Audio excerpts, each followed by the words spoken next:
This is Audible. Recorded Books and One-Click Digital present The Life She Wants by Robin Carr. Narrated by Therese Plummer. Prologue. When the truth became brutally evident, she wondered how it had escaped her for so long. Emma Shea Compton knew that her marriage to Richard looked like a fairy tale to many, and though she'd loved Richard, she'd always felt something was lacking. She couldn't put her finger on it. It was so vague. Richard was good to her, generous, though he was an extremely busy man, and soon after their wedding, he became remote, distant. She told herself mega-rich brokers don't sit around the house coddling their young wives. They work 16-hour days. They're never far from their phones. They seem to command multitudes. And if a person, even his wife, wanted to get on his calendar, she had to plan ahead. So whenever she felt that something was wrong with her marriage, she'd blame herself. When Richard's lawyers began to meet with him to discuss problems with the SEC, she barely noticed. When she asked him about media reports that his company was being investigated for securities fraud, he calmly said, "Slow news day." Then he lectured her. "Pay attention to the financial pages. It happens every day. Several multi-billion-dollar banking and investment corporations are currently being investigated. The SEC has to justify its existence somehow. I resent the time suck, but it won't last long." She didn't worry about it, though she did pay attention as he suggested. Of course, he was right. There were many investigations, steep fines, reorganizations, buyouts, companies shutting down. The banking and investment world was under very close scrutiny. Then he said they had to appear in court, he and his legal team. He wanted her by his side and asked if she could get it on her schedule, and she laughed. "I'm not the one with the full schedule, Richard." He smiled his perfect, confident, calm smile. He touched her cheek. "You won't have to do or say anything." The morning they were to appear in court, he'd noticed the suit she laid over the chair and said, "Perfect." Then he went into his bathroom. Sitting at her dressing table, she was smoothing lotion on her legs. She heard the water running in his sink. And then she heard, "Son of a bitch." He'd cut himself shaving and swore. Not unusual for him. But she met her own eyes in the mirror. Suddenly, she knew. She'd been living a lie, and everything said about him was true. Her husband was a cold, calculating liar and thief. And she couldn't pretend anymore. Chapter 1. It's the little things that will break you. Emma Shea had been thinking about that a lot lately. She stood strong while everything was taken from her, while she was virtually imprisoned at a little motel near the Jersey Shore, while her husband was buried, while the media spun a sordid tale of deceit and thievery that implied she'd been aware, if not complicit, in her late husband's crimes.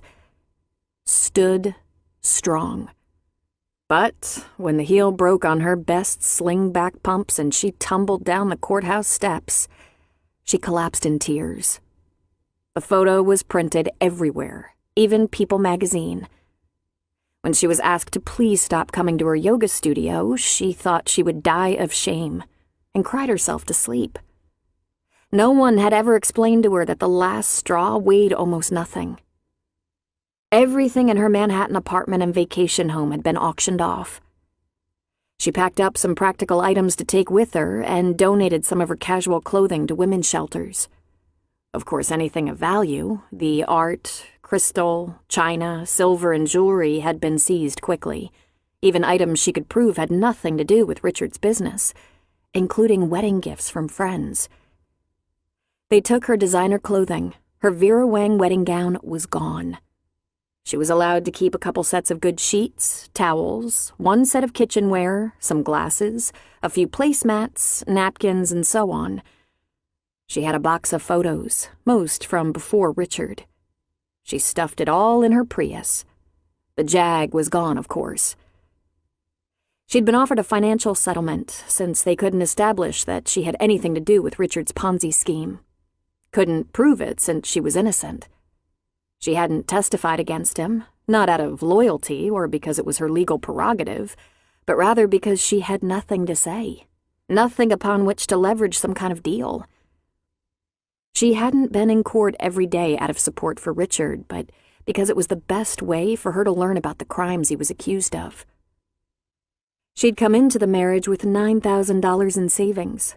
She left as a widow, keeping $9,000 in a checking account.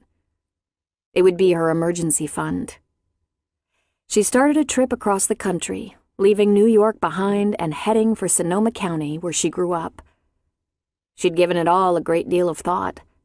She'd been thinking about it for months before Richard's death. She could have kept the entire settlement and retired to the Caribbean, or maybe Europe. She'd been fond of Switzerland. She could change her name, color her hair, lie about her past. But eventually people would figure her out. And then what? Run again? Instead, she surrendered the settlement, gave up everything she could have kept. She didn't want Richard's ill-gotten gains. Even though she hadn't swindled anyone, she couldn't, in good conscience, touch any of it. There were people she knew back in the Santa Rosa area, a few she'd stayed in touch with. The area was familiar to her. There wasn't much family anymore. Her stepmother, Rosemary, had moved to Palm Springs with her third husband. As far as she knew, Emma's stepsister Anna and half-sister Lauren still lived in the house they'd all grown up in. They'd all washed their hands of Emma when Richard was indicted. In fact, the last time she'd talked to her stepmother was right before Richard's death, when all the walls were tumbling down. Emma was literally in hiding from the angry victims of Richard's fraud, victims who believed Emma had gotten away with some of their money. Rosemary had said, "Well, your greed has certainly cost you this time." "Rosemary, I didn't do anything," Emma reminded her. And then Rosemary said what everyone thought. "So you say." Well, Rosemary had always thought the worst of her, but Emma hoped the people she knew in Sonoma County wouldn't. She'd grown up there, gone to Catholic school and public high school there, and she thought it was extremely unlikely any clients, now victims of Richard's New York-based investment company, hailed from the little towns in Sonoma County. Her closest friend, possibly her only friend at this point, Lyle Dressler, found her a little furnished bungalow in Sebastopol. Lyle and his partner lived in the town, so she had some moral support there. Emma was 34 and had married Richard Compton 9 years ago. He was a sharp, handsome, successful 45 when they married. At 25, she'd been completely under his spell. He might have been 20 years older than her, but 45 was hardly considered old. He was fit, handsome, brilliant, rich, and powerful. In fact, he was considered one of the most desired bachelors in New York City. Rosemary and Emma's sisters had certainly liked him then. They were eager to travel to New York to attend any social event Richard would grudgingly include them in. But they hadn't offered 1 ounce of support to Emma during the takedown. The few years of marriage before the investigation and indictment hadn't been heaven on earth, but they weren't bad. Her complaints seemed to be standard among people she knew. He was busy, preoccupied. They didn't spend enough time together, even when they were traveling.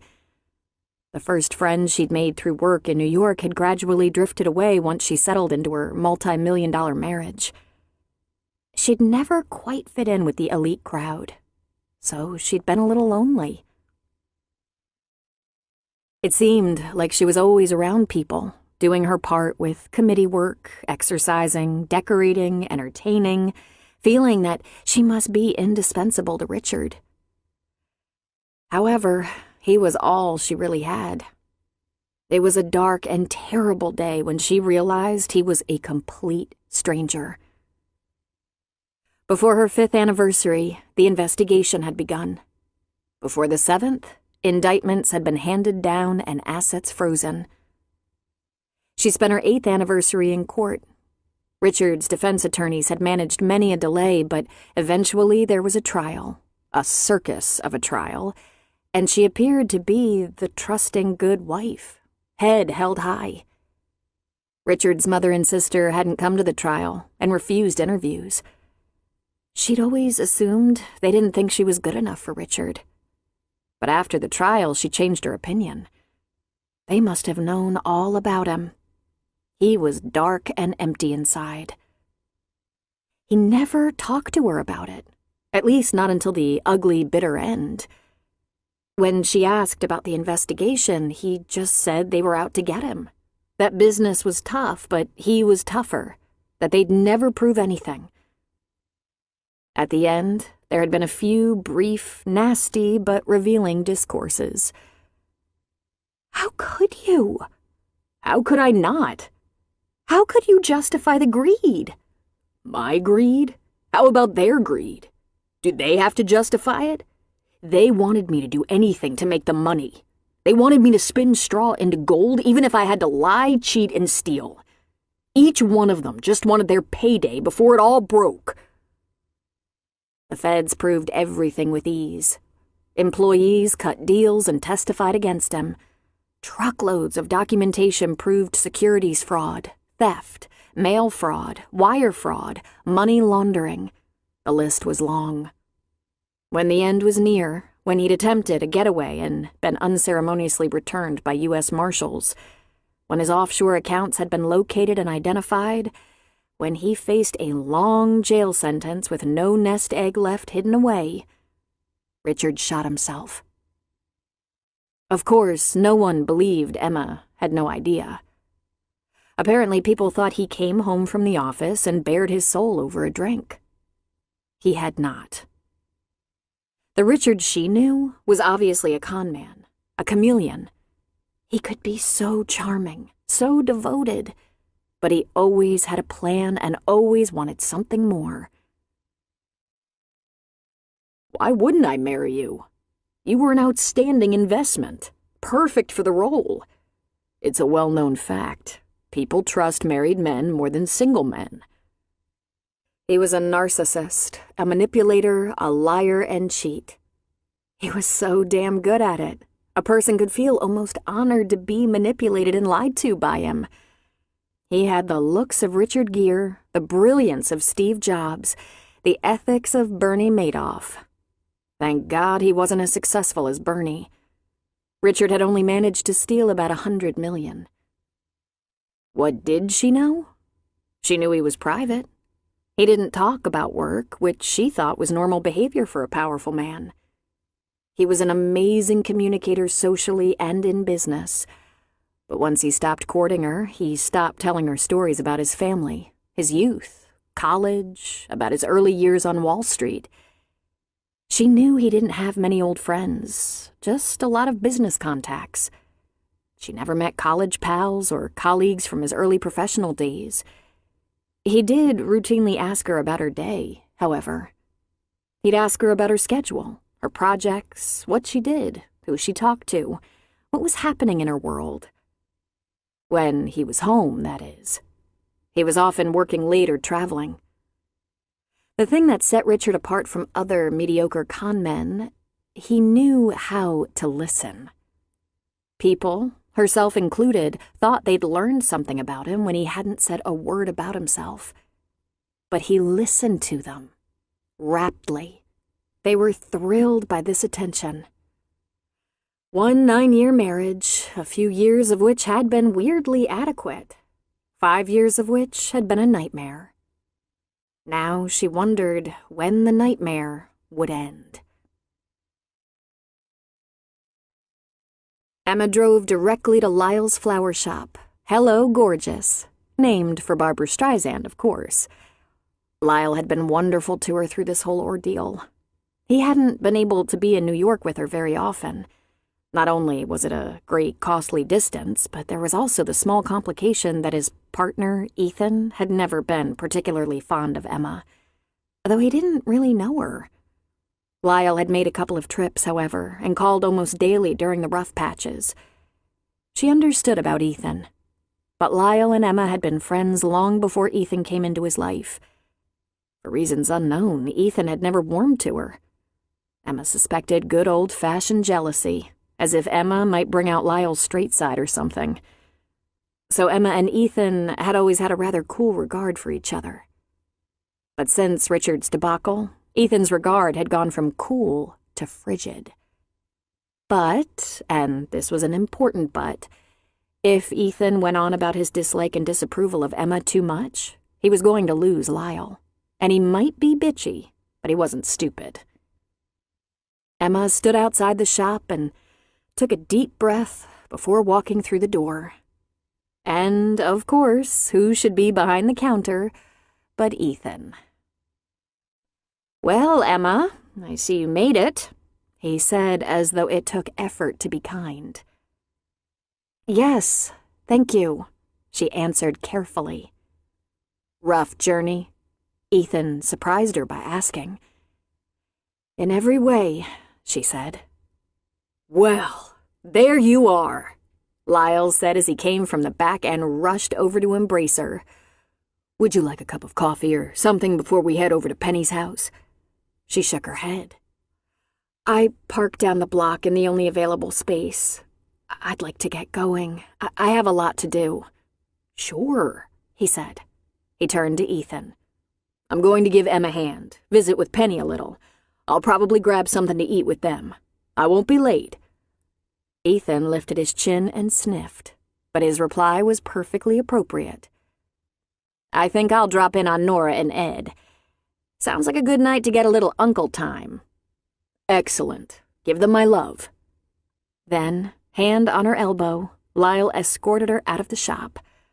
"I'm parked right here. I'll drive you down to your car," he said.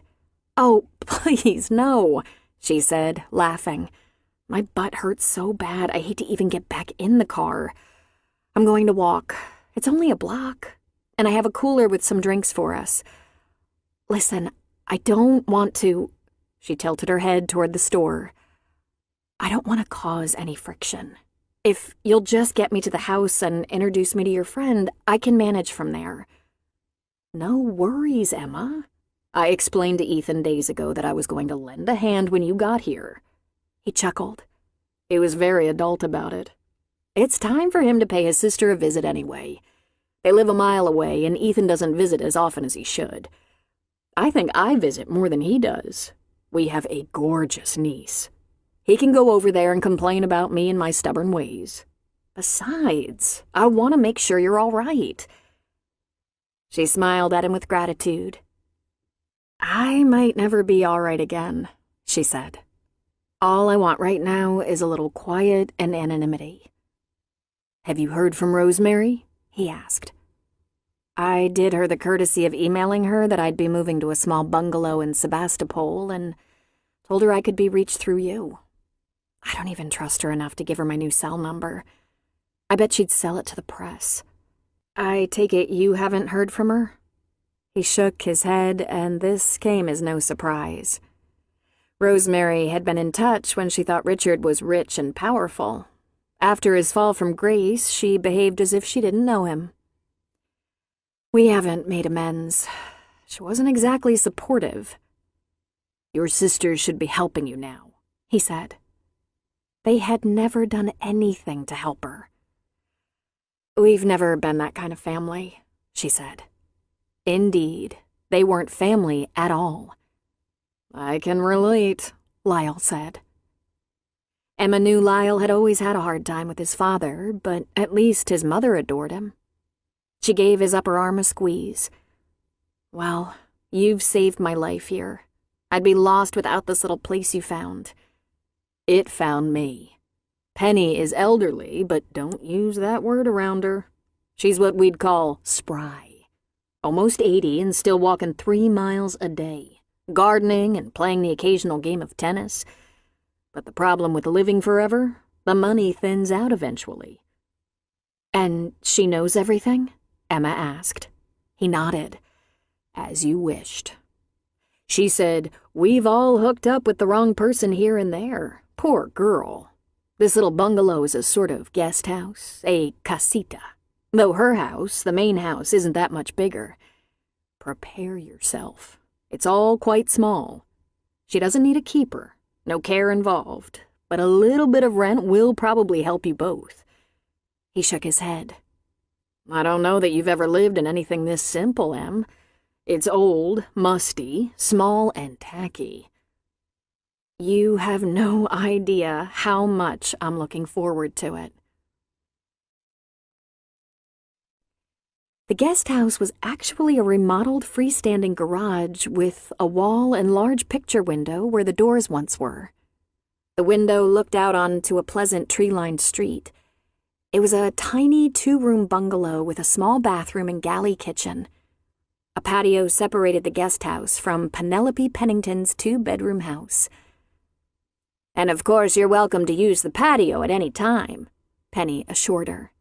And if you ever have any serious cooking to do, feel free to borrow my kitchen. It was an attractive little arrangement. Penny had the driveway removed years before, and now there was a carport and storage unit. In front of both little houses and on either side of the driveway and carport were 2 small patches of grass, shrubs, trees, and flowers. From the patio one could reach Emma's little abode on the right, or Penny's on the left. A tall white fence with a gate bordered the property. It took less than half an hour to unload Emma's small car. There wasn't much furniture in the bungalow, a bed and bureau, a small table and 2 chairs, a couple of lamps, a small sofa and 2 armchairs. She had her own bedding and kitchenware. She found the guest house quaint and cozy. Her boxes and suitcases had yet to be unpacked, but she didn't care.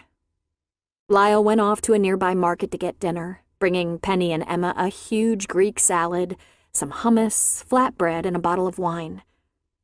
They had their dinner at Penny's, sitting around her little dining table, and Emma loved her at once. Then, at last, it was just Emma and Lyle, sitting in her cozy living room with a final glass of wine. She sat in a musty old overstuffed chair upholstered with a floral pattern, her feet up on an ottoman that didn't quite match. Lyle relaxed on the sofa, his feet up on the coffee table. This place really needs a fluff and buff, he said. I love it, she said. I think this will be my reading chair.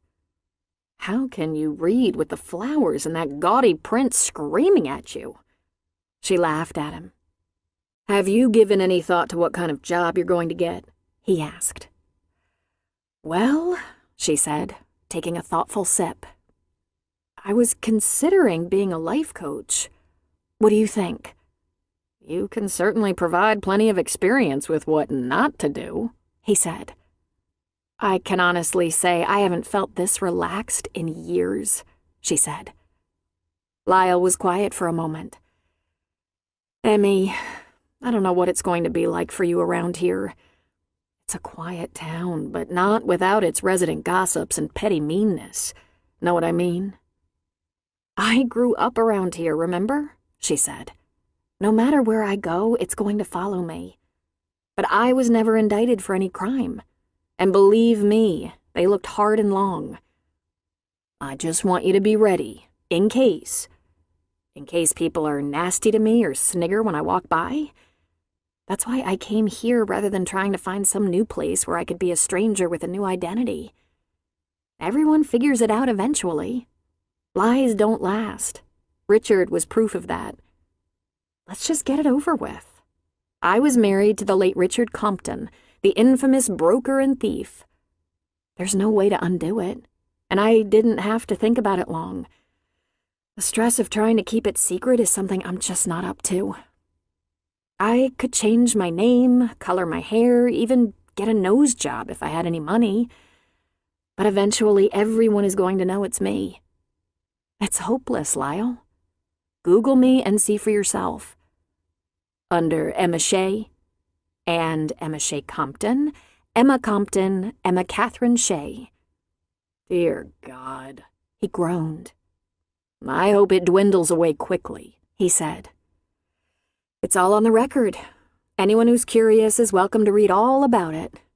There are even a couple of books, though they're not very accurate.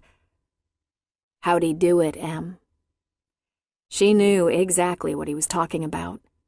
Richard's suicide. She took a breath. She was surprised he hadn't just looked it up. It was splattered, like Richard's brains, across all the papers and internet news sites. After he'd attempted to run via a colleague's private jet with a fake passport, he was returned to jail and held without bond. The lawyers managed to negotiate house arrest with an ankle bracelet. After the guilty verdict was returned, he tried to negotiate sentencing by giving up offshore account numbers, hoping to reduce his sentence. But no matter what, he was going to jail for a long time. He opened the hidden safe behind the bookcase in his home office, pulled out his loaded Glock, and shot himself. In the head. Lyle shook his head. He didn't want to go to prison. I'm sure it was more than that, she said. Oh, there was no doubt prison would be horrendous, but that's not why he did it. There was no material wealth left. There were no more offshore or Swiss accounts. It was really over. He was going to go to prison for 50 years, and even if he was paroled early or could escape, there was nothing to allow him to retire quietly in Aruba or some other remote island. With his stash. She sighed. It was the most important thing to him. The wealth. I'm surprised the police didn't know about the safe or the gun, he said. Didn't you say they searched the apartment? She shrugged. I don't know if they ever saw it. They weren't looking for it. They confiscated his computers and lots of files from home and his office, all his electronics. But their warrant wasn't for things like guns or drugs. I didn't know about the gun. Did he do anything at all to try to protect you? Lyle asked. She just shook her head. And after he was buried? It was a couple of weeks yet until everything was gone and the paperwork on the auction and the sale of the apartment was final. I closed his office door and slept on a cot in the kitchen. It was the safest place for me. Marshals were watching the apartment and there was a doorman. She made a face. It was so horrible. I'm only going to say this one more time, Emmy. Then we're moving on. I'm just so sorry. Thank you, she said softly. Listen, you go home and tell Ethan that I appreciate how decent he's been and assure him I'm not going to be pestering the two of you. I found I do very well on my own.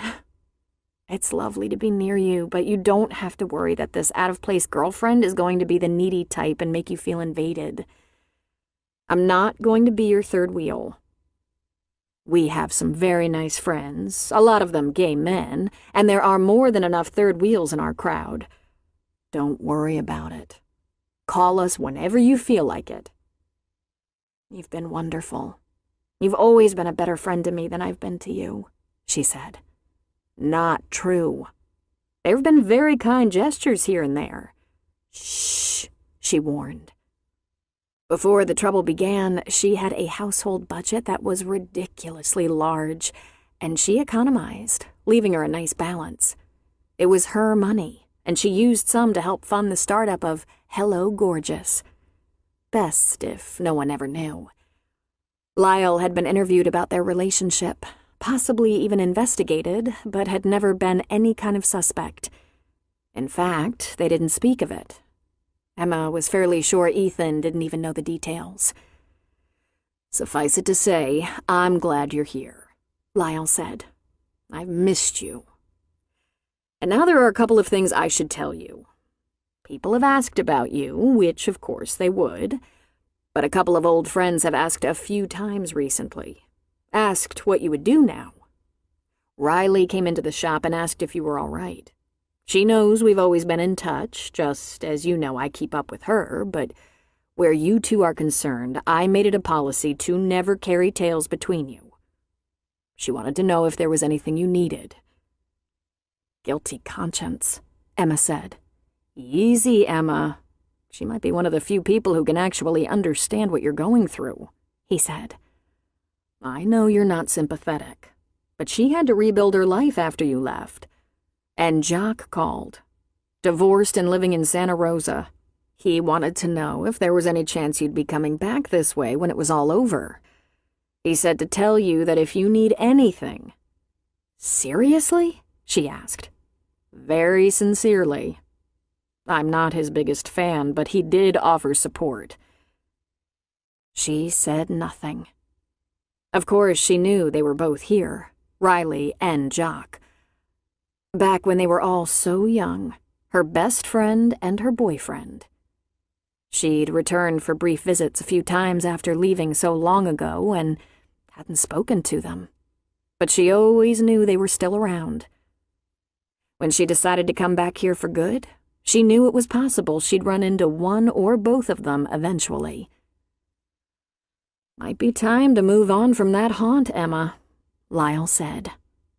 "I have moved on," she answered. "I've moved on from a lot of things, and I'm not going back one step."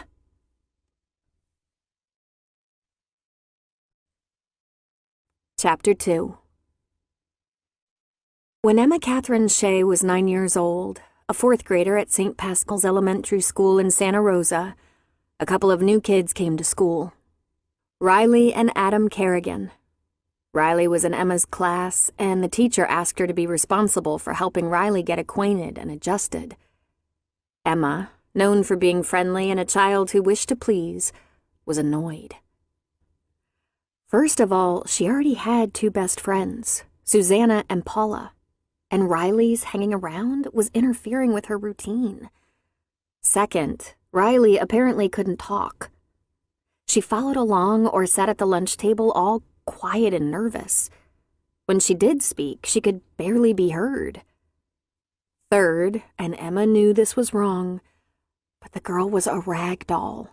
She wore old clothes that didn't even fit her right.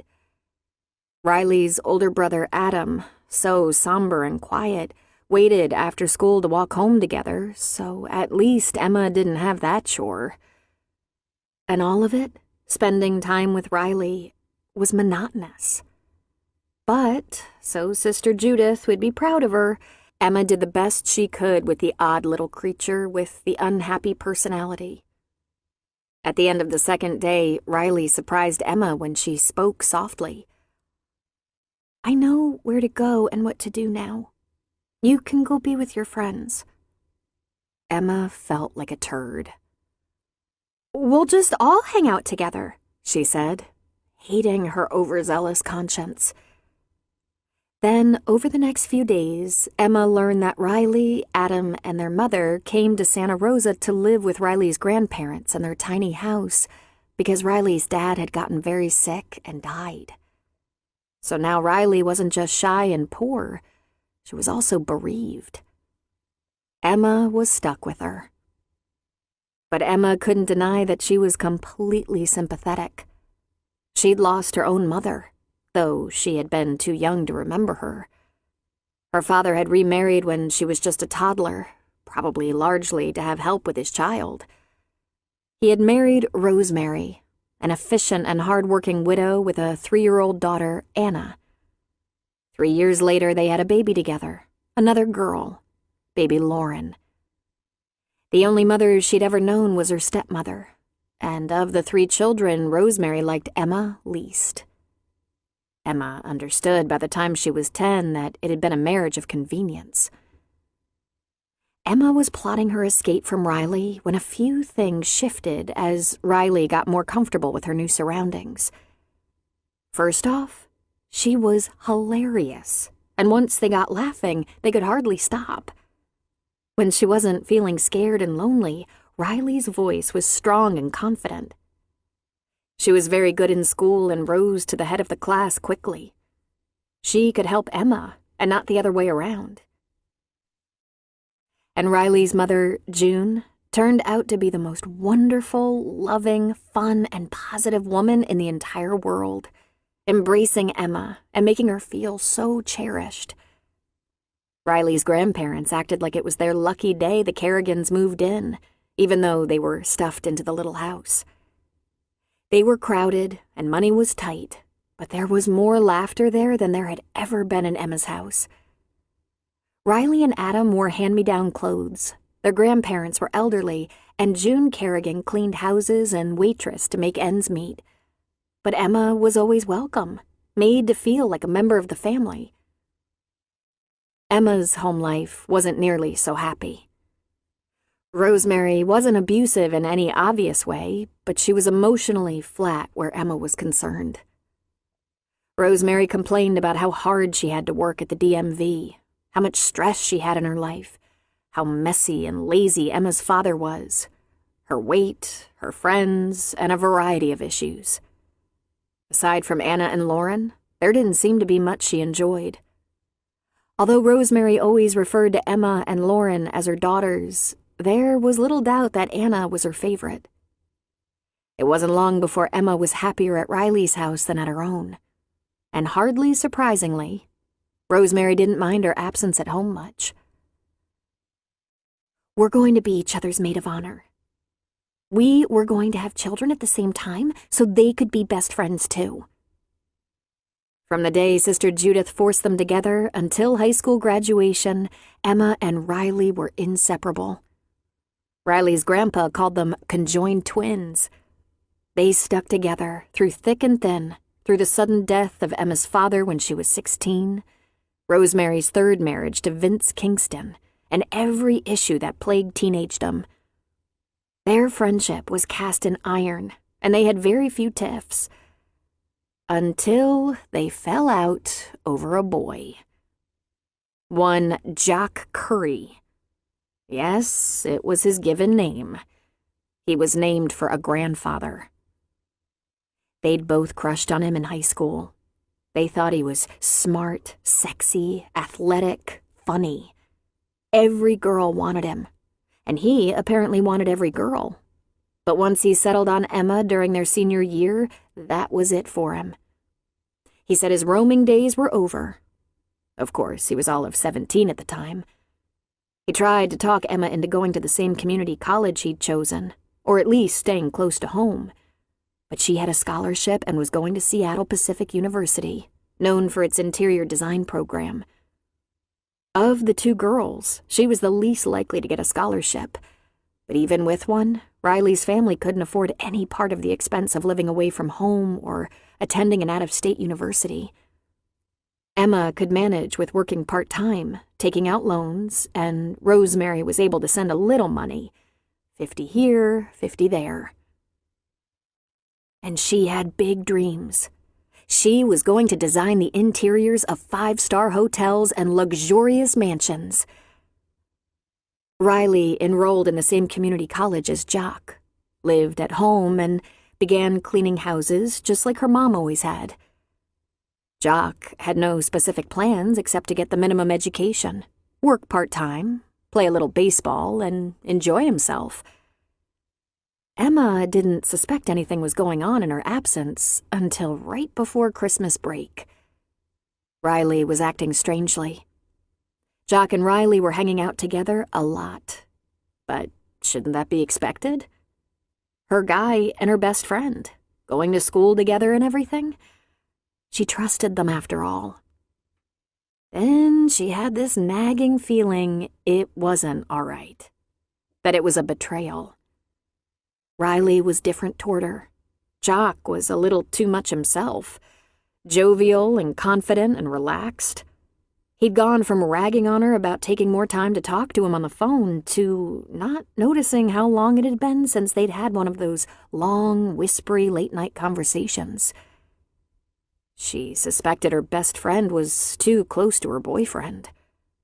When Emma confronted her, Riley burst into tears, admitted it, swore it wasn't entirely her fault, that Jock had taken advantage of the fact that she'd always liked him a lot, that she'd been so lonely without her best friend.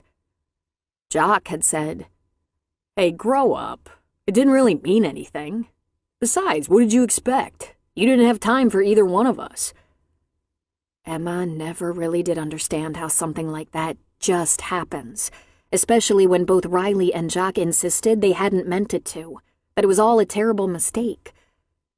Then they both turned it back on her, as if it was her fault for going away to school. All she knew was that she was devastated and had lost the two most important people in her life. She could never trust either one of them again, and the feeling was so painful it doubled her over. She went back to Seattle after Christmas break, completely decimated by the hurt. She tried to date, and that didn't go well. Riley wrote her a couple of letters, left her a few messages, but Emma was too hurt to respond. And she didn't go back to Santa Rosa until summer break. Even then, she hadn't wanted to. There was nothing there for her anymore. Her father was dead. Her stepmother was a cold fish who clearly hated her. Her stepmother's new husband was an old lecher. Her sisters didn't care about her. She didn't stay in Santa Rosa long. She learned what no one wanted to tell her. Oh, but Emma's stepsister Anna couldn't wait to tell her. Riley was pregnant. While Emma was at school, those two had been knocking boots like mad, and now they were having a baby. Emma bid a tearful goodbye to Lyle, cleared everything out of her father's house, the house she grew up in, and headed back to Seattle as fast as she could. She got herself a job, joined a sorority, visited Santa Rosa very rarely and very briefly. When she did go, she stayed with Lyle. Even Seattle wasn't far enough away. Upon her graduation, she secured a job in New York and moved to the other coast. Within 3 years, she was a buyer for one of the largest independent department stores in the U.S. and traveled all over the world for her household wares. She was a specialist in interiors and had fantasies about starting her own design firm. But then she met Richard. If there was one thing Emma had learned from the experience, it was that she could hold a grudge. The fact that Riley's relationship with Jock hadn't lasted, proving that he wasn't exactly a good catch, didn't lessen her feelings of being betrayed. The undeniable truth that she'd dodged a bullet when her relationship with Jock fell apart didn't give her much comfort. The further fact that she'd gone on to marry a handsome, rich, successful man also hadn't induced her to forgive and forget. But then what she went through with Richard, his fraud, deceit, demise, taught her something else. There were bigger things to worry about than a 15-year-old feud with a childhood friend. There was no going back, Emma reminded herself. She was moving forward. Emma hadn't worked outside her home and marriage for 9 years, but boy, had she worked in it. She visited several employment agencies with her resume, her degree, even details of her experience volunteering at the Metropolitan Museum of Art, working on gigantic fundraisers, massive decorating projects, and entertaining on an enormous scale. But that simply wouldn't do it after the interview. She felt it was in her best interest to be honest, then immediately doubted her wisdom in that. If they didn't want to take her on as a client because they feared trusting her, then they didn't want her because of the potential negative press attention it might draw to them. Clients might leave businesses that employed her because of her notoriety. Of course, they didn't say that. They said they were sorry, there didn't seem to be anything available, but if she'd leave a number, she had to throw her net wider. She had a list of businesses to apply to that ranged from galleries and stores to convention centers, wineries, and even political parties. She stopped explaining that her late husband had been the Richard Compton and instead said that after a bad marriage, she was re-entering the workforce. After 2 weeks with zero success, she went to several smaller employment agencies, not the ones that specialized in decorating, customer service, event planning, and those things that were ideal for her. After all, she could always type and file. She could operate a computer. She thought the reception she received was positive until they looked into her background, which was a simple matter nowadays with a computer search. Even though she wasn't upfront about her history, they obviously Googled her and she was politely informed there was nothing available that might suit her. After 4 weeks, she was inconsolable. "Isn't this some kind of discrimination?" she asked Lyle. "It definitely is," Lyle said, "but I'm not sure what kind." Just when she thought things couldn't possibly get bleaker, she took a job in a fast food restaurant. She thought of it as a placeholder until she found a real job.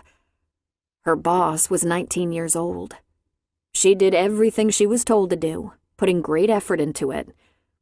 They'd given her an evening shift because she was mature and the restaurant was overrun with high school and college kids. But she had trouble keeping up. She took home a paycheck for 5 days of shift work at about 5 hours a day in the amount of $91.75. They deducted FICA, Social Security, state and federal taxes, uniform costs. Her net pay was $3.67 per hour. Her feet and back were killing her. She wondered if she'd have to succumb to a disguise and create a new identity. Emma answered her cell phone, knowing it would be Lyle, but praying it would be someone with an offer of a better job. It was Lyle. "Do you know a man by the name of Aaron Justice?" She laughed. "Unforgettable. A friend of my father's, an attorney. He must be 100 years old by now. More like 75. Apparently one of your sisters said you could be reached through me, and he'd love to hear from you. He said maybe you could meet for a coffee or something. He's been concerned about you. He would like to see you, to assure himself you're okay." "Now isn't that sweet?" she said. "It's not a trap, is it? He's not representing someone Richard screwed, is he?" "Does that actually happen?" Lyle asked. "It hasn't happened yet, but I'm ready for it." "I have his number," Lyle said. "Call him, ask him what he wants before you make a date to see him. But really, he's just a little old man." "Oh, you have no idea," she said with a laugh. "Aaron is only a little old man on the outside. I think in his day he was a very prominent attorney." It took her a few minutes to work up her courage because it would simply break her heart if Aaron Justice were foe, not friend. Her father, a CPA with a small but busy business, was close to Aaron, and Emma had known him all her life. Not only had they seen him and his family socially, Aaron was the lawyer who took care of John Shay's will and a few other legal matters, too. "I want only to see you, my dear girl," Aaron said. "I followed your ordeal in the news and have been concerned. Come and have a cup of coffee with me." The very next afternoon that she didn't have to work, they met in a coffee shop in Santa Rosa, and when she saw him, it brought her to tears. He seemed to have gotten smaller, but his embrace was still strong, and she might have held on too tight. He was a very dapper, classy gentleman, and of course, just seeing him again after 18 years made her miss her father. They sat in a small booth, ordered coffee, and held hands across the table as they caught up on the more personal news. His wife had passed away a few years earlier. His grandsons were teenagers, and he'd taken them on a few exciting trips. He was relieved to see her looking so well, as beautiful as ever, and he was glad she was back. Finally, after about 20 minutes, he asked her if she could talk about it. She tried to give him the bullet points, how shocked she was by the facts, stunned to learn she was married to a stranger, how the walls came tumbling down and Richard bailed out. Once they were satisfied that I had nothing to do with the scheme, I was offered a settlement. My conscience wouldn't let me take it, of course. "Your father would have been proud of that," Aaron said. If my father had witnessed that horrific takedown, he would have been mortified. "He was a staunch and conservative man," Aaron said. "It sounds as if he would have approved of the way you chose to handle it. I hope your father's trust helped out a bit." She laughed. What trust, Aaron? Rosemary said there wasn't much. "I seem to remember it being a tidy sum for his family." 18 years ago, maybe, Emma said. He frowned. "I realize you were only a girl, and John hadn't wanted the balances to be reported to anyone. It might have filled the three of you girls with fanciful notions, sent you out car shopping or something. But it was divided. Your share and those of your sisters could only be used for health and welfare. Rosemary would have needed it to sustain the family, and there was tuition to pay, of course." Emma was shaking her head. I borrowed and had a partial scholarship. She might have used it for education for Lauren and Anna. "Didn't Rosemary give you money for college?" She sent me spending money from time to time. Maybe she was afraid to touch the money, saving it for her old age. She ended up marrying a real jerk. They moved to Palm Springs. "Rosemary changed lawyers immediately," Aaron said. "I have no idea what's happened in the last 18 years, but you were due to inherit from your father's estate, half at the age of 30 and half at 35. It was important to John that you learn to make your own way and earn a living before you came into any money, or you'd have blown it on shoes or something." She smiled.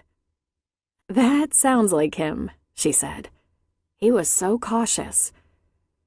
"It was an irrevocable trust, Emma. As trustee, Rosemary could only use your portion on your needs, not on Anna's or Lauren's. Have you ever had an accounting done?" Aaron asked. "Of what?" "Of your father's estate. The terms of his will." "Aaron, I was married to one of the richest men in New York. Why would I worry about my father's will? He had a small office in a small town and lectured me if I threw a pen out before it was writing in invisible ink. I wouldn't call him a tightwad, but he didn't let go of a dime before he'd squeezed all the juice out of it." Aaron laughed. "It's true. And he married a woman who liked nice things." "Well, she didn't waste any money on me. After my first year of college, I admitted defeat with Rosemary and hardly ever came home to visit. And you know what happened when I struck out on my own. I fell in love with and married a thief." "May I make a suggestion? You should ask for an accounting of your father's estate. There's still the house. It's a substantial house." "She said the mortgage alone was killing her," Emma pointed out. "Emma, the house was insured against your father's death. There was no mortgage. I still have a small practice, mostly just for old clients and friends. If I were your attorney, I could look into this." She started to laugh. "Oh, Aaron, you are so sweet. I can't afford an attorney. I'm working at a fast food restaurant. Besides, if there turned out to be something left of his estate after all these years, would I have to fight for it? Because I can't even consider going to court. Not ever again." "Here's what would happen. I would see her lawyer or accountant, petition for an accounting of the proceeds of the estate on your behalf, and if there turned out to be something left for you, you'd have to sue. It usually doesn't go that far unless there are millions at stake.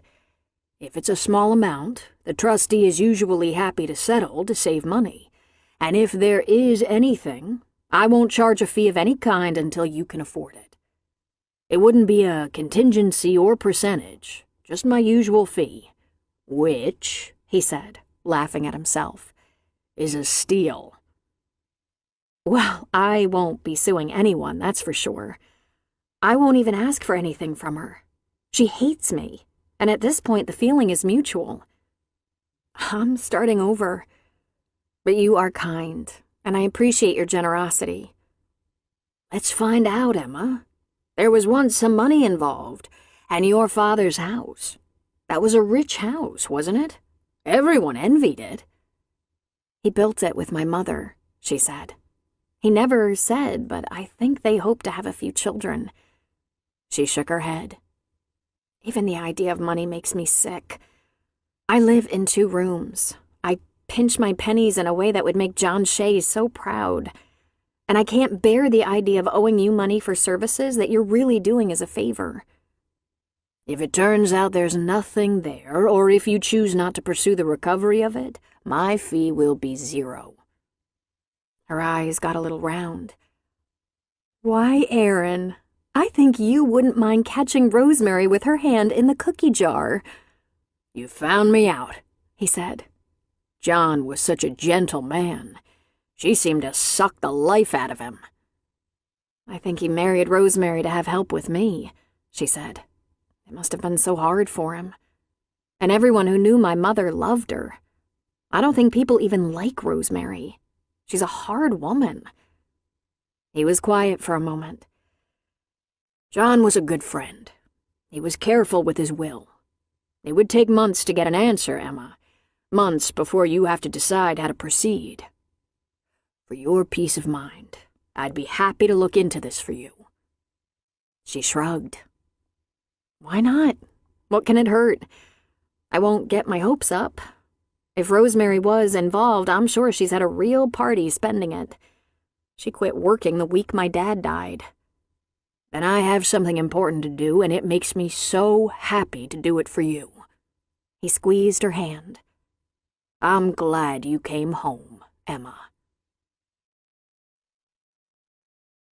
Lyle was finishing up for the day, standing at the counter while he looked at the orders for Saturday delivery. In August, sales started picking up again after summer. In summer, there weren't any floral holidays, and people had their own blooms. Summer in Sonoma County was pure heaven. The door to the shop opened, and he smiled to see Riley Kerrigan come in. Took her long enough, he thought. He hadn't seen her in at least a couple of months. She looked fantastic as usual.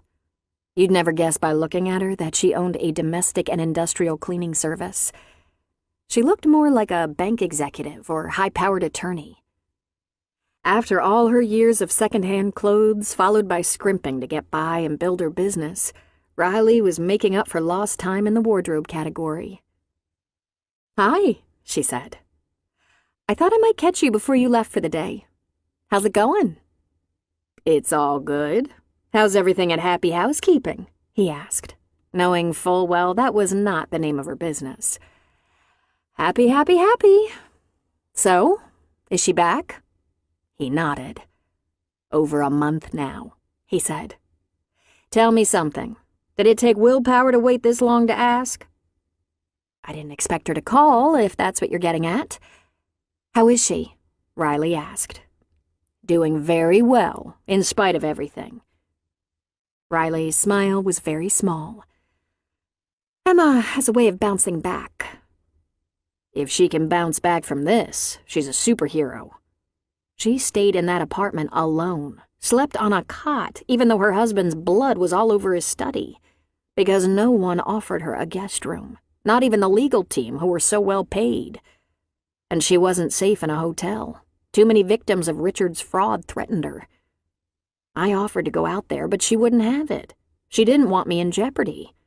She made the drive to California by herself. She said she needed the time alone and away. Her husband has been dead a few months. It took her a month here to find a bad job. She says she's holding up very well. I'm amazed she's even standing. I'm sorry she's going through this, but she wouldn't want my sympathy or my help. If you think of anything I can do without, getting involved, let me know." "Sure," he said. "She says she's over it, by the way. Your feud." "Me too," Riley said. "But still—" "She said that, too." Riley smiled at her dear friend. They'd been the 3 musketeers in high school. Emma, Lyle, and Riley. She gave a quiet laugh and shook her head. "Can I buy the man in the middle a drink?" she asked. "By all means," Lyle said. "I think she's forgiven you by now." "Good to know. I still hate her, but I'm not mad at her anymore." "Oh, great." He started turning off lights. Let's go drink." Riley stopped by the grocery after a glass of wine with Lyle.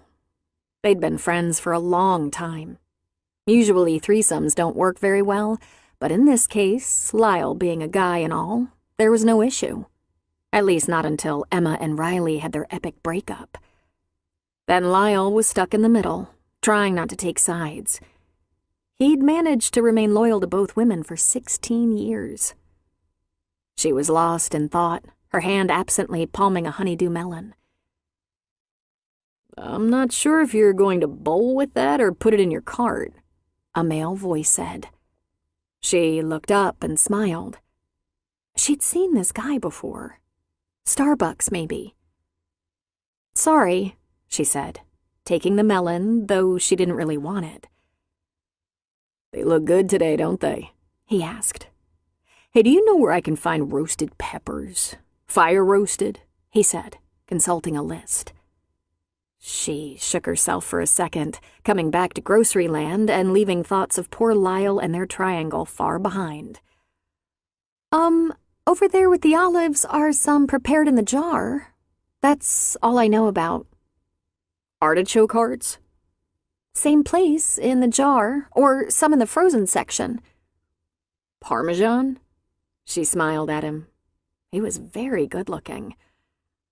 "You're making artichoke dip, aren't you? Let me see that," she said. She glanced over the recipe. "There aren't any roasted peppers in this recipe." "I know. It's for something else. I'm just picking them up for a neighbor." "Thank goodness."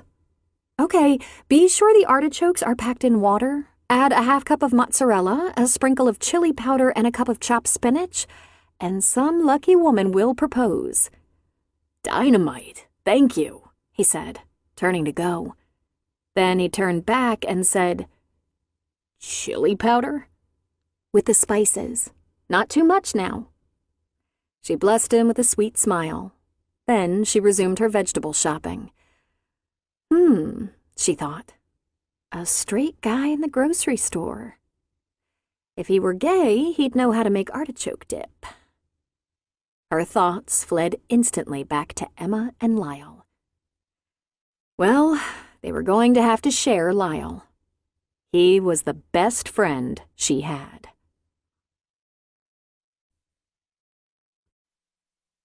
Chapter 3. Emma faced an entirely new set of priorities. She was able to pick up extra hours at Burger Purgatory, and in her spare time she looked for a better or second job. They kept her hours just under full-time to save costs on benefits, but she had to buy health insurance anyway. It was now the law. Terrified to touch that emergency money she'd stowed away, she was stretching her money as far as it would go. Rent for Penny took the top position because she was certain the elderly darling needed it. Plus, she needed a place to live while she starved to death. Utilities for her little bungalow was second, and she conserved dramatically, even shortening the length of her hot showers, which was a huge sacrifice, as she now smelled like French fries all the time. Car insurance and gas came next, and only then did she buy food. She did manage to eat at the burger joint sometimes, though that was problematic. First of all, it wasn't part of the deal, but she noticed that all employees partook. There seemed to be an unwritten policy. They'll never miss a few fries, but let's not be obvious about it. And never in front of customers. Also, it wasn't healthy. It was calorie-intense, carb-heavy, and salted to the max.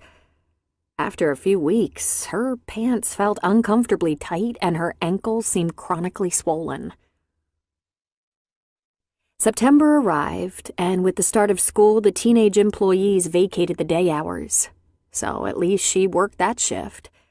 She was sure there had to be a better job for her somewhere, and equally sure it wouldn't be easy to find it. Emma never thought of herself as having it easy while growing up.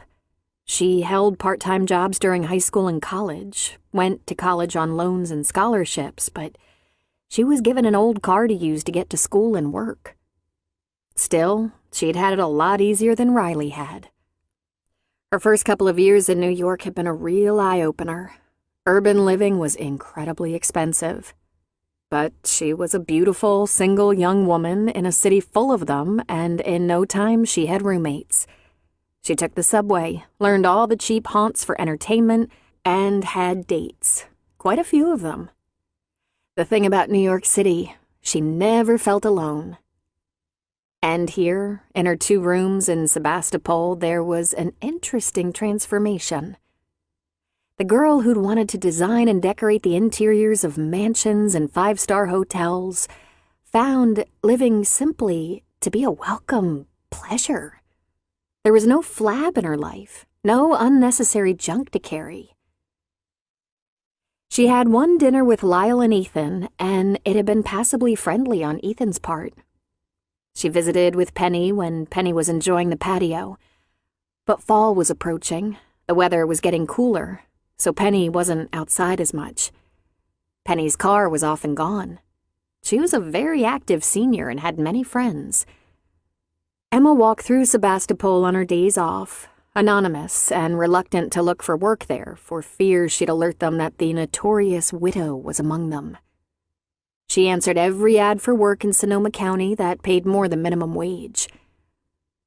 Sebastopol was lovely. Old buildings and storefronts were brightly painted, many with their wares and fresh fruits and vegetables on sidewalk display. Ethan liked to put out big pots of fresh blooms, and Emma stopped there often, complimenting him lavishly, fully intending to win him over to her side. She loved buying 2 apples, 2 tomatoes, and 1 banana at a time. She even occasionally splurged on a small bunch of flowers, and when she did, she noticed Ethan gave her a discount and Lyle smiled slyly. And after 8 weeks, when the leaves were just beginning to turn, she went home from burger brain bleed, hungry and swollen, smelling like grease and body odor, and lay down on her bed and cried. If this was what her life was going to look like from now on, she wasn't sure she had the stamina for it. And she was damned afraid if she started dipping into her precious $9,000, she could end up homeless. Spoiled. The devil on her shoulder chided her. You said walking away from the money was the least of your concerns, but did you really mean it? Because here you are, working for a living like the rest of the world, and you can't take it. She was immediately ashamed. So she got in the shower to cry, trying to hide from her conscience. Then she got out and dried her hair and heard that voice again. If you think it's hard busting your ass for minimum wage, think about how you'd feel when you learn your life savings is gone. That it was spent on a second home in Aruba and a private jet.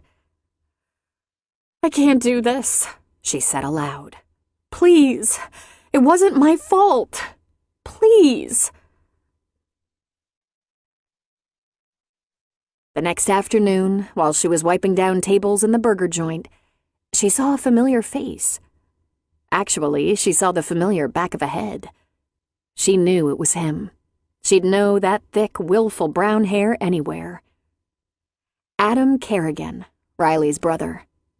He was with a teenage girl who had to be Maddie, Riley's daughter. She took a couple of steps, smile on her face, then stopped herself suddenly. What if he hated her? Adam had kept in touch for a while after Emma's falling out with Riley, but when she married Richard, she didn't hear from him anymore. But why should he hate her? Because of what Richard had done? Would he, like so many others, assume she knew what was going on? Or that she had some stash just waiting for the heat to fade? Let's just find out, she thought. Let's find out right now. Adam? She asked. He looked up, his mouth full of burger. His eyes were round and surprised. He chewed and swallowed quickly, and the girl covered her mouth as she laughed at him. He wiped his lips with a napkin. Emmy Cat? He asked in disbelief, falling back on an old pet name he'd given her when they were kids. It was short for Emma Catherine. The nickname reassured her and made her smile. "It's me. How are you?" He started to get up. No, she said with a laugh. "Don't get up." And she slid onto the plastic bench at the table across the aisle from him, hanging onto her cleaning rag. "You work here?" he asked. "I do," she said. "And believe me, I do work. No wonder this place runs on teenagers. They're the only ones with the energy to keep up. How are you?" "I'm well, thanks. Emma, this is Maddie. Maddie, meet Emma Shea. We went to school together." Although he's much older, Emma teased. He was, in fact, 3 years older. "How long have you been back?" he asked. And he asked with a distinct absence of hostility. "A couple of months. Remember Lyle? He found me a little place I could rent, and it seemed like the logical thing to do." "Of course I remember Lyle. I see him all the time. How is it, being back after all this time?" She shrugged. "Tough," she said. "But tell me all about you. I confess I haven't been in touch, so I have no idea." "Excuse me," Maddie said. "I'm gonna take a quick run to the ladies' room while you two visit." She grinned impishly. "I'll try to stretch it out." And with that, she slid out of the booth and left them alone but for the half-dozen customers at the counter. Emma smiled. "She's so beautiful, Adam, and so sweet." "She is," he agreed. "And how about you? Did you marry?" She thought his expression was sweet and maybe a little sad. "I came close a couple of times, but it wasn't in the cards. Uncle duty keeps me busy enough." "Isn't Jock around?" "Sure. He's around now and then.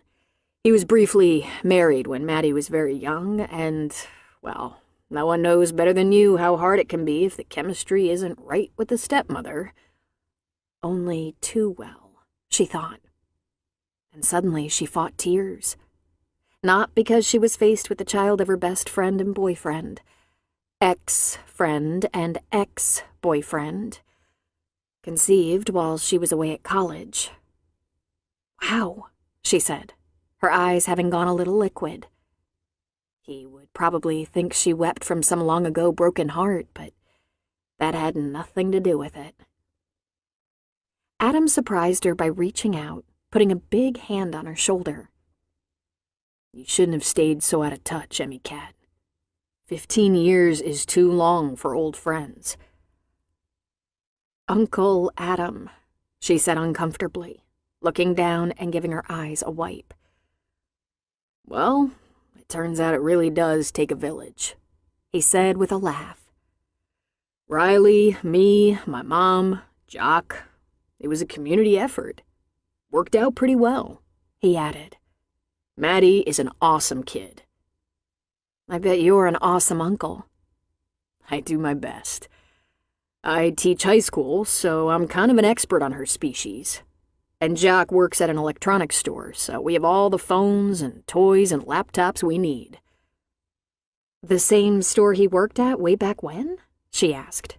"Same one, but he's a manager now." "And you're still teaching?" Emma asked. "I guess you chose the right profession if you're still at it." "I think that's a yes. Listen, I'm sorry about everything you went through. Condolences, Emmy." "Thank you." "There were 100 times I thought about getting in touch, not knowing how you were holding up. When I did finally get to it, your number had changed, so I just checked with Lyle now and then. Everyone knows you had nothing to do with anything illegal." "Thank you again." "We were just talking about you a few weeks ago, wondering if you had made it back home. We were remembering the old days." "We?" she asked before she could stop herself. "Me, Mom, Riley. This is a coincidence, running into you here like this." A tall, skinny kid came over to the table. "Taking a break, Ms. Shea?" he asked. Just answering a couple of questions for a customer, Justin. Can I help? Justin asked, turning to Adam. I don't believe so, Adam said authoritatively. I'll just take a moment of Emma's time, if you'll excuse us. Justin looked taken aback, but then he turned and left them. He's a despot, she quietly informed Adam. But jobs are in short supply, it seems. Could you use a letter of recommendation? He asked. She stood. I could use a do-over, she said. But thanks for asking. Do you teach around here? He shook his head. Napa, high school science. I'm playing a little hooky with Maddie today. We were at the DMV so she could take her test for her learner's permit. Riley wanted to do it, but the truth is Riley and Maddie don't do well in the car together, so Maddie prefers driving with me or with Jock, and he's working this afternoon. Of course, Maddie couldn't wait. When do you get off work? Not until 9. Why? We should have a cup of coffee or a glass of wine. Talk about how you'd like me to word that letter of recommendation. Maddie was back, sliding into their booth. Oh, listen, you don't know what you're suggesting. I don't? Why not? We're still friends, right? It's not that. Well, it's partly that, since, you know, she took a breath. She wasn't going to say it in front of this sweet 15-year-old. That's my boyfriend's baby, and probably the major reason I went off the rails in the first place. She leaned closer to Adam. Take a whiff of this place. This is what I smell like after work. He threw back his head with a hearty laugh. See you later, he said. She meandered back behind the counter, kind of dazed. Half of her wanted to run and hide. Being around Adam would only serve to remind her of the past and all she'd lost. But the other half was elated. Could she and Adam be friends? They'd talked a few times after Maddie was born, but their conversations had been so superficial, both of them afraid to let the standoff she had with Riley taint the relationship she had with Adam, who she'd always so admired. Truth was, she'd always wondered if Adam had kept in touch out of guilt over what his sister had done.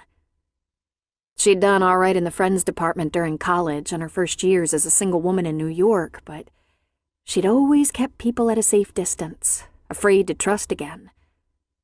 That was perhaps the deepest wound of all. Emma's earliest memory of Adam was him standing by the fence outside the school playground to make sure Riley got home all right. Even before she realized she liked Riley, she wished she had a big brother like Adam. When she left Burger or Bus that night, he was across the parking lot, leaning against the hood of his SUV, arms crossed over his chest, waiting. He looked like an older version of that 12-year-old boy. Except he looked a lot happier now, like maybe the chip on his shoulder was gone. Yeah, that's what it had been. That serious, stubborn, perhaps fearful boy in his scuffed shoes and torn jacket, left to take care of the family after his father died. Emma had worried about this faux date all afternoon until she saw him, and then realized she was always thinking about herself, her troubles. She was always afraid of being found out, exposed, blamed. But Adam had been only a kid when he lost a parent, but a kid old enough to understand and remember his loss. And he'd been so brave, always looking out for his mother and sister. He was right there at St. Pascal's until high school. But even when he was older and went to a different school, he was so often on hand to watch over Riley. And Emma as well. I can't believe you're really here, she said. You have a date with someone who smells like burgers and fries. I think we'll get through it. How do you feel about a glass of wine or a drink? I'd love a glass of wine.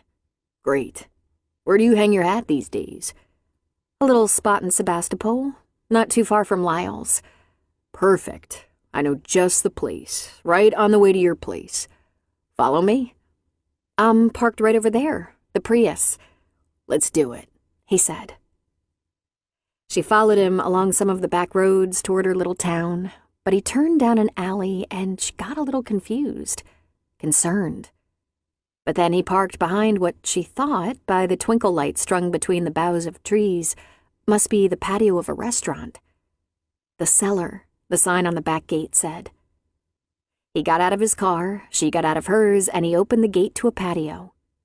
There were a half-dozen tables. A couple of women sat at one, wine and fruit before them, but it was otherwise deserted. They're going to close soon, but we're friends. I'll get us some wine, something to snack on, and they'll say goodnight before they leave. Huh? Adam chuckled. Would you like to see a wine list? No, she said. I usually just have a Sauvignon Blanc. A woman wearing an apron came out of the back door. Just in time, as usual, she said. How are you, Adam? Adam leaned toward her to kiss her cheek. Excellent. Kate, meet my friend Emma. Nice to meet you. What can I get you? Give us a bottle of Napa Cellars Sauvignon Blanc, a half-wheel of brie with some crackers and fruit, 2 waters, and thanks. Just give me 2 minutes, she said. He held out a chair for Emma. What kind of place is this? She asked. Just a small wine bar.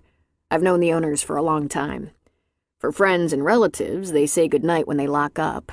We take the bottle if there's anything left, leave the glasses on the table, and slide the dishes and leftover food right through that little serving slot so the birds don't invade.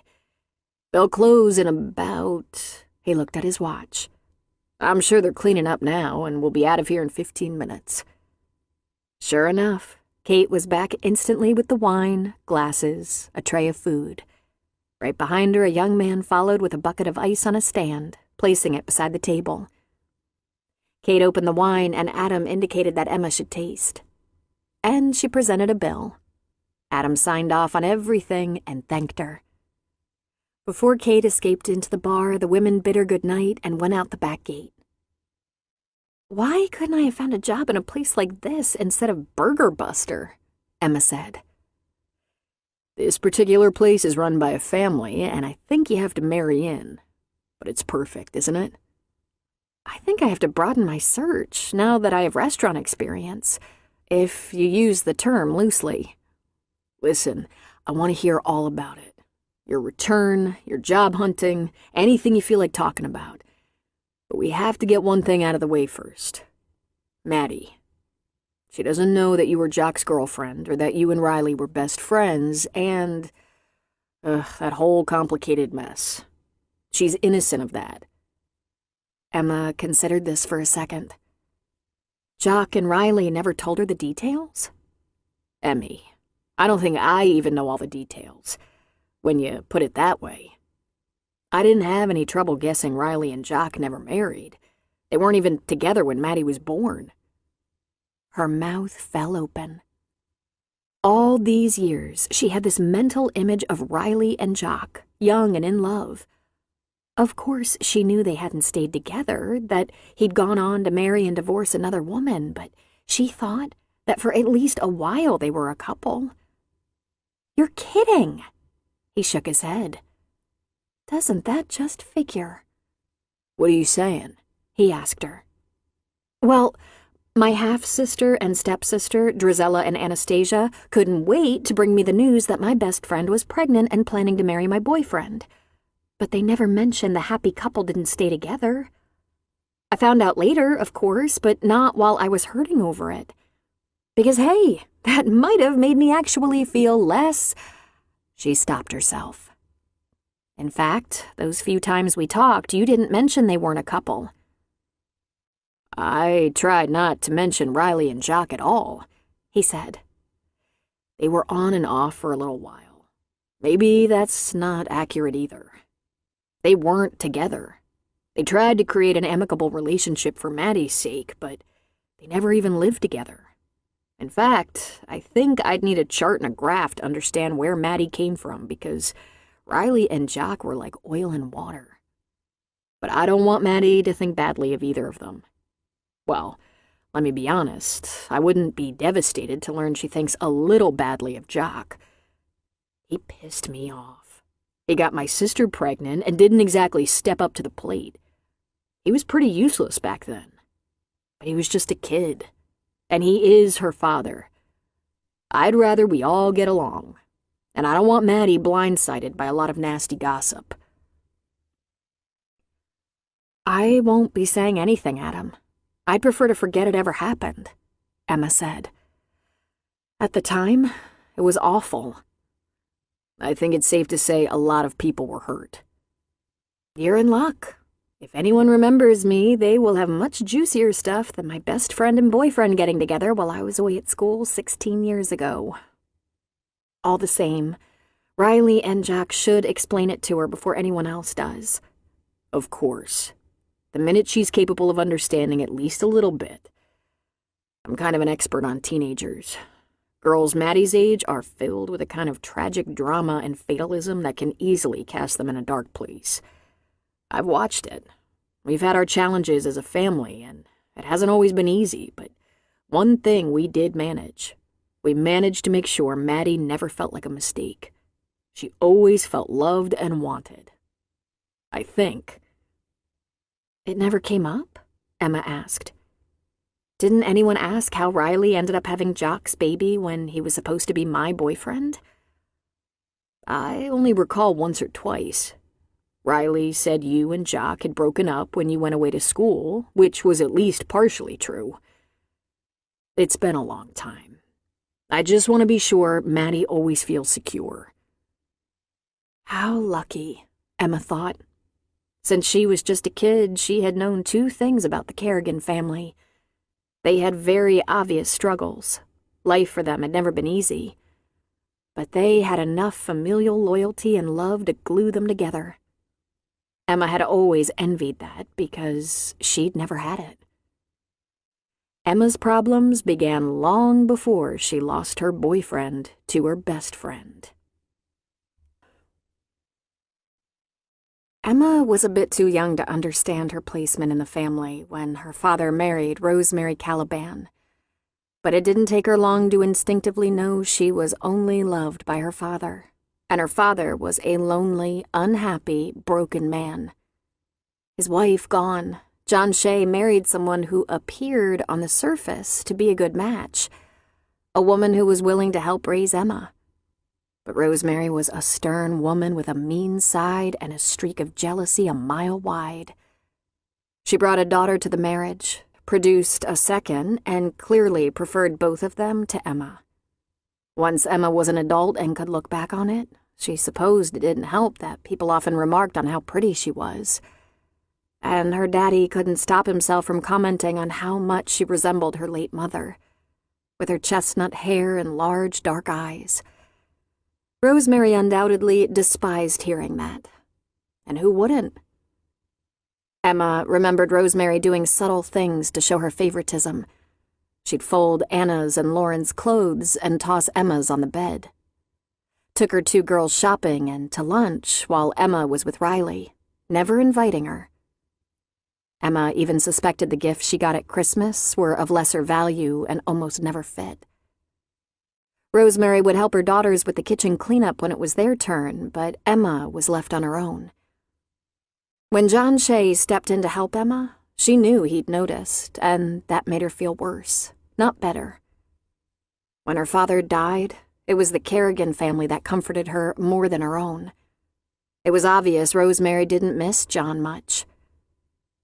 It wasn't long before a man moved in, her new stepfather, Vince Kingston. Vince wasn't gentle and sweet like her father had been.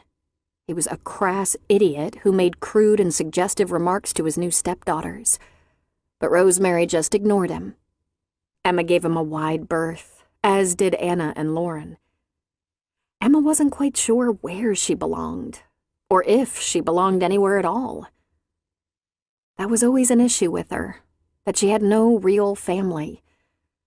This seemed especially important during her high school years, and when her father died, it seemed hopeless. She felt so self-conscious, as if everyone at school knew she was basically an orphan. And who was there for her through the confusion and sadness? Riley, Adam, their mother June, and Riley's grandparents. They were the family she always longed for. It was like Adam was always watching over them all. On her second glass of wine, fortified with a little cheese and fruit, she asked him about his grandparents. She knew they'd passed away, but hadn't heard until they'd been gone a while. Well, Grandpa died when I was 22. He wasn't sick long. Cancer took him quickly. Gram just went along, died in her sleep a year later. I was 23 and had just finished my teaching degree. My grandparents left the house to Mom, of course. It took me 5 more years to move out, get my own place. Riley and Maddie took a little longer, and for the life of me, I'm not sure why they even bothered. They're at Mom's all the time. He laughed. But then so am I. I check on her a lot. I do the guide chores around the house and try to take her out to dinner regularly. I hate her always cooking for all of us, even though she loves to cook. She volunteers with a bunch of church ladies, taking meals to the elderly and infirm. Emma looked down. I missed your family. Your mother most of all. I think she was more family to me than Rosemary ever was. And she misses you. You know, it wouldn't look like you're giving in to stop by the house and say hello. There's no commitment involved. It might be time to rethink this feud. She laughed uncomfortably. You don't understand. I'm not angry anymore. It's just... we can't be friends again, Adam. Who? Me and you? Oh, I like the idea of being your friend, she said with a little laugh. Especially since you know these nifty little hideaways where you can have wine under the stars. But I can't have you trying to work things out between me and Riley. We're done. He gave her a steady, half-amused look. Really, Emmy Cat? After all you've gone through in the past few years, you're worried about friendship with Riley? We wouldn't trust each other anyway. He laughed. It's been over 15 years. You don't have to trust her. Who cares if you trust her? You don't even have to like her. But when you think about things, you'll figure out she was never your enemy. She wasn't exactly my friend. If she'd been a better friend, maybe you could have married Jack. I'm sure that would have been great. Compared to who I did marry? Might have been, yeah. At least it wouldn't have been Richard. But determined to have a better life than the one I left behind, She paused for a moment. All right, she said. Don't think I haven't looked at it from that angle. But please, don't get ideas about reuniting us. He put up his hands, palms toward her. Heaven help me. He took a sip of his wine. The truth? I wish the two of you could make amends. You were always stronger together than apart. I refuse to believe you still mourn the loss of Jack. It just seems that now, after everything, staying mad at my sister wouldn't be very high on your list of priorities. After what she'd been through with Richard, there was a part of her that wished she'd married Jack, let him ruin her life, that she'd never left California, never met Richard. She shook her head. That's certainly true. My priorities are completely different now, and I don't really think of our situation as a feud. I'm sure if we ran into each other, we'd be perfectly cordial, even friendly. But the days of slumber parties are over. I have to get on my feet.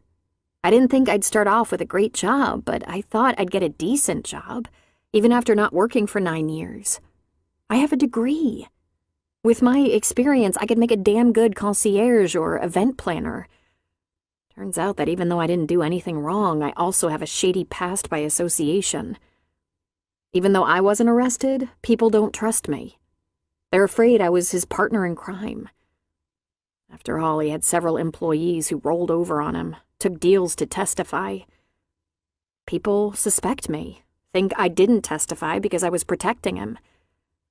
I didn't testify because I had nothing relevant to say. Let that be a lesson to you, Adam. Don't hang around with felons. Sitting in the courtroom while they're being tried might help them, but it won't do much for you. Why'd you come back, Emmy? He asked. I thought you'd disappear and we'd never see you again.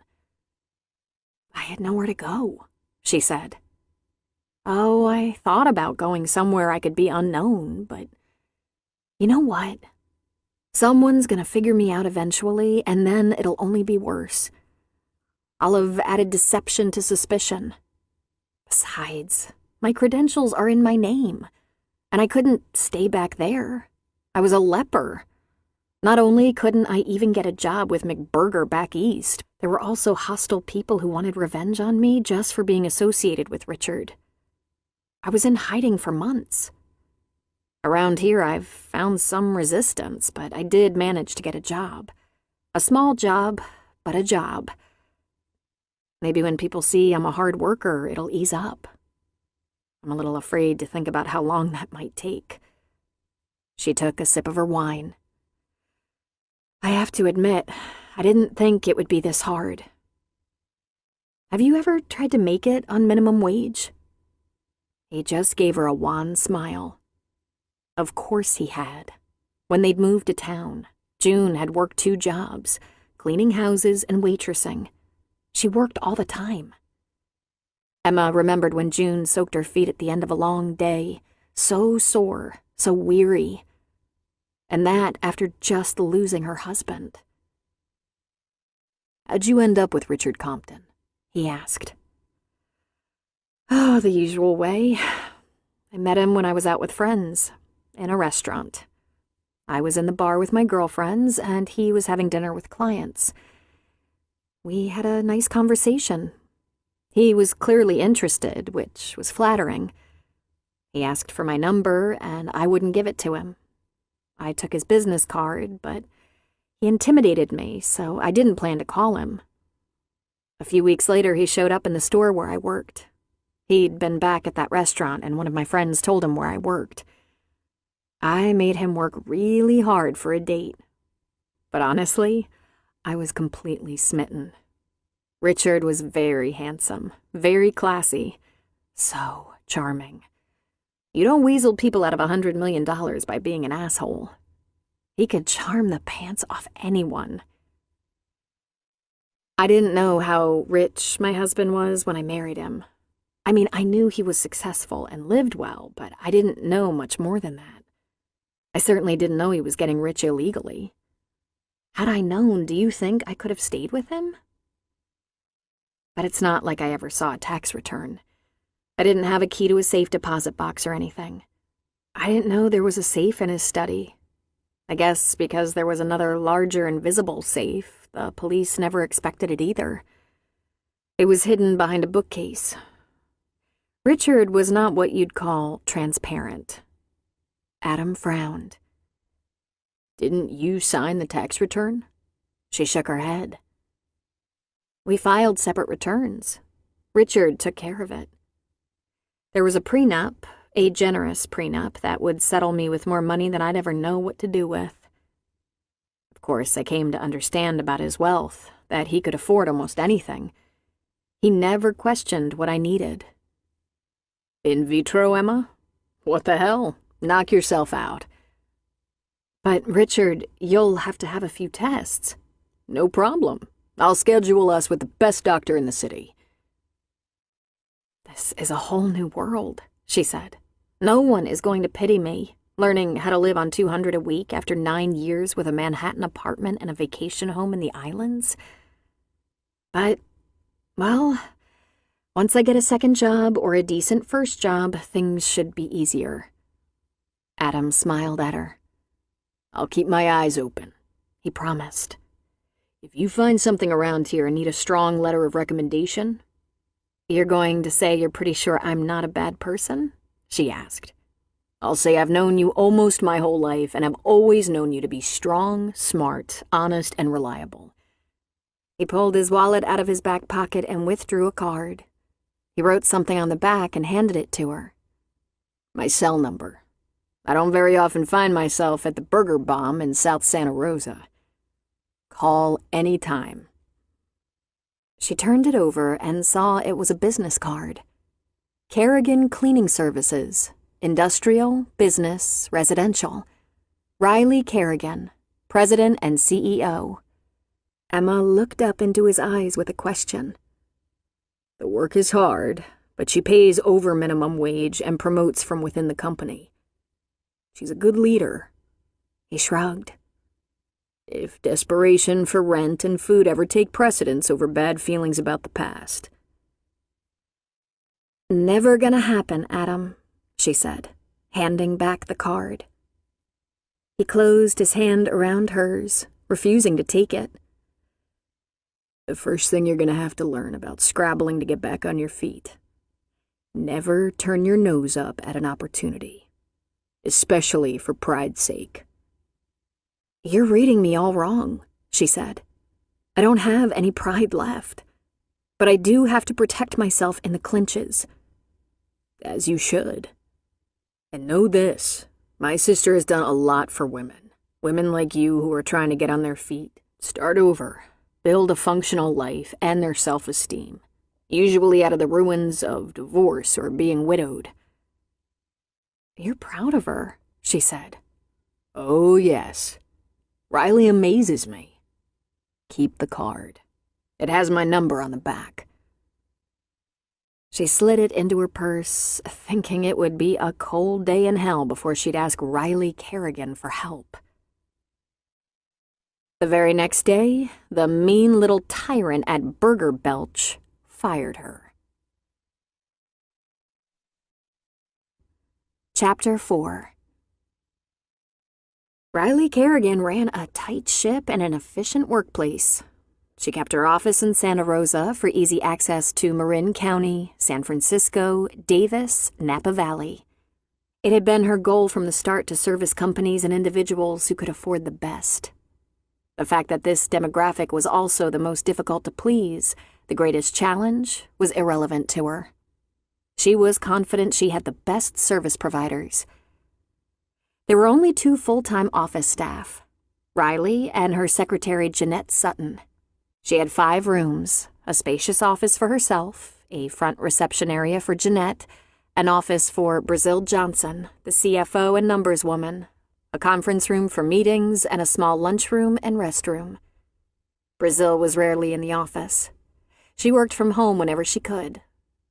Riley's director of operations, Nick Cabrini, worked in the field, but there was space for him in the office if he needed it, either in Brazil's office or the conference room.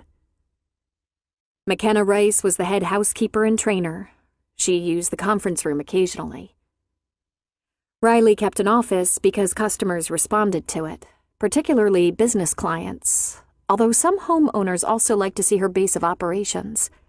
It gave her credibility. Nick drove one of the company cars. He dressed sharp, carried a computer in his expensive briefcase, and when he gave estimates or checked on cleaning crews, he looked professional.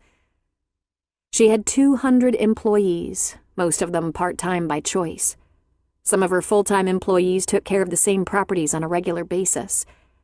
She had night crews who cleaned office buildings, day crews in residences, and crews on call for emergencies like fire or flood damage. Regular hazmat duty. Her liability was high and well-managed. Her income was in the mid-100,000 range. Her business net worth was now extremely high. Her mother's house was paid off, her retirement savings gaining strength. Maddie's college fund nearly maxed, and her state of mind, excellent. It had been a long time coming. Many years of 80-hour weeks. When Riley was 18 and a new high school graduate, she took a few classes at the community college that very summer and helped her mother with her house cleaning jobs. Back then, they worked for cash, under the table, and too often they were treated like they belonged under the table, out of sight. Customers would take last-minute trips or vacations and forego house cleaning service for a couple of weeks, not paying them. Clients complained about the cost. They added duties without making preparations in advance, without asking or offering to pay extra. Oh, June, I have to run a couple of errands. You don't mind keeping an eye on little Eric, do you? Or, June, I'm way behind on the laundry. Can you pitch in? And, Junie, darling, looks like it's time for a good window washing. And as far as Riley knew, her mother hadn't had a raise in at least 10 years. We have to fix this business, Riley had said. Even some of your oldest customers take complete advantage of your good nature. I think of some of these people as my friends. I just like to help when I can, June always said. Well, they don't think of you as a friend. They treat their friends with far more respect, so don't be fooled. And none of them are worried about your retirement. We're going to find a better way to get it done and earn a decent living. And maybe a little security. Riley set up a business plan at the age of 18, recruited a couple of college girls who were going to school part-time just as she was, got a business license for $200, and went looking for more clients. She called her company Kerrigan's Cleaning and had business cards printed.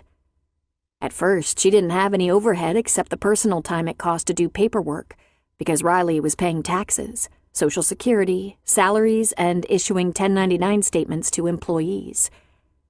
Within months, Kerrigan's Cleaning was humming along and even growing.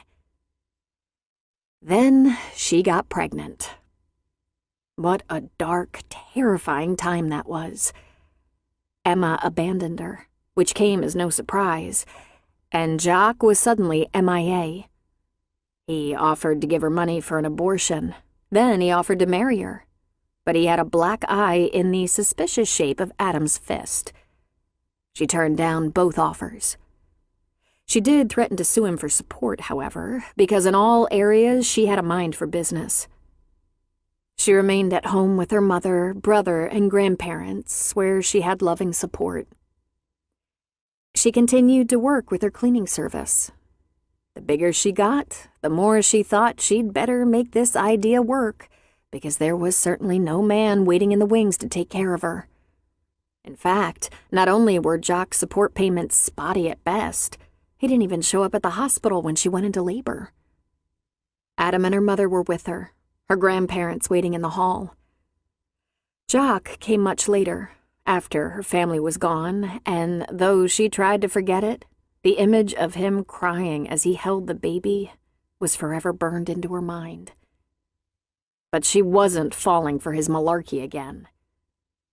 The whole pregnancy was emotionally difficult, and Riley felt she'd ruined her life with one terrible choice. But when she saw Maddie's perfect little face, everything changed.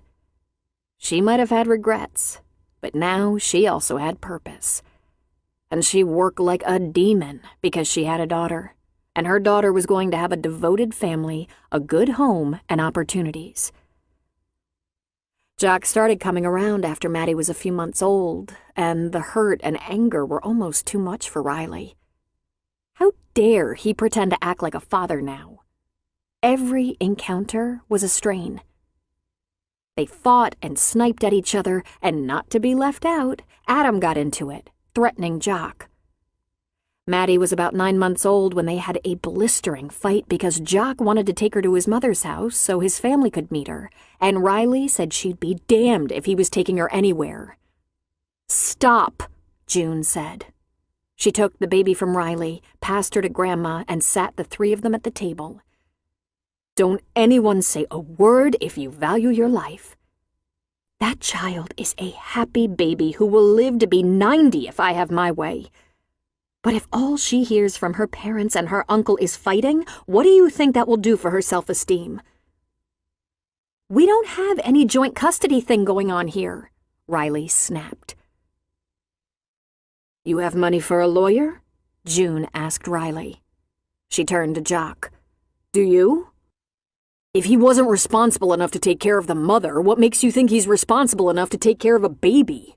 Adam nearly shouted. "Do you want this little girl to grow up wondering who her daddy is?" she asked Adam. "Or wondering why her mother and uncle kept him from her? This stops here and now. We don't raise voices around her, and Jock deserves a chance to grow into a good father. Part of that is spending time with his daughter. And if you two keep bullying him, the only one who will suffer will be Maddie." "I just want to do the right thing," Jock said. "Too late," Riley and Adam said. And then they both said, "Sorry," as they saw June's black scowl. "Of course you can take the baby to your mother," June said. "First you have to learn the car seat, and I'd make you show me you know how to change a diaper, but since your mother will be there, I think we're safe. I'll make you up a bottle, and I want you to have her back in 3 hours. After today, there has to be notice, Jock. Riley's a good mama, and she is not the least bit flexible. Planning will be the key. We will all be cooperative, and the #1 priority will always be Maddie." "If he'd planned before, Maddie wouldn't be here," Riley hurled. "Was that a thank you?" Jock asked. "I'm warning you," June said. After that confrontation, things went a bit more smoothly with Jock, but it was at least a couple of years before Riley's resentment of him calmed into a tense acceptance. This was not the life she had planned. A baby with a reluctant father who had no real love for her. And the fact that she had loved him, however briefly, only made her shame burn brighter. Her mother had said one more thing to Riley, privately, knowing her daughter so well. "That pride will be the end of you," June said. "Try to put your focus on Maddie, not your injured pride. Please." She built herself up one emotional brick at a time, becoming a tough, professional businesswoman. Her residential service grew. When she scored her first office building cleaning contract, she celebrated. She also provided what they called a mover's special, the cleaning of empty houses to get them ready for new occupants. That was a tough job that paid well, and sometimes she, her mom, and Adam would put in 12 or 15-hour days to get it done. Sometimes Jock would babysit at June's house. Then she started researching industrial cleaning services, instinctively knowing the real money was there. Mold, water damage, fire damage, sewage, and odor removal. The only things she left alone were harmful chemicals and crime scene cleanup. She contracted one team, giving them the lion's share of her profits. But then she had them train a second team of industrial cleaners, and they became hers. She ran her business from her mother's dining room table while spooning strained peas into Maddie's mouth, and later while helping Maddie with her spelling words and math exercises. As a family, they had a bit of a setback when her grandparents passed, but she found that as long as she stayed ahead of the personnel and contracts, the company functioned very well. June worked part-time for Riley's company, a few jobs a week. The rest of the time, she helped raise Maddie. When Maddie was 10, just 5 years ago, Riley changed the name of her company to Kerrigan Cleaning Services, rented office space, and cleaned up. From that home pregnancy test to here was a long and difficult passage.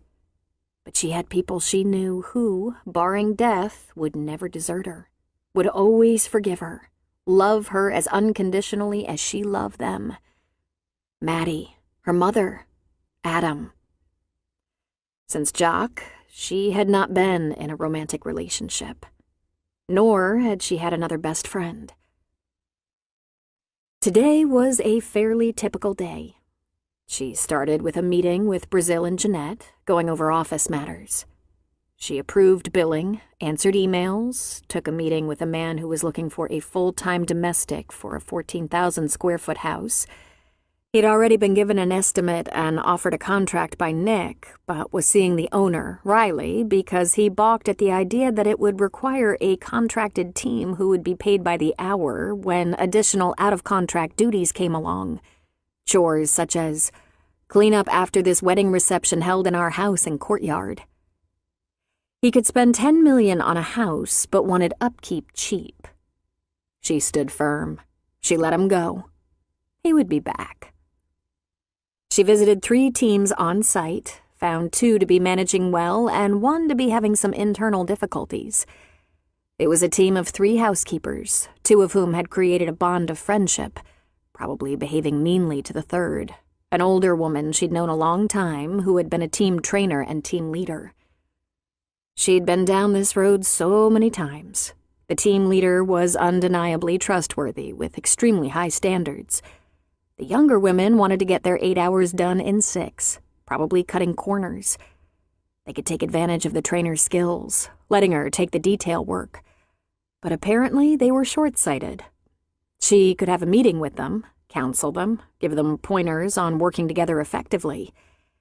Instead, she said, "I'll create a new team for you, but for the rest of this week, work together with no friction." Then she turned it over to Nick Cabrini, her director of operations, with instructions to redistribute them. All 3 of them. Those 2 snotty women who abused the older cleaner weren't getting away with this. The women loved Nick. Her few male employees respected him. In fact, she loved Nick. He was young and personable, but very rigid about their policies. He was never too harsh, that she knew of, but he was always firm. He was also bilingual. He had a good education and hoped to start a company of his own in another specialty. He wanted to get into transportation, limo, and car service. But his best quality? His mother taught him to clean like a wizard. He could spot a smear or speck of dust at 50 yards. His counterpart was Louis Spinoza, a retired firefighter who headed up their industrial restoration division. Louis had tons of hazmat experience, had worked construction on and off, and, as many firefighters did, had worked a second job for years, in cleanup. Riley grabbed a chicken salad on her way back to the office and ate it at her desk. Just when she was starting to feel that afternoon lull, who should show up but Adam? He gave a couple of raps on her door and stuck his head in. "Is Madam busy?" he asked. She pushed her salad aside. "I'm always busy, but you're so welcome to come in. Out of school early today?" "Nah, I just don't have any other duties." "Good. I'm dying to hear about Maddie's driving test from an objective person. She says it took her 15 minutes and she aced it." He grinned. 20 minutes, and she missed 1, but she challenged it and even showed them the page on which her answer was located. I'd have given it to her. "You'd give her a kidney," she said, laughing at him. "Well, true," he said, sitting in the chair in front of her desk. He balanced an ankle on the opposite knee. "There is something we should talk about. I ran into Emma yesterday after the driving test. I met her later for a drink." Riley frowned. "Oh?" she said. "Ran into—" "We stopped for a hamburger on the way home from the test, and guess who was working there? Little paper cap, apron and all." "Maddie didn't say anything." "She teased me a little bit on the way home. I just told her Emma was an old friend we went to school with." He took a deep breath. "You're going to have to tell her, Riley. You're going to have to explain about Emma and Jock. And you." "Why?" she asked quickly, defensively. "Because it was a thing around here. I don't know everything that went on. All I know is Jock was going steady with Emma when suddenly you were pregnant with Jock's baby and had a huge blowout with your best friend. A couple of families were thrown into a tailspin, all kinds of agony and grudges resulting. Riley, Maddie has a best friend, a couple of them. She needs to know what happened to you." "That has nothing to do with Maddie," she said. "Maddie was born into a loving family. She knows the facts about who her father is. She spends plenty of time with him, especially when sports are involved. Maddie is secure." Secure with the sanitized version of this story? First of all, someone is going to tell her someday that there was a whole lot of cheating and hard feelings going on. Probably when people who have known us almost our whole lives notice that Emma is back in town. That might bring the whole drama to mind. It'll get so much more interesting to add that Emma left California permanently, probably at least partly because of that, and ended up married to an internationally famous con man. And second, we've never been that kind of family. The kind that short-cheats the truth. What does it matter? She asked in a voice that verged on desperation. It might not have been tidy, but it wasn't complicated. Emma was gone. We were left behind. Spent a lot of time together. Do I regret it? Not when I look at Maddie. But I wish Jock had been someone else's boyfriend.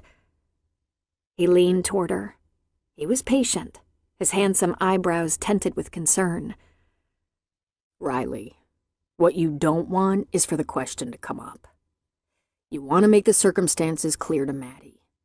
Because of this, there were a series of unfortunate misunderstandings and events that caused some anguish. But I'd like to think things always work out in the end. I hope things can work out for Emma. She's been through hell. I think things worked out for you. At the end of the day, things worked for me. I have a beautiful, brilliant niece. I hope Maddie has the life she wants, even though she has this mixed-up family of a lot of single parents. There's a sweet spot somewhere, Riley. That place where the good outweighs the bad. Know what I mean? That tender truth. The honest truth. You don't know what you're suggesting. You've become a very successful woman, Riley. You have everything to be proud of. There isn't a single one of us who doesn't have to own a questionable decision or two, but very damn few can show how they took that one misstep and turned it into pure gold. And if Maddie loses all respect for me? He shook his head. Not possible. Maddie admires you more than anyone.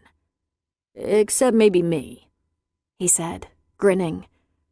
I think I'm your biggest fan. She softened her expression. Adam was all goodness wrapped up in the most beautiful package. What was she doing working at a fast food restaurant? Riley asked. As she tells it, it was the only job she could get. She wasn't sure if it was the fact that she hadn't had a job in 10 years, outside of being married to a millionaire, or if it was because she was married to a notorious thief. She suspects the latter, and I'm inclined to agree. People won't take a chance on her. Why would she tell anyone? She should have changed her name. She goes by Emma Shea, but she's not disguised. Employers are pretty savvy nowadays. They look up their applicants. They check Facebook and Twitter, just like you do. And she looks exactly as she did 15 years ago. 16, Riley said uncomfortably. Her fingers ran through her short, shaggy blonde hair at her temples, smoothing it over her ears. Aw, Riley, you've always worn this thing like a hair shirt. We should have talked about this years ago, but you were busy self-flagellating. Emma belonged to me and Mom, too, you know? She immediately knew who Maddie must be. Listen, even though you didn't confide everything in me, I know the whole thing wasn't entirely your fault. Last night I told her you and Jock weren't even together when Maddie was born, and she was surprised. Surprised and disappointed in Jock. This should have come out years ago, not last night. That's how little communication she's had with this place. Riley felt tears threaten to rise. I tried to tell her. She wouldn't speak to me. Lyle could have told her, but he was determined to stay out of it. Besides, she was busy, Adam. Flying all over the world in that private jet. I have no doubt she'd have walked away from that had she known what was really going on there. I thought you'd be sympathetic. She was lied to. Everyone abandoned her. And so now she's just been struck down again? Poor Emma. She just keeps picking the wrong guys. Was that sarcasm? He asked. I apologize. I'm feeling a little like a cornered animal. Oh, God, why am I apologizing to you? Emma doesn't know I was flippant about her troubles. I gave her your business card. I told her you paid more than minimum wage. "You can't be serious," she said, astonished. She couldn't make in a year what her fresh flower budget was. Was being the operative word. You might hear from her. She's having a hard time getting by. "Lyle hasn't said anything," she said. Lyle has always been Switzerland where you two were concerned, which is why Emma knew so little about you and Jock.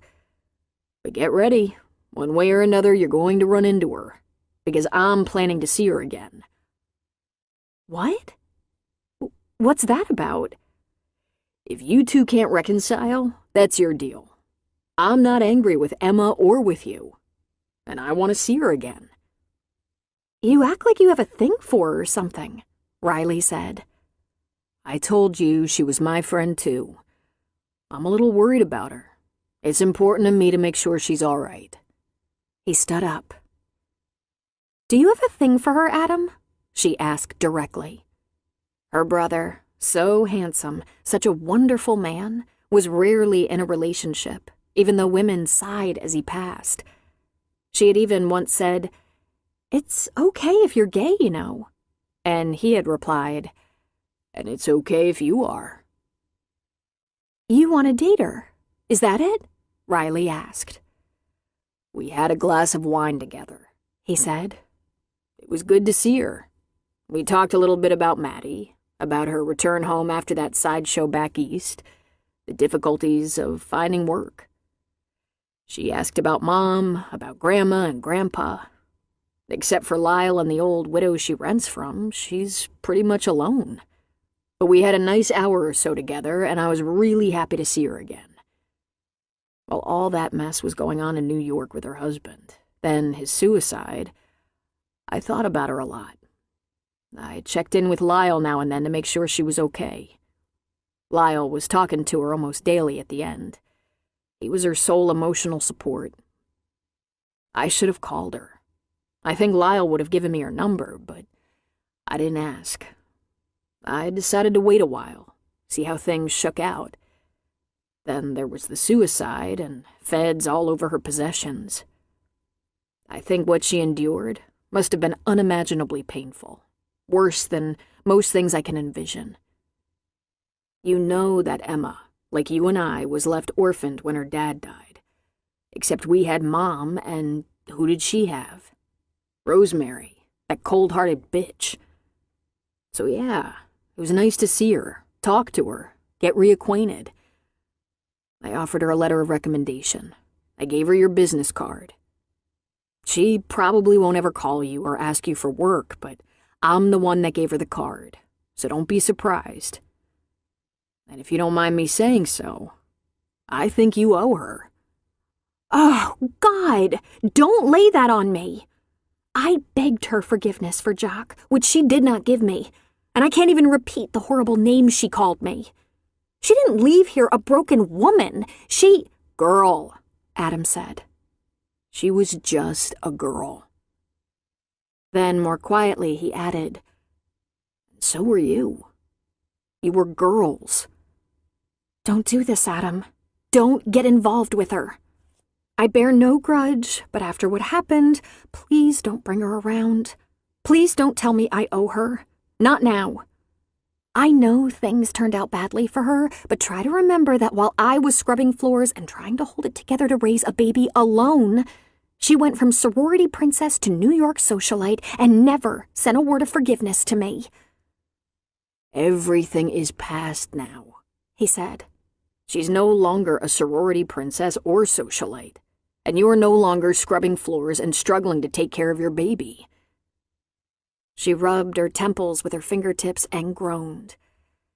It's over, and I don't want it all coming back. Not now. Please, Adam. You can't erase the past any more than she can, but we can all live with it decently. If she calls you, you better do the right thing, Riley. He was really deep down a kind person. And since he was just a boy, had felt most comfortable when the whole family was together. He didn't like loose ends. He was a protector. He'd been like a father to Maddie since she was born. And there was no question Riley would be lost without him. "She will never call me," she said. "Don't be too sure. It's really time to lay this thing between you to rest." "I have no jobs but cleaning jobs. She'd have to get her hands dirty." He laughed. "You don't think she got dirty in that New York life?" He was moving toward the door. "I'm just giving you warning." When they were kids, people were used to seeing them together. They were known as Beauty and Brains. They were both smart and pretty, but very different. Emma was a tall, slender brunette with rosy lips and eyes more commonly seen on a doe, large and dark. Riley was blonde, 4 inches shorter, with a tight little body and crystalline blue eyes. Both were incredibly popular. And while they seemed inseparable, they spent time with other friends as well. Emma was a cheerleader and participated in gymnastics. Riley was in choir, was a pom-pom girl, and the star in the school musical, Grease. Emma was the homecoming queen, and Riley the valedictorian. There was another difference between them that Riley was extremely conscious of. She was the poor one. Emma protested that her family wasn't rich and privileged, just that her father, being a CPA, was extremely good with money. Plus, his business certainly paid better than cleaning houses. When they were in grade school at St. Pascal's, Riley knew she looked shabby. By the time she was in 8th grade, thanks to a lot of babysitting and clever shopping, she was pulling herself together quite well. But Emma grew up in a 5-bedroom house on a half-acre lot, while Riley lived in a small old 3-bedroom, 1-bath house that held 5 people. She and her mother shared a room. If Riley wanted Emma to spend the night, which was quite often, Adam would take the couch and say, "Only if Mom sleeps in my room, because you would get into my stuff." His stuff, as Riley recalled, wasn't all that interesting. Even that hadn't driven a wedge between them. But Riley was only 10 when she said, "My family isn't always going to be poor. You wait and see." In all the years Riley and Emma were best friends, they had about 3 memorable fights. One was in 7th grade when Riley was invited to the first boy-girl party in their class, and Emma was not. In fact, Emma was most deliberately excluded by some jealous girls. It was melodramatic and tragic, and there were many tears. They were estranged for a long, painful month. In their junior year, Emma was asked to the prom by a senior and virtually abandoned Riley for the older crowd. She did her dress shopping with senior girls who were part of the new guys' clique. Riley was crushed and sat home on prom night playing Scrabble with her mother and brother. And Emma's prom night was a disaster. The guy got drunk and pressured her for sex, so she called her father for a ride home at 9 o'clock. Both girls were miserable and sad. They sulked and avoided each other for a couple of weeks. Then Emma's father was killed in a car accident. A drunk driver. Of course, Riley and her whole family went to Emma at once, embracing her, propping her up. The girls made up and swore they'd never let such differences divide them again. Emma was so sorry she put such stock in those prom friends, and Riley was devastated that she'd begrudged her best friend good times and was so sorry things went so badly. They bonded over Emma's grief. After all, Riley had lost her own father at an early age. She knew the pain of it too well. Emma was left with that tight-ass evil grump Rosemary and her 2 nasty sisters whom she didn't feel were her sisters at all. Then came college. Emma got a partial scholarship. Her stepmother said she would be able to help a little. She bought new clothes and excitedly prepared for a whole new life. Riley and Emma parted tearfully, and for the first 2 weeks called each other constantly, missing each other desperately. Then Emma settled in, became busy, got a part-time job. She had awesome roommates, was pledging a sorority. She was overwhelmed by her classes, loved the many social events and the surrounding rush. Also, Emma, being a vivacious young beauty, was getting hit on by college guys. Even older college guys. She confessed to Riley that she was doing a little harmless hanging out with the guys, a little innocent dating that she didn't want Jock to know about. Of course, her secret was safe with Riley. Getting acclimated to community college wasn't nearly as exciting. Riley found it to be very much like high school, except they didn't take attendance. Big whoop. It didn't take Riley long to begin to feel lonely. As Emma settled into campus life, making new friends and experimenting with her newfound freedom, she wasn't in touch as much. She wasn't picking up when Riley or Jock called. She wasn't answering texts or returning calls right away, and when she did, she didn't have much time. She was always rushing off somewhere, or it sounded like there was a party in the background. All she wanted to talk about was herself and all her cool new experiences. A week, then 2, then 3 went by with hardly any contact, and what contact they had was brief, just long enough for Emma to relate all the fun things she was doing. By early October, she'd already made plans to spend Thanksgiving with one of her new classmates and her family in Astoria, Oregon, rather than coming home to Santa Rosa. "I saw pictures of her house, Riley," Emma said excitedly. "I think they're incredibly rich." "We never talk at all anymore," Riley complained. "It's like you're too busy to be bothered with me." "No, of course not. Well, maybe we're growing apart a little bit," Emma said, "on account of going to different colleges, but we'll always be best friends." Riley, who used to talk to her best friend every day, several times a day, was lost. Jock, not one to go long without a girl, was calling and hanging around Riley a lot. He said it made perfect sense for them to be going out. "You can't tell me she's not," he said to Riley. "I'm not sitting home until Emma decides she has time for me." Looking back, Riley remembered she'd felt deserted, abandoned. Was it too much to expect her best friend to talk to her every couple of days? Twice a week? For more than 3 minutes? And maybe ask her about herself once in a while? She and Jock were commiserating a lot. Jock was always around, calling her, taking her out for pizza, inviting her to join him for their high school's homecoming game and subsequent parties with old classmates. They were pals in their shared loneliness. "Be careful of him," Adam said to Riley. "He's been known to take advantage of girls." "We're just friends," she said. But Riley was growing very fond of Jock. She looked forward to every call, every casual date. They stopped commiserating so much and started laughing and having fun.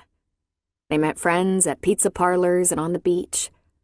One crisp fall night, they drove over to the coast and had a few beers by a beach fire, just the two of them.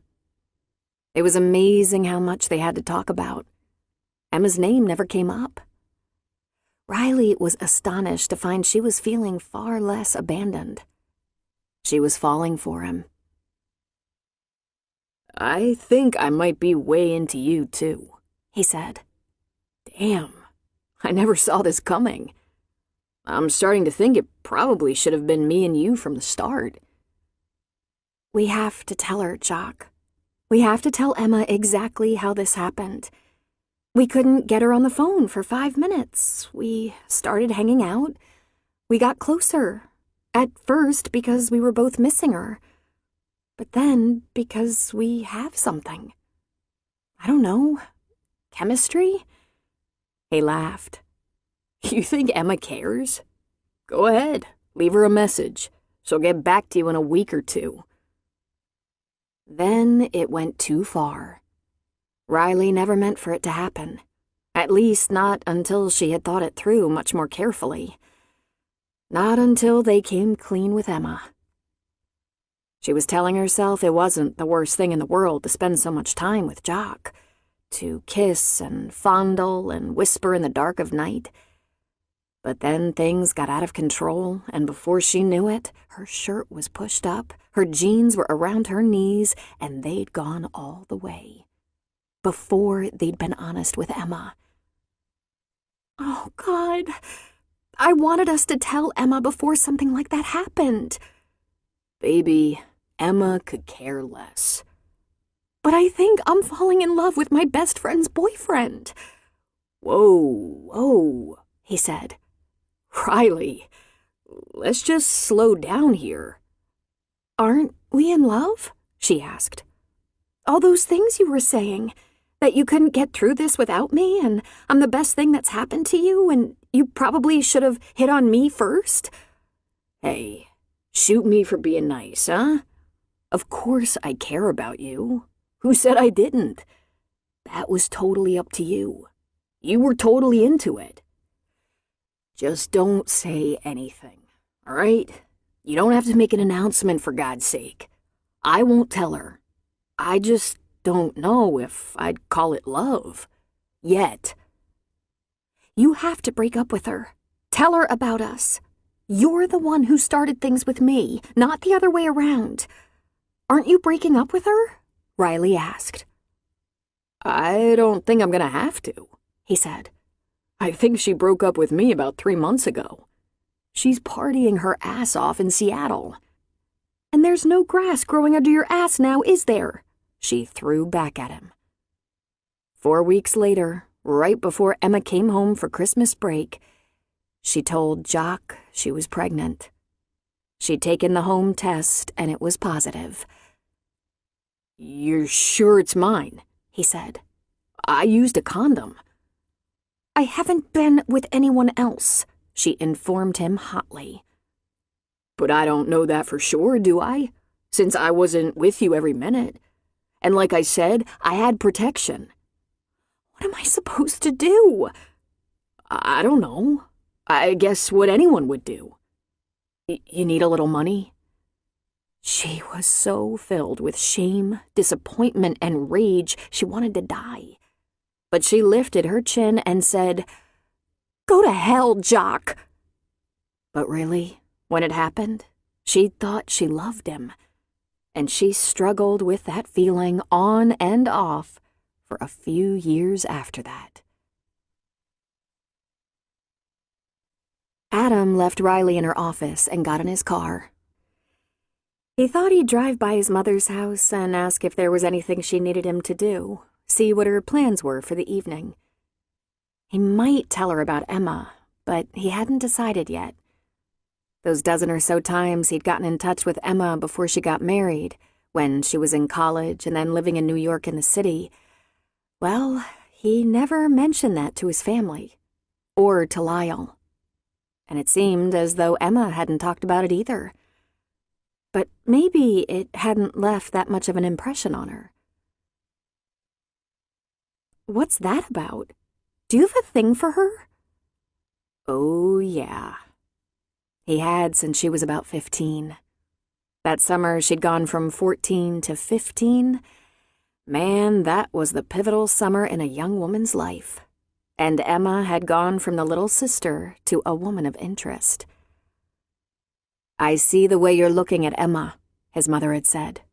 Do not touch that girl. Do you hear me? She's like a daughter to me, like a sister to you and Riley, and you're 18. She is off limits, at least until you're both adults. This is non-negotiable. Her evil stepmother would love to throw you in jail. But not long after she passed her 18th birthday, she was gone to Seattle. Soon after that, Riley was expecting Jock's baby. There was a significant part of Adam's heart that was very happy Jock was no longer Emma's guy, but he was smart enough to know that until Emma recovered from her broken heart, he'd better not step forward. The next 6 years were a blur. Emma didn't return to Santa Rosa except for very brief visits, and he didn't see her. He worked 2 jobs and went to school. His grandparents both died. He was helping his mother and Riley as much as he could.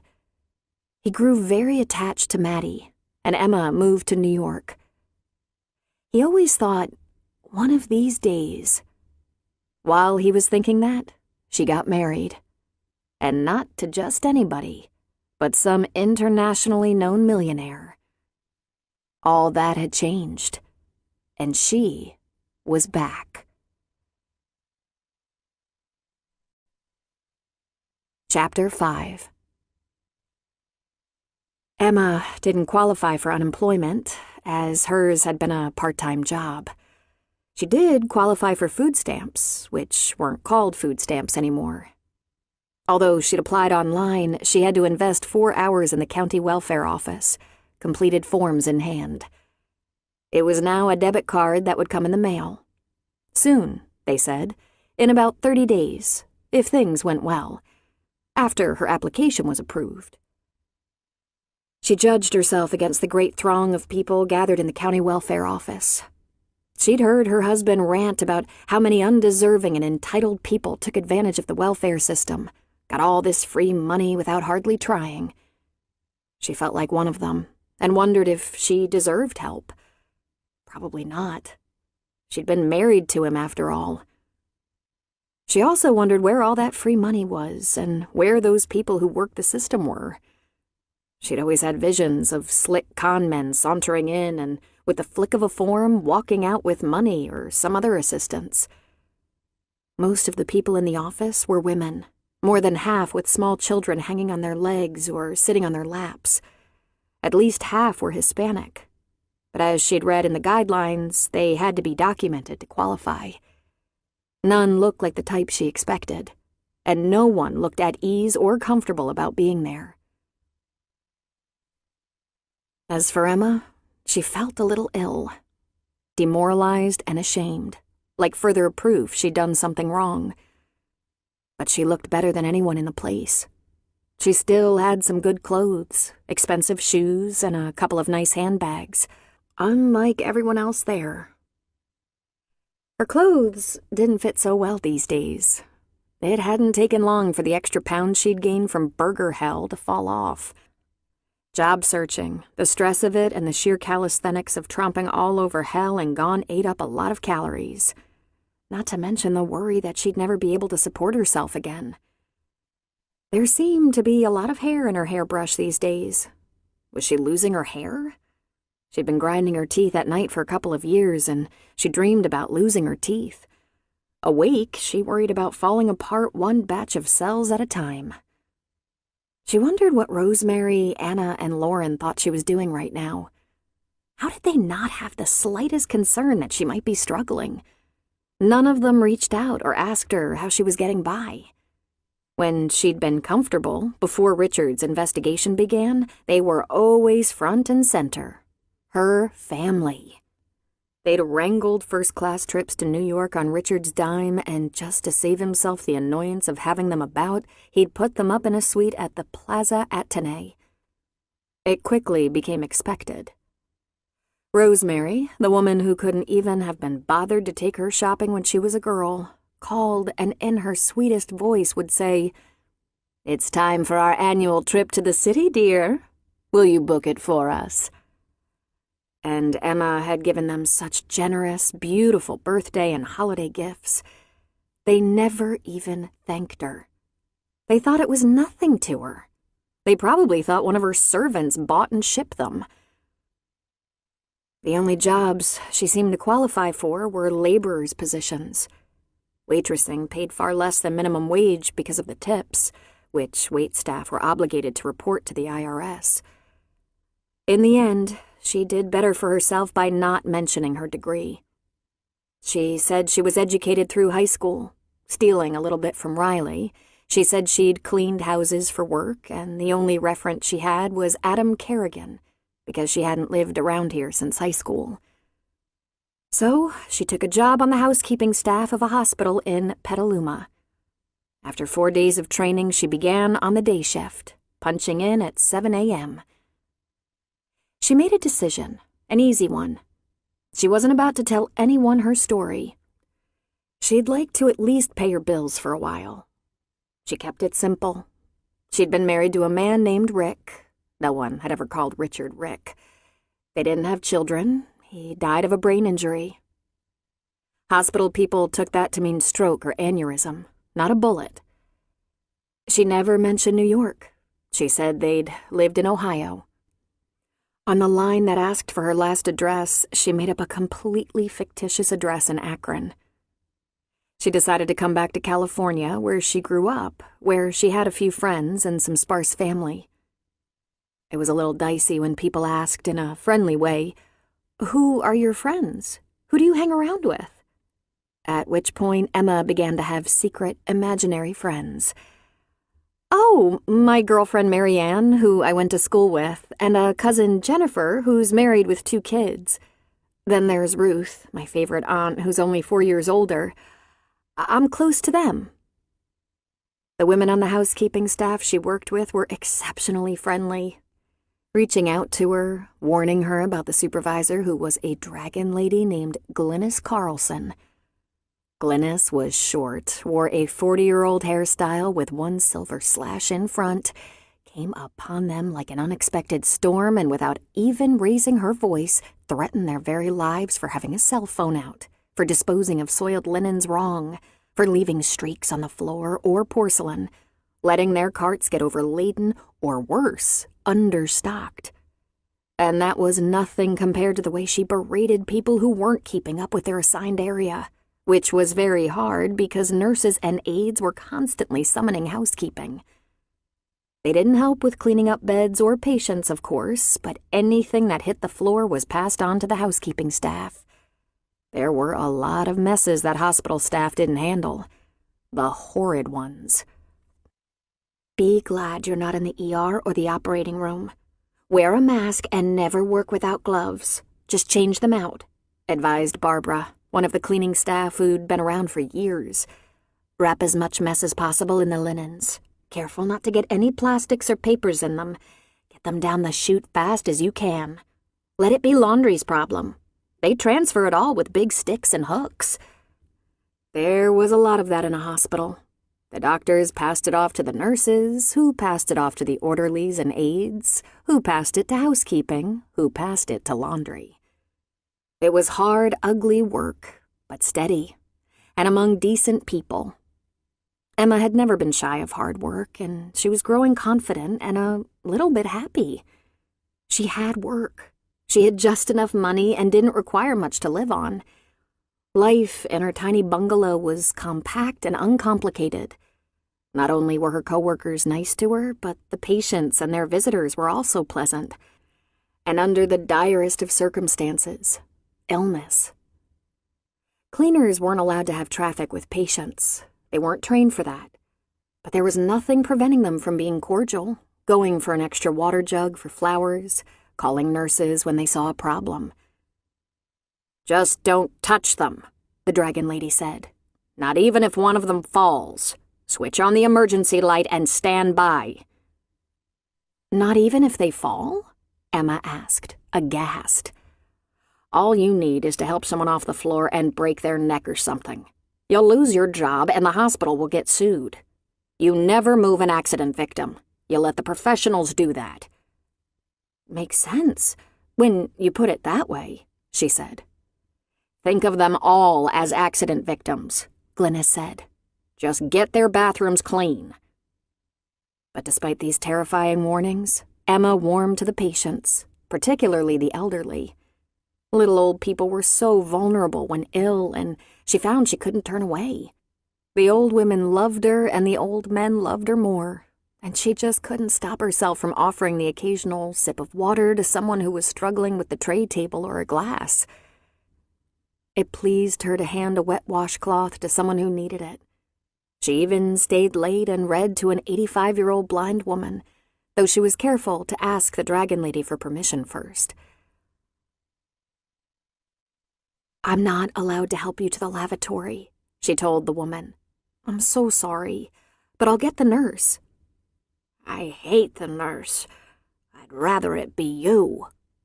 "Oh, I'd be happy to, but the housekeeping staff has been threatened with dire consequences if we break the rules, even just slightly. I'm not trained in patient care. Let me get that nurse, and I'll stay with you until she comes." She started thinking about possibly training as a nurse's aide. She had 3 very blissful weeks in her hospital job, though it was the hardest work she'd ever done. She didn't care.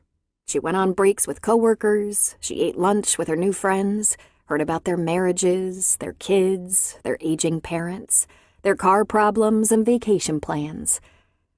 Emma began to have fantasies of a normal life. It wouldn't be a rich life for sure, but at this point, a rich life only represented disaster and danger to her. She was looking for stability, nothing more. She had her food debit card, she handed out Halloween candy with Penny, the leaves finished turning, November came in wet and cold. She got together for wine with Lyle and Ethan, who was almost starting to believe she wasn't a bad person. She spoke to Adam on the phone a couple of times when he called to see how she was doing. She had a light dinner with Penny on TV trays, watching Madam Secretary with her, just like normal people. Penny invited her to join her with her girlfriends, Susan, Marilyn, and Dorothy, for a potluck one evening, and to her delighted surprise, these old girls liked martinis. Susan's son was the chauffeur for Susan, Marilyn, and Dorothy.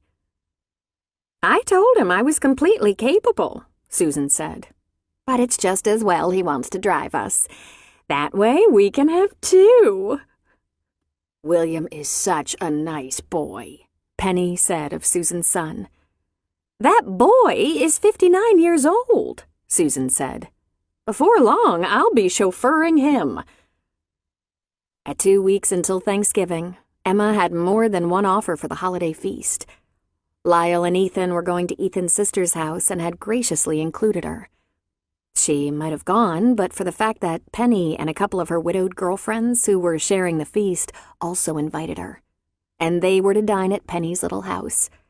She dearly wanted to join them. "Being one of the new kids at the hospital, I'm sure I'll have to work that day," Emma said. "We took that into consideration," Penny told her. "We'll be ready at about 4. That should give you time to get home, shower, come over for some pre-turkey poo-poos and wine." "Let me pick up the wine," she said. "You're absolutely welcome to." "And I'll visit Lyle's shop and see if he'll give me a break on a centerpiece," she added. "Try your best, darling, but be warned. He's going to gouge you.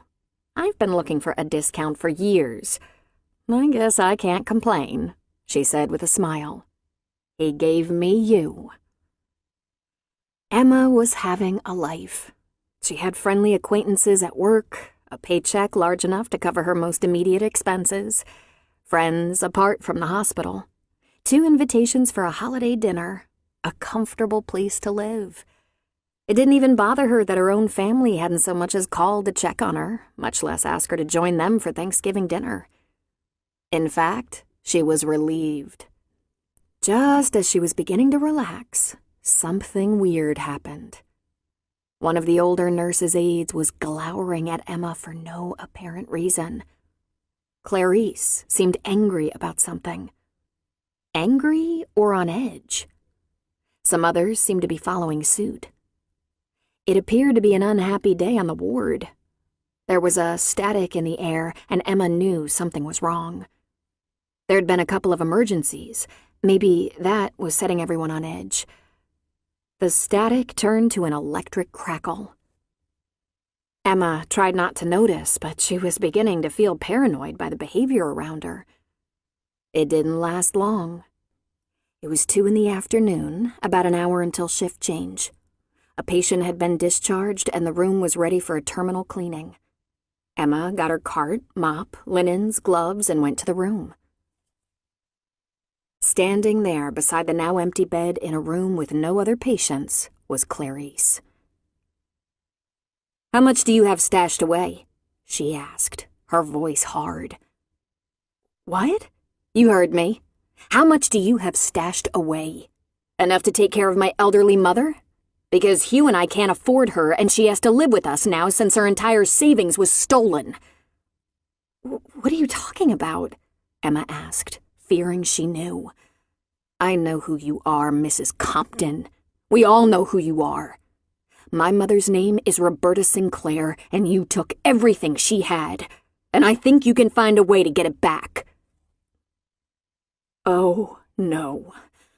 Even though she'd been over every possible scenario, now Emma didn't know what to say. She just shook her head. "There's nothing," she said. "I have nothing." "You have assets in your name," Clarice insisted. Emma shook her head again. "There's nothing in my name. Everything was in Richard's name, and the few things that weren't, I surrendered. All our possessions were auctioned. I surrendered those as well. Do you honestly think I'd be scrubbing floors in a hospital if I had anything?" "For a while, yes," she said. "You'll lie low for a while, then when the talk has died off, you'll tap into your hidden money. I read the book." "The books are wrong. The internet is wrong. Everything is gone. My wedding ring, my wedding gown, wedding gifts. I gave it all back. I'm not lying low. I'm using my legal name. I haven't even colored my hair. I didn't know what was going on, Clarice. I had nothing to do with Richard's business." "What about offshore money? One of the books says he was about to give the SEC account numbers when—" "Gone. He was trying to negotiate a smaller sentence, but there's nothing that I know of. Nothing left to me, I swear." "The book says you retained $1.4 million and a lot of valuable property." She was getting dizzy, shaking her head. "I kept a few thousand so I could drive back here and rent a small space. The U.S. Marshal sold everything at auction. Everything. I kept some sheets and towels, a few dishes and pots. I gave most of my clothing to women's shelters. There's nothing. Do you think I want to be tied to that hideous crime? I was told that investors got roughly 32 cents on the dollar. I couldn't do anything more." "You're lying," Clarice said. "You had lawyers. My mother didn't have a lawyer. She couldn't afford one. And she didn't get that much. She borrowed against her house to invest with Compton."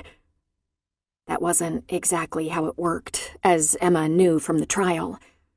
Richard Compton worked with a number of financial managers and brokers who represented smaller investors, and it was they who invested in his company. Richard didn't talk anyone into mortgaging their house. He talked hedge fund managers into investing with him, and he neither knew nor cared where they got their money. Large sums. Many collections of smaller investors. Richard was big time. He had a minimum requirement, probably 100 times the value of Mrs. Sinclair's mortgage. "My lawyer was assigned by the court, and he wanted me to keep enough to live on, since finding work would be hard. But I didn't keep anything." "I'm sorry," Emma said. "I'm so sorry. I would never have let something like that happen if there was anything I could do to prevent it."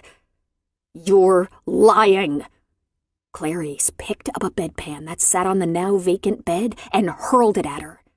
Emma blocked the missile with her forearms, but that did little good. The damn thing was full. Since she knew the patient just discharged was ambulatory, Clarice must have looked high and low through the whole ward for just the right bedpan. Or more likely, she emptied catheter bags into one. The splatter threw Emma off balance. She stumbled backward, hit her tailbone on the pail on her way down, and cracked her head on the metal door handle. She was covered in filth. When she tried to stand, the world was spinning, and she ended up scooting across the floor, escaping out of the room into the hallway. "Oh my God," one of the other housekeepers said, running to her. "What happened? Are you hurt?" Clarice walked out of the patient room and, lifting her chin in the air, walked past Emma. She went down the hall to the nursing station. "Can you get up?" the other housekeeper asked. "I don't know," she whispered. "Oh God, this is awful." "How did this happen?" "She threw a bedpan at me. Apparently, she was swindled by... My late husband was guilty of... Oh, but I didn't know," she said, turning imploring eyes to her friend. "I swear I didn't. I would never. And he's dead now." Two of the RNs on staff came running down the hall. One said, "Dear God." The other one said, "Clarice has lost her mind." They tried to get Emma on her feet, but when she swayed and threatened to fall again, they went for a wheelchair and took her to the ER. She tried to briefly explain the problem, but it didn't come out well. She tried to tell them she'd been married to a bad man, a thief, but she didn't know it, and it seems Clarice was one of his victims, but Emma didn't know. "I should have done something," she thought. "I should have done something when I wondered why lawyers negotiated our prenup. But Richard had hired both of them. I should have asked questions when this fabulously wealthy man wanted to marry me, but I didn't. I should have done something when the SEC started investigating him. I should have looked through his papers or found a way to hack his computer when I realized something was wrong. But I didn't know. I should have known. How could I not have known? I should have talked to the people who worked for him, the people who eventually testified against him. I should have found out how they were going to carry on. They got deals from the prosecutors. Everyone got deals, even his mistress. When everything was so murky, so mysterious, I should have looked into it. Maybe I should have hired a detective or something. Maybe I should have run." "Clean her up and get a head CT," the ER doctor ordered. "Listen, you might have a concussion, Emma. Can you get a ride home today and a ride back for your car tomorrow?" "I don't know," she said, thinking, "I'm covered in urine. Who wants to drive me home?" "Well, you can think about that. We're going to get you some clean scrubs, stand you in the shower and wash you off. Mandy will go with you and make sure you don't faint or fall in the shower. And while you're having your CT, think about who you can call. If there's no one, someone from the hospital can either take you home or put you in a cab. You can't drive for 12 hours at least. And Mrs. Carlson is waiting to see you, but let's get you cleaned up first." Glynis was going to fire her. She was taken to a shower. Her smelly uniform was put in a plastic bag and a set of scrubs provided. "I think your shoes are fine," Mandy said from right outside the curtain. "My shoes are fine because it hit me in the head and got in my hair," Emma said with a hiccup of emotion. "Just to be safe, throw the shoes in the washer when you get home, or spray clean them with some disinfectant cleaner." "You can wash those?" "I do it all the time. They're just running shoes. Canvas and that little bit of leather." If I'd been doing my own laundry and cleaning instead of hiring people to do it, I'd probably know that, she thought. Emma was given a comb and had a little lip gloss in her purse. By the time the doctor looked at her head CT, her hair was almost dry and completely mangy looking. Without some product, a brush and a blow dryer, she looked like a wreck. It was a relief to be clean, but she wasn't feeling much better about the whole thing. They gave her a list of symptoms to watch for, and she had a very large bump on the back of her head, but that didn't hurt nearly as much as her tailbone where she'd hit the metal bucket on the way down. She was given some ibuprofen. The doctor was insistent that she not drive herself. Emma thought about just ignoring the instructions. Then her wiser self intervened and reminded her that all she needed was to pass out while driving and kill a family of 4. She couldn't bear the thought of calling Lyle and having Ethan snigger to learn that her past was kicking up trouble. She didn't want to call Penny. She didn't want her landlady having second thoughts about her decision to rent to her. She texted Adam. "I fell and had a little accident at work and need a ride home from the hospital in Petaluma. Are you available? If not, I'll look around for someone who will give me a lift." He responded immediately. "School's almost out, so I'll come for you ASAP.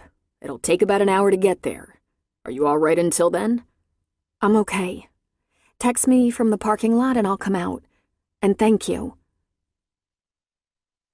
She went to Glynis Carlson's office and sat outside her door, holding the plastic bag with her work clothes in it. It was a few minutes before the dragon lady opened her door and motioned Emma to come in. She indicated the chair in front of her desk. Then Glynis folded her hands on top of her desk. Would you like to tell me what happened? I'll try, Emma said. My husband was Richard Compton. Do you know the name? Glynis nodded. She explained that Clarice claimed her mother was a victim, but Emma had only met a few of Richard's clients socially. They were typically big investors or multimillionaires. She'd seen a few in court and was surprised there was anyone from California. Especially surprised to learn it was Clarice's mother. But the crime was Richard's, not hers. You should have told me, Glynis said. You wouldn't have hired me. I might have hired you and put you on the night shift. Well, spilled milk. Now you have the prerogative of calling the police and filing assault charges. The nurse's aide who attacked you will be disciplined, possibly fired, but you can still— Emma shook her head. It would be a mistake to draw attention to it. Plus, I do understand her anger. I really do. Thing is, I can't help her with this. I surrendered everything. I didn't want anything Richard had gotten by swindling people. There isn't anything. Why does she think there is?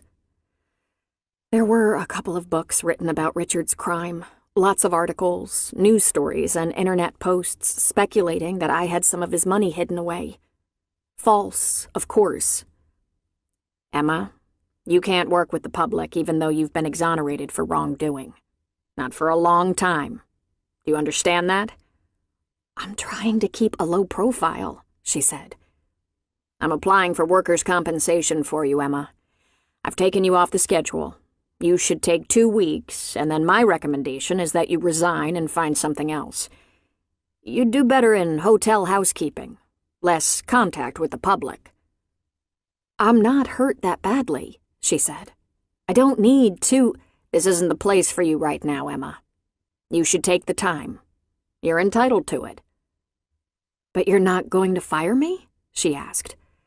As far as I know, you haven't done anything wrong. But I want you to think about whether this is the right job for you. I can put you on a different shift from the aide who beamed you with the bedpan, but I'm sure she has friends.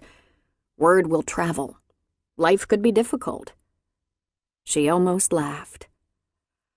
I might not have any choice. While you're recovering, check out the hotels in the area. That's an option. You'd be working alone, not with a lot of other employees. You'd rarely come into contact with guests. Or, wait a second. She reached into her drawer and began to shuffle through business cards. This woman has an excellent service. Domestic, business, etc.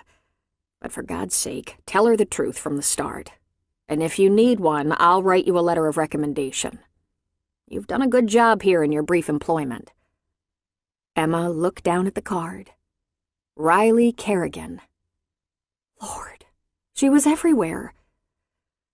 Yes, ma'am, she said. The only advantage she could see was that she wouldn't have to explain her circumstances. Think things over. Call me with your decision, please. Yes, ma'am. Emma went from Glynis Carlson's office to the restroom. She took several deep breaths. Glynis had been kind, fair and kind. But Emma had to face facts. People would blame her. If they didn't blame her as a co-conspirator, they'd blame her for not taking action or for not testifying against Richard. They'd never believe she had nothing to say, nothing to add. Keep your head, she told herself. It's only been 6 months. This could go on a while. You knew it wouldn't be easy, no matter where you went, no matter what you did. Then she put the bag holding her soiled work clothes in the trash can. She went to the locker room in the basement where they clocked in and grabbed her jacket. She wasn't going to wait around for Adam where other employees might pass her on their way to their cars. There was a nice little courtyard behind the emergency room. It was primarily there for those die-hard smokers left in the world, but no one was there at the moment. The sun was shining. It was a beautiful fall afternoon. She sat with her back to the door and talked to herself a little more. It's only been 6 months. Some of his victims will be angry for the rest of their lives. Many will feel his death wasn't punishment enough. And there would always be those who believed she had some of that money, that she had a plan, that she was just waiting to emerge like a phoenix, rolling in dough, living the high life. It's only been 6 months, so don't cry. But silent tears streamed down her cheeks. A few minutes had passed when she heard the door behind her open. She heard a little rustling, some footsteps, then a man walked past her. He was carrying a cellophane-wrapped bouquet, hanging down at his side. That was the rustling she'd heard, the cellophane. He walked all the way to the end of the courtyard, then turned back toward her. He glanced at her briefly and sat on a bench several feet away and didn't meet her eyes. He was looking at his knees. She gave her eyes a little wipe. He looked up. "Bad day?" he asked. She nodded. "You?" "A little disappointing, but it'll all work out." "What happened to you? You're a doctor?" She shook her head. It was the scrub, she realized. "Ah, nurse. I guess nurses can have all kinds of bad days." She didn't respond because it wasn't required, except that she had this real problem with deception. No one would believe that, of course. She imagined almost everyone thought she was a liar. Her cell phone chimed in her pocket. She took it out and saw Adam's text. "I have to go. My ride is here," she said. "I hope your day gets better." He actually stood, and she realized he was very handsome, also tall and broad-shouldered. "I hope yours does, too. Here," he said, holding out the bouquet. "Take these. They will go in the trash otherwise." "Can't you take them home to your wife?" "No wife." "Your mother? Daughter? Sister?" He smiled, improving his looks even more. "Nah. Here. Enjoy." She just stood there. "Come on. Someone just did something nice for you. Take them." She did. She said thank you.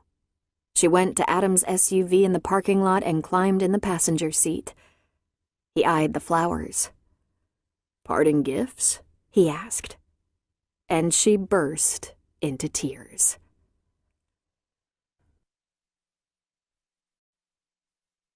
Chapter 6. Adam knew something was wrong.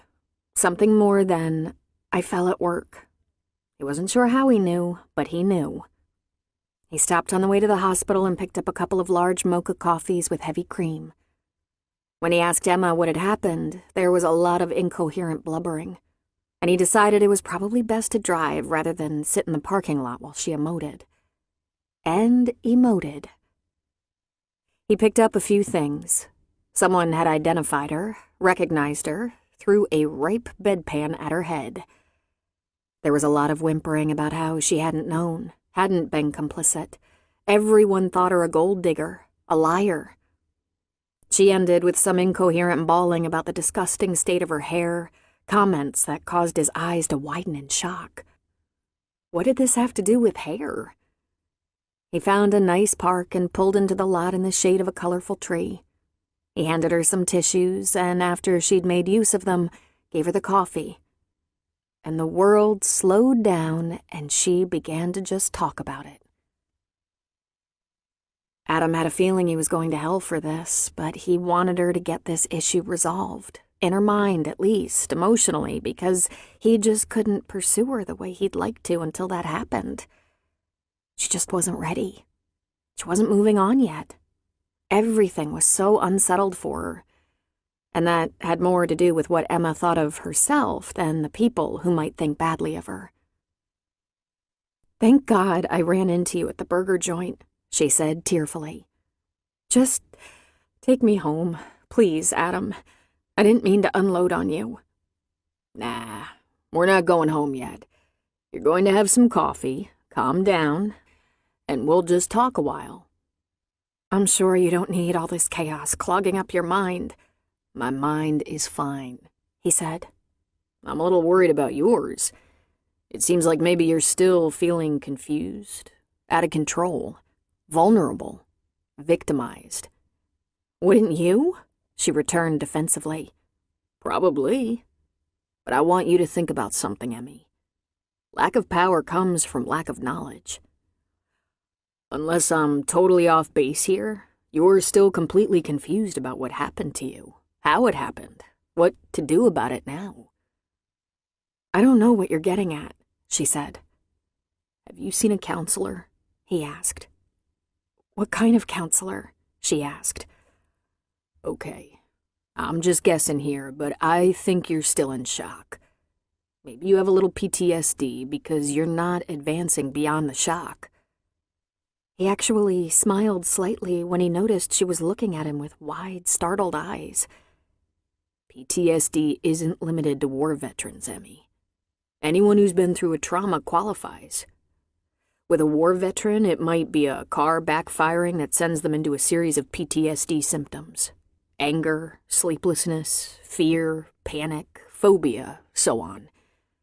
For the victim of emotional abuse, it might be facial expressions, certain comments, another's rage or threat. You should check this out. See a counselor. Listen, she said earnestly, scooting forward in her seat and turning in his direction. I don't have the money for a counselor, and I have health insurance for emergencies. But no one, I mean no one, is ever going to offer me discounted therapy because I suffered through kissing goodbye to millions of dollars after living like a queen for years. Victim, he said. You are a victim. And you were probably a victim then, not a queen. You need some help. I'll check around. I might find someone, you never know. I know everyone. I've been teaching half their kids for 15 years. But while I look, you might want to do some reading. From what you say, you still have so much mystery about what happened to you. You can't even figure out how you ended up in this mental, emotional minefield. And there must be some kind of explanation. If there's not a clear explanation, there might be enough information out there to help you draw some conclusions. Hit the library. Read those books written by other people who think they've drawn conclusions. Find out who they think you are.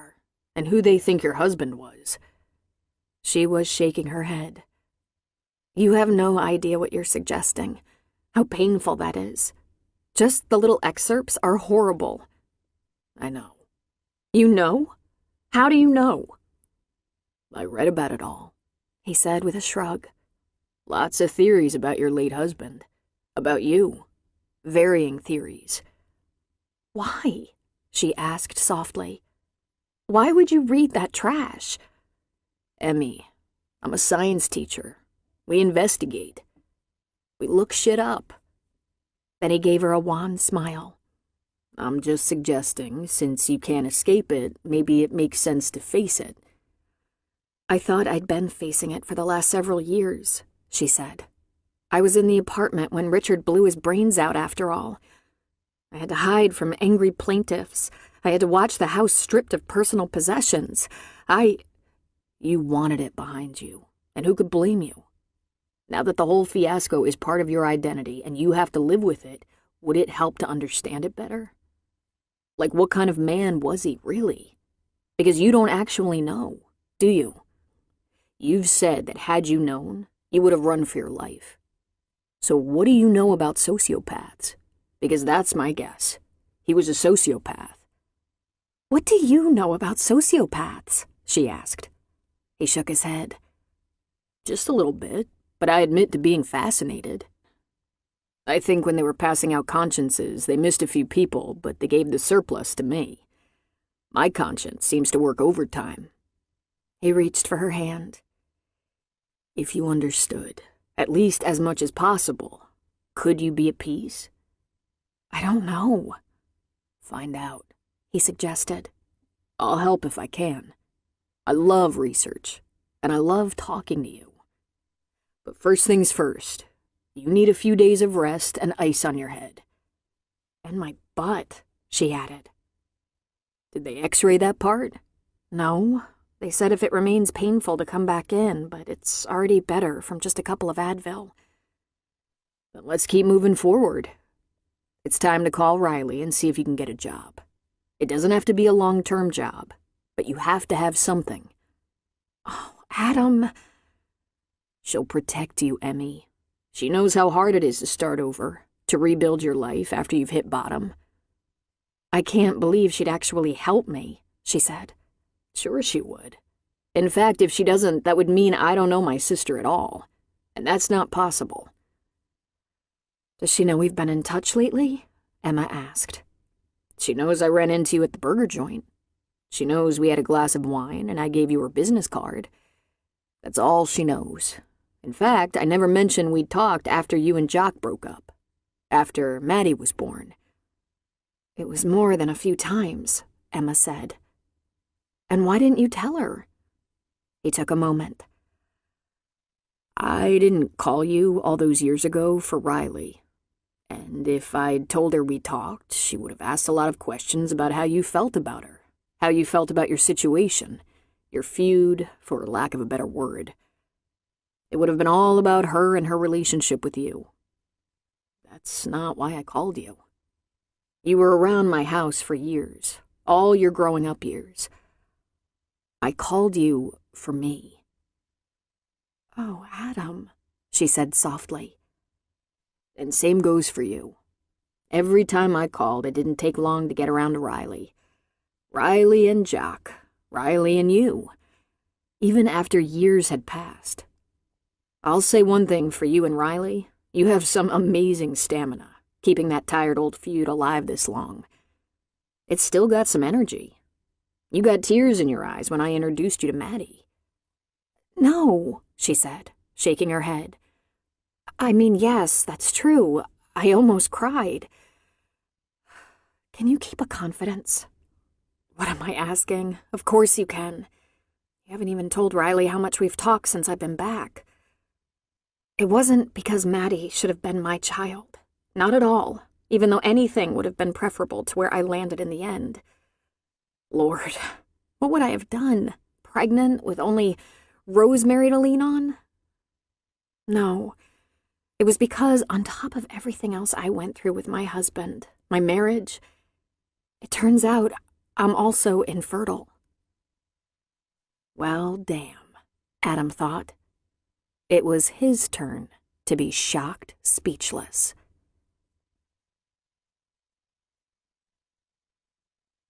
Three days later, Emma was introduced to Lucinda Lopez, family, marriage, and individual counselor.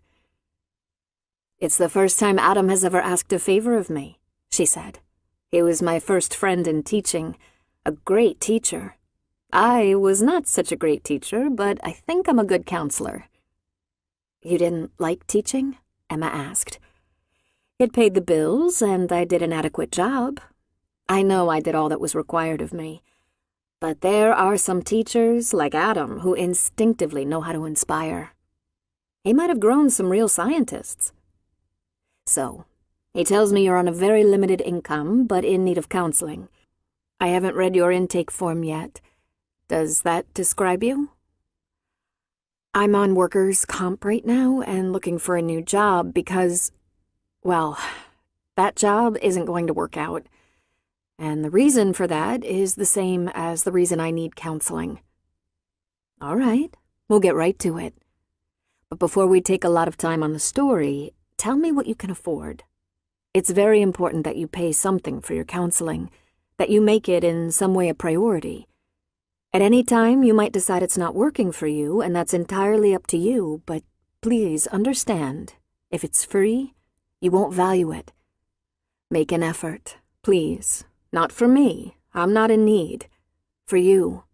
Your results will be better if you stretch yourself, if you commit.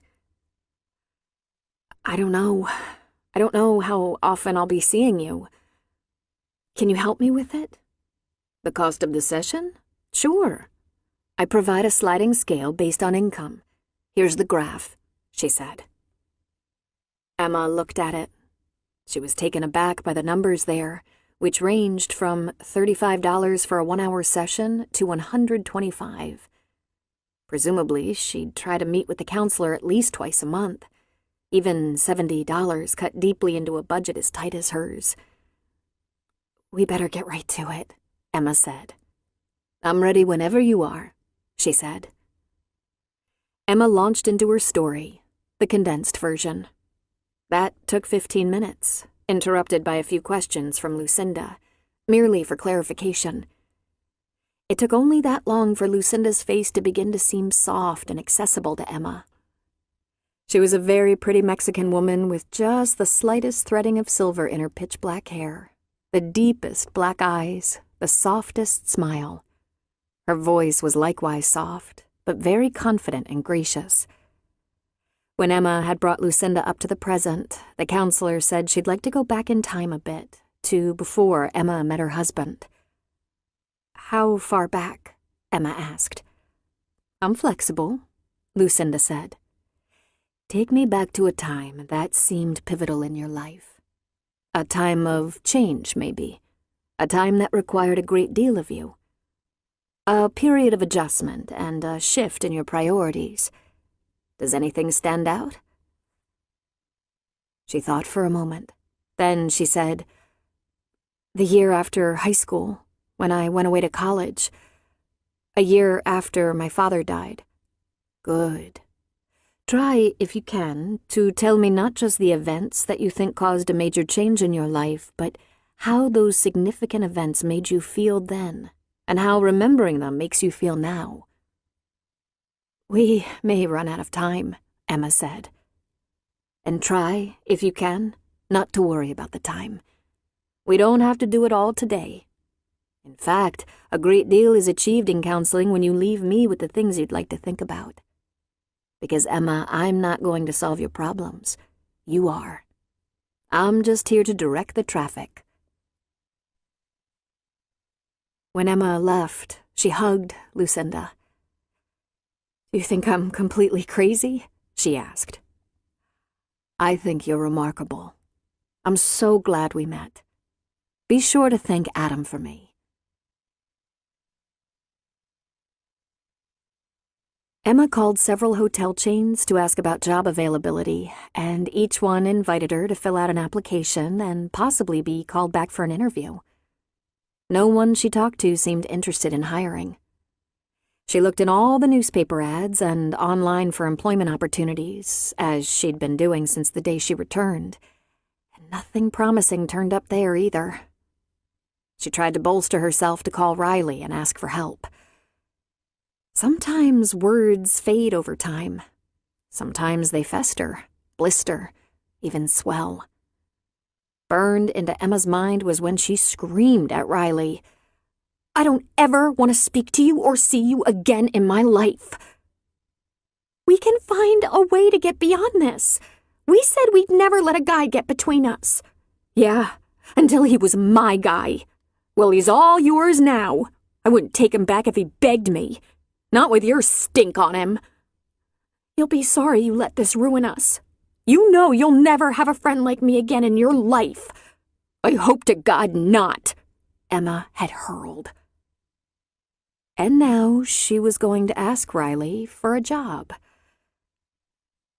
"I'm so sorry," the receptionist said. "We don't have any openings right now, but if you'd like to leave a name and number, I can call you as soon as something opens up." "Sure," she said. "I'm Emma Shea, and—" "Oh, Miss Shea, I reserved an appointment for you. Can you come into the office to meet with Ms. Kerrigan Thursday afternoon at 2? Sure," she said. Was that a good sign? Adam had said Riley would help her, but what if he was wrong about that? 16 years ago, right after screaming she hoped she'd never have a friend like Riley again, Riley had screamed at her, "Emmy, please, please try to understand. I didn't mean for this to happen, and I'm sorry. I can't lose your friendship."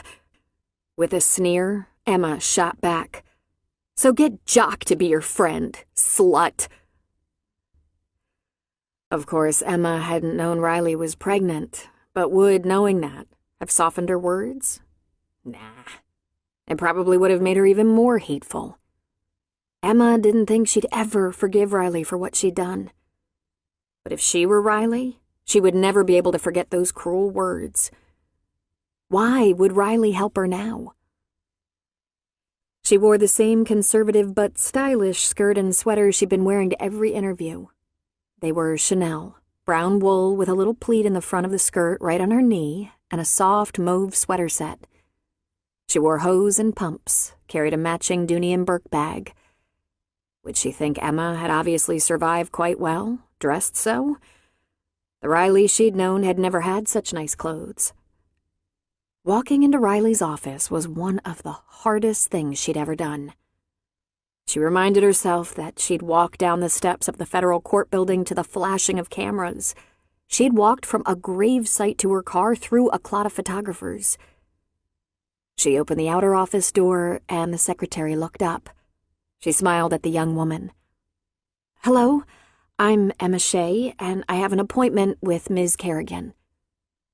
"You can go on in," Jeanette said. "She's expecting you."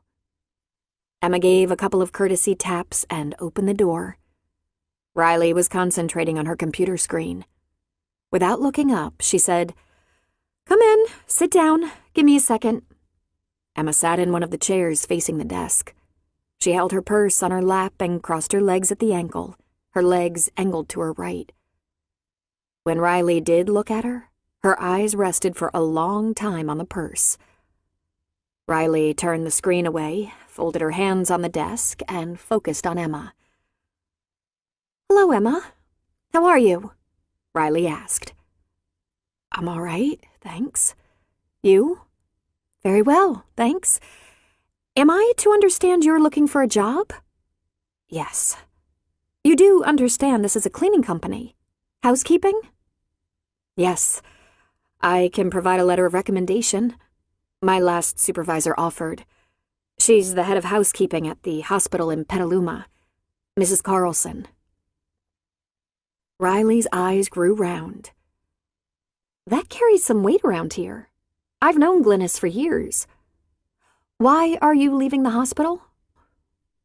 Emma was surprised, then realized she shouldn't have been. Adam was very tight-lipped. "I had a fall. Actually, an angry person who claimed to be a victim of Richard's fraud threw something at me, and I fell. I'm not hurt. I was checked in the emergency room.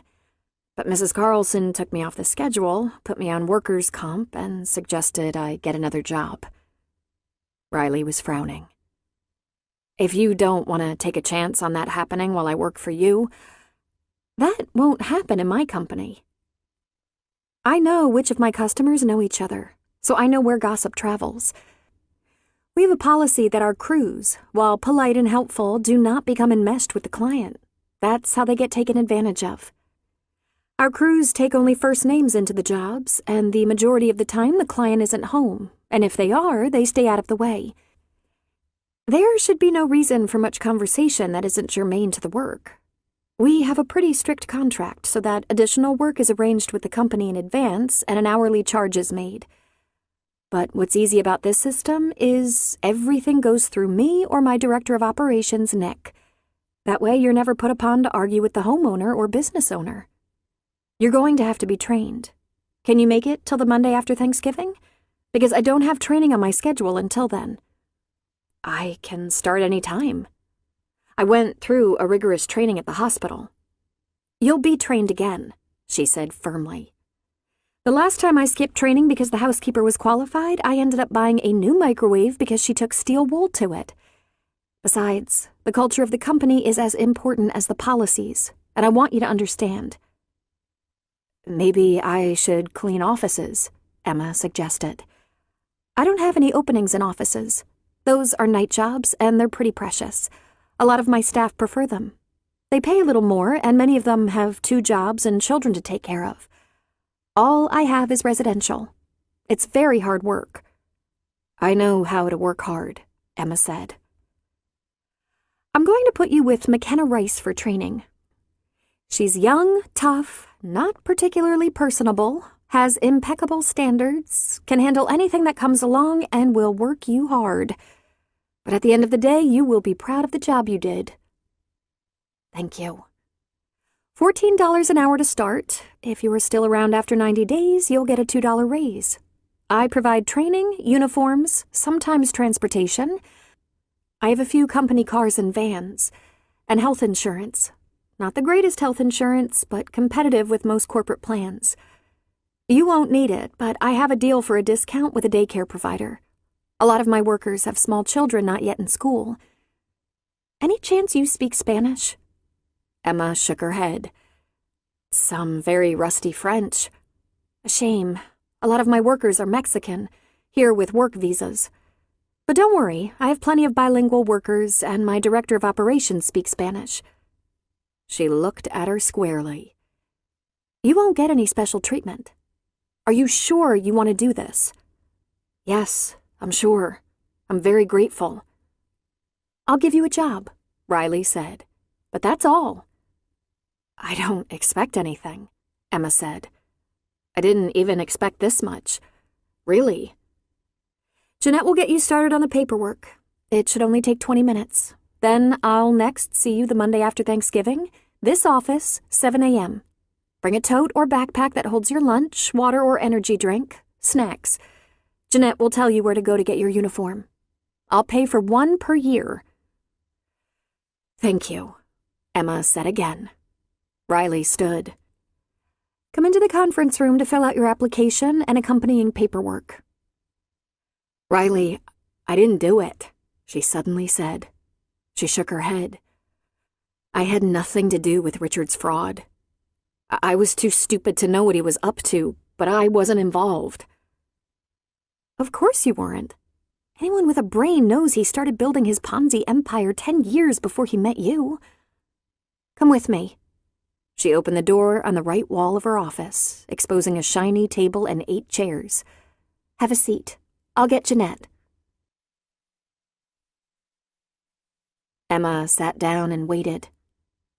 The interview wasn't exactly comfortable, but it wasn't as bad as it could have been. It must have given Riley great pleasure to have Emma crawling back, begging for work. A lot of people who didn't even know her would feel the same way. The uppity young trophy wife, paying the piper every day, every hour, every minute. Riley's clothes weren't baggy and worn anymore, she thought. In fact, she looked wonderful. She was obviously buying her clothes in San Francisco. That was a Marco de Vincenzo suit. A little young and short for Riley, but she wore it well. If Emma was a betting woman, she'd think Riley pulled that one out of the plastic just for her. She finished filling out her forms and went back into Riley's office, knocking before opening the door. Riley was on the phone, but gestured her in, pointing to the chair. While she waited, Jeanette peeked in. She was wearing her coat and had her purse strap over her shoulder, obviously leaving.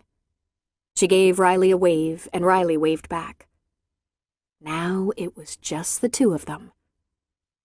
Riley finished her phone call and focused on Emma. Any questions? Not that I can think of. Thank you again. Not at all, Riley said in a businesslike manner.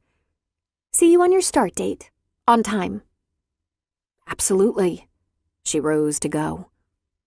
Emma was almost out the door. Emma? She turned back. Now we're even, Riley said without looking at her. I have no more debt to pay you. Emma was stunned and frozen speechless for a moment. She finally found her voice. Do you think I'm keeping score? You didn't have to do this. You didn't have to hire me just because of something. We were children. We're not anymore, Riley said. We're not going to be friends, but this thing between us, I'm done with it. But stay away from my brother. And she was completely refocused on her computer screen. Emma slowly closed the door behind her. But then she opened it again. Wait a minute, she said. Are you angry with me? Because I said some awful things to you and I regret it, but I think you have to bear responsibility for what you did. It's over, Riley said. Obviously not, Emma shot back, rather more hotly than she intended. It was all regrettable, Riley said, and I'm sure there's plenty of blame to go around. It might be helpful if I knew exactly what blame I'm expected to carry, Emma said. I'd rather it be over, Riley said, standing to face Emma. Let's call it done. Oh, no, you don't. You started this up again. Riley, I didn't sleep with your boyfriend behind your back. What is your grudge? Because of those terrible things I said to you out of anger? If that's it, that's not it, she insisted loudly. I guess you were entitled. I understood why you'd be furious. Then what? You wouldn't forgive me, she said. Riley's eyes glistened and she held her lips in a tight line. Emma was struck silent. She said the only thing that came to mind. I was too hurt, too angry. Over Jock? Riley demanded. She gave a short laugh. You haven't even returned our calls in weeks. It's so hard to believe your broken heart was serious enough to sustain such a grudge. We were best friends for 10 years. She shook her head. I got over Jock in a few months. I let it go so long ago, Emma said. And it never once occurred to you to send a note or even a text saying, let bygones be bygones? Riley, No, it never did. I figured we were best parting ways. That was one hell of a fight. Yes, Riley said softly. And I begged. I groveled. I sent a dozen notes, left messages. You wouldn't respond. You wouldn't even hear my side of the story. And you lifted your nose in the air and walked away to a better life, better friends. Emma shook her head. Not for long, she said. Is that really what's up your butt? That I didn't say you're forgiven? Didn't listen to your story? Want to tell me now? Ha! Now I don't even want to think about it. But it sure as hell had staying power. Emma laughed hollowly. We should have both been furious with Jock, not each other. I was. I still am some days. But he's Maddie's father and I'm stuck with him. You, I'm not stuck with. No, you're not.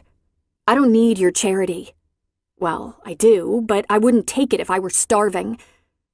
But are you still giving me a job? Emma asked. Yes, and by God, you better not fuck up. I built this company and it means a lot to me. You mess up and I'll fire you in a New York minute. I'll do my job, she said, turning to go. She turned back. Really, I might not have said anything. I was a little busy. But I forgave you a long time ago. And until I saw you, I didn't think it still mattered. I thought I'd learned never to let down my guard. What's this about your brother? What did you mean by that? Riley took a breath. I'm happy to give you a job as long as you pull your weight and earn your paycheck. But I don't think it makes any sense for us to try friendship again. Obviously, irreparable damage was done. That being said, I don't need to run into you at family gatherings. I see. I guess it could be problematic. Just don't put me in an awkward position with my family. Of course, Emma said. We didn't exactly kiss and make up, but we can lay this to rest now? Start over as employee and employer? Absolutely. Starting a week from Monday, 7 a.m. Emma exited, softly closing the door behind her. But glutton for punishment that she was, she opened the door again. You should probably thank me, she said. If you hadn't been so pissed off at me and scared to death, you probably never would have built such a successful company. Don't hang your hat on that idea, Riley said. I had a good start on it before Jock messed up my plans. And that actually made Emma smile at her. You were so much better off without me. Who knows? If we'd remained friends, I might have convinced you to let Richard help you invest your money." Then she closed the door and left. Riley sat at her desk for a long time, just still and quiet.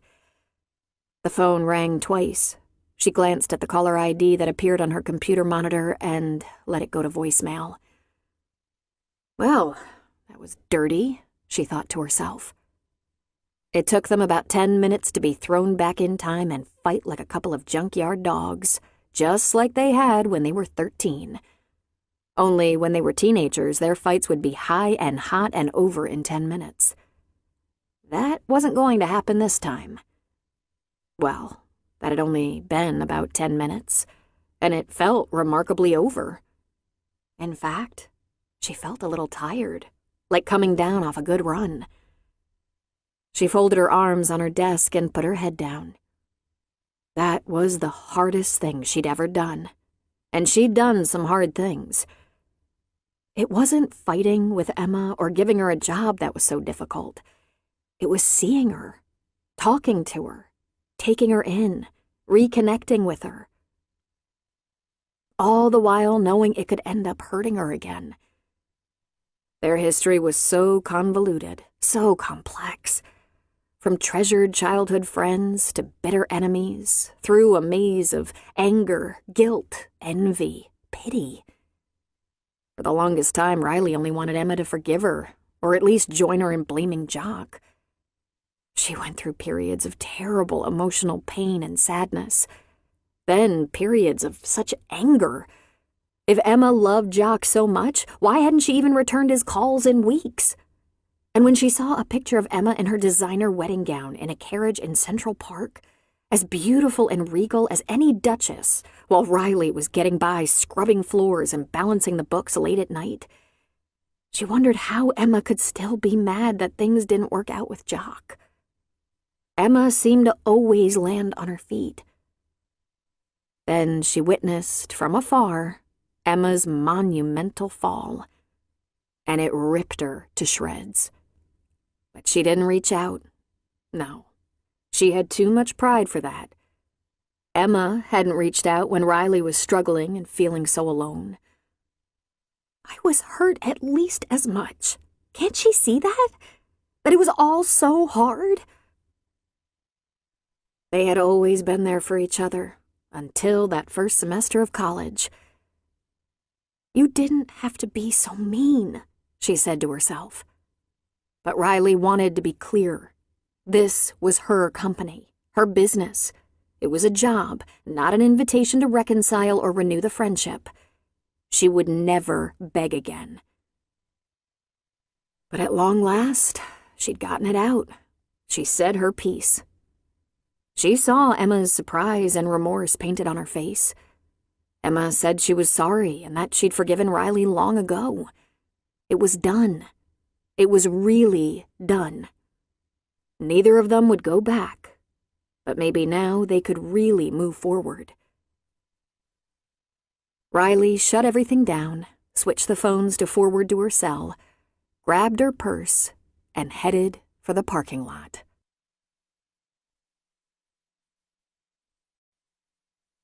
Chapter 7. Riley went to Starbucks, a place that saw her at least once a day. She rarely sat around inside. She was usually in and out and on her way. Always so much to do. There were those who camped in Starbucks for hours, doing their emails or writing something or studying. People who didn't have to be somewhere every minute. Not Riley. She never relaxed. She bought a newspaper on her way inside. She had a lot to process, something she could do while hiding behind a newspaper. The Great Barrier. It was such a cold November day. A hot coffee with heavy cream sounded good. And there was a nice little table by the window that looked out on the patio that Starbucks shared with the deli. She smiled at a couple of people she didn't know but saw in there a lot. Then she settled behind the paper. Women, she thought. Difficult, complex, emotional creatures. She should know. Not only was she difficult and complex, she also had far more women employees than men.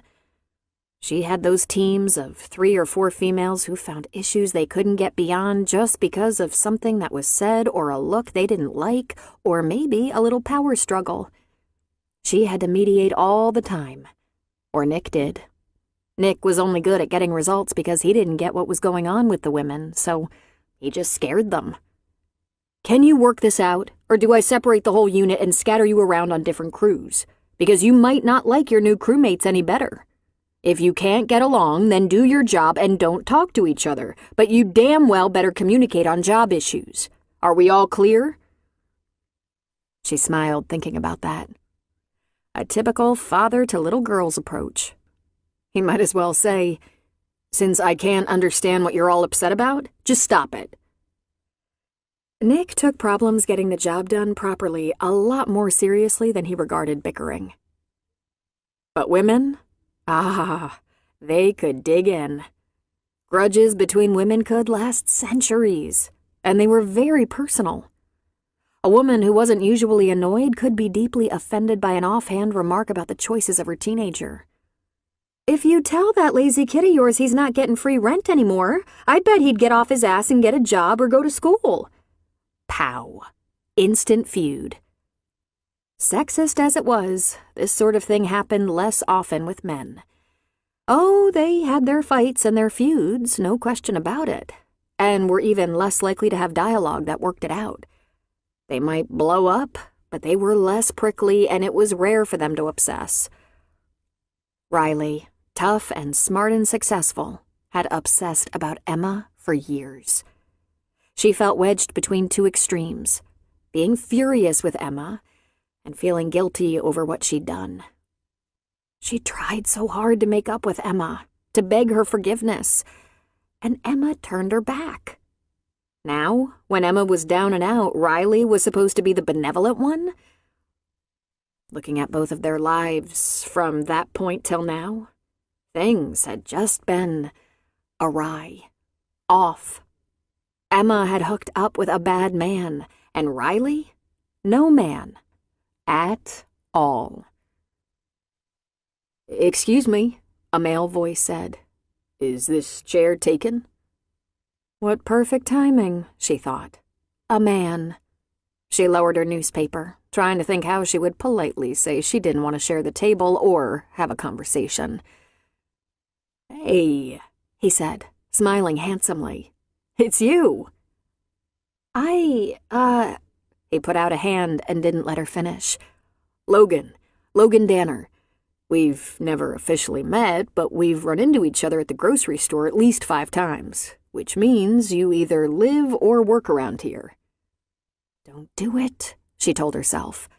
She took his hand.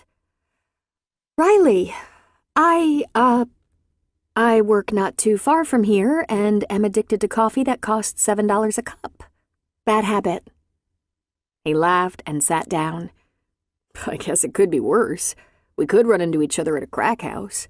Now that would be bad." "Look—" "Oh, I'm sorry," he said. "You weren't looking for company. My mistake.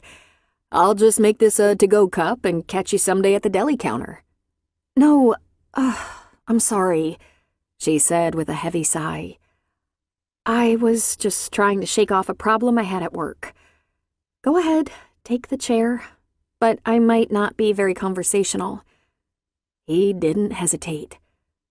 "I'm a good listener, if you feel like talking." "No, thanks. Let's stick to the price of melons." "I'm also a good talker, if you'd rather not. Or we can pass the time as if we're alone." He reached down and pulled a small laptop out of a canvas shoulder bag. He put it on the table and opened it up.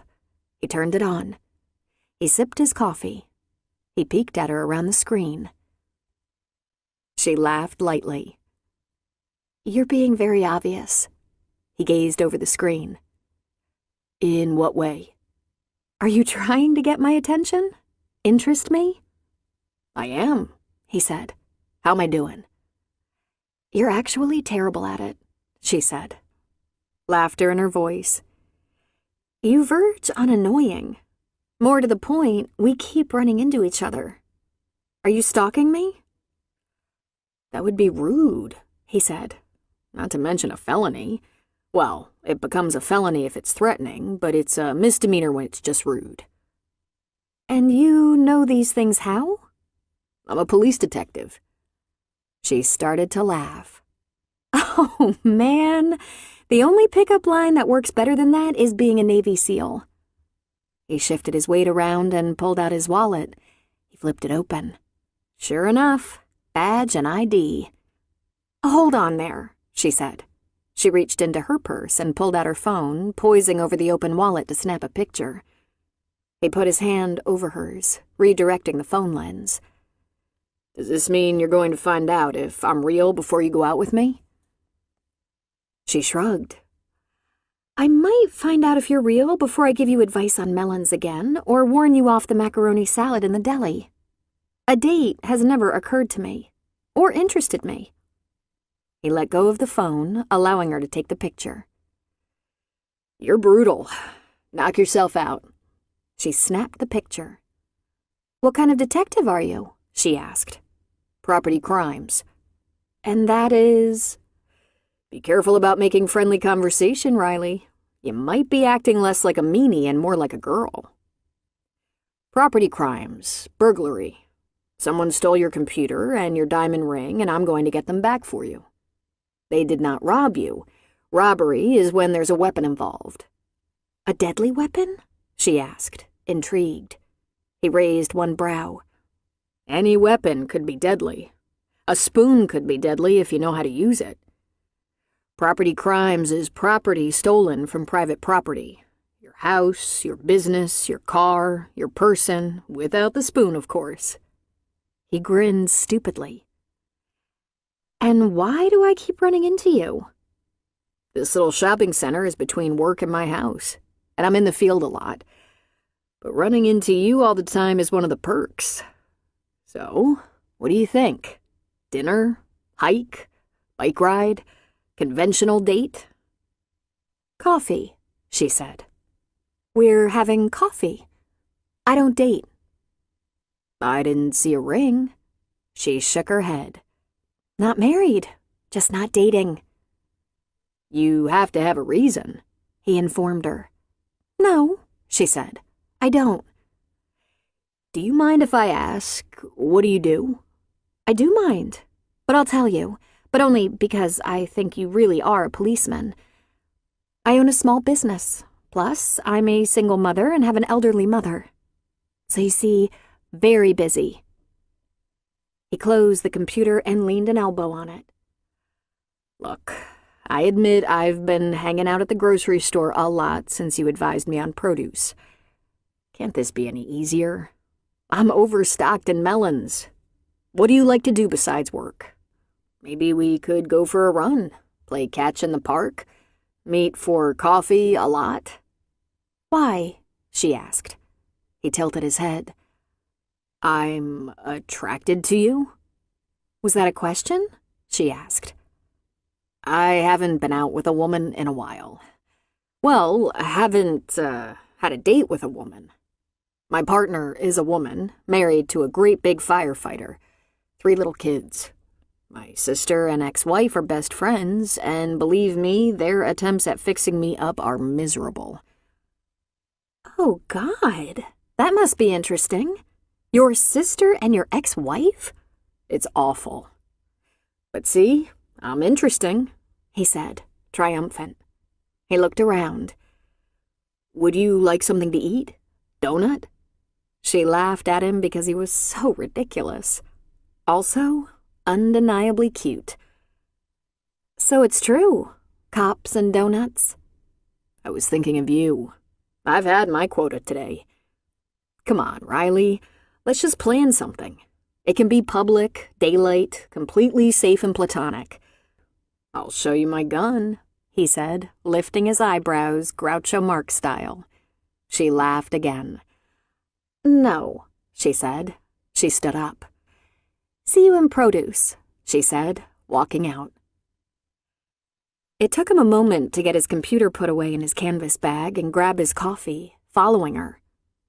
Hang on, he yelled. He caught up with her and handed her a business card. This will make your mission easier. She looked at it.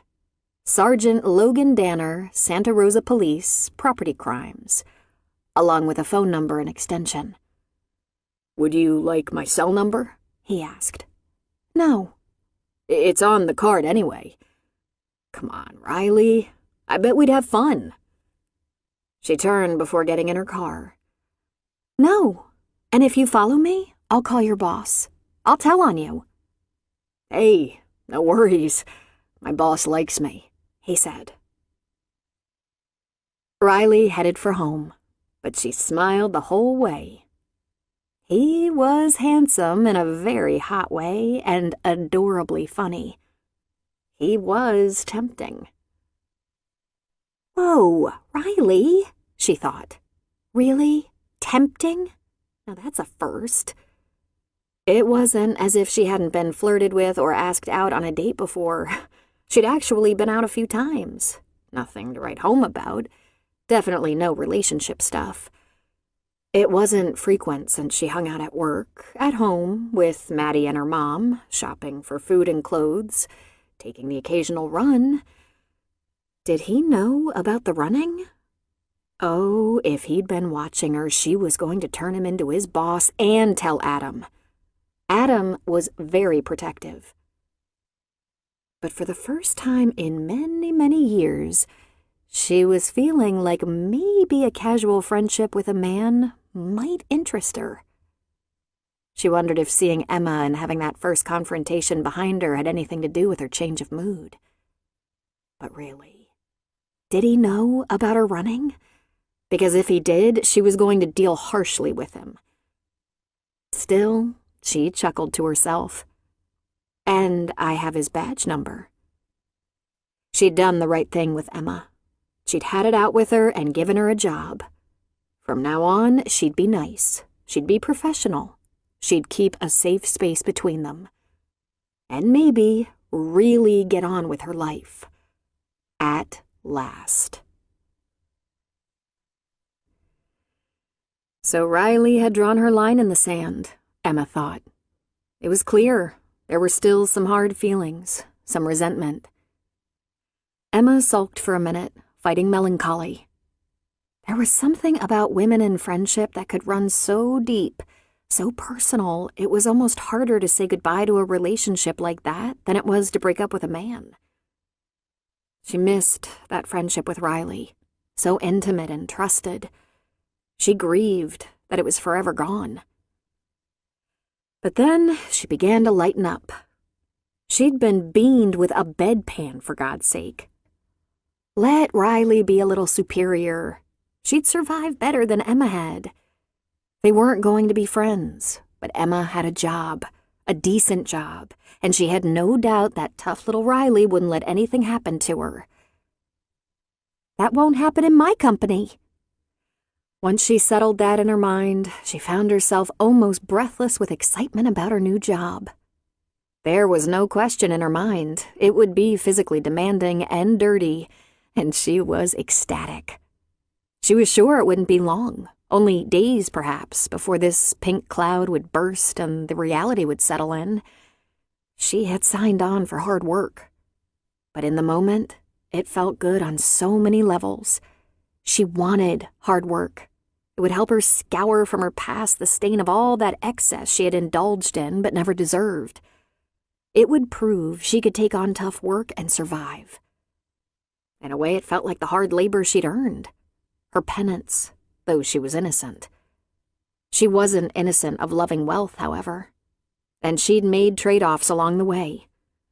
Not amoral or unethical trade-offs, but she'd accepted her busy, sometimes indifferent husband. Accepted loneliness, made excuses, ignored red flags, and all along she'd wondered, secretly and silently, what was wrong. And wondered, if he'd been penniless, would she have reconsidered? For that alone she should atone. It would be dirty work for a clean paycheck, beholden only to her effort, and it would be safe. To her astonishment, Riley made her feel safe.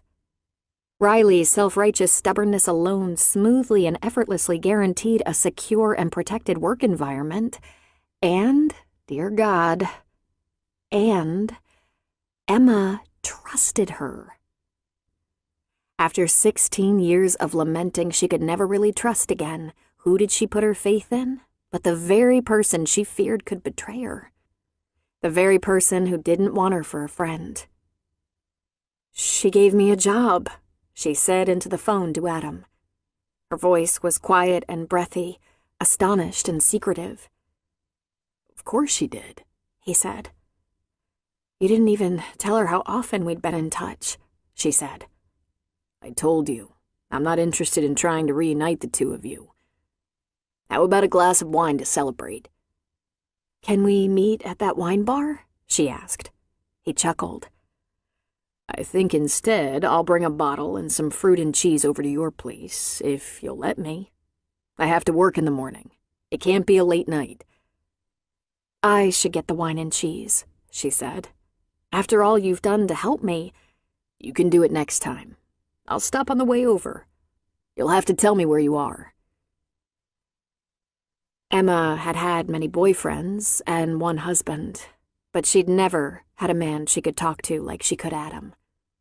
He had evolved in exactly the way she would have expected him to. Looks aside, though his hard good looks must melt female bones all over Sonoma County. He was also smart, mature, and engaging. So well-spoken, as one would expect a teacher to be. When he began to talk, he had her complete attention. He was also funny, making her laugh. And earnest. That was paramount. If he talked about his family, about Maddie, Riley, or his mother, both the seriousness and sincerity of what he was saying rang through. "Mom hasn't changed since you knew her. Family is still everything to her, and it's obvious she's nervous about idleness, having always worked hard. Now that she's finally been convinced not to work all the time, she volunteers. She does Meals on Wheels almost every day, and sometimes she fosters rescue animals until they find a permanent home. And Riley takes her achievements in stride, but she takes her failures, however small, way too seriously. She's the overachiever in the family. And if there's anyone in our family who understands pure joy, it's Maddie. She loves everyone, all of us, including Jock, and without any effort, with such simple authenticity. Make sure each one of us knows it. I live in a family of women, which can take its toll, but keeps me sharp. I can't get away with anything. They lean on me, crowd me, are overprotective of me, and demanding of me. They're in my business all the time. And I find I like it that way." Emma wondered what it must be like to live with a man as strong and sensitive as Adam. She couldn't stop looking at his hands, scarred with hard work, so beautiful and strong. She learned he'd worked in the vineyards, scarring his knuckles on the rough, hard vines. Also construction, where he learned enough building and carpentry to do all the fixing up and renovation to both his own house and his mother's.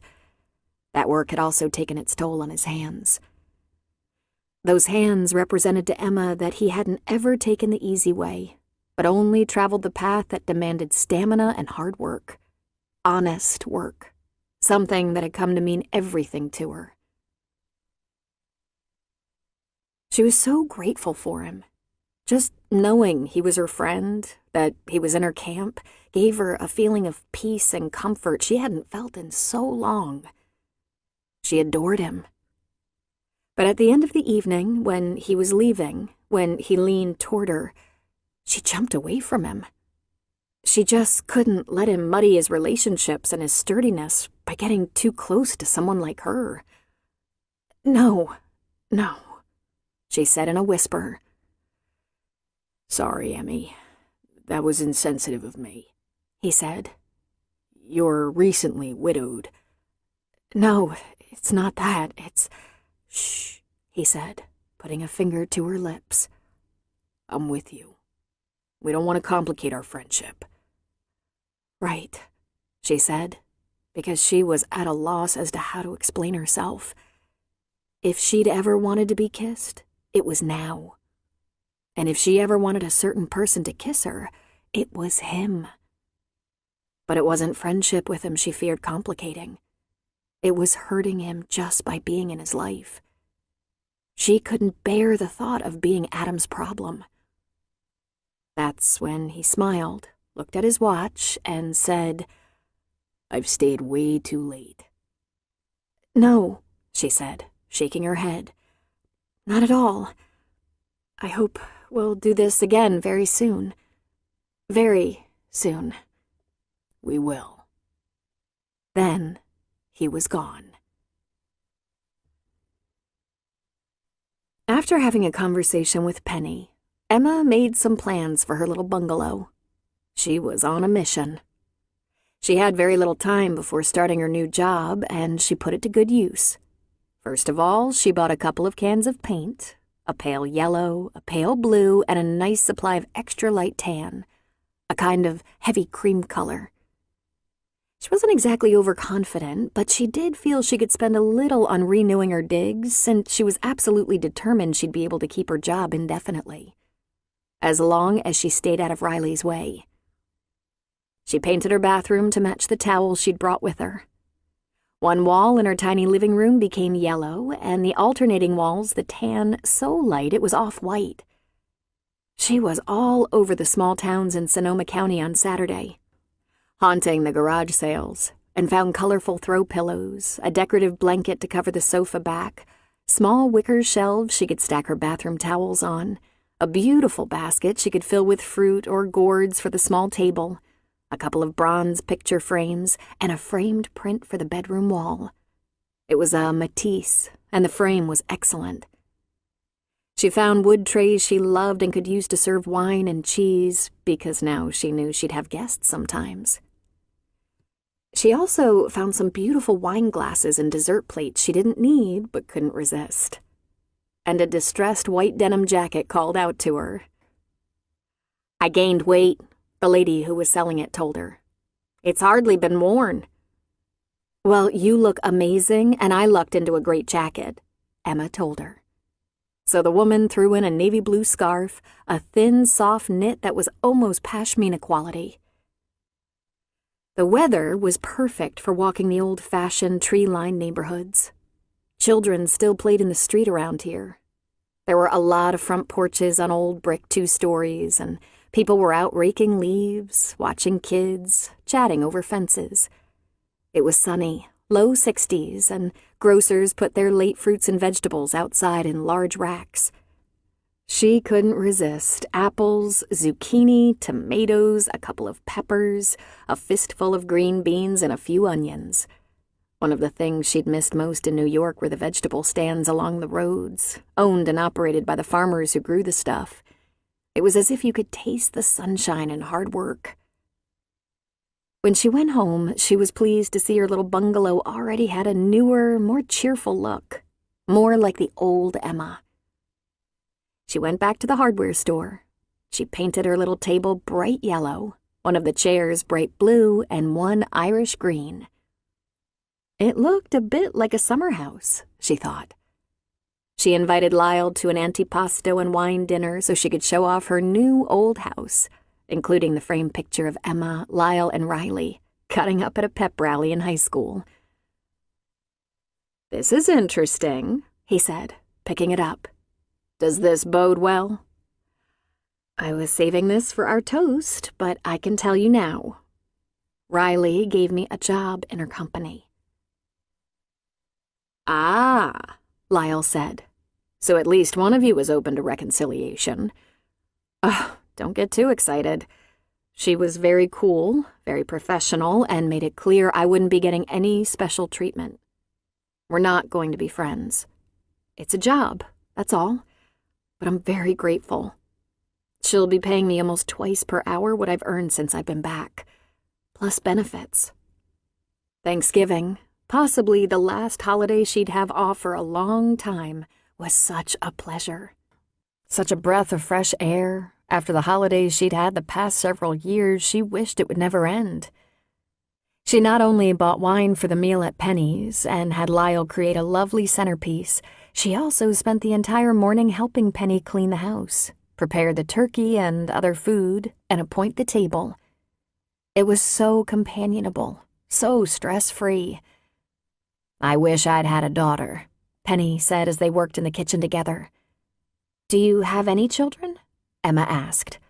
"No," she said. "Bruce and I had a happy marriage, but we weren't blessed." "When did he pass away?" "Oh, it's been over 20 years now. It was awful hard at first, having no kids, you know." "I'm so sorry, Penny," she said. "You must miss him so much." "Sometimes. But then I get ready for a celebration like this, and I forget I was once married for 35 years and hardly did anything without him. We're all widows, in a way." "In a way?" Emma asked. "Well, Susan is divorced from her second husband a long while ago, but her first is now dying, hanging on by a thread, the old bastard. She never did get really free of him. Dorothy is divorced, and her ex-husband finally kicked. Ew, he was a son of a bitch. Marilyn lost her darling husband a few years ago. They hadn't been married too long. Married late, had a good decade together. She's pulled it together pretty well. Not a one of us ever got a daughter. The injustice." Emma smiled. "I'll be your proxy daughter," she said. "I've been on the lookout for a quartet of hip mothers." "We've been known to cause trouble," Penny said, grinning. "Even better," Emma said.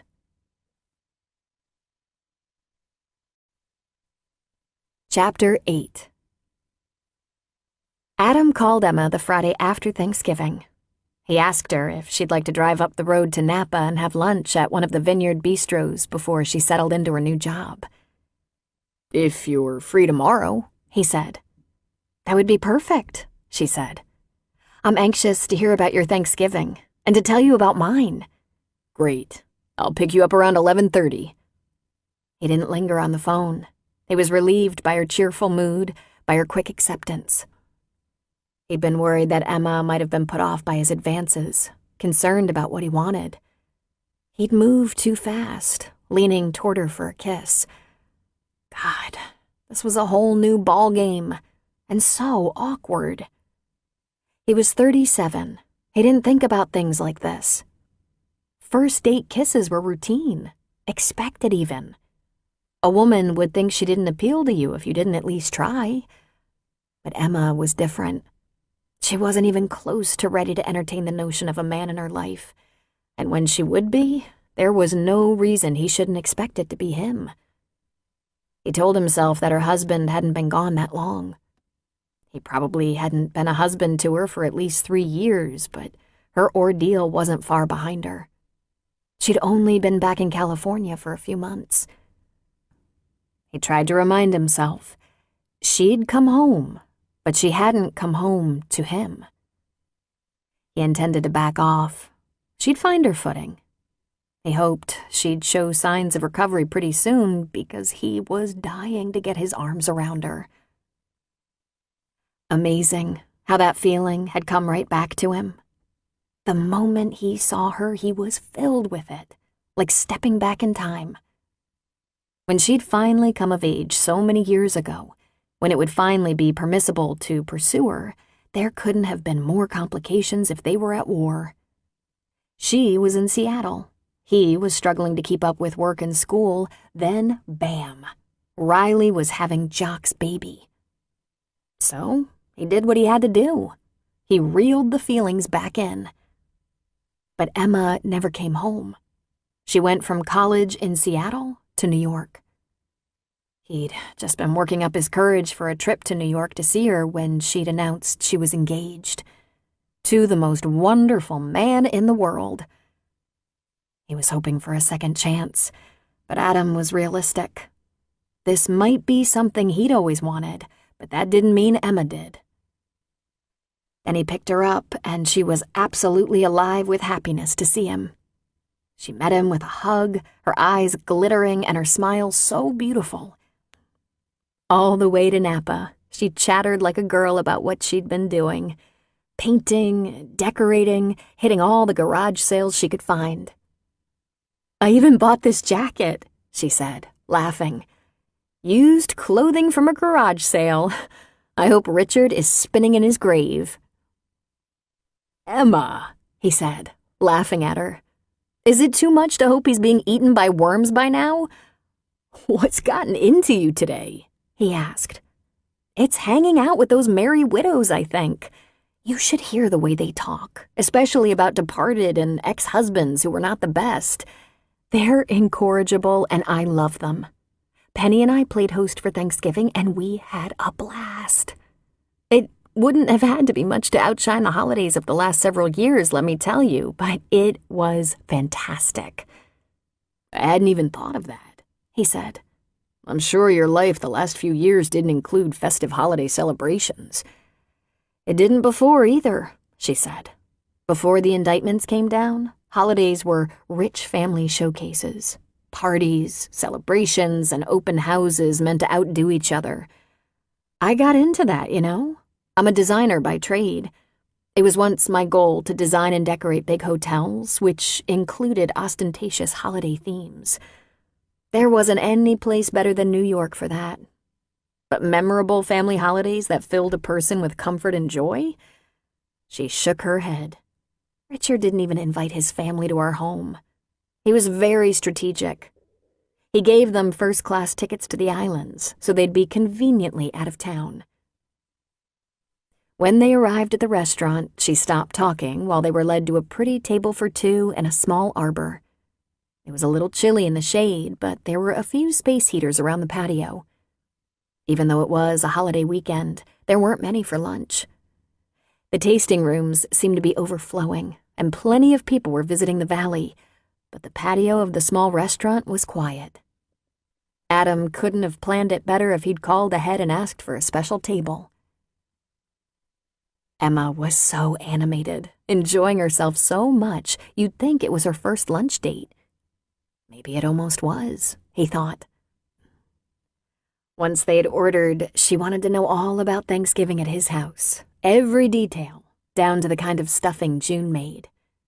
So he told her everything, including the fact that Jacques dropped by to see Maddie and stayed for dessert. "I'm so glad to hear that," she said. "Does he try to be a good father?" "He's a good dad, I think," Adam said. "His parenting has been complicated by the fact he lived in Sacramento for a few years for work. Then there was a brief marriage to a woman with children, and that didn't always go well. But on the upside, he's never missed a birthday or holiday, and when she plays soccer and basketball, he makes almost every game, even when he had to come over from Sacramento." "Tell me about you, Adam. How can you be single? You're such a catch. Surely there have been girlfriends." "If you want to know if I dated, the answer is yes. I even had a couple of near misses, relationships that lasted a couple of years." "And yet you didn't marry? You, such a family man? Why?" "I don't know. It just didn't feel right. I wasn't in love enough, I guess." "I wish I'd thought of that," she said. "But you loved him, Emmy," he said. "From the way you described him, he walked on water." "I loved him," she admitted, growing serious. She put down her fork. "I was 24 when I met him. He proposed almost immediately. I realized much later I was handpicked. He was looking for an idiot who could pull off the millionaire wife image, from haute couture to decorating to entertaining to social grace under pressure. And of course, I had to be able to take orders." She finished her glass of wine. "I'd like to tell you something." But then she stopped. "Another glass of wine?" he prompted. "I think I'd like a cup of tea." "When the waitress comes back, I'll ask her. But I wanted to say something. I might have misled you about investigating Richard so I'd know how I ended up in this place. I've already read everything, Adam. If there's anything new, I don't need to know about it. For over 3 years, I was completely addicted to the news. I was glued to everything that floated across the internet. The books and biographical pieces started turning up long before he even went to trial. I read every court transcript, although I was usually there, in the courtroom. I had my own lawyers. For a long time, they were the only people who talked to me. It didn't take long before all the things I suspected proved logical. Richard had strong sociopathic tendencies. As far as I know, he didn't murder the neighborhood pets, but according to old classmates, he lied and cheated his way through school. He used people. He enjoyed getting away with things. He liked deceit and winning by any means, and he had no empathy. The state and the feds might have been able to prove his fraud and theft, but there was only conjecture about most of the other things. The things having to do with his ethics, his personality disorder. It all became so clear before his trial was over. "Emmy," he said sympathetically, touching one of her hands. I didn't know. Yet I did know, Adam. I lived under the same roof with the man after all. Even though we weren't close, even though I can't say we had a loving marriage, I lived in his house. I traveled with him. The first time I suspected there was a mistress, we'd only been married a year. He smiled indulgently, kissed my forehead, and said, "Why in the world would I have a mistress? I have you, the most beautiful woman in New York City." I bought it, of course. He was so confident and convincing. But there came a time I just knew something was off. I overheard things. He had employees, and they were well aware of what he was doing, feeding his business from the bottom, paying out dividends here and there when it would bring in more capital. He referred to it as seeding, seed money. Satisfied clients brought in more clients. We never discussed it. But after we'd been married a few years, I heard things like that when he was talking to someone who worked for him or when he was on the phone with a client. I heard him moving money around to offshore accounts. He thought I was an idiot, at least about financial matters. I never really knew anything, but I strongly suspected that my slick and sleazy husband would stop at nothing to make big money. And I came to know about the mistress, Andrea Darius. I met her for the first time before we were married. Beautiful woman, so beautiful. Smart, classy, very high society type. She looked kind of like Katherine Heigl, that stately, confident, above-it-all look. I'd suspected from the first time I met her. There was something in the way she looked at him. It was just there. She was an image consultant, a public relations expert who specialized in the financial sector. Lenders and investors are constantly scrutinized, especially private companies and hedge fund managers. But that was just a front. That was one of the first issues I faced when I looked the other way. I made excuses to make my existence more acceptable in my own eyes. She laughed hollowly. While I'm a leper in Manhattan, Andrea is still a prominent figure in New York society. There's been speculation that she's a high-priced prostitute or even madam. Who knows? Who cares? The waitress came to their table, picked up some plates, and took their beverage orders. Adam really wanted another drink, but he asked for a coffee. See, I didn't have any proof of any kind, but things he said and did made me wonder why I didn't understand him better. Then one day, I realized I was married to a man I didn't know, a man who had no conscience. But by then it was too late. "Why didn't you testify against him?" Adam asked. She shook her head. When her tea came, she added milk and sugar and stirred slowly. I really wanted the whole thing to just go away so I could make my escape, which I fully intended to do. I have no real defense. But it is true that any testimony I might have given wouldn't do any good for the defense or the prosecution. It was suspicion, hearsay. Speculation. Nothing, really. You were trying to have a baby with him? She winced. It was unmistakable. It was madness. I don't know what I was thinking. We hadn't been married that long, a couple of years, and I was still so young, but I knew something wasn't quite right in our marriage. I thought I could fix it. I thought we could be a family, and he would become more conscious of me. She shook her head. How stupid was I? Anyone knows that babies don't fix things, and God knows nothing was going to cure what he had. It's a blessing I couldn't get pregnant. I finally realized what a catastrophic mistake that would be. So you see, Adam, it's not necessary for me to gather up all the things written about Richard and the case against him, or me. I'm up to speed on all that. I very rarely watch the news now. And those bios? She shook her head. I don't know if they're half true, but they sound suspiciously as if they could be. I'm so sorry, Emmy, he said. I haven't really talked about this. I can trust Lyle, and I dumped on him a little bit while I was going through it, but I didn't want to make his relationship with Ethan tense. Ethan thinks very little of me as it is. But Lyle, the best, she said immediately. So loyal, so wonderful, and always there for me. And believe me, I put him through some drama. She sipped her tea.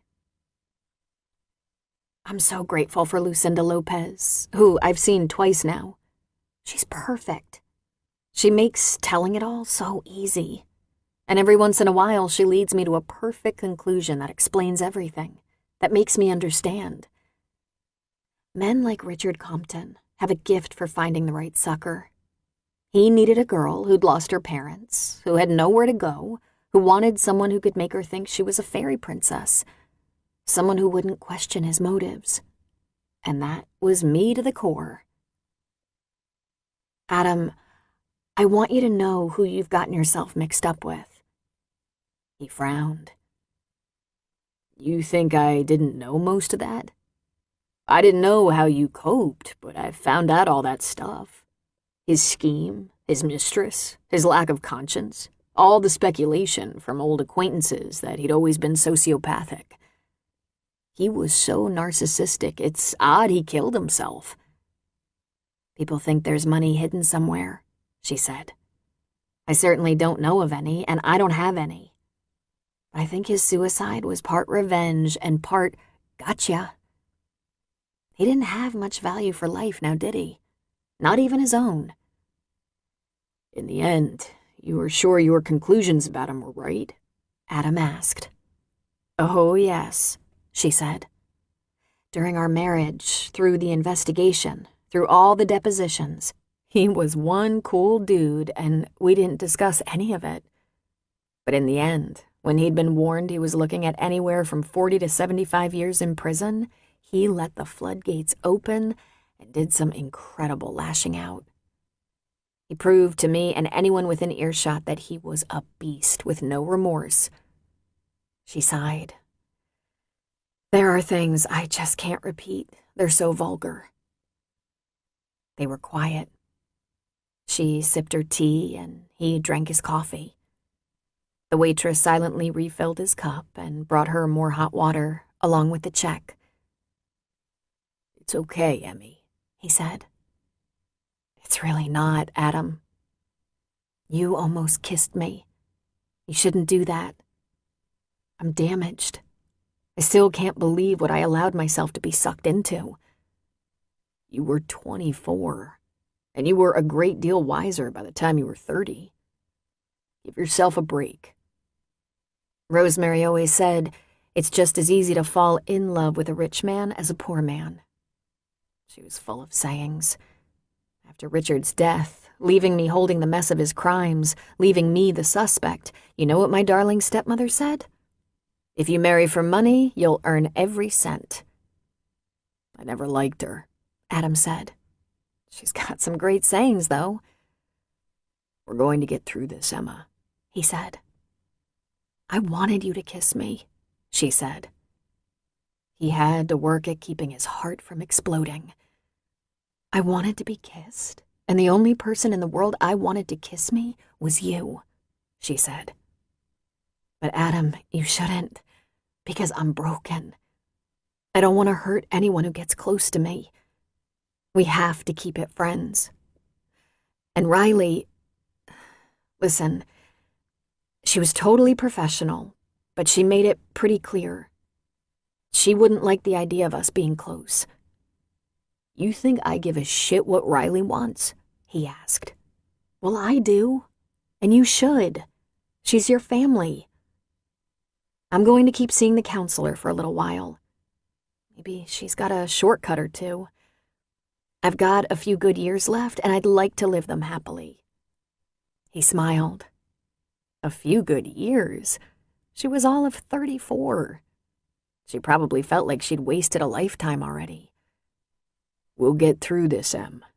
You're starting a whole new life on Monday. Cleaning toilets and mopping floors. Wowzer. I'm going to make Riley proud of me, she said. Don't tell her I said that. I don't tell anyone anything. Emma didn't necessarily feel better about laying all that on Adam, but she felt cleaner, more honest. He should know. She might not have been complicit in Richard's crimes, but she was certainly a participant in ending up right where she was. She fell for every little trick he had, and before it was all over, he made sure she knew it. Snatches of their dialogue in the final weeks might echo forever, never leave her, might never give her peace. Adam reached across the small table and held her hand. One thing you're not going to do, you're not going to worry about taking care of me. I don't need you to protect me, all right? She knew he was strong. She knew he was smart. But was he wise to what association with a man like Richard had done to her? I'm not innocent anymore, Adam. Not guilty either. And you're a survivor. I know you are. Really? She asked. Is that so? He chuckled, but not with humor. Your father's death? Rosemary? God, a few years of her would damage anyone. You pulled yourself together after Jock, picked up what you could carry and went to New York, one of the biggest, scariest cities in the country. He drank the last of his coffee. I guess now I'll never see it. Why is that? No way you're going back there, he said. And I'm not going back there without you. He briefly looked at their check. I'm afraid you're already getting in over your head. He laughed and pulled out his wallet. Let's at least split the check, she said. Forget it. I'm not in over my head, Emmy. You don't scare me at all, and you've been through a lot. But I know people who have been through worse. Hell, I know people who have served in combat several times. They have issues just like you, and they're working on them. It's very tough, too. She was feeling a little desperate. He was clearly forging ahead, not taking seriously how bad she might be for him. And she wasn't going to be able to hold him back. She adored him for wanting her still, and she feared for him. When I asked him why he'd kept a mistress, he said he needed someone to fuck that he could talk to. It's hard to believe how pathetic he was, Adam said, peeling off bills to put with the check. The dumb shit, he added, shaking his head. I accused him of being a common thief, and he slapped me and told me there was nothing common about what he'd done. He hit you? He asked, his green eyes darkening dangerously. Just the once, she said more quietly. I kinda want to dig him up and beat the shit out of him. But dead is dead. I bet he didn't get away with anything this time. I may not go to church much anymore, but I still believe there's a heaven and a hell. He put his wallet away. About ready, Emma? Yeah, she said. Sure. Walking to the car, his hand on the small of her back, she gave it one more try. Adam, you heard me, right? I'm coming out of a really dysfunctional situation. Beyond dysfunctional. Sick. Really sick. And it could follow me for quite a while. You don't want to be too close if... He stopped walking when they were almost to the car. He put his hands on her waist and looked into her eyes. Emma, I've been waiting for you to come back for 16 years. I'm not gonna run scared now, just because some insane asshole did his best to leave you wounded. I told you, we can get through this. He leaned toward her and gave her lips a sweet kiss. You don't have to warn me anymore. You didn't have to warn me in the first place. Now I'm going to take you home. And if there's a God, you're going to invite me in. I worry about the concept of us, she said. I don't want you to be collateral damage when the detritus of Richard's crimes sprinkles down on me. I understand completely, he said. Finished now? Don't be a fool, she said. I won't. All the way home from the restaurant, he talked to her softly of casual things, of the beauty of Napa, the way the cold drizzle of a Sonoma County winter had always made him crave soups and fires. She didn't have a fireplace, of course, but he did. He was looking forward to showing off his house. It was over 50 years old in a quiet, tree-lined neighborhood, and he'd enjoyed renovating it. He'd done most of the work himself, tearing up old carpet and installing hardwood floors, texturing and painting walls. I focused on the 4 most important rooms: living room, kitchen, master, and bath. The new kitchen is so beautiful, it almost makes me want to cook. Don't be hasty, she said. He was seducing her with ordinary things, as if he knew how starved she'd been for a reality she understood. Soups and fires, rainy days in a home that hugged her, the love of a good man. After their lunch, they went to her house. He held her hand the entire drive, and when she let him into her little bungalow, he glanced around and said, "You've been busy." "Just a little settling in," she said. "Come here," he said, locking her door behind them and pulling her into his arms. His lips came down on hers with an urgency and hunger she hadn't been prepared for. After one brief moment of surprise, she matched his passion with the surging need of her own. It wasn't just her need for intimacy because it had been so long, but her need for it to be him. Clothing was removed while they kissed. It seemed that it only took seconds for them to be in her bed, skin to skin, lips to lips. Emma hadn't felt the touch of loving hands in years. Adam's beautiful hands, his lips, his strong fingers, did the one thing she didn't think possible. Took her away. Far away. She thought only of him, intoxicated by his scent, his taste, his body. He was thoroughly beautiful. He had long, strong legs, muscled arms and shoulders, a smooth, hairless chest. With his thick brown hair, expressive brows, emerald green eyes, and strong jaw, he should probably be sculpted and put on display. For this moment in time, he belonged only to her, and she to him. She inhaled his breath, licked her way into his mouth, opened for him, and welcomed him into her body. He was gentle and smooth, teasing her into a frenzy. He responded to her arousal with heat. Finally taking her on a powerful ride that had her crying out his name as she came. And came. And came. He joined her, softly whispering her name, his large frame shuddering, his mouth at her neck, his big hands in her hair.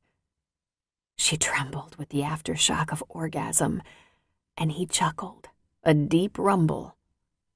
He kissed her eyes, her ears, her chin, her lips.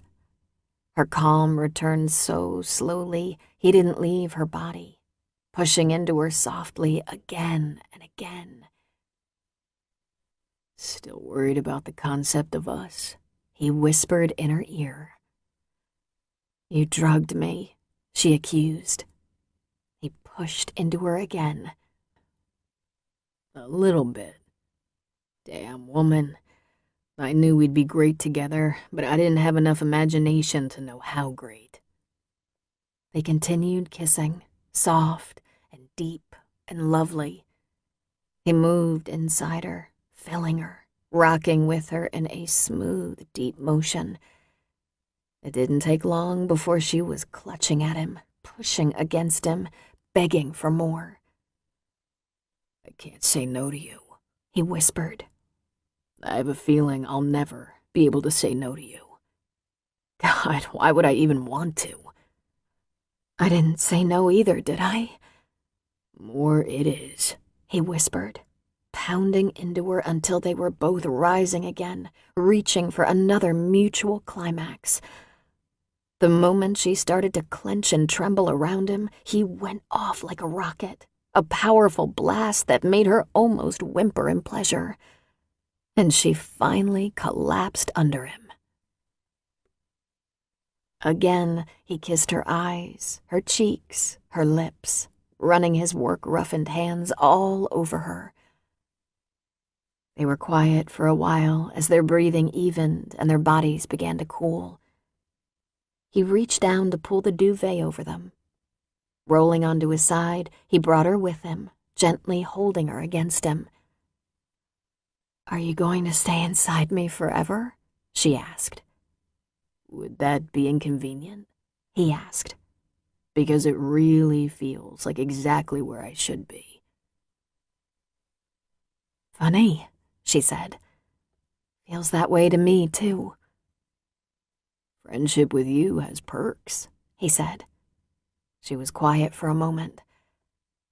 "Good," she finally said. He laughed. "I don't want to be friends, Emmy." "You don't?" "Of course not. I don't share that with friends. There was nothing casual about that, and you know it." "Oh?" "Wasn't a friendly fuck for you either," he said. "That was some of the finest love I've ever made.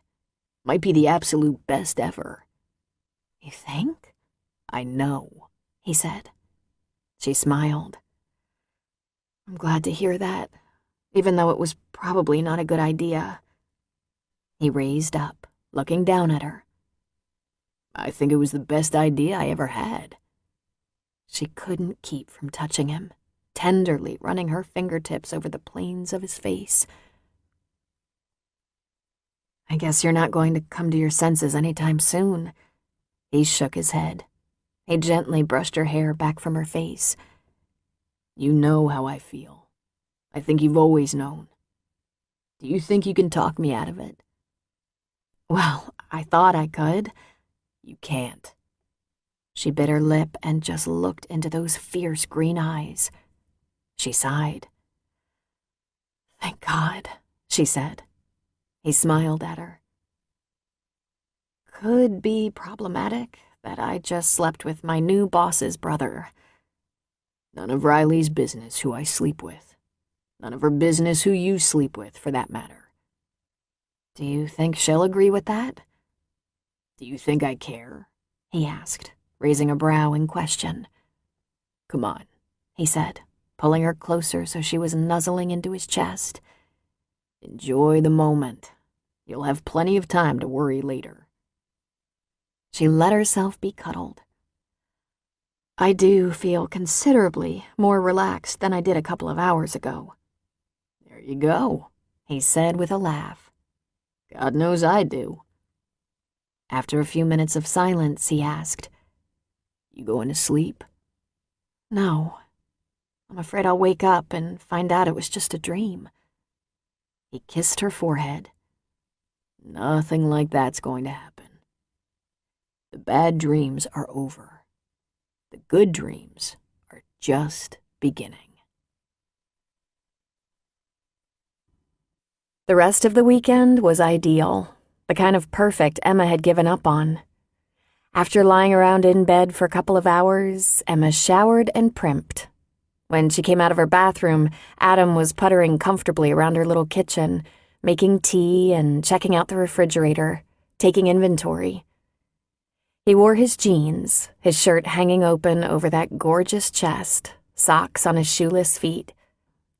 He looked so delicious like that, she wanted to take a bite out of him. "If you want to go out for dinner, I'll take you out," he said. "If I can talk you into staying in, I'll go get us something." "You want to stay in?" He grinned at her. "Oh, yeah." Then his phone rang.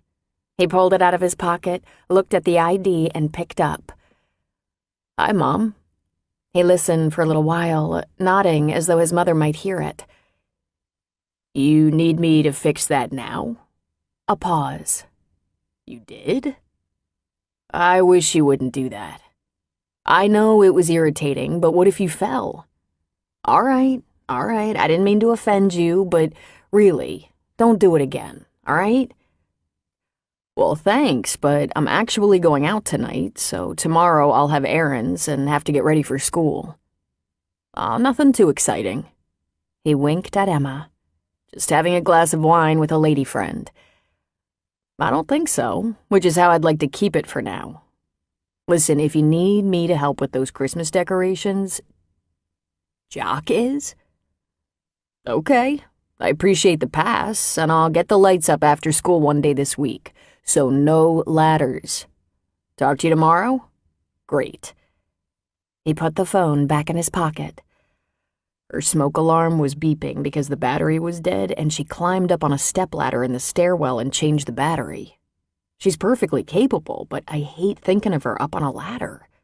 That's what I'm for. He made a face. I change them regularly to keep her off the ladder. "You mentioned Jock?" "He's pulling out the big boxes for Maddie and Mom. Maddie must have asked him. Gives them a chance to hang out for a while." She shook her head. "She asked who you were going out with." "She just asked, do I know her?" His smile was devilish. "I'm gonna get a shower before I go shopping." "Adam, they can't know," she said. "I'm sorry, but Riley can't know." "I wasn't planning to tell her," he said. "But I wasn't planning to keep it a secret either." He frowned. "Is that your plan?" She bit her lower lip as she nodded. "Until she decides it's okay I'm back. Until I prove to her I'm an asset as an employee. Please, let's keep it between us." "You're afraid she'll be angry?" he said. "Of course. She isn't too sure of me yet. She was very clear. Giving me a job had nothing to do with making up or being friends. She isn't ready for me in her life. You are a huge part of her life." "Do you want to stop this right now? Me and you? Because I can leave. I wouldn't like it, but if you need more time..." "I can let you go, but heaven help me, I don't want to give you up. Not if you want to stay. Not even for Riley." She smiled a bit tremulously. "You should really think about this." He smiled at her. "I'm gonna take a shower, go to the store, and stay as long as you'll let me. And if it's important to you that we keep it from Riley for a while, I can do that. I want you to feel safe." "Thank you. I just need a little time to settle into my job. Not only do I need the job, I also want to prove to Riley that I don't expect any favors, that there's no debt to settle." "If that's the way you feel." "It is." "Then that's how it'll be," he said. "Can I go shopping with you?" He smiled at that. "So you're not hiding us from the world, just from Riley. Just for now." "That's about right. Can you live with that?" "It's okay, Emma. I know the ground still feels pretty shaky, but I think everything is gonna be okay." She hoped so, but she knew things would only become more difficult if Riley and Adam were pitted against each other because of her, and that would be terrible. An hour later, they were back at home with potato cheese soup, mini ham sandwiches, and antipasto from the deli, plus a nice bottle of wine. They ate on the couch in front of the TV, then curled around each other for a while before going to bed. Adam didn't ask if he could stay. He just stayed as long as she didn't ask him to leave. She hung on to him all night long, as if lost at sea. And rather than try to shed her clinging arms, he held her firmly to him. In the morning, they had bagels and cream cheese with their coffee, and then went for a walk through the quiet town. Then back to Emma's place for more cuddling on the sofa.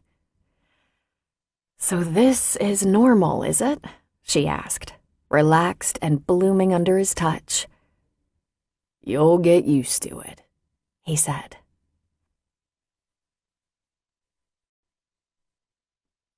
Chapter 9. After Thanksgiving dinner, Riley checked on a few of her cleaners, but only by phone. Of course, they had clients who couldn't even wash their own dishes on a family holiday. Some people entertained on Thanksgiving, and while she found the fact that they hired help away from their own families on such an occasion somewhat tacky, it was also profitable. Riley made it profitable for her employees, too. And from what her people in the field said, all went smoothly. It was a tradition for Riley and Maddie to help June decorate the house the day after Thanksgiving. Riley dropped Maddie off at June's, then went out to run a few errands. By the time she got back to her mother's, Jock was in the garage getting out boxes for Maddie and June. "I didn't expect to run into you today," she said. "Isn't the store busy?" "Worse than busy. I was there for a couple of hours this morning when they opened the doors to the crowd. And I'm going back later to work tonight. It'll be a zoo all weekend." Black Friday was sale day, and nothing sold like electronics. Computers, TVs, everything from headphones to cell phones. Jock was the manager now at least, and had a little more control over his schedule, and though she hated to have to admit it, he put in some hard weeks. She went into the house. She didn't like to look at him. He was still so good-looking that it kind of pissed her off. Couldn't he at least age badly? But he was still drawn to sports, worked out, played a little football, a little basketball, golf, and he was as fit as he'd been in high school. He still looked like the guy who'd stolen her heart and then broken it. June was in the kitchen getting out all her Christmas cookie cutters. "I didn't expect to see him here," Riley said. "I think Maddie asked him to come," June said. "Why didn't she just ask Adam?" June sighed in some aggravation. "Because Jock is her father, I suppose. And much as it galls you, they enjoy each other." "It doesn't gall me," she lied. "What can I do?" "Do you want to help go through the decoration boxes in the garage?" June asked with a sly smile. "What can I do in here?" "As soon as they find it, you can put the garland up on the banister, string it with lights, and hook up the extension cords." "Fine," she said, heading for the coffee pot. When Maddie was a baby, Jock spent time with her more often at June's house than anywhere. When he wanted to take her to his parents' house, he talked to June rather than Riley because June was more accommodating. When Maddie was in grade school, he pushed his presence more forcefully, but still cautiously. He insisted on being notified of school activities, from parent-teacher conferences to carnivals. He couldn't make them all, but he wanted to at least be told. "I'd rather not ask the teacher, Riley." Riley most often asked her mother to let Jock know. Then there was that time when Maddie was 10 that Jock suggested to Riley that they revisit the idea of joining forces. "I think we should get together, just you and me, maybe leading up to a date," he said. "Let's get to know each other again, see if we can remember what it was that brought us together in the first place." "You've completely lost your mind, right?" she said. "Not at all. I know you don't like it, but I consider you and Maddie my family." Since there's no getting around it, we could explore it." She was appalled. "I wouldn't even consider it," she said. "And why would you? You've dated a lot since Maddie was born. I don't consider you my family. Get someone else to take a chance on you." "I hardly ever date," he said. "You really don't know anything about me." "I think I probably know enough," she said. "Aren't you the guy who talked me out of my clothes and then dumped me?" "You have a real blind spot when it comes to me, don't you, Riley? I apologized 100 times for being a stupid 18-year-old when that happened, but I really cared about you. I just got scared off, mostly by you." "And what makes you think I'd be willing to take that kind of risk again?" "Maybe because I'm not 18 anymore and we have a daughter together." "Even more reason I should be cautious." And, of course, their conversation had deteriorated from there. They often did. She'd push his buttons, she'd get pissed off all over again, and before they knew it, they were sniping at each other. So Jock married someone else, a young woman with 2 sons. The ink was barely dry on the marriage license when he was back on his own and the woman was back with her ex. And Riley felt vindicated. Jock wasn't capable of a committed relationship. Starting in junior high, Jock began to communicate directly with Maddie, and Riley would run into him at everything from car washes to softball games. And now she never knew when she'd run into him at her mother's house. On Saturday, Riley had worked for a couple of hours, and Maddie had girlfriends over for the night, so she was trapped at home. On Sunday afternoon, Maddie and June were going through the recipes and planning their Christmas baking. Riley was there by 4 o'clock to share a family dinner of Thanksgiving leftovers with them. All but Adam, who had begged off because he was busy. He told his mother he was running errands and getting his schoolwork done since he'd been out with a friend Saturday night. "Oh?" Riley had asked. "What friend?" He said, "I don't know her," June said. It was hardly noteworthy. Adam was known to date, though circumspectly. As a rule, he didn't introduce a woman he was dating to the rest of the family until it had been weeks or months, proving they stood the test of time. Riley met Monday with some excitement, some trepidation. Emma was starting work. She'd begin her training with McKenna Rice at 7 a.m., and Riley thought McKenna might scare the life out of Emma. Riley had made a secret pledge: no arguing or fighting. It was one thing to clear the air upon their first meeting. They had been alone in the office. But from now on, they were only employer and employee. And they'd be professional and courteous, or Emma would have to go. "It's my company," Riley kept reminding herself. Riley was at the office at 6:30, and, unsurprisingly, McKenna had beat her there. She'd already had her training manuals and supplies scattered around the boardroom. "Well, good morning," Riley said. "Getting an early start, I see." "I don't want us to be late for our first job. That would set a bad example." Riley laughed. "Can I get you a coffee?" "I'm all set, thanks. I didn't start the pot in the kitchen, knowing you'd be bringing your Starbucks. I guess I'd better put on the coffee, huh? Ms. Shea might need a cup." "I'll do it while you set up here," Riley said. McKenna was an interesting character, one of Riley's first employees. She was tiny but strong. She had spiked orange hair and dark brows, plenty of piercings on her ears and a couple of eyebrow piercings, a few colorful tattoos that had expanded over the years. The only one that showed while she wore her work uniform was a serpent that wiggled up the back of her neck. She reminded Riley of a biker chick, but she was a straight arrow. She was a single mom, like so many of Riley's employees, one 14-year-old son who towered above her already. And she was a strict mom. As far as Riley knew, Curtis didn't give her any trouble. Hell, Riley was afraid to give her trouble. All the doors between the offices and conference room were standing open, the front door unlocked, the coffee brewing. And at 6:50, Emma arrived, 10 minutes early. Good. She carried a tote that presumably had her drinks and lunch for the day, Her uniform was new and pristine, and she looked far too good to be cleaning houses. But that was the look Riley wanted her employees to have, because that was how her clients wanted the hired help to look. "Good morning," Riley said. "Good morning," Emma replied. She blushed just slightly. It was almost imperceptible, but she glanced briefly away. Was that about the words they'd exchanged when Emma was interviewed and hired, or something else? Did Adam really have errands? Errands, my ass, Riley thought. "How was your weekend?" Riley asked.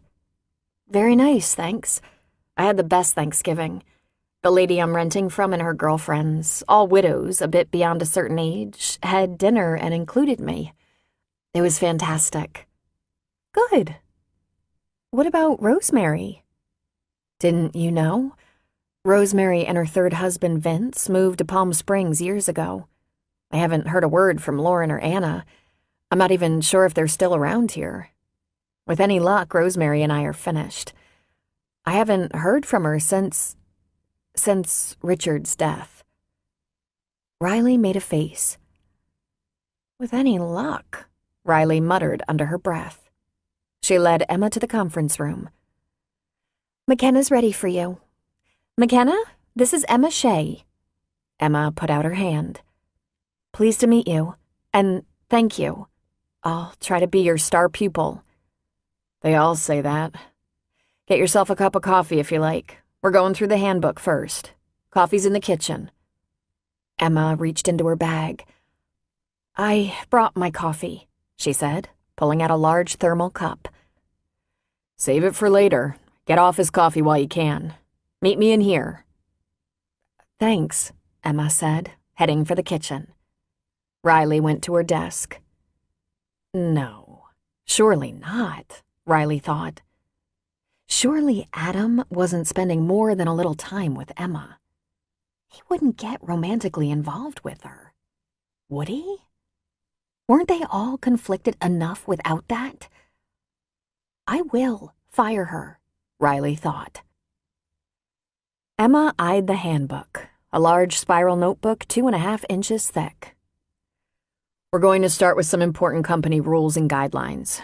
I have a notebook like this for you to borrow. You can make copies, take notes, memorize whatever works best for you, and you can have it for 2 weeks.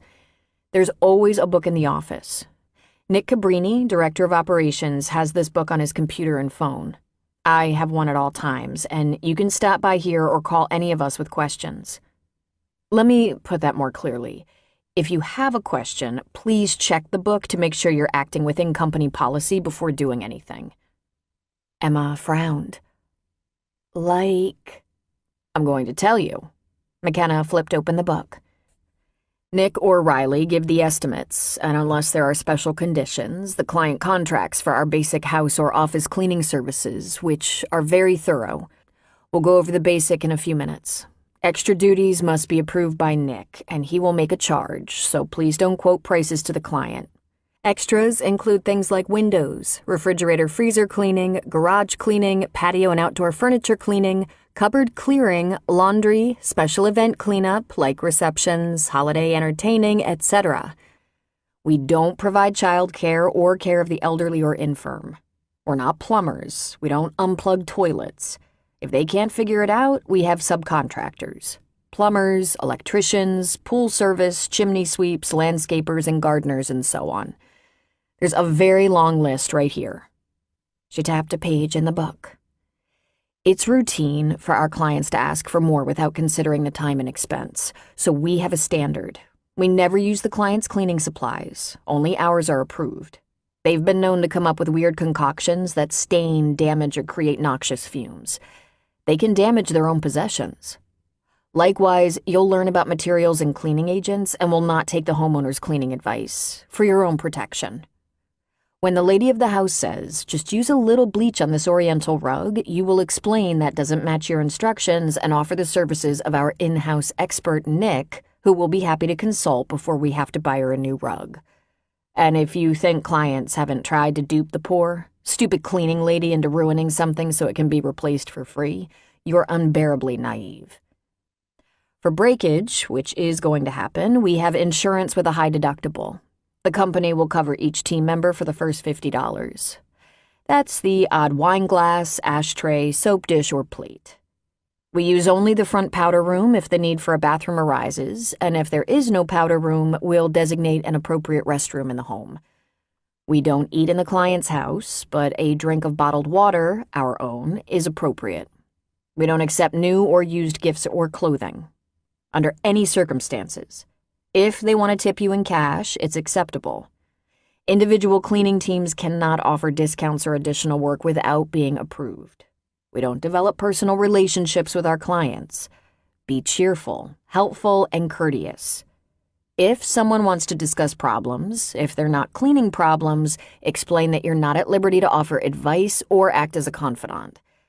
We have a policy that individual employees not make arrangements with clients to work on the side, and there is a non-compete agreement that you will be asked to sign that states you will not work as an independent house cleaner or maid until you've been separated from Kerrigan Services for 6 months. Our clients have an expectation of privacy and confidentiality. We understand that it is unrealistic to suggest cleaners never chat among themselves, but we do have an ironclad rule that no employee of this company discuss clients' personal matters outside of the company. It goes without saying, if you're accused of stealing, you will be investigated by the police. It has happened, and I am proud to report it has rarely been true. So, if you have any legal issues, wants, or warrants that will be complicated by a law enforcement intervention, best to say so now. She gave Emma a chance to say so. After a moment's silence, McKenna cleared her throat and went on. And if you run into burdensome issues you can't quite manage, please bring them to me, Nick, or Riley. Believe me, we've seen it all. Emma frowned. What kind of confidential things might she witness? I'm almost afraid to ask. Inside of 2 months, you won't have to ask, but I'll save you some time. Obviously, you're not going to be picking through drawers or closets, reading correspondence, diaries, or studying papers on desks. We don't look at personal papers or property. We dust it. But you're going to see things. Mrs. X, the cheapest client we have, one who has never tipped or given a holiday bonus, has a checkbook balance of $1.5 million and a monthly credit card bill over $25,000. She leaves these papers in plain sight. Very hard to miss. Mr. and Mrs. Y carelessly leave out objects of intimate pleasure. To Emma's expression of consternation, McKenna said, "Sex toys, Emma." "Ew," Emma said. "Gloves," McKenna said. "And Mr. Z is knocking the shit out of Mrs. Z. She thinks no one knows." "Oh my God. And you don't do anything?" McKenna glanced down at the pages of the employee manual. Mrs. Z said someone made an anonymous call to the police department and they were visited by someone from the domestic violence unit, but I'm sure I wouldn't know anything about that. So we don't get involved, even if someone's health and safety is at risk? That would be one of those issues you're going to want to take to Nick and Riley. Very important that you do so, Emma. If a member of the household we service is at risk, we're at risk. If you have reason to believe someone is breaking the law, it's important you tell your supervisor. There are examples of difficult situations in this manual. The book was compiled by Riley over years. When a new situation arises, it is not only added to the handbook, a confidential memo is also sent to team leaders so they can advise their crews. McKenna peered at Emma. Are you going to be able to ignore the obvious? Look the other way? Emma almost laughed. Oh, you have no idea, she said. It's a skill of mine. McKenna cleared her throat. Now, let's go over some important issues. Cleaning supplies, techniques, basic chemistry so you don't mix bleach and toilet bowl cleaner and end up a 911 call. The lecture was intense and fast-paced. McKenna put all her supplies out on the table with corresponding color photos and explained how each cleaning implement was to be used and which cleaning chemicals were provided. I don't expect you to remember all of this, Emma. You're going to be trained on the job this week. I'll be watching you and helping you. To that end, I'm taking you to some of our more challenging homes. You'll have to learn to do it well, fast, not be distracted by your chatty homeowner. Cooperate with your team and employ all the smart moves. Safety first.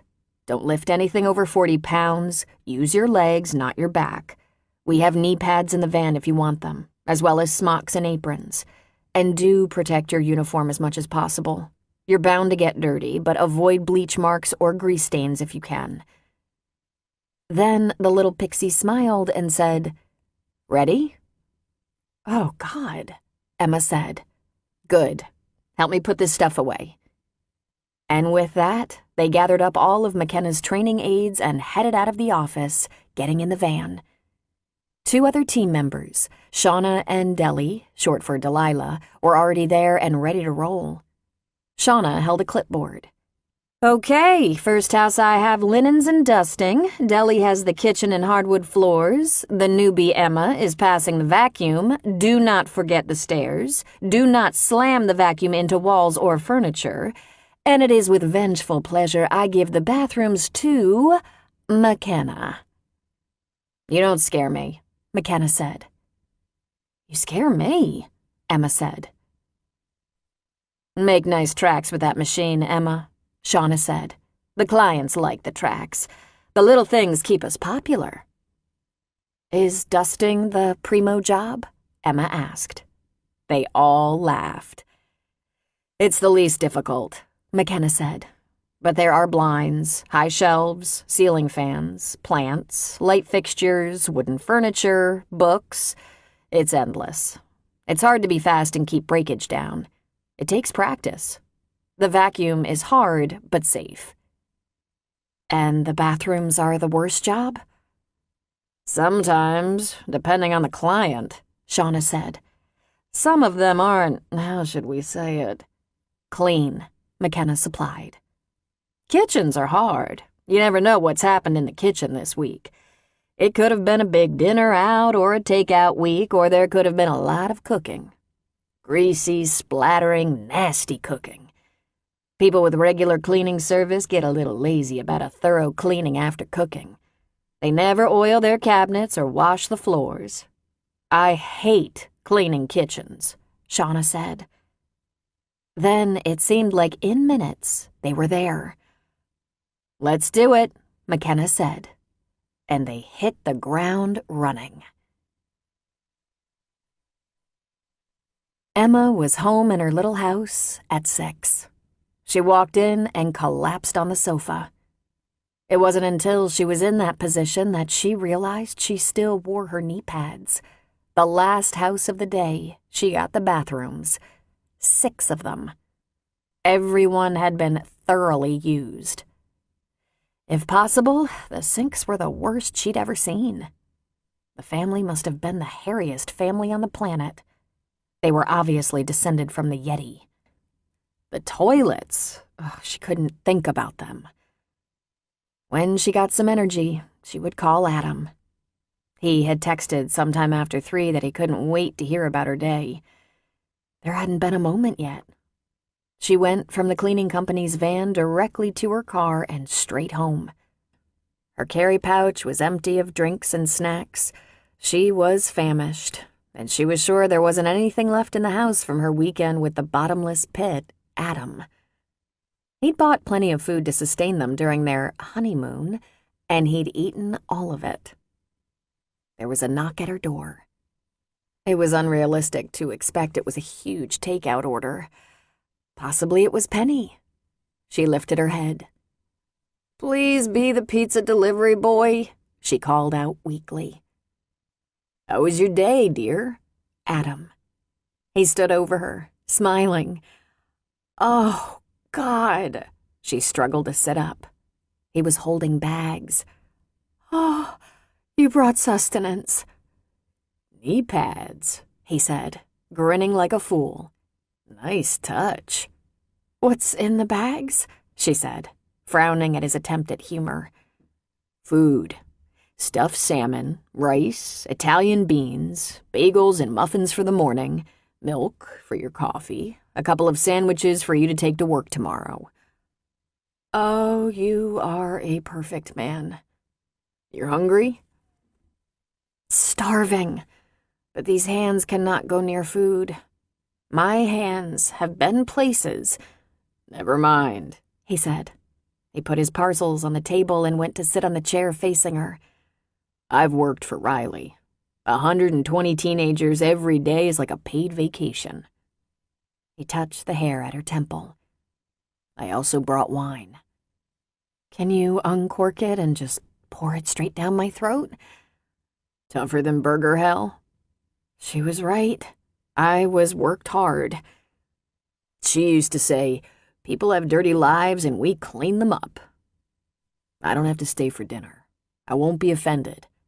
Oh, stay, she said. Can I take a shower first? He nodded. I'm not staying late tonight, I promise. What if I want you to stay late? She asked. Just get your shower. I'll set up dinner. Nothing sexier than a man who brings dinner. If you had a real kitchen, I'd cook you dinner, but... You provided. That's everything. She struggled off the couch, but had trouble straightening. She groaned. Don't forget to take off the knee pads before you get in the shower, he said. A few minutes later, when she came out of the bathroom, the table had been set, the wine uncorked, the ibuprofen bottle sitting beside one plate. I hope this is a casual dinner, she said, indicating her pajamas. He held a chair for her. Madam? She took her seat, and he poured her a small amount of wine. She sipped. Well, your sister is amazing, Adam. Her business is impressive. Complex, well-thought, practical, no detail omitted. It's brilliant what she's done.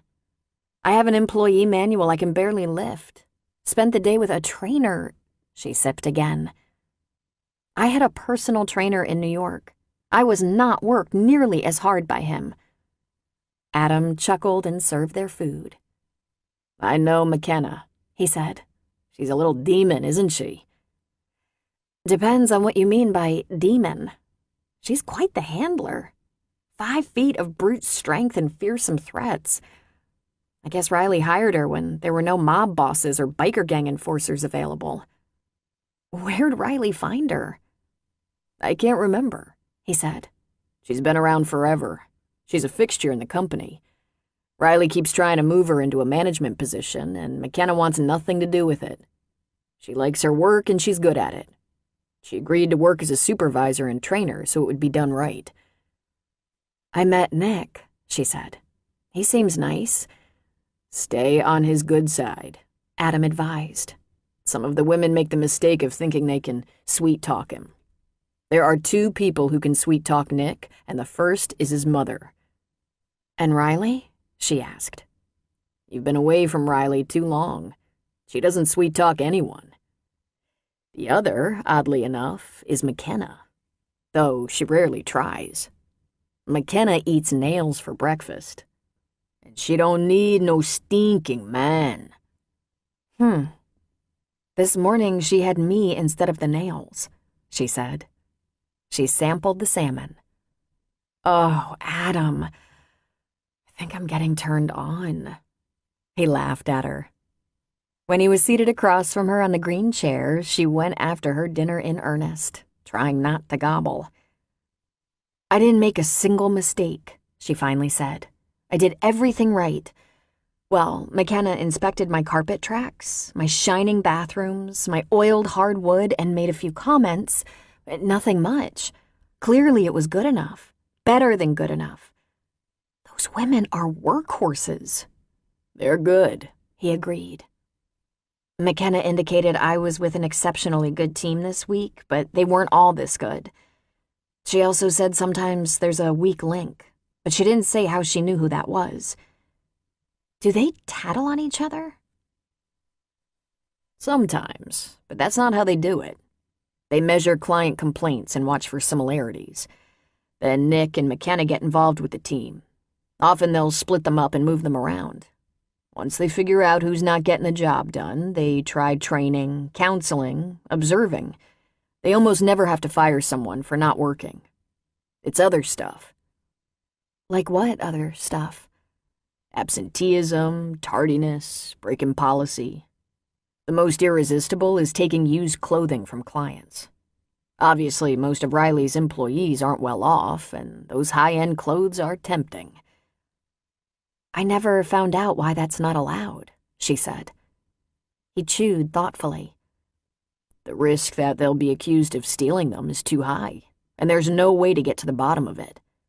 The safe course is just forbid it. She put down her fork. Did Riley come to all these conclusions by trial and error, or did she take some class or read some book about how to set up a business like this? She read everything, took a few business courses, and learned a lot through experience. It's really an amazing little company. The employees who work hard and honestly have excellent perks and benefits. Discounts at child care agencies was very hard to negotiate and worth a lot to a working mother. Not many companies help working mothers. Takes a working mother to know about that, she said. She asked about Adam's day. He had a lab. That was always fun, especially if no one blew anything up. Test review for a couple of classes. He flipped a homeroom and study hall for a friend who wanted to go to the OB with his pregnant wife to see the sonogram of the baby. That had him finished at 2:30, so he went to his mother's and put up one row of Christmas lights across the front of the house for her. Then he cleaned up and stopped at the store on his way over to her house. Sounds like such a perfect, almost leisurely life, she said. I'll get out of your hair as soon as I help you clean up the dishes. I know you're tired, he said. If I'm not that tired? She asked. He left at 5 a.m.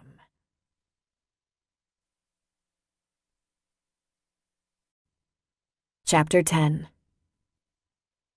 Riley was very observant during Emma's first week on the job. The feedback was excellent. She was surprised, but shouldn't have been. Emma had always been a hard worker. Riley just couldn't get beyond the image of Emma riding through Central Park in a carriage on her wedding day, decked out in Vera Wang no less. When Riley thought of Emma on her hands and knees scrubbing around the base of a toilet, she wondered what her budget for housekeeping had been in her Manhattan apartment. She shouldn't have been surprised, because when Emma wanted something, she'd never been afraid to go after it. She was diligent, determined. She wondered what Emma had done to land herself a millionaire. But in order to find out, she'd have to be on friendly terms with her, and that just wasn't happening.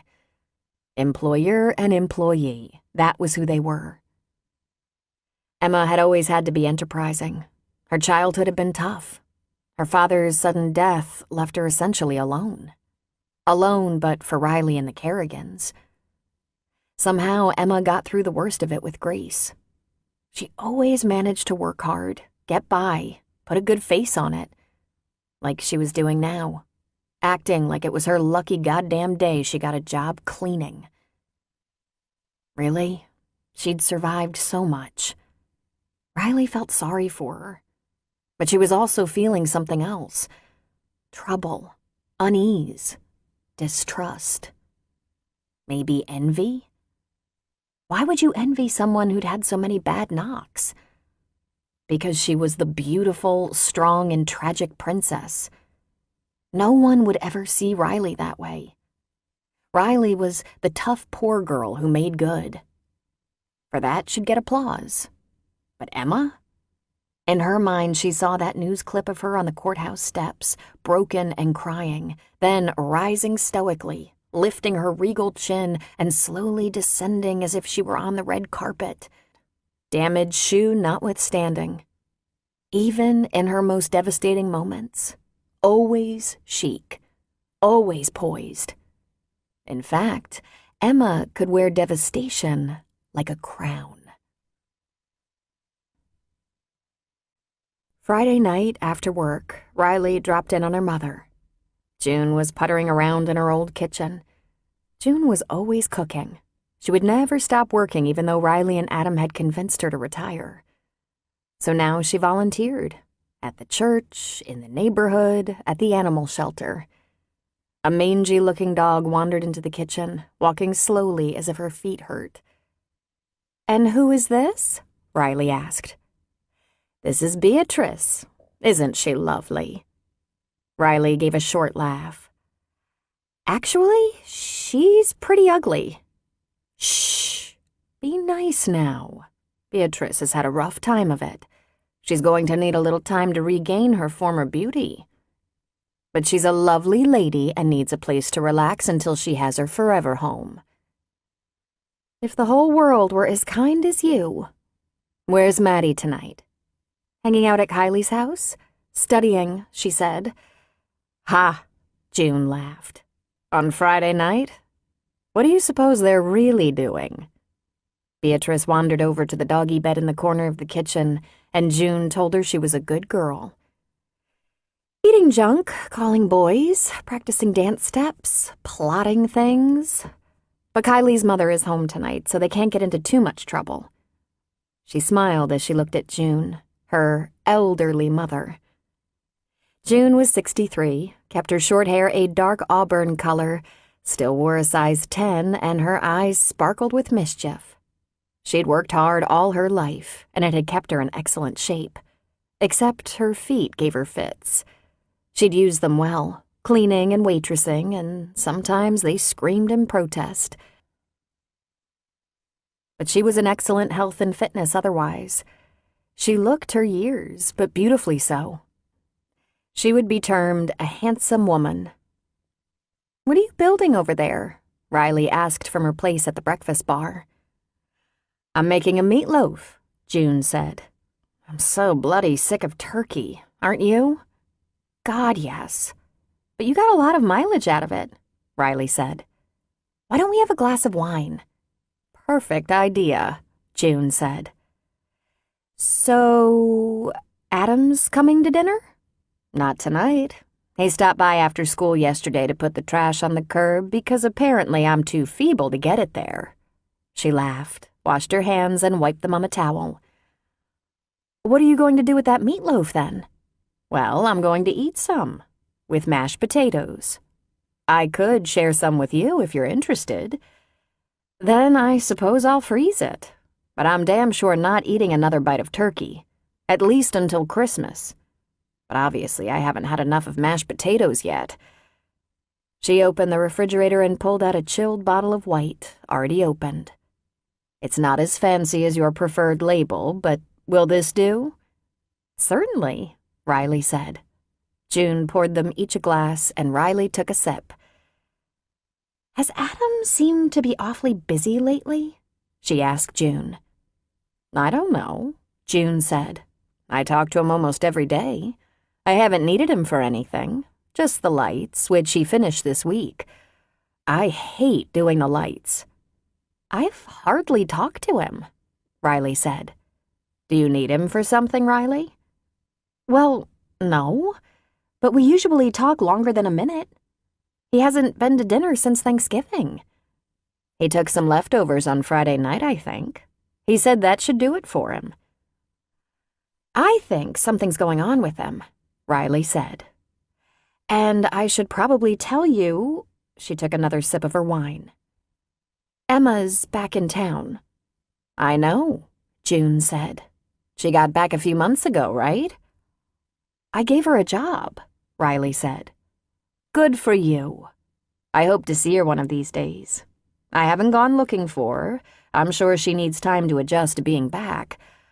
I'm so glad she's free of that terrible mess. Does she seem well?" "Oh, yes, beautiful as ever," Riley said, though the words did curl her lip. "Listen, I suspect Adam might be seeing her." "Oh? And why do you suspect that?" "He's seeing someone and he's mysteriously silent about it. And completely unavailable." "Well, then?" "Well, then?" June put down her wineglass. "Riley, I want you to leave Adam alone." "So he is seeing her." "Riley, you're not going to interfere. You're going to say nothing. Do you hear me?" "You can't tell me what to say." "I just did, and I don't think you want to mess with me on this." Riley slammed her fist on the breakfast bar. "Why are you in the middle of this?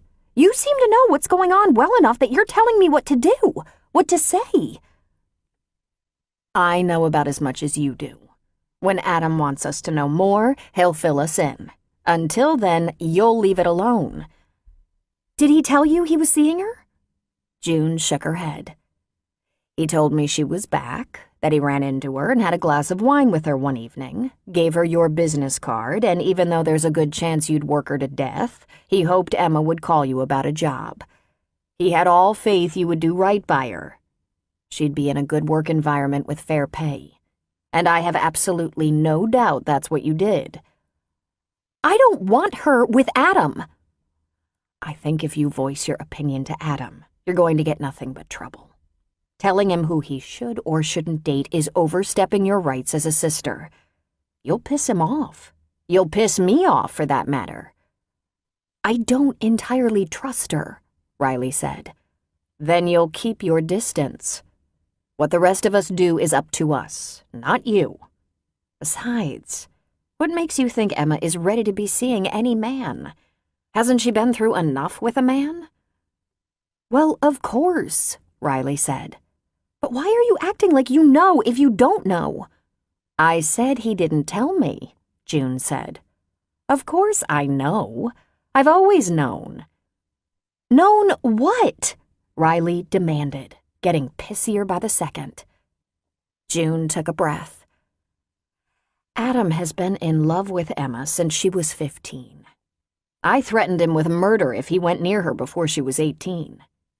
You were too busy minding your own romances to even notice, which I considered a good thing. But Adam did all he could to steer clear of Emma, and we both remember what happened when Emma was 18.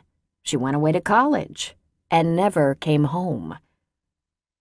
"And you think that my son hasn't found a woman who makes him completely happy in all that time? I've met a dozen perfectly nice women in the last 15 years. A couple of them seem to be around for a long time. That Natalie, remember her? She was looking at bridal magazines, but Adam was barely intrigued. No, Riley. In 15 years, he hasn't said a word, and I thought he was just going to live out his days as the bachelor uncle. Then he told me Emma was back, and I saw a spark. He didn't say much after that, and I didn't ask, but I know my son. The woman he's wanted since he was a boy is back. And if you say one word, I'll make you sorry." Riley was struck silent. "Well, geez," she finally said. "Mama Bear?" June narrowed her eyes. "He's entitled to take his time and have his privacy. We both owe Adam that much. He's been wonderful to us." "Does he really need your protection?" "He has it, and so would you." "I can't remember a time you ever—" Riley stopped talking. Of course there was a time. When she came home pregnant and needed the support of her family. Her mother didn't demand complicated explanations, didn't ask a lot of questions, didn't force her opinion. She asked Riley what she wanted to do and stood firmly beside her. Her grandparents' first reaction was that she'd better get married and take her lumps. But June protected her, kept her safe from the opinions of others, didn't judge her. June had done everything in the world to help her. "Never mind," Riley said. "Indeed," June replied. "Am I supposed to be happy Adam has someone even if she's someone I can never have as a friend?" "You should be very quiet in your speculation because you don't know, and neither do I. I haven't seen Emma in many years. Who knows if she feels affection or just friendship? In fact, who knows if Emma is the one he's—" "Oh, it's Emma," Riley said. But then she stopped herself from saying more. In her heart, she knew that shy little blush was related to Adam, because that's the kind of luck she had where that woman was involved. And also, she could still read Emma, and Emma could no doubt read her. just like when they were young. "I just hope I'll see her before too much longer," June said. "I can't tell you how often I've thought about that girl, worried about her. I practically raised her. For a while there, I thought she'd lassoed the moon. But that didn't last long, did it? It nearly crushed the life out of her." She tisked, shook her head, took a sip of her wine. "I think your splitting up with Emma was as hard on all of us as it was on you." I was a pregnant 18-year-old. Nothing was as hard as that, she thought. "Always poor little Emma," Riley said meanly. "Do you think, is it at all possible?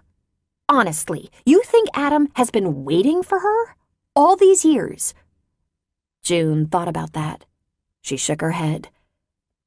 "Not deliberately," she said. "And yet—" They sipped their wine quietly. After a long spell, Riley broke the silence. "We're going to remodel this old kitchen. Get all new appliances." "I like my appliances and I'm comfortable in this kitchen. It's like my skin." "We're going to do it anyway, for resale value." "When I'm dead," June said. "I think that'll be too late," Riley said. "But not for me," June replied. "I'm gonna have to pass on the meatloaf. I have other plans." "Oh?" June said. "Since Maddie's going to be at Kylie's, I can grab a salad on the way home, get in my softest pajamas, and read. I'm in the middle of a really good book." "You haven't finished your wine," June said. "I'm anxious to get out of these pantyhose." "You want to ditch me so you can think about all this?" "Listen, don't think too much, Riley. Adam tends to act on instinct, just kind of feeling his way. You know things happen for a reason."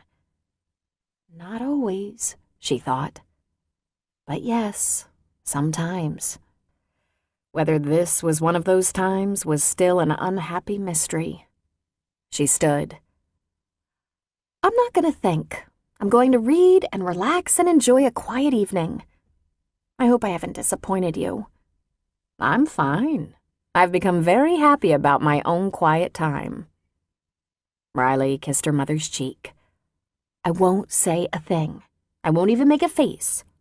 I'll have to concentrate, however." "It'll go better that way, I promise." Riley slipped into her coat, went to her car, drove to the nearest grocery parking lot, and sat for a few moments. Thinking, of course, and letting her eyes well up with tears before she made herself stop. It was so crazy, thinking that Adam had, for all these years, thought of Emma, wanted Emma, pined for her, to the point that the second she turned up, he was cooked, done for. Riley's hurt was deep. In all those 16 years, Riley had felt such loneliness and guilt. And her family was now so happy, so relieved to have Emma back. Riley hadn't had the courage to trust a friend since Emma left. She'd done everything she was determined to do in the last 15 years. She'd focused on her business and her daughter, taking care of her mother as well. Her best friends were the women she worked with and her family. In all that time, while other people had forged and ended relationships, sometimes moving on to loving unions that lasted, Riley had preferred not to be distracted or tempted. Even Jacques, who she had once secretly wished would come to her and beg forgiveness and say he'd always loved her, had married and divorced. The only exception was her mother, and June claimed to be happy as she was. She had family and good friends and apparently no interest in romance. Riley assumed that happened to old people. Here was Riley, 35 and alone. No interested man, no partner, sitting in a damn parking lot at night, crying because her friend had let her go 16 years without forgiving her for that one little... okay, that one major mistake. She had a sudden vision of herself making meatloaf for charity, taking in old, ugly dogs and watching movies alone for the rest of her life, whimpering because Emma would never again be her friend. And it was her own fault. She dug around in her purse until she found a business card. She flipped it over and found the cell number. She texted, "Are you completely out of melons already?" What came back was, question mark, question mark. She texted, "I'm going to have some dinner at the Chinese Palace. Have you eaten? Riley." When 4 minutes had passed, 4 of the longest minutes she'd ever endured, during which she could feel extreme embarrassment about texting him, she was ready to go into the grocery and get a salad. Then her phone pinged with a text. "On Wayside and Bayshore?" "That's it." 10 minutes or less. "I'll get a table."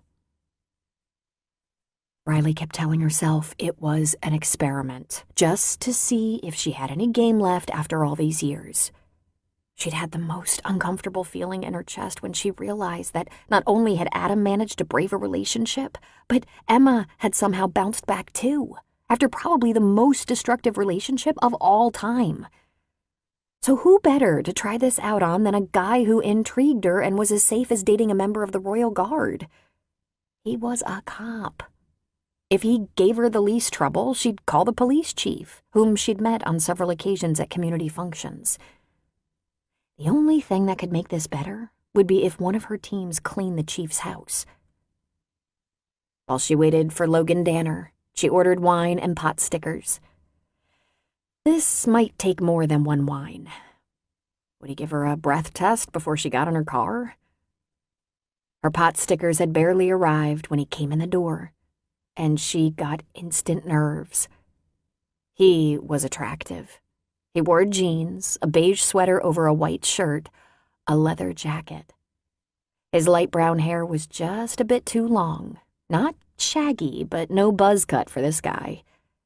And he had a bit of beard growth, that sexy, I have just too much testosterone growth.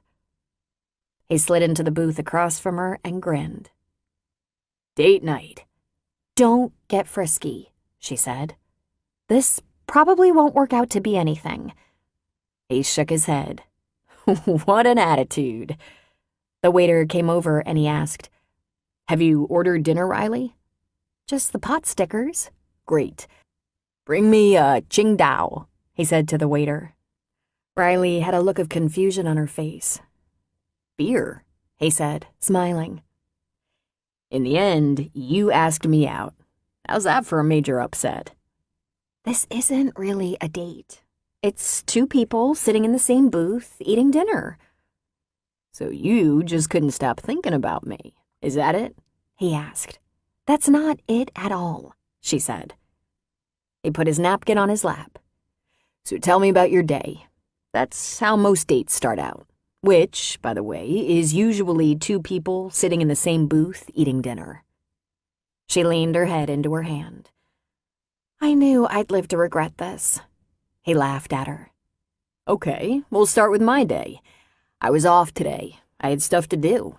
I went to the gym, stopped by my mother's office. Her car has a weird warning light, so we swapped cars, and I took hers to the shop. I did some laundry and ran the vacuum around the house, a couple of things I do every month like clockwork." He stopped talking to check her expression. "I was starting to think about dinner, but I had something more lively in mind." "Like a bar?" "Yes, I have a foolproof system. When I'm flying solo, I go to a noisy place where there will be people, some I know, some new to me. When I have a date, I pick a quiet place like this. Want to know what's different about tonight? I'll tell you. Usually, if I have a date and pick a quiet place like this, the woman talks my leg off and I don't have to work very hard to seem interesting and charming." "Huh," she said. "I really don't date." He sat back against the booth's padded seat. "I guess that makes me pretty special." "I guess it does," she said. "It also makes you the only person I know who has any interest. Besides my brother, that is." I'll try to elevate my status, he said. His beer arrived and he took a drink. Just out of curiosity, why isn't anyone interested? Or am I going to understand why in another 10 minutes? It's a long story. Really. Maybe you could give me the bullet points, he said. Okay, let's see.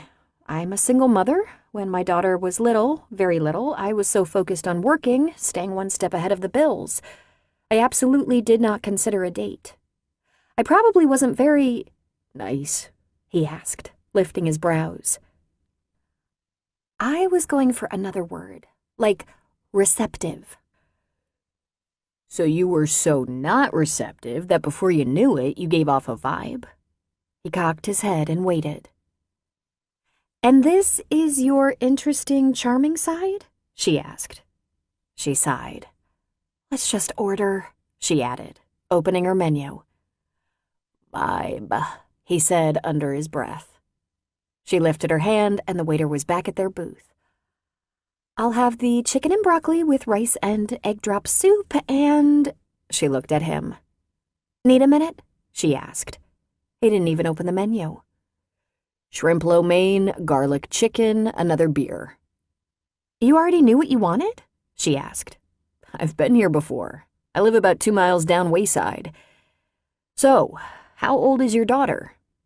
15, she said, taking a sip of her wine, regretting more with every moment what she'd done and completely at a loss as to why she'd done it. And I'm your inaugural re-entry into the world of men and women? She shrugged. Time flies. So now we're going to have to try to unlearn a few things, right? Like? Like having dinner out with someone of the opposite sex can be fun.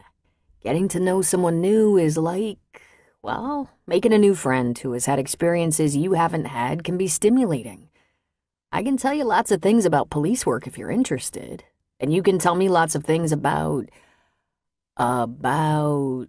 he indicated her with his hand. Cleaning house, she supplied. You clean houses? He asked. Sometimes, but mostly I own a company that provides housekeeping services and other stuff. I bet you're fascinated. He shook his head. This is going to take longer than I thought, he muttered. What makes you such a know-it-all? She asked. Didn't you say you're divorced? That wasn't my idea, he pointed out. But we parted on very good terms, attesting to the fact that I'm an extremely amiable guy with lots of patience and am very not judgmental. Then why'd you get divorced? Now that's a long story, he said. Elbow braced on the table, she leaned her chin in her palm. The service here is slow. Give me the bullet points. He sighed. My wife wasn't cut out to be married to a man. Huh? He looked trapped. She's playing on the other team, okay? Are you serious? As a heart attack, he said, making fast work of his beer. Riley started to laugh. She covered her mouth, but then she just couldn't keep it in. I'm sure you're going to tell me what about that's funny? Riley? She jumped at the sound of her mother's voice, tipping her wine over. She and Logan went after the spilled wine with their napkins. Mom? She said, looking up. June had changed clothes, at least some of them. She wore a crisp white shirt with her jeans, covered by a blazer. She'd fluffed up her hair and put on lipstick. Mom? Logan asked, sliding out of the booth. Hello, June said good-naturedly, smiling at him. Mom, what are you doing here? I ordered some takeout, she said. But what about your meatloaf? I lost interest, so I put it in the freezer. My goodness, Riley, when you said you couldn't wait to get out of your pantyhose, I had no idea. She put out her hand to Logan.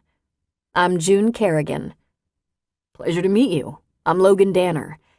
Would you like to join us? Not on your life, she said with a laugh. Have you two been seeing each other long? He gave a short laugh and looked at his watch. About 15 minutes now, as a matter of fact. though we've bumped into each other at the grocery store and Starbucks a dozen or so times." "Isn't that nice?" June said. "We'll visit more another time. I'm going to grab my dinner and head home. Have a nice time. Try to keep the drinks upright." "Definitely," Logan said. He waited for her to pass their table before sliding back into their booth. "Your elderly mother, I presume?" "She was a lot older last time I saw her," Riley said. "This is going to be more fun than I thought," he said, his smile very wide. "You're going to need some training in dating." "You sure you're the one to do it?" she asked. "Oh, yeah. I'm the guy." Chapter 11. After Riley's mother departed and Logan got her another glass of wine, the whole mood of the date lightened, and they laughed together like old friends. Riley told him all about her family, how she came to Santa Rosa to live with her grandparents after her father's death, her brother, the school teacher, her mother, not elderly at all, but very hip and cool, and someone who'd helped her so much with her daughter. She couldn't have survived without her. "What about Maddie's dad?" he asked. "Oh, he's around. He came by on Thanksgiving to see her. It was my mother and grandparents who got me through the pregnancy and early years, and I really hated Jock for his negligence, but we were 18, for God's sake. He was useless. His support was erratic and insufficient, but he was just a kid, immature. He grew up over time." Then she laughed. "Not a lot, but he did grow up. He's good to Maddie. He loves her. He's very proud of her." "Does he still love you?" Logan asked. "He never really did," she said with a laugh. "I've been over him a long, long time." "What does he do?" "He's a manager in a big electronics chain.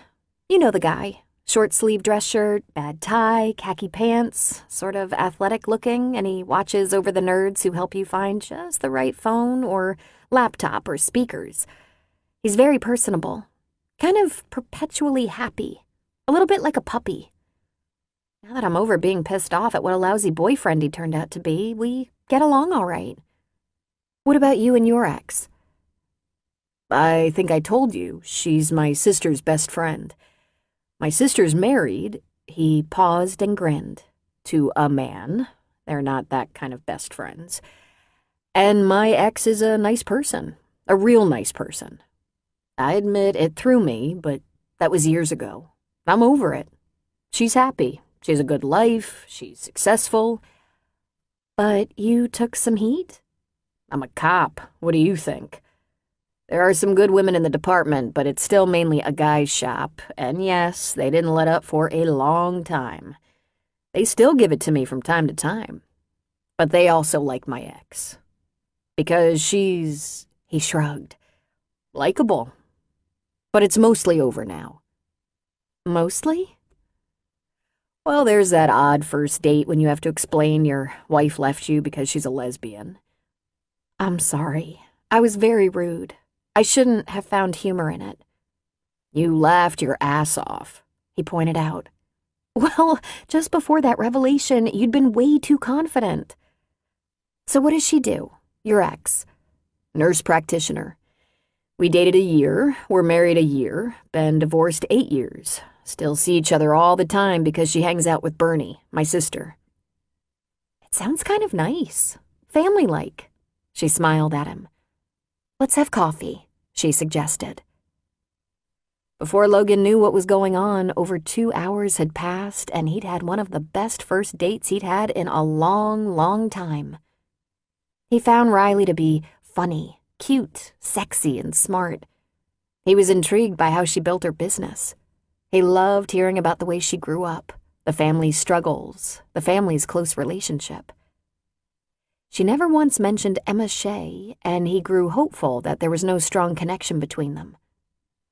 "Why am I telling you so much?" she said, well into her second cup of coffee. He shrugged. "I'm a detective. I know how to ask the right questions. I know when to ask them. But hey, I play fair. This is a date, not an interrogation." I'll tell you anything." Anything? "Pretty much. I can't talk about cases I'm working on, but you'd find that boring anyway." "Riley," he said seriously, "this turned out really nice.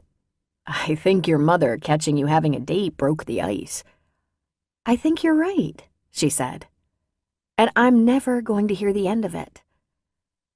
"Are you ever going to tell me why it was me?" he asked. "And why tonight was the night?"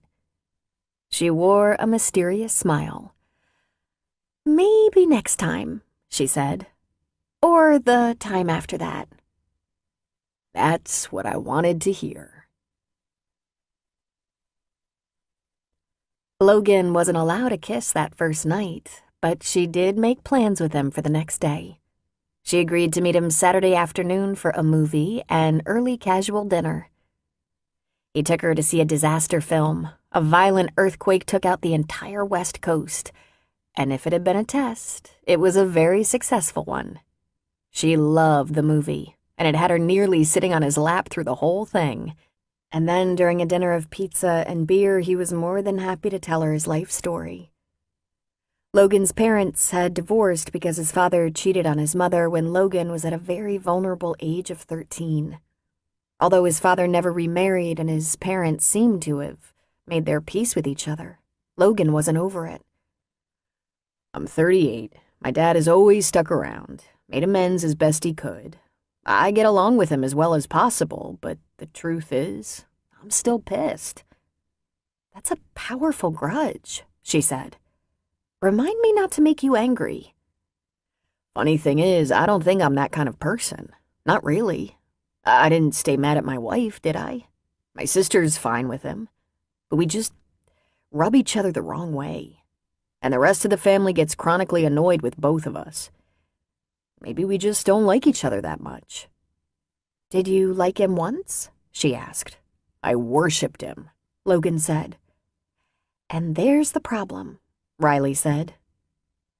If that had been a second test, she passed with flying colors. She was good to talk to, perceptive and sensitive, intelligent and compassionate. "Might be time to let that little boy in you grow up," she said. And she made him laugh. For Logan, a laugh was almost as good as a kiss. Almost. On Sunday, they went to brunch in Bodega Bay, then drove to a hilltop that overlooked the Pacific.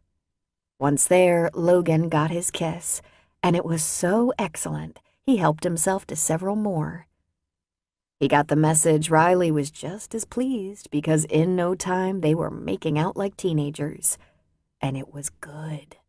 She tasted good, felt good, responded to him in a lush and delicious way. She stopped him. "Whew," she sighed. "I'm not ready for more than that." He smiled and kissed her nose.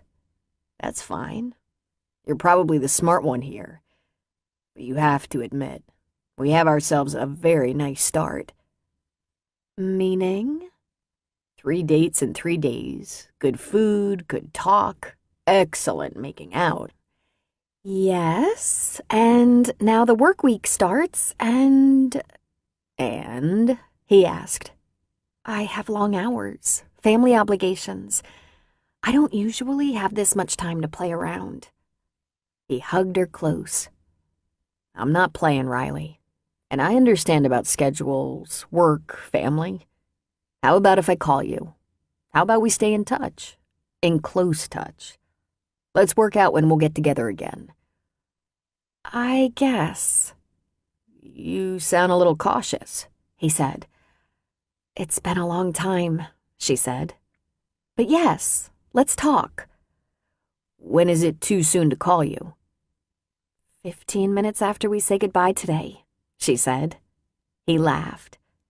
"You read me all right. I'll call tonight." Then they kissed a little more. Logan hadn't been looking. Well, he was always looking, but he hadn't been expecting to find anyone. This woman was a surprise. As pretty as any woman he might be physically attracted to. As smart as any he could be serious about. as sexy as anyone he could be completely into. It took him a little by surprise, but damn.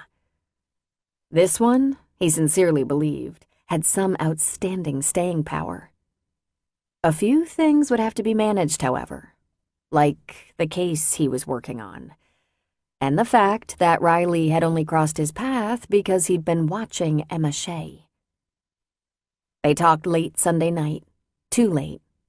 That quiet, intense, getting to know each other, coming on to each other kind of talk. He had dreams, fantastic dreams.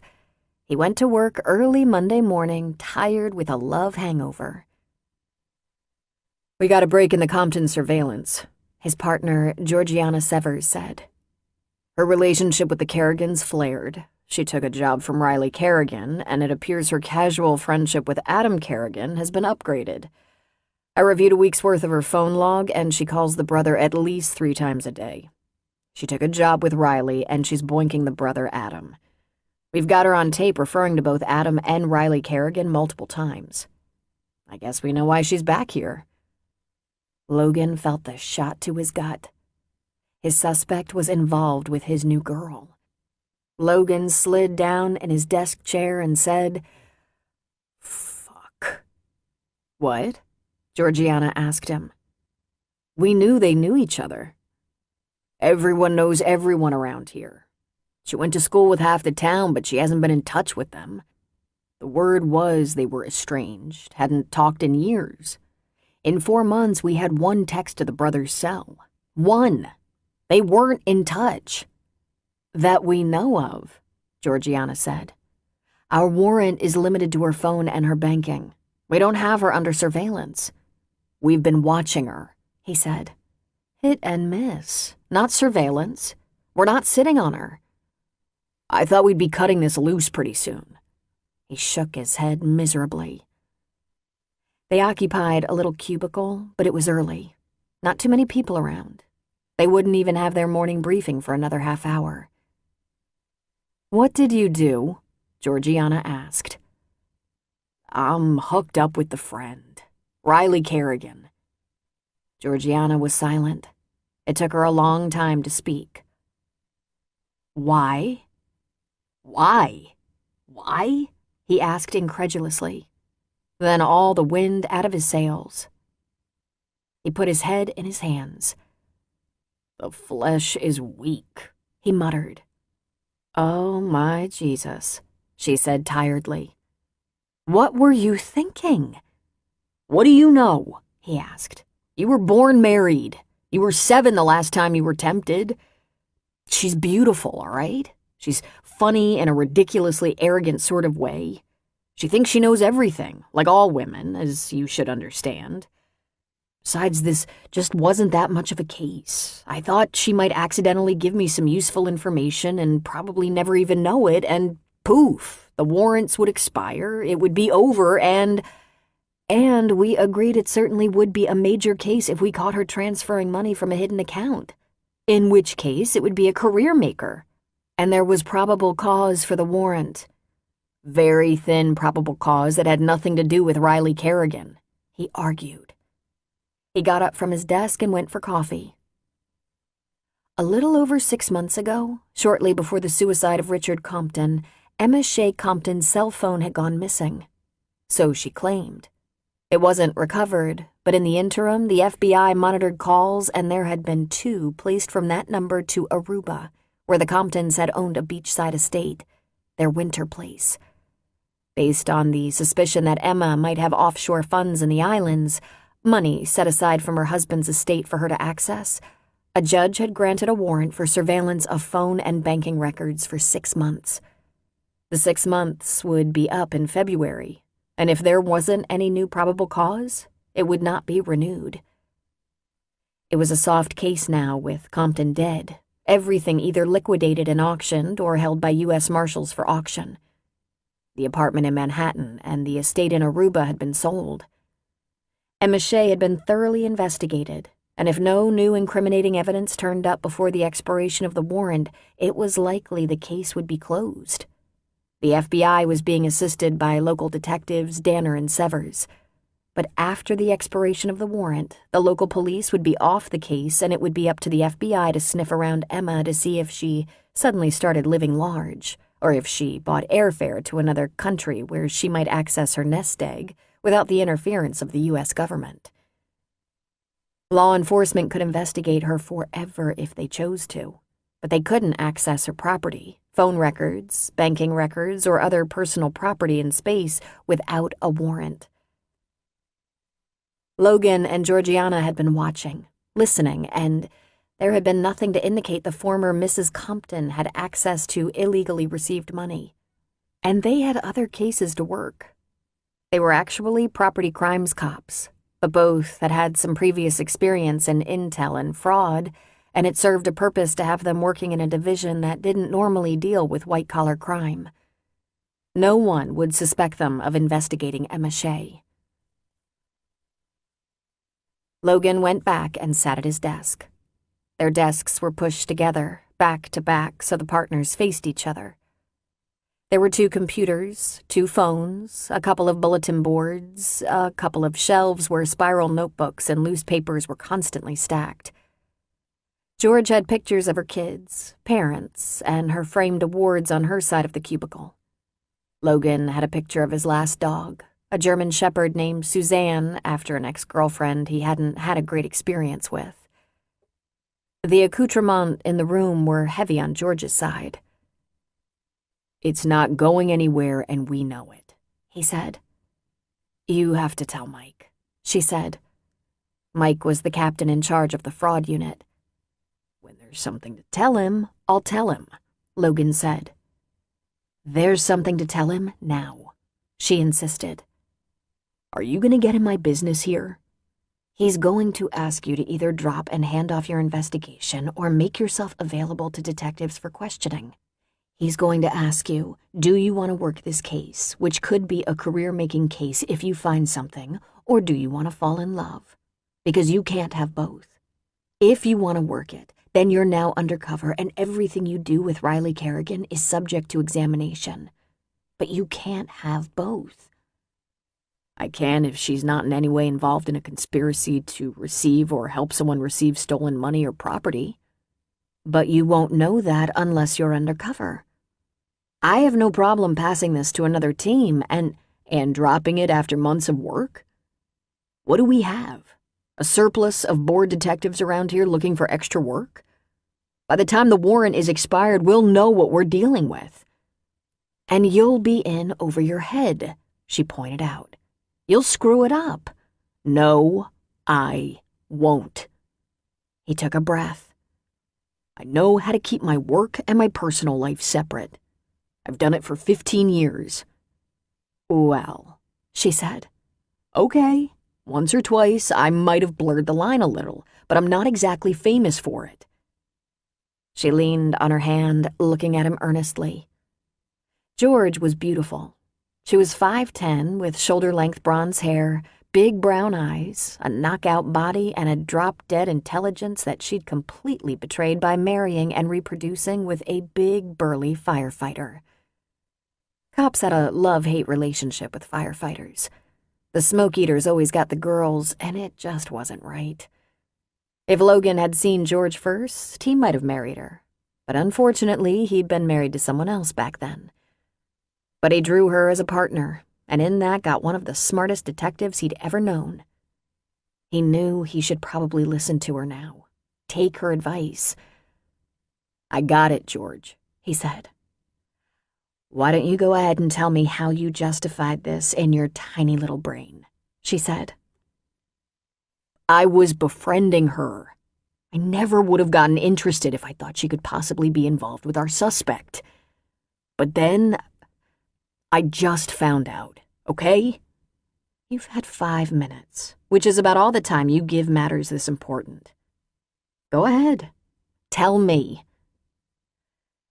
"It's not going anyplace. So they know each other. So what? Everybody knows everybody. It's her hometown. That's why she's back. That doesn't spell conspiracy or fraud or anything. It's too soon anyway. If If I'd been married to a multimillionaire who got all this money through fraud, and if I had a little of that stash somewhere, I wouldn't tap it in 6 months. I'd wait a few years till there was no cent on the money. If she wanted some money, why didn't she take the settlement she was offered? Georgiana pulled a face. Because she looks better this way, and what she's got stashed is more. Then why didn't she take the settlement, move to the islands or something, and have both? We talked about this. One of two reasons. Either she's afraid she won't be able to travel because she'll end up extradited and prosecuted, or maybe, just maybe, she's not guilty of anything. Danner, here's what you don't get. They were married. They lived together. They slept in the same bed. He probably talked in his sleep. They socialized with his employees and his clients. Do you really think he pulled off a Ponzi and she never thought something was weird? Really? And here's what you don't get, George. Not everyone is married like you are. Most of the cops in this shop don't tell their wives what happens at work, and their wives don't ask. Not all married couples talk. Al's wife has these huge bills, and he doesn't want to ask her what she's spending the money on, and for that matter, Al has a little issue with the slots, so he's not into sharing. Not all couples have that whole transparent thing going on like you and Mr. Universe. Georgiana smiled. He likes that you call him that. Great, then I'm going to stop. So let me tell you another thing you don't get. If she didn't communicate with her husband, then, if she has a secret of any kind, she'll tell her girlfriend. Guaranteed. Shit, he said, knowing she was right.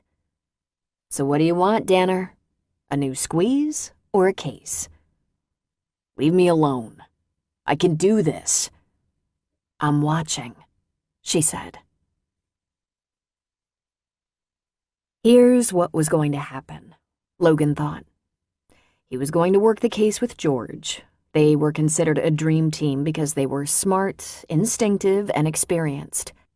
He'd listen to phone tapes and scrutinize bank records. He would gladly tell George anything he learned from Riley that had anything to do with a possible conspiracy and pointed a finger at Emma Shea. He wouldn't share the personal and intimate details he hoped to achieve with Riley Kerrigan. And very soon, he would keep those two parts of his life separate. If he learned from Riley that her girlfriend Emma was coming into money or had hidden money, then Logan would do the right thing. He'd tell George, and they would hand over the case and report it to the FBI. Logan wouldn't break the law, not even for his own mother. But he was going to have something with Riley because he was irresistibly drawn to her. He thought he caught her scent several times through the day and night, even though she wasn't anywhere nearby. He thought they could have one of those unique give-and-take relationships that was part fun, part intense, part sexual. He was into her, that's all. He might be an idiot about women, but he was into her, and he was going for it until it worked or flopped. He might have noticed Riley at first because he was checking out some of Emma's old friends, but that connection faded fast, and he kept finding her because she appealed to him. And there was nothing illegal about that. The second week in December was bitterly cold, with frost on the ground, dark clouds overhead, fires in every home with a hearth. But in Riley's heart there was a special warmth that she hadn't felt since her youth. She laid her plans carefully. She left work early, went to the grocery store, picked Maddie up after cheer practice, and took her home. Then she got busy in the kitchen. With her mom and Adam always ready and eager to plan family dinners, it wasn't necessary for Riley to cook very often. Of all of them, her hours were the longest. Adam was usually done at school by 4 at the latest. June was busy, but liked to deliver her meals early in the afternoon. Her elderly clients liked to eat early and looked forward to her visits. She was always finished before 5 in the afternoon. When they weren't eating at June's, Riley and Maddie often grabbed takeout, something for which her daughter was usually grateful. Tonight, she was making corn chowder, salad, and biscuits. She set the table, even though they usually ate in front of the TV. A fire blazed in the family room. She even refreshed her lipstick. "I have some things to talk to you about," Riley said when her daughter joined her in the kitchen. "Wow," Maddie said. "Must be deadly serious. Fancy spread." "It's not. I mean, I think it's important, but, well, I just wanted to tell you, I met someone. A man." Maddie grinned. "And you're finally going to tell me?" Maddie said, dipping a spoon in her soup and blowing on it. "What does that mean? Did Grandma say something?" "Well, she did, but only a couple of days ago." "Really, Mom? You think I haven't heard you whispering into your phone late at night? And giggling?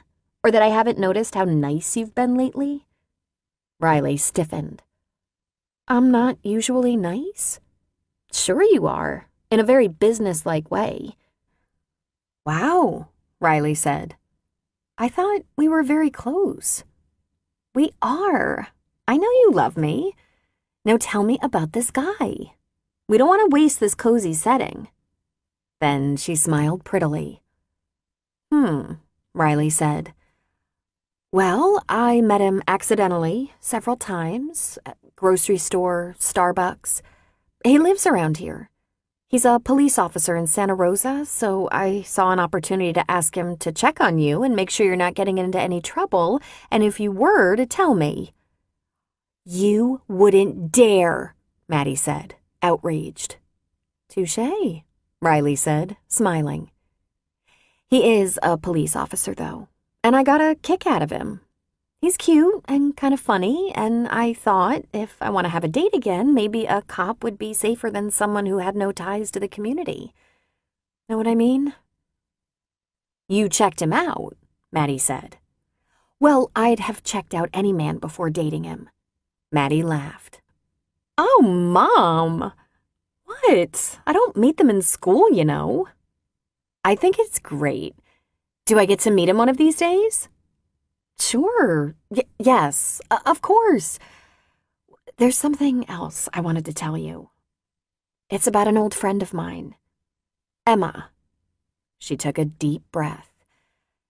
"Emma Shea. We were best friends all through school, and when she went away to college in Seattle, your dad was actually her boyfriend. But," she shrugged and looked into her soup, "Emma kind of lost interest in him, and, well, we started going out." Riley looked up, and Maddie was staring at her patiently, waiting. "I got pregnant. I suppose that's why things didn't quite work out with your father and me. He'd actually been Emma's guy, but, well, I know all that. You and Daddy weren't really a couple, but you got together and bingo." "You know all that?" "Uh-huh. Daddy told me. A long time ago. At least a couple of years ago. Maybe more. He said it was all his fault and the biggest mistake he ever made." "Well, that was delicate of him." "Not because of me. Because it screwed things up with you, Mom. He said the biggest mistake of his life was not begging you to marry him." She slurped a little soup. "I think he's still kind of in love with you." Riley was momentarily stunned. "Oh, well, that's news to me.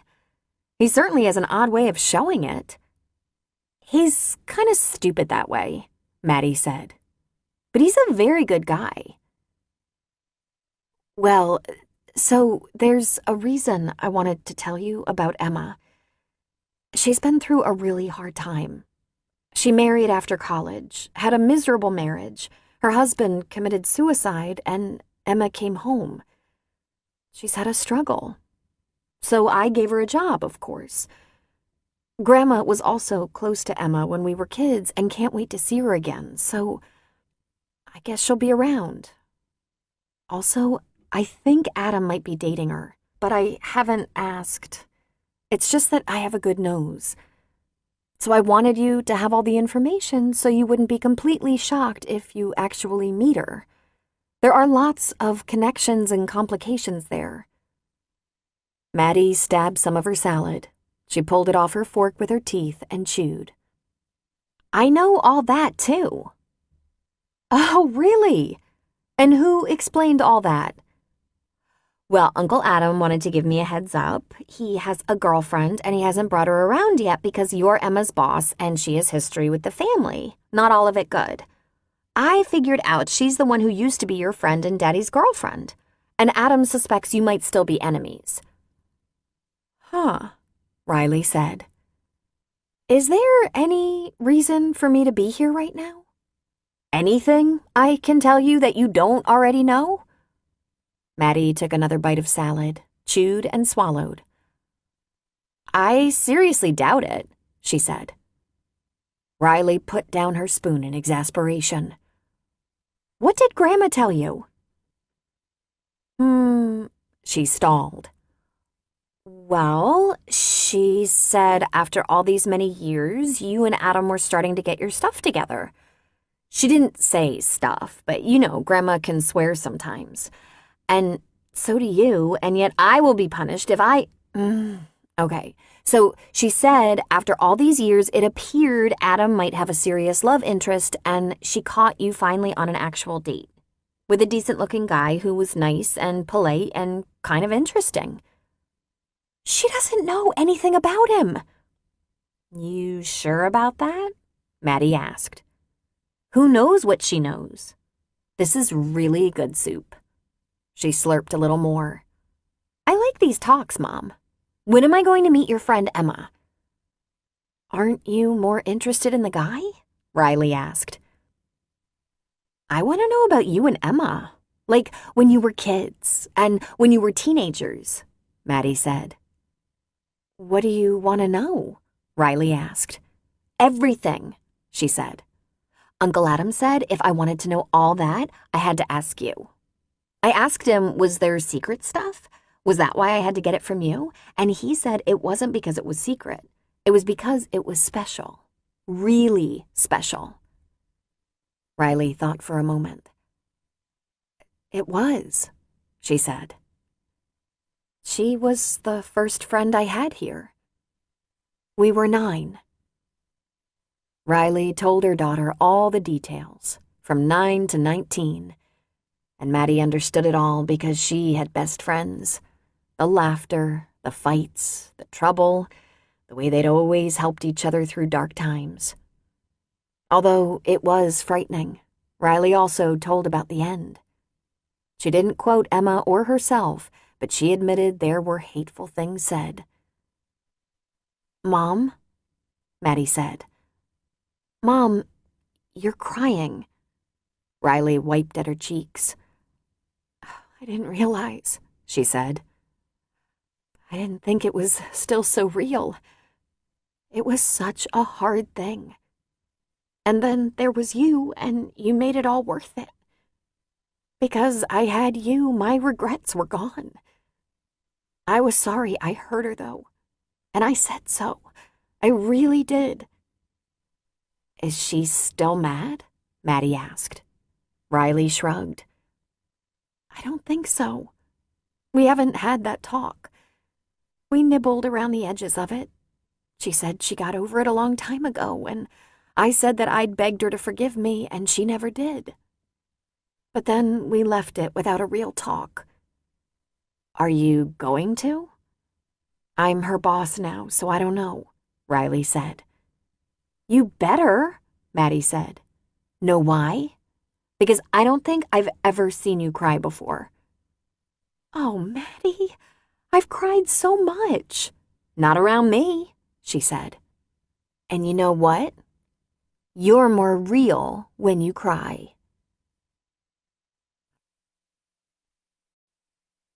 Chapter 12. Emma had to concentrate very hard just to keep up with the rest of her team, so for the first 2 weeks in her new job, she saw very little besides the dust and dirt she was waging war on. It wasn't just important that she be flawlessly thorough, but also fast. Clients had an expectation of not only a perfect job, but an on-time job, too. In most of the houses, no one was home, and it was usually planned that way. People didn't like being underfoot while the house was being cleaned. Nick came by a couple of times as she was working to check on her. He was a happy and energetic guy in his early 30s, and two things were immediately clear. All the women liked him, and he had eyes only for McKenna. He joked with her, complimented her, asked her a lot of questions, but she kept moving and gave him mostly short answers. Emma was amused by the way she tried to ignore him. McKenna was much friendlier with the women, though she was their superior. If Emma knew her better, she might tease her, but she really didn't dare. In fact, there wasn't much she dared. She very much wanted to prove she could clean as well as she could supervise a household staff. That first week, she didn't notice much, but there was one thing that drew her attention. The trash in the wastebasket of a 15-year-old girl. It appeared she'd thrown away some clothing. Emma didn't mean to inspect her trash, but she couldn't help but notice the price tag still on the clothes. She pulled them out. 2 pair of pants, 3 tops, a scarf, a blazer, all stuffed into the trash can. A wad of gum was stuck to a brand new Free People long-sleeve knit top that sold for $85. There were designer labels on the other items: Prada, BCBG, Christian Lacroix. She smoothed the clothes out on the girl's bed. "What are you doing?" McKenna asked. "She must have made a mistake," Emma said. "She threw away brand new, very expensive clothing. These still have the tags on." "It's not a mistake," McKenna said. "They're in the trash. And please don't talk to Deli about the clothes in the trash. Deli has 3 daughters, no spousal support, and seeing this careless treatment would be hard on her heart." Emma frowned. "But why?" "Because her ex is an asshole. Why else?" No, why are these things in the trash?" "Some of that stuff we don't see, Emma. Her parents are never around. Her mother's assistant buys the clothes. Bethany doesn't want them. In fact, she resents them and does it out of spite. But they can't end up on an employee's daughter. Who knows how much trouble that could create?" "Shouldn't her mother know?" "Do you know her mother?" McKenna asked, lifting her dark brows. "Well, no, but if I—" "Don't project. Don't extrapolate. Telling her mother might only create bigger problems for us." "How?" "She'll fire us and hire a new service merely because we look too closely and presume to know more about her family than she does. Trust me. Or, to keep from getting in trouble with her mother, sweet little Bethany will claim we stole the clothes." "Doesn't she care?" Emma asked McKenna. "I don't know, and neither do you." And with that, McKenna stuffed the beautiful clothes back into the trash can and handed it to Emma. Emma did as she was supposed to do and emptied that trash can into the big plastic bag she was carrying from room to room. She so hoped she'd see some of those expensive new things on a homeless person. "If she were mine, I'm sure you'd care enough to take her shopping, listen to her likes and dislikes, and be a perfect mother. Congratulations to you." "I bet there are some homeless people who'd like to know where the best trash cans are," she muttered when she was out of McKenna's earshot. She didn't say another word, but she could begin to see how you could become hard, cynical. If the dirt the clients left behind wasn't enough to turn you, the private lives they thought no one could see might. "We need to be invisible," McKenna reminded her. "We can't afford to be enmeshed with the client. It's not good for business." Emma was surprised no expose had been written by a member of her Manhattan household staff. Had she and Richard been more clever in concealing how obscene their private lives were? Looking back, she thought she'd been a very decent mistress of the house, but it was true. She didn't remember the names of all the people who served them. She knew the housekeeper, the driver, the cook, her part-time assistant. The cleaning people changed regularly. The florist's delivery people were always different. She'd had 7 different personal shoppers in 5 years. They had been invisible to her. At the end of the second week on Friday afternoon, she went with McKenna back to the office to pick up her car.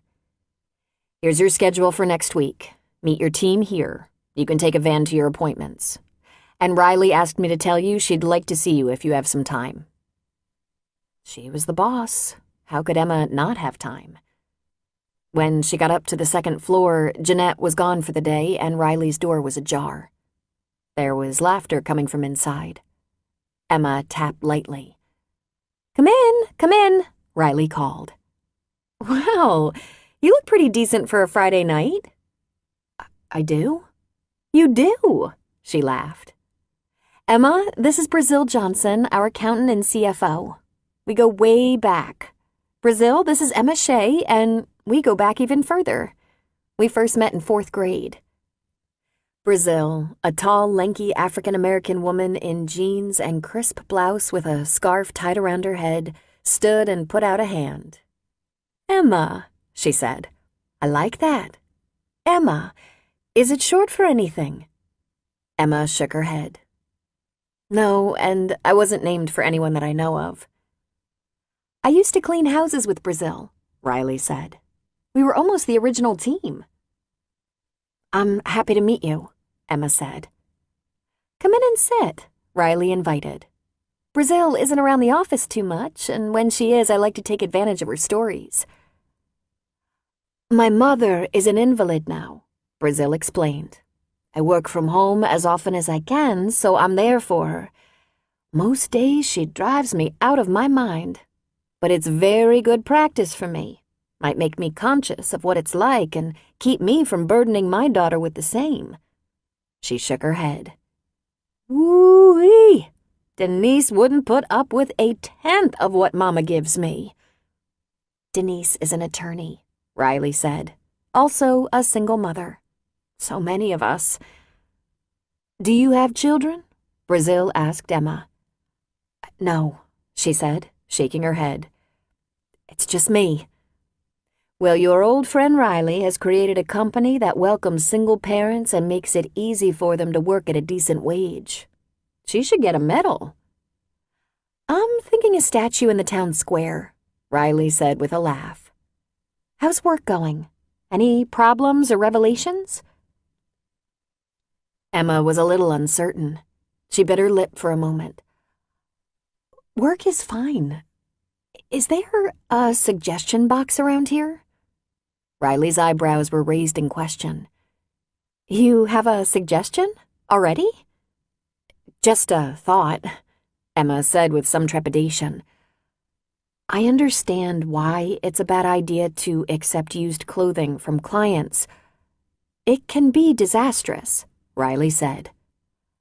I was wondering if it was managed and there was a receipt from the donor so there wouldn't be any misunderstanding. I don't think it's a good idea to have our clients think we're needy, Emma. I understand, but the client doesn't have to know where donated clothing goes. In fact, we could send out a notice to clients saying that if they choose to donate to a variety of worthwhile outlets, from shelters to Dress for Success organizations that help to clothe people for job interviews, the clothes you were forced to throw away wouldn't have made it into donation, Emma, Riley said. That screwed up 15-year-old girl's clothes wouldn't have been donated. She was making a statement when she put them in the garbage. You know about that, huh? Emma said. There's very little I don't hear about, Riley said. I'm sorry, Emma. I think it's a bad idea. If someone came to you and said, would you like to donate these nice clothes, what would you think? Brazil asked. You'd think, why's that cleaning woman picking through my trash? That's what. Our clients want to think their cleaners don't need charity. They like thinking we don't see their cast-offs, that we don't notice things like that. Tempting though, ain't it? Brazil said. It is, Emma said. Look the other way, Emma, Riley said. Anything else on your mind? She shook her head. I'm glad it's going well for you. McKenna tells me you're doing a very good job. Thank you, she said. The team does a very good job. They're good girls. Women. That's all I have for you, Riley said. I just wanted to check in with you. And here's your check, she added, handing Emma an envelope. From now on, Brazil will have your pay deposited in your account, and Nick will give you the stub showing your deductions. Welcome aboard." "Thanks," she said, and took her leave. Emma had been in touch with Adam every day without fail. On those few nights they weren't together, they talked on the phone. Tonight Emma was going to Adam's house for dinner. When she was there, which had only been twice so far, she put her car in his garage so that if Riley drove by, she wouldn't see it. When she arrived, he was busy in the kitchen, slicing and dicing, garlic being sautéed in the pan on the stove. "It already smells wonderful." "I have something to tell you," he said. "My mother asked me if I happened to have a phone number for you. She's planning to call you. I gave her the number. I hope you're okay with that." "Will she tell Riley?" Emma asked. "You can ask her not to, Emma. I don't think Riley finding out we're seeing each other will be as much of a problem as you think." "It'll be a problem for her, I guarantee it." "I hope you're wrong, but we'll do things your way. My mother wants to see you. She knows Riley has your number, and she didn't ask her." "I don't know what's going to piss her off more, us being together or hiding it from her." Every time Emma's phone rang, she jumped. She looked at the caller ID, and it was either Adam or Lyle. Then, on Wednesday, while she was working, her phone vibrated in her pocket and she didn't dare answer it, even though the homeowners weren't home. When they took their break between houses, she listened to the message. "Emma, it's June Kerrigan. Adam gave me your number, and I've been looking for a time I could ask you to dinner when it would be just us so we could talk, catch up with no interference from eavesdroppers or others. Maddie is having a sleepover Friday night, so her mother will have to stay home with them. How I got out of sleepover duty, I'll never know. But finally, the house is my own. Can you come to dinner? At about 6? When you were a little girl, you loved my fried spaghetti. It was your favorite, and your little feelings were hurt if we had it without you. If I make fried spaghetti, will you come? I think I've waited long enough." Tears came to her eyes, and she sniffed loudly enough that Shauna turned from the front seat and asked, "You okay, girl?" "Yes, sorry. I just got the sweetest message from an old friend." "Is it your birthday or something?" Shauna asked. "No," she said, laughing. "She's gonna make my favorite dish from when I was a little girl. Fried spaghetti with pesto, black olives, and pepperoni." And both women oohed and ahed. On Friday afternoon, immediately after work, she went to the flower shop. She'd called Lyle and asked him if he'd make a Christmas centerpiece for her to give to someone special. When she got to the flower shop, the guys were both there. With the holidays upon them, they were keeping the shop open a little later, and Lyle hadn't gotten around to her centerpiece. "Who's getting my masterpiece?" Lyle asked. "You have to promise not to tell," she said. "June called me and invited me to dinner, just the two of us. Adam gave her my cell number." "Adam?" Lyle and Ethan said in unison. "Yes, Adam. And you have to keep him a secret, too. It started out that he was a very nice and helpful friend. You know, a little glass of wine, a cell number in case I needed a hand with anything, lunch at a vineyard bistro." Then they were leaning toward her. "Then?" "It got a little, romantic." "OMG, she's doing Adam the love of my life," Ethan said, swooning into Lyle. "Get a grip," Lyle said. "He's straighter than my hair." "He actually is," Emma said. "Could you get on my page here? I'm reuniting with June tonight, and I need a centerpiece. A lovely centerpiece. One that says, 'I'm grateful for everything, for accepting me without questioning about Richard's crimes, for missing me, for welcoming me back, for still loving me.'" "I've had a crush on Adam since the first day I met him," Ethan said. She looked at Lyle. What's going on here? Is Adam his hall pass? It's completely meaningless, Lyle said. Adam couldn't be less interested in Ethan. Come on back to the playroom, Emmy. You can supervise my creation. I'd love that, she said. And why are we keeping Adam and June secret? Lyle asked. Riley is my boss, and until Riley invites me to join her and the family, I'm staying back. She's keeping me at arm's length. Maybe someday, but not someday soon. But I so miss June. Understandable. Take your time and tell me all about the job, he said. I told you, she said, finding a seat on a stool. Not really, he said, digging around for the tools of his profession. Clippers, tape, scissors, foam, wire. You did some groaning and whining about how exhausted you were, but no details. We're not supposed to talk about details. The client, I'm told, has an expectation of privacy. You aren't supposed to name them, Emmy, but you can tell tales to a person you can trust. That's me, he grinned. Then he stepped into the refrigerator and gathered up some stems, fern, and baby's breath. What's it like? It's the hardest work I've ever done. And remember, I helped decorate a 70,000 square foot department store for holidays. On my feet, lifting and hauling and climbing for 16 hours a day. I was a lot younger then, too. It's the hardest I've worked, and I'm learning that to work for Riley is to get the best pay available for cleaners. Apparently, clients cancel their contracts all the time and get cheaper cleaners, but because Riley and her two bulldogs, McKenna and Nick, keep everyone's standards really high, they end up returning and paying the money to get the good work. We do good work, she said, giving her head a shake. Wow, do we do good work. And fast. I am appalled to note that there are so many jobs that pay better and have far less impact on the quality of life for a family. Families, she added. You get a feeling for what family life is like in a house right away. Which homes are run by the kids who have every possession imaginable and others that don't even have family games. There are houses we clean where the wife hovers and inspects and says, my husband likes it this way or that way, and houses I've cleaned 4 times and have yet to meet a homeowner.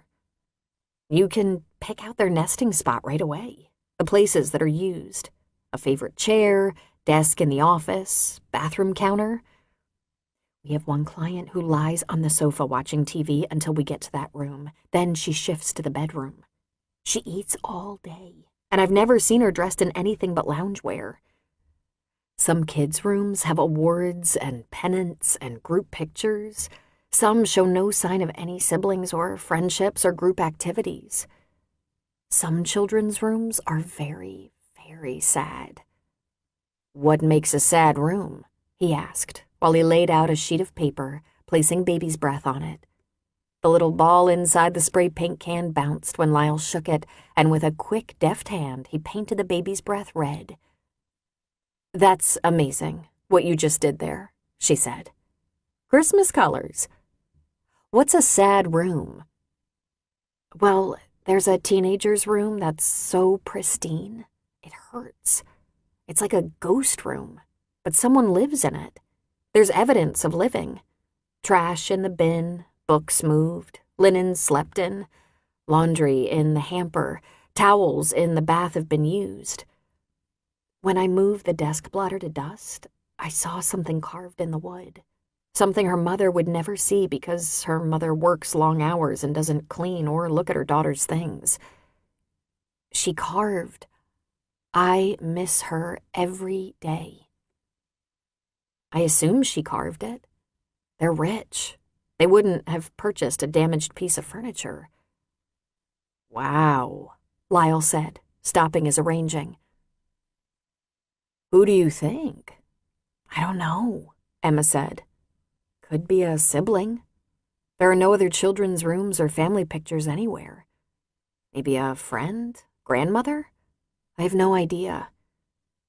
And you know what else, Lyle? I never realized this when I had help of my own, but I realize it now. We're invisible. I always thought of myself as very tidy, but now I wonder if I prepared for the cleaning staff. Did I wipe the bathroom mirror? Clean the sink? Flush? Because now I see that some people don't. Ew, he said. I certainly know I do those things. I think I did. I hope I did. But a hard truth for me is I don't know the names of the ladies who cleaned our apartment. They changed regularly. But still. My God, you're learning volumes about yourself, about people you don't know. It's humbling, she said. Are you humbled by who you are or who you were? Both, she said. She was so nervous, anxious and nervous. She carried her centerpiece up the walk to June's front door and knocked.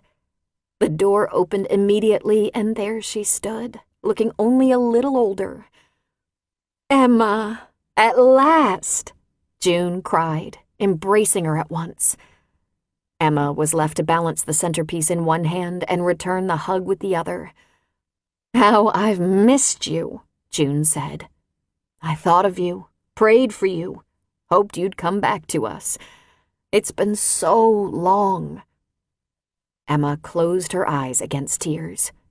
June's skin on her cheek was so soft, just as she remembered.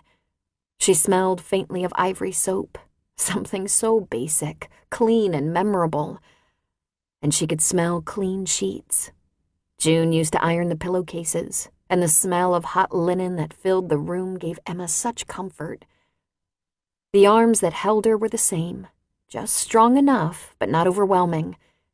June knew just how to cradle a person. "June," she whispered. June backed away a bit and looked at her.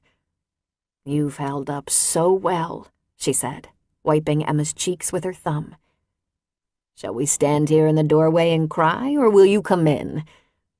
"I've been so excited and so nervous," Emma said. "Now stop that," June said with a little laugh. "From the very first day we knew each other, we knew we'd be friends. Close friends." "This is for you," Emma said. "Ah, our Lyle hasn't lost his touch at all, has he? He's getting even better. Thank you. It's so beautiful. Come in, come in." There was a small noise, a little whine, and Emma looked down to see the oddest-looking dog. "Emma, this is Beatrice. She's staying with me for a while until she can recover from her last owner.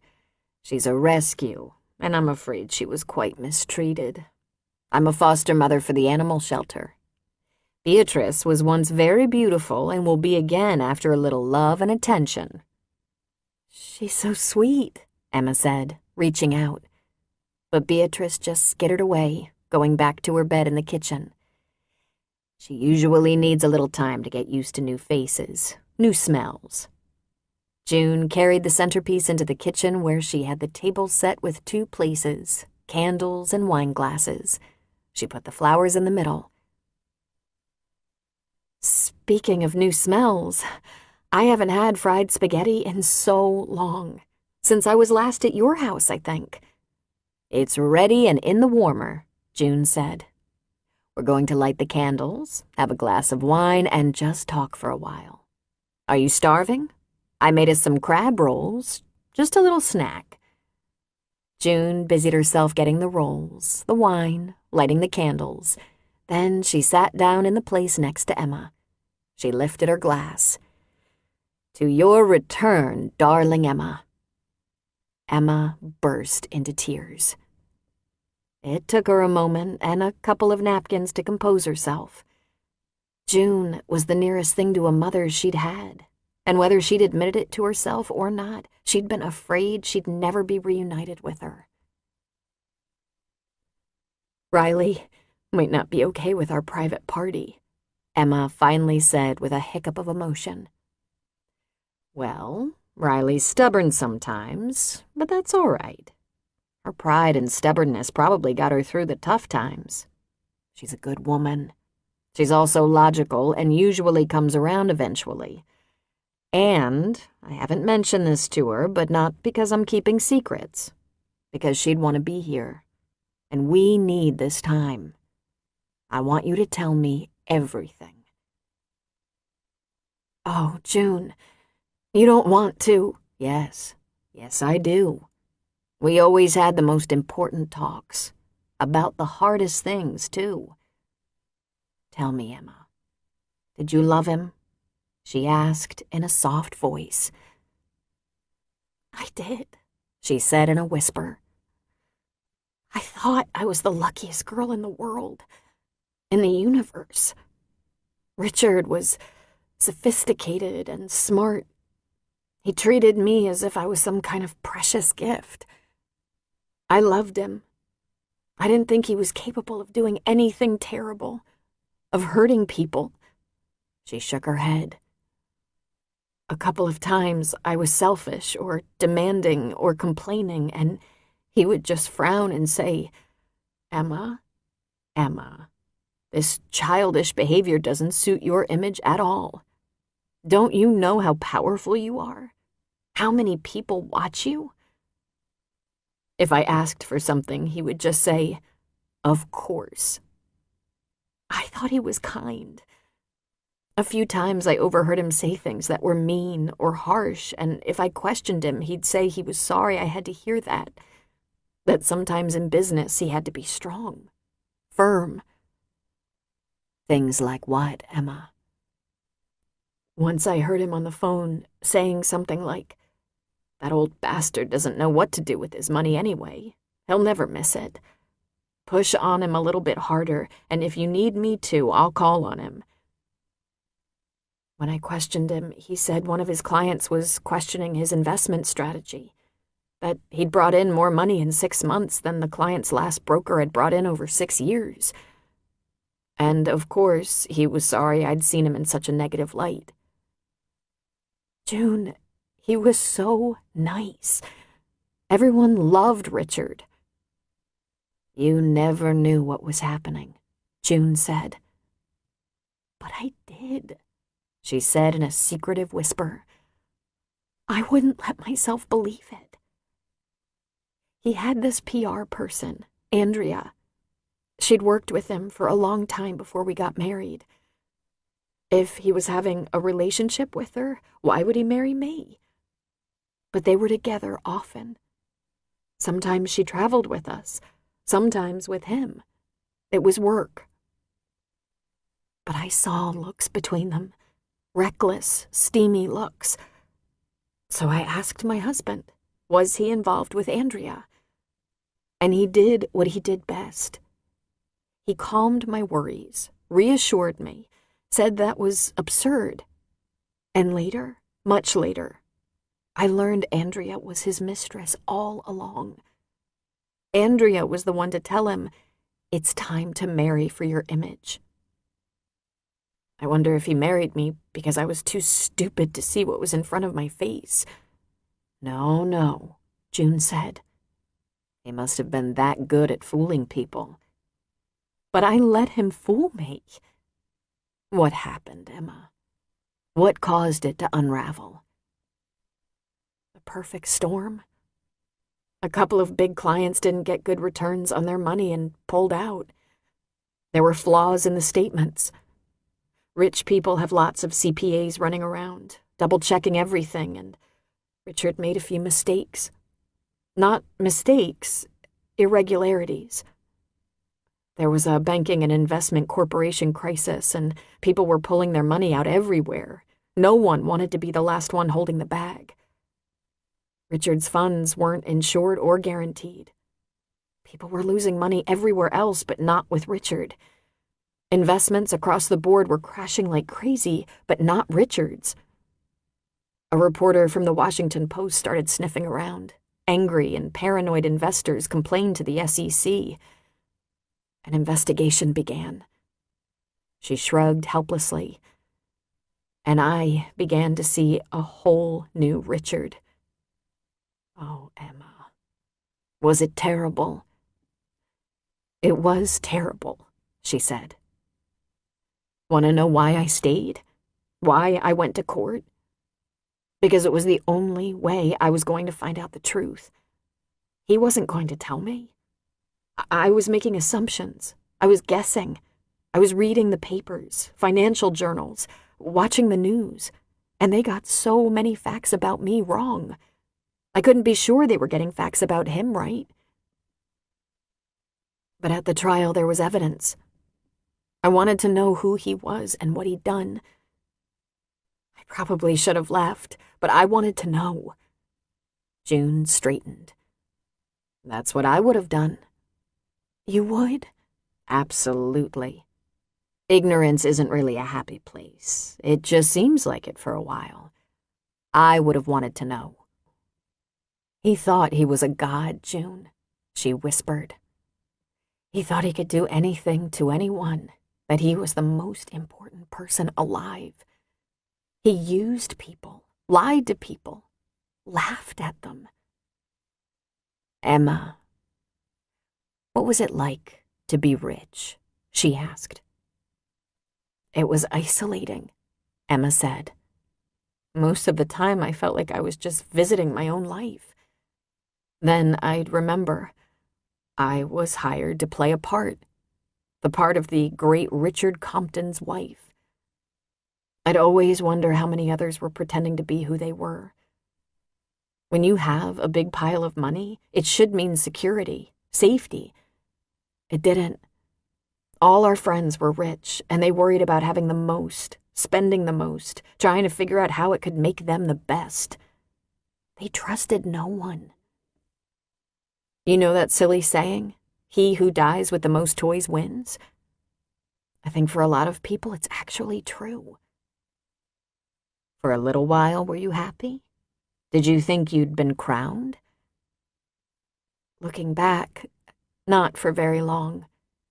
2 days into our honeymoon, Richard got a phone call that sent him hurrying off to Dubai, and he couldn't take me. It was business. He worked long days, had business dinners, business trips. I was like a happy little girl whose daddy had finally come home when he spent an evening at home.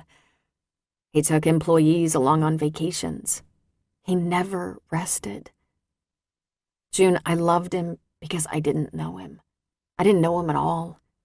By the time he was convicted, I wondered how I'd been so easily duped. How I managed to stay blind. That's the part I don't get. How can I ever trust myself again?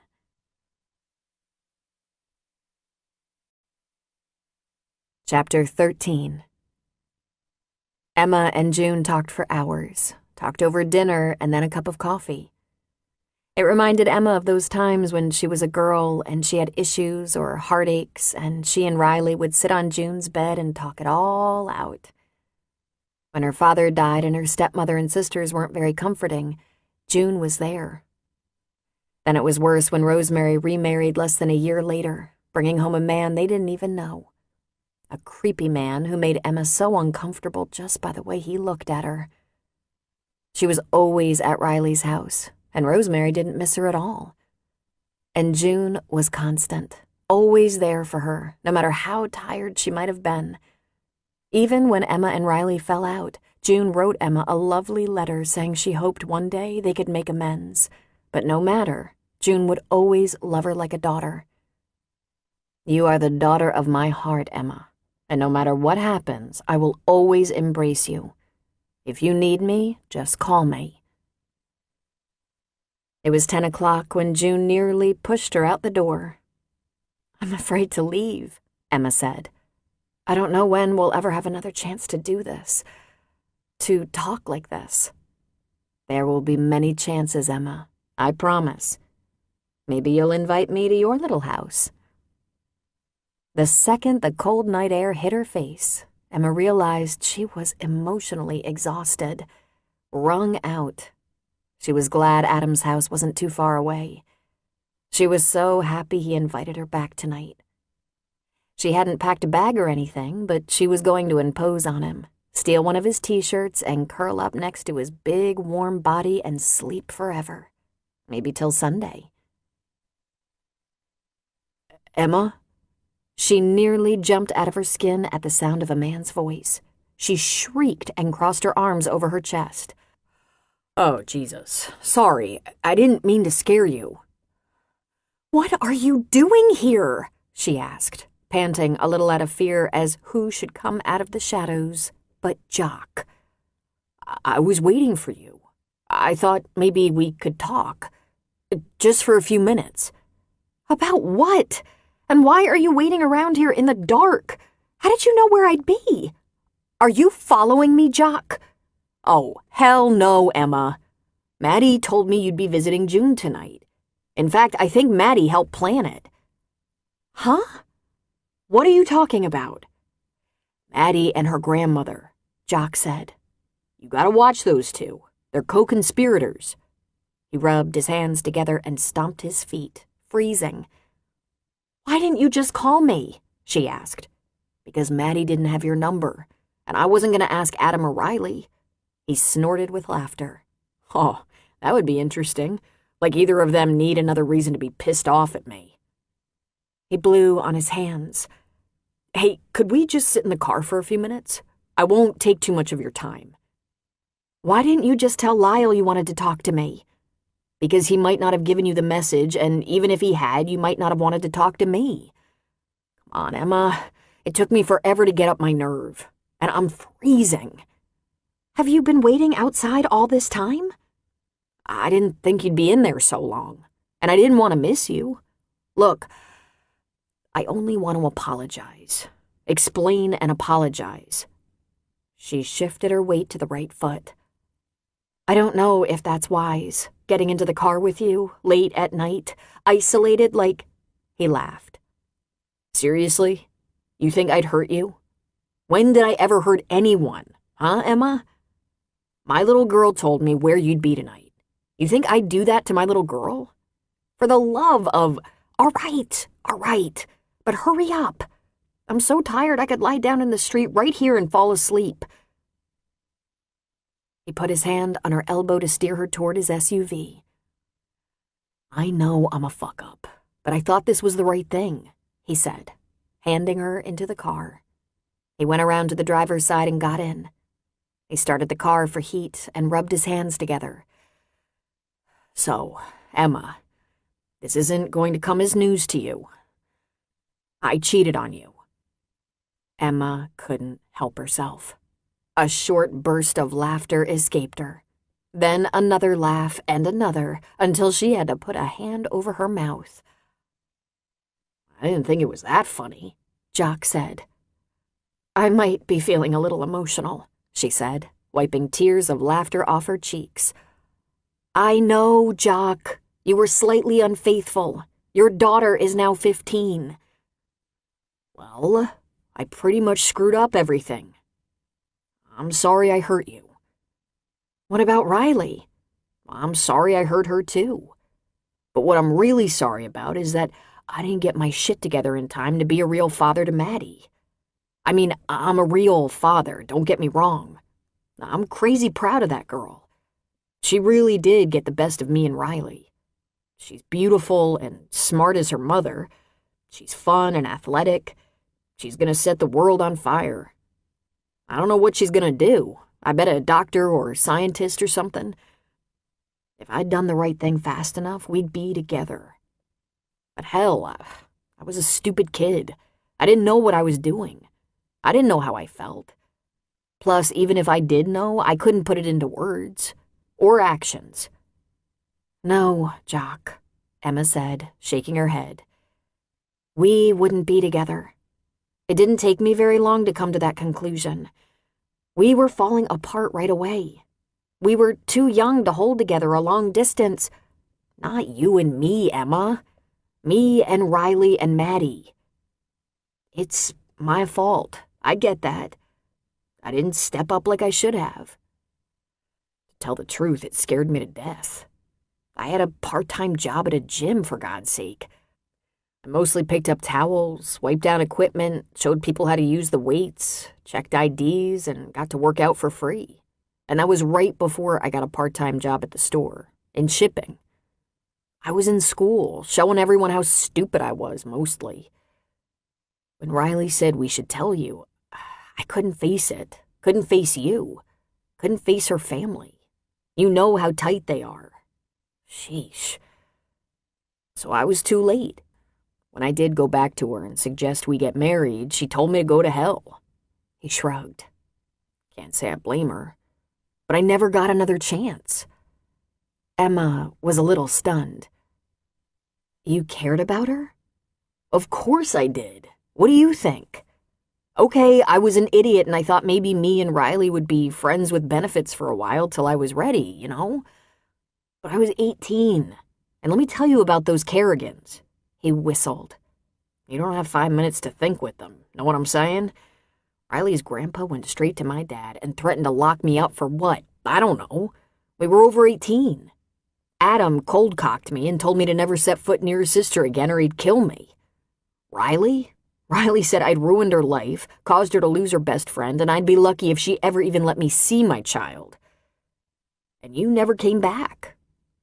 I was so screwed. I couldn't win. Emma was frowning. You really cared about her?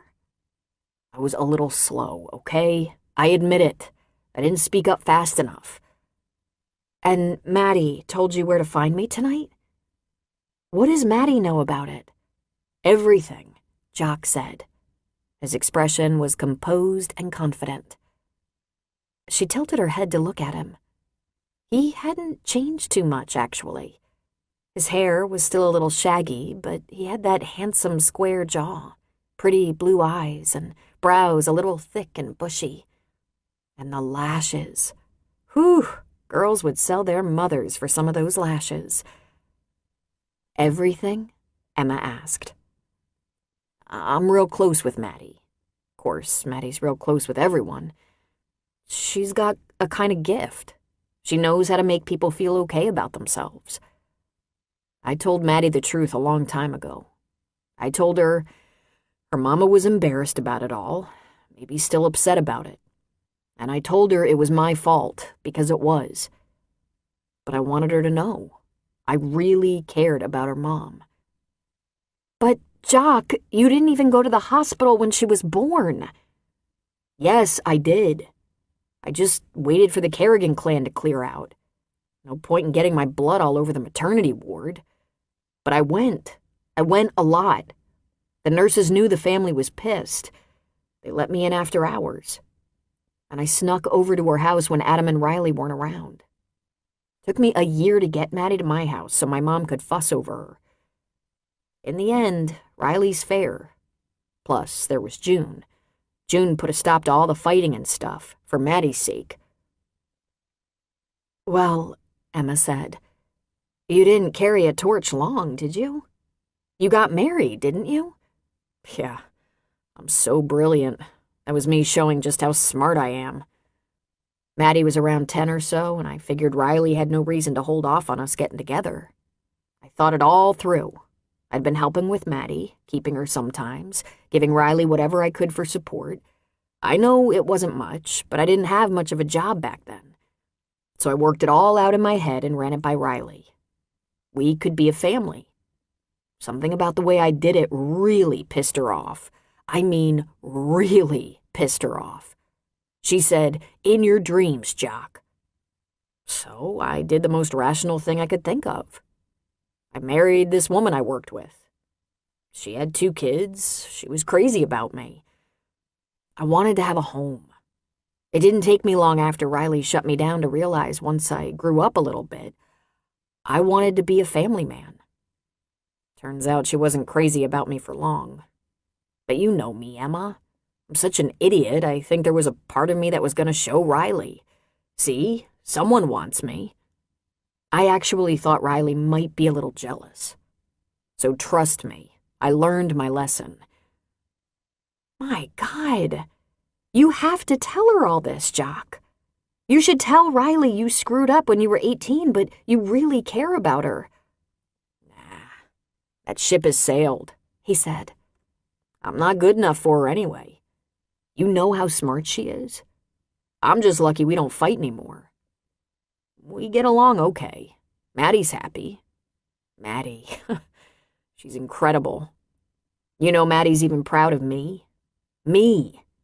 I don't do much to brag about, but I play some mean softball, and Maddie comes to my games. All my friends and their families know her." He laughed. "Riley even came to a game once.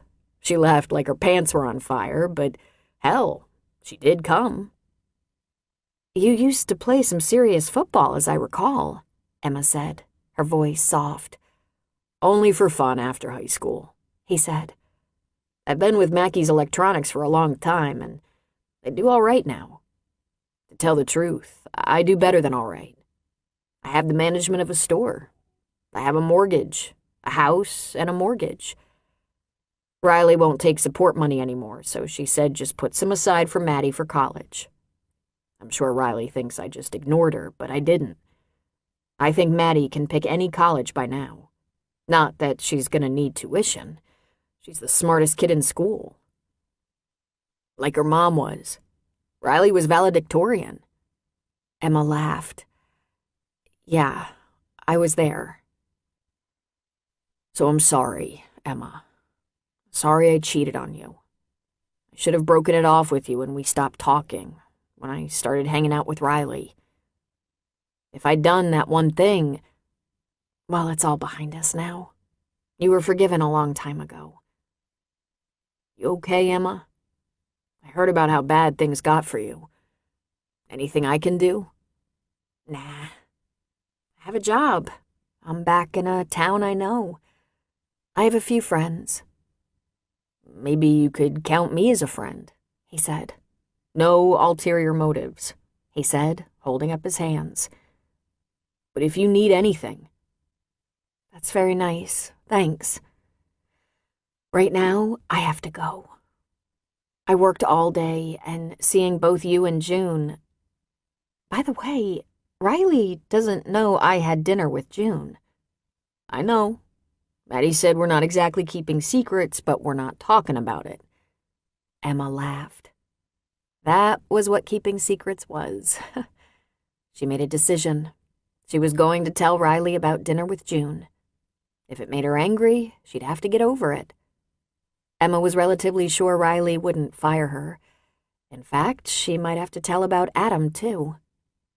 Now, for that, Riley might fire her. Jock was right. Those Kerrigans could really close ranks. But what should you expect from a family that had to stick together to survive? She shook hands with Jock, wished him luck, thanked him for making amends. By the time she got to Adam's house, it was almost 11. The front door was unlocked. He had a fire going and was nursing a drink. "I'd almost given you up for lost," he said. "For a little while there, I thought I was lost. My night started with your mom and Beatrice." "I know Beatrice," he said with a chuckle. "And ended with Jock waiting for me so he could apologize for cheating on me. 16 years ago." Adam was tempted to beg for every moment of time Emma would spare him, to keep her close, to possess her, hold her. But he knew she had to untangle her life, and he was part of it. She said very clearly she needed to try to build her life as a woman before she thought of herself as part of a couple. Last night in the glow of the fire, she'd asked him, "Were you too hard on Jock? Did you scare him too much? Discourage him too much?" Because it turns out he always cared for Riley. I mean, I think he loved her. And he adores Maddie. "He was an irresponsible idiot," Adam said. "Then. Back then, I mean. I know he's gotten better over time. And don't kid yourself. He's not afraid of me." "He did a lot of stupid things," she said. "That's an understatement." "So did I," she said. "So did Riley. You appear to be the only perfect one." But he'd lost his temper with Jock. He'd hated Jock. He didn't hate him anymore, but he wasn't crazy about him. Emma went home to help Penny rake up some dead leaves in her garden, to shop for her lunch supplies for the week, to launder her uniform. But she did invite him to share a pizza and a movie later. He knew that meant he'd somehow manage to spend the night. So he planned to spend some of his Saturday checking on his mother and buying another big box of condoms. He'd had plenty of sex in his adult life. Great sex, as a matter of fact. But he'd never had a woman who wanted him like Emma wanted him. She unfolded like a rose in full bloom when he touched her. She said his name with a kind of breathy awareness that turned him on so much he was completely helpless. He'd always thought of himself as a man with great control, but he lost that with her. He teased her until she became a little wild, and then he was done for. He went crazy with her, and they blew up together. He thought he knew why it was that way with them. He was in love with her. After the weekend, Emma found herself actually looking forward to work on Monday morning, even though it was getting particularly difficult cleaning with Christmas approaching and all the decorations littering the houses. She'd never seen her own Christmas decorations looking shabby or dusty. She now realized she must have had an excellent cleaning crew. McKenna had no trainees this week, so in addition to working with Emma, Deli, and Shauna, she was visiting other teams at either Riley or Nick's request. McKenna was part of quality control. "The Fabulous Four rides on," Shauna said of their team. "I'm glad they haven't moved you to another team, Emma. I like working with you." "Why?" she asked before she could think. "You're a hard worker and stay in a good mood," Shauna said. "She's still happy she got work," Deli said. "She'll turn into one of us before you know it." "If I have to push someone along all day," Shauna made a face, "it just puts me in a temper." Then she launched into a litany of shortcomings about team members who didn't meet her expectations. Everything from laziness to lying. In 10 minutes, they pulled up to their first house, the Christensens. They cleaned here twice a week, but it hardly needed once. Mrs. Christensen, McKenna had informed them, knew if they missed a piece of lint or a hair on the bathroom countertop.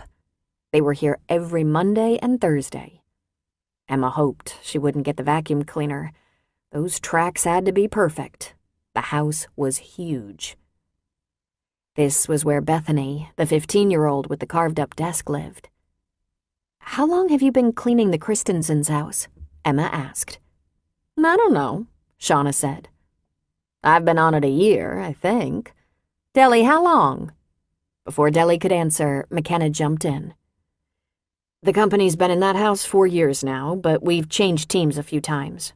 A couple of times Mrs. Christensen found the cleaning unsatisfactory, and the other times it was just time for a schedule change. New people on the job usually freshens things up." As luck would have it, Emma was assigned the dusting, vacuuming, and linens upstairs. This time she meant to take a closer look in the bedrooms. Maybe there was a mystery to unravel. Maybe she'd spy some evidence of a visiting grandmother or another child. She'd like to at least see a picture of Bethany, the girl who threw away the expensive new clothes. The bathrooms and kitchen in this 5,000-square-foot custom home were usually fast work. Mr. and Mrs. Christensen had very demanding jobs and long hours. They didn't seem to do much cooking, and the only even slightly challenging bathroom was the master bath. There wasn't even much kitchen trash. Since they weren't contracted to clean the refrigerator, it was against the rules to look in it. But Emma had an aching desire to know what kind of food was there. She went to vacuum and dust Bethany's room first, fiercely curious. As she started ripping off the linens, she found that the lump in the bed was Bethany. The girl shrieked, and Emma jumped back, crying out, "Oh, my God, I'm sorry. I didn't know you were in bed." Bethany grabbed for her covers. "I stayed home today." "Oh, honey, are you sick?" "Sort of," she said, burrowing back into her bed. "Sick of school." "Oh, can I get you anything? Call someone to look after you?" "I'm 15. I look after myself." "Right," Emma said. "Would you like me to skip your room?" Yes, just go. And look. She talked from under the covers. Just don't say anything. She's frail, Emma thought. Thin and pale and completely miserable. Who does she miss every day? She moved on to the parents' room. Why did they have a cleaning service at all? They were immaculate. She stripped the bed, applied new linens, began dusting the furniture and her deli in the bathroom cleaning. She leaned against the doorframe. "Skip the girls' bathroom," Emma said softly. "She's home, sick in bed. Asked me to leave her room." "All righty," Deli said. "I bet she's cutting school." "No, she's sick," Emma said. Then she wondered why she was protecting the girl. She went back to dusting the bureau. A drawer was ajar an inch, and impulsively, irrationally, she pulled it open a bit, then a bit more. And there it was, the thing that was the root of all the pain and forced order in this house. A family portrait in a frame, hidden from sight, lying atop folded clothes. Mom, Dad, and Bethany. A plumper, slightly younger Bethany who smiled as if the very sun was inside her. They were a beautiful, happy family a few years ago. Bethany was robust, rosy, healthy. That Bethany was gone now, and in her wake, terrible pain. She closed the drawer and felt her face catch fire. Her hands shook a little while she tried to concentrate on her dusting. If anyone knew, she would be fired. She would have to be fired. What had happened to this family? Why was the only picture and evidence hidden in a drawer? Then, later, as she pushed the vacuum around the room, she realized something significant. It was the father's drawer. How strange that seemed. She could envision the father demanding all the pictures be removed and the mother clinging to one. But it was the father holding on, and the mother's assistant was buying Bethany's clothes. Emma knew without even thinking about it that the next time they cleaned, the next time she had vacuuming and dusting, she would look in the mother's drawer, look for a picture. Then she thought of her stepmother. Rosemary dispensed with Emma's father's personal effects quickly, and the pictures soon followed because less than a year after his death, Rosemary remarried. Emma kept pictures, however. So had her little sister, Lauren. The next house was a filthy mess. It took too much of their time, but it removed all that conjecture about Bethany and her family from Emma's mind for a while. McKenna left them for a while to go with Nick and check a few crews. The next house wasn't bad, but messier than usual. The lady of the house was at home because her arm was in a sling. "Fell and dislocated my shoulder and might have injured my rotator cuff, but I had x-rays and it'll be fine," she explained. "I'm just resting it and the doctor said to keep it immobilized for a few days." Then she laughed and said, "I could have gone to work. I just can't fix my hair with one arm." Then she stayed out of the way. When they were finished and back in the van, they took a break to eat a little lunch. "Fell my fine ass," Shauna said. "That's about her 5th fall this year." Emma almost choked on her drink. So, that was one of the households they knew too much about. "It's possible she's clumsy," Emma said. "Isn't it?" "Huh," was the answer. "She's being kicked around. Know how I know? Because I see it in her eyes, and I've seen it before, when I looked in the mirror."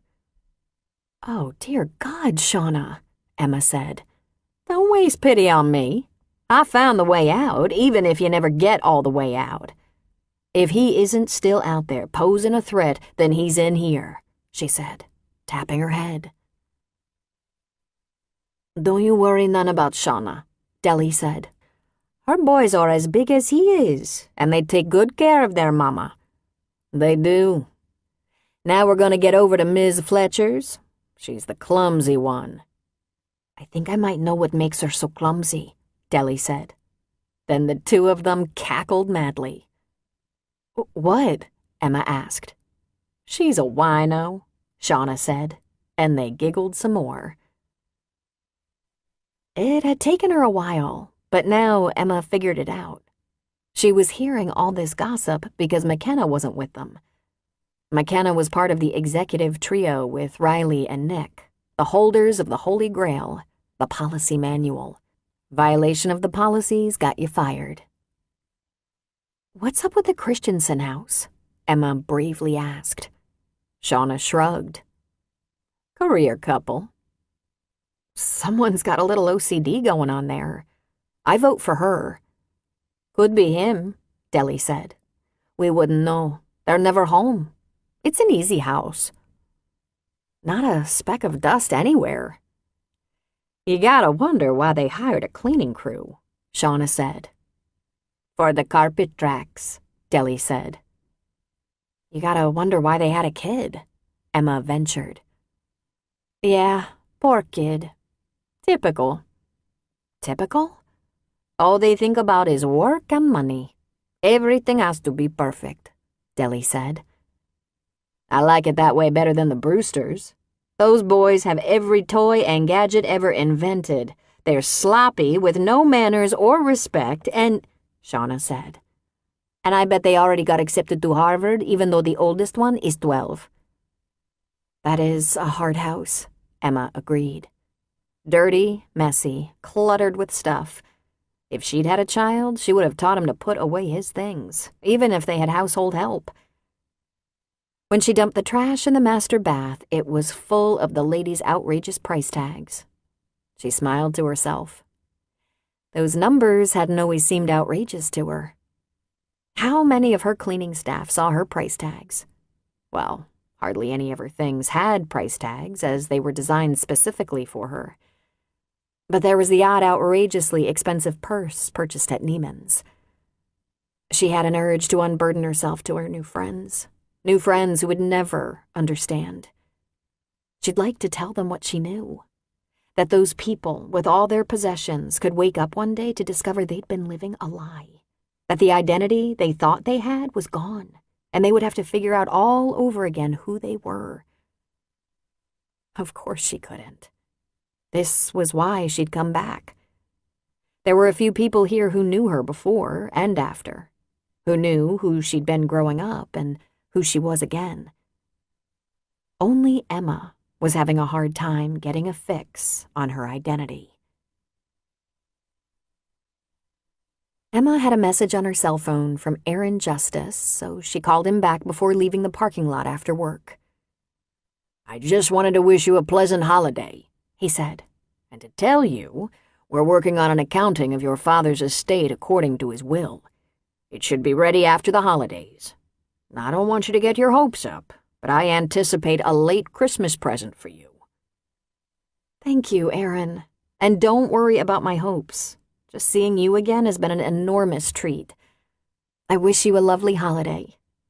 "I'll be with my sons and grandsons. One of them is talking about making me a great-grandfather." "What a fantastic Christmas present for you." "Thank you, Aaron, for trying to help me. Your friendship is so valuable to me." "Your father would be proud of you, Emma." Proud? She wasn't sure about that. She'd made some pretty bad choices in the last decade, but she hoped she was making better choices now. "I hope so," she told Aaron. Chapter 14. Riley was very much out of practice with the whole dating thing, but one thing she knew she wanted to do. She wanted to introduce Logan to her daughter. Their relationship had always been honest and upfront, with those few little exceptions Riley had held back, like that whole Riley-Jock-Emma thing, which was now mostly out there. So she nervously asked Maddie if she'd like to meet Logan and have dinner with him. "Dinner? Wow, we're all going out, I guess? Will Grandma and Adam be coming too? I thought we could just be the three of us. You know, we've got Christmas in a couple of weeks. Logan has a family. I have my family. We'll all be busy. We might see each other, but I'm not planning on merging families over an important holiday like Christmas. So I thought I'd cook something simple, invite him over, let you get to know him a little. What about Dad? She asked. No, I definitely won't be inviting your dad, Riley said. Maddie, I'm dating Logan. Sort of. Sort of? You're dating him for real, Mom. You giggle on the phone. Even I haven't had a boyfriend like that yet. What about that Brian Bresky? She asked. Wasn't he a boyfriend? You invested a lot of time in him. That was 7th grade. Kid stuff. Oh, Riley said. Well, I haven't quite elevated Logan to boyfriend status yet. So you're not sleeping with him yet? Maddie asked. Oh my Jesus, you did not really ask me that. Of course I did, she grinned. Is there anything we should talk about before you get in over your head? I thought I'd cook, Riley said. Ew, you don't want to scare him away, do you? It's cold. I could make chili and cornbread muffins. Are you going to actually make it? Maddie asked. Possibly. Maddie laughed herself stupid. Listen, I want you to be nice to Logan, Riley said. I've met men for a drink or coffee over the years, but I think I've been out to dinner twice since you were born. Really, the men out there are dismal. Logan is kind of fun. He's interesting, he has cop stories. His partner is a woman. He says she's the smartest cop he's ever known. There probably won't be time for more than one dinner like this until after the holidays, so let's pretend we're very excited to have him over. Very happy to meet him. I can do that, she said. Will he bring his gun? Lord, I hope not. Well, what fun is that? Riley was used to Maddie's humor, her teasing, but she sincerely hoped Maddie could put a good image forth and impress Logan a little bit. On the day they had chosen, just over a week before Christmas, the house was decorated a little bit.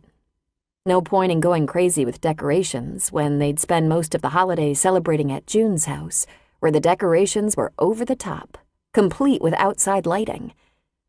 Riley did have a tree, however. You can't be a single mom and ignore the tree. She told June what she'd be doing, and June deftly pulled a big bucket of her best chili out of the freezer and handed it to Riley, telling her to just dump it in the crock pot. June whipped up some cornbread muffins. It took her under 30 minutes. Are you going to be able to throw together a green salad? June asked Riley. Of course, she said indignantly. Riley stopped at the grocery store on the way home and worked her way around the salad bar in the deli section, looking over her shoulder the whole time, hoping not to get caught. Then she saw him. There he was, standing in the checkout line with a bunch of flowers and a bottle of wine. She just shook her head and chuckled to herself. She went and stood behind him. He jumped in surprise and attempted to hold the flowers behind his back. But when he saw her holding the salad, he relaxed and returned her smile with his own. So, this is how working people date, she said. Do you like these? He asked, holding out the cellophane-wrapped bouquet. If you want to pick something you like better. I like them very much, she said. Want to follow me home? I've wanted to for weeks now. The chili and muffins were exceptional. June liked her chili with a little kick to it, something she didn't share with the elderly on her meal route.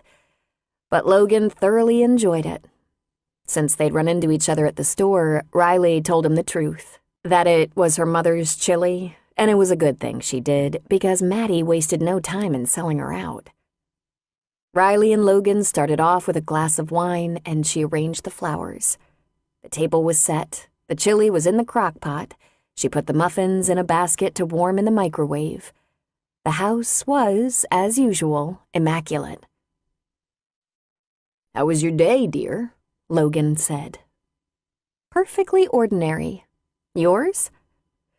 "It was a day full of reports, meetings, paperwork, and no fun stuff." "What's the fun stuff? I'm afraid to ask."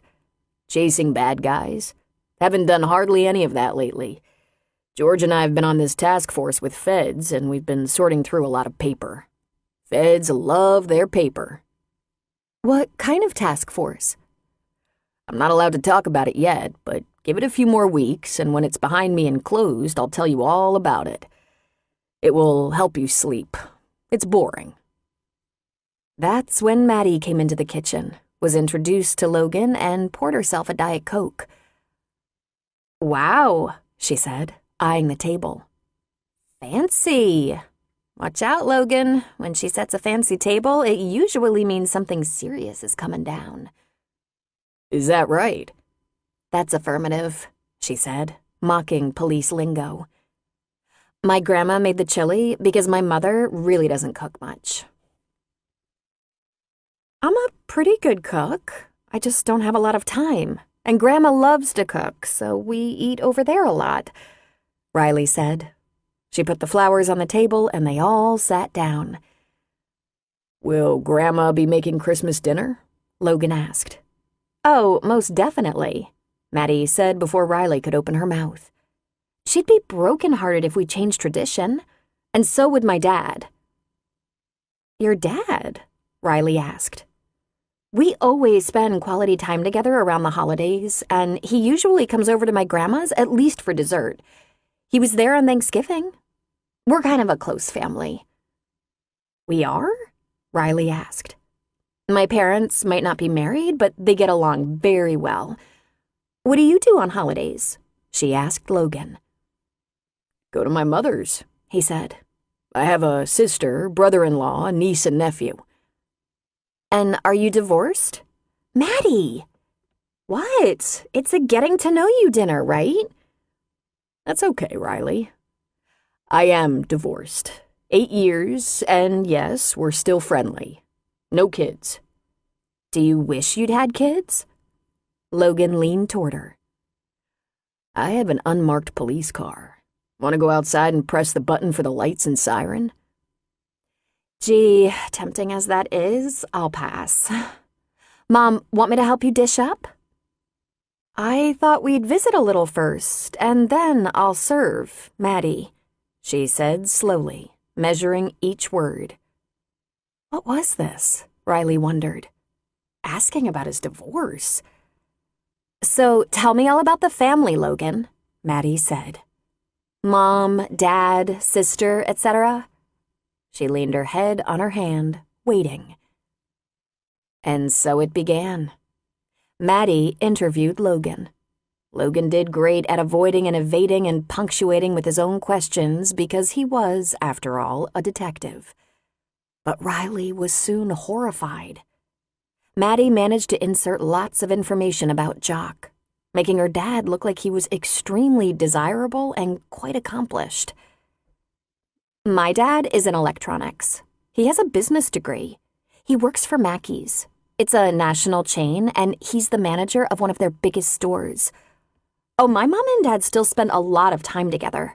They go to all my games and meets together, and they chaperone the homecoming dance together. My dad was all conference in high school, and he's still as athletic as ever. Are you interested in sports, Logan?" "Yes," Logan said to that last question, beginning to look annoyed. "I'm very athletic. I frequently throw very large men over the hood of my unmarked car and cuff them. And I often chase bad young men and women who have committed crimes, and I always catch them." "I'm going to put on the coffee," Riley said. "And I have cheesecake, store-bought." "May I be excused?" Maddie asked. "Absolutely," Riley said. "Thanks," she said. "Really great to meet you, Logan." "Likewise," he said. "Please tell your grandma the chili was outstanding." There was no sound in the kitchen but the dripping and bubbling of the coffee pot. and then the closing of Maddie's door. Riley and Logan let out their collective breath. "Logan, I'm sorry about that. That was the last thing I expected." "Don't worry about it. I think I can get her a job if she's interested in grilling hardcore criminals." "You handled it great, but I have no idea what she's talking about. That I spend a lot of time with her dad? I don't. At least, I sure don't feel like I do. We try to coordinate plans so I know where Maddie's going to be on a given—" "I don't think that had anything to do with her dad," Logan said. "But I think we got a close view of her preference." "It makes no sense," Riley said. "She was excited to know I was finally dating someone." "Then come here," he said, pulling her chair closer, putting his hands on her waist. "Date me a little." He leaned toward her for a kiss, and she obliged. "She's not quite ready," he said very quietly. "She's gonna need a little more time. And apparently, I'm going to have to prove myself in athletics, electronics, and a few other things." "I've never felt a stronger urge to spank my daughter." "I think you better talk to her instead. See what's going on. But for now, kiss me better." "Are you wounded?" "Nah, not too bad. I'm having a talk with myself right now. Families are complicated, and I'm going to be patient. You know why? I want us to work. That's why. I think it's going to be okay, but it's Christmas, and Christmas has a way of stirring things up, so I'm taking my lead from you. I want to be together as much as you want to be. You're going to have to drive this train. Can you do that, Riley?" "Are you kidding? It's one of my most serious flaws. I like being in charge." She wiggled away from him and poured 2 cups of coffee and dished up 2 slices of cheesecake. Then she sat back down, closer to him than necessary. She put a little cheesecake on her fork and fed it to him. "The only part of this dinner I made was the coffee." "Modern women turn me on," he said. "I have a feeling this first Christmas of ours isn't going to include our families, but that's okay. We're still new. There's lots of time." He fed her a bite from his plate. "So my busy season is here," Logan said. "and not because I'll be partying. More burglaries, domestics, drunk driving. It all adds up to overtime. But maybe we can sneak in our own little Christmas. I want you to think about it. Tell me when you have time. Help me decide what kind of day or evening you'd like." "I'm sorry about Maddie. She's really not like that. She's one of the most accepting, generous, warm-hearted people I know. And I don't think she got it from me." "Who'd she get it from then?" he asked. "My mom, I think. My mom is like that." "Can I help with the cleanup?" he asked, feeding her another bite. No. Cleanup is my specialty, my profession." They finished desserting coffee, then Riley treated Logan to a very nice, deep, meaningful kiss and some heartfelt caressing by the front door. Riley was starting to ask herself why she'd avoided this kind of contact for so long. No one had interested her, true, but why had no one interested her? Was it because after Jock she fasted? She cleaned up the kitchen very slowly and quietly. She had a dishwasher, but sometimes she liked washing and drying the dishes by hand. When she was finished and the kitchen was perfect and shining, she went to Maddie's room. She knocked before going in. Maddie was in her pajamas, ballerina and heart pajamas, perfect for a 5-year-old girl, but her girl had long blonde hair, blue eyes, and was 5'8". "You want to tell me what that was about?" Riley asked. "What?" "Don't pretend you don't know, Maddie. I've never seen you act like that. Didn't you like him?" She came into her daughter's room and sat on the bed. "Yeah, I liked him. He seemed nice. He's even kind of hot. What kind of cop is he?" That's kind of up in the air, I think. His business card says property crimes, but he says he's doing some special project at the moment. Now, why were you going on and on about your dad? That's not really true. All that stuff you said? Sure it is. I talk to him every day. He's never missed a game or meet. He always comes by on special occasions, even if we're at Grandma's. He takes me to my other grandmas, though not as much, and he's around you a lot because of me. He's nice and he's handsome too. But Maddie, your dad and I couldn't work things out. I explained all that. Not really. He did a better job of explaining than you ever did. And when I told him you were dating some guy, it made him so sad. She shrugged. I think he's lonely, and he still loves you. Maddie, I don't think he ever loved me. And Lord knows he wasn't ready to be a father. Well, no kidding. That would be like me being a mother. But he's older now. Maddie, you have to be realistic. Your dad has been married. He loves you very much, but he doesn't have any feelings for me. I know. He's pretty embarrassed about that marriage. He didn't know what he was thinking. He said he should have known better, but he said he's always loved you and always will. Because I'm your mother, Riley said. That's all it is. No, Mama, that's not all. But it's okay. Logan is nice, and he's nice to you. That's what matters, right? Right. Are you going to be nicer the next time he's around?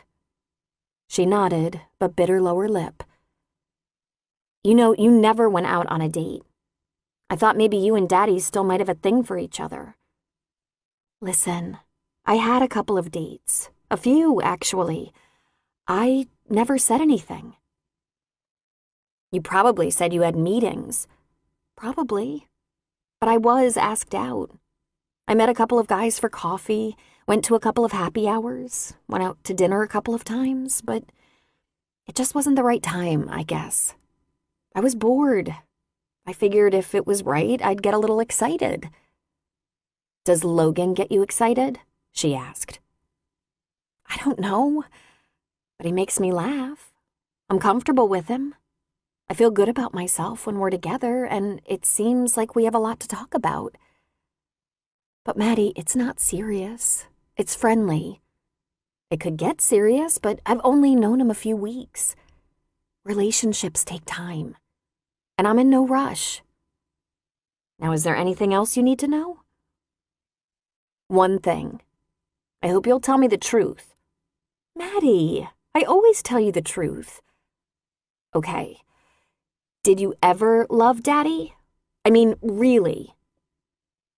It was the oddest thing.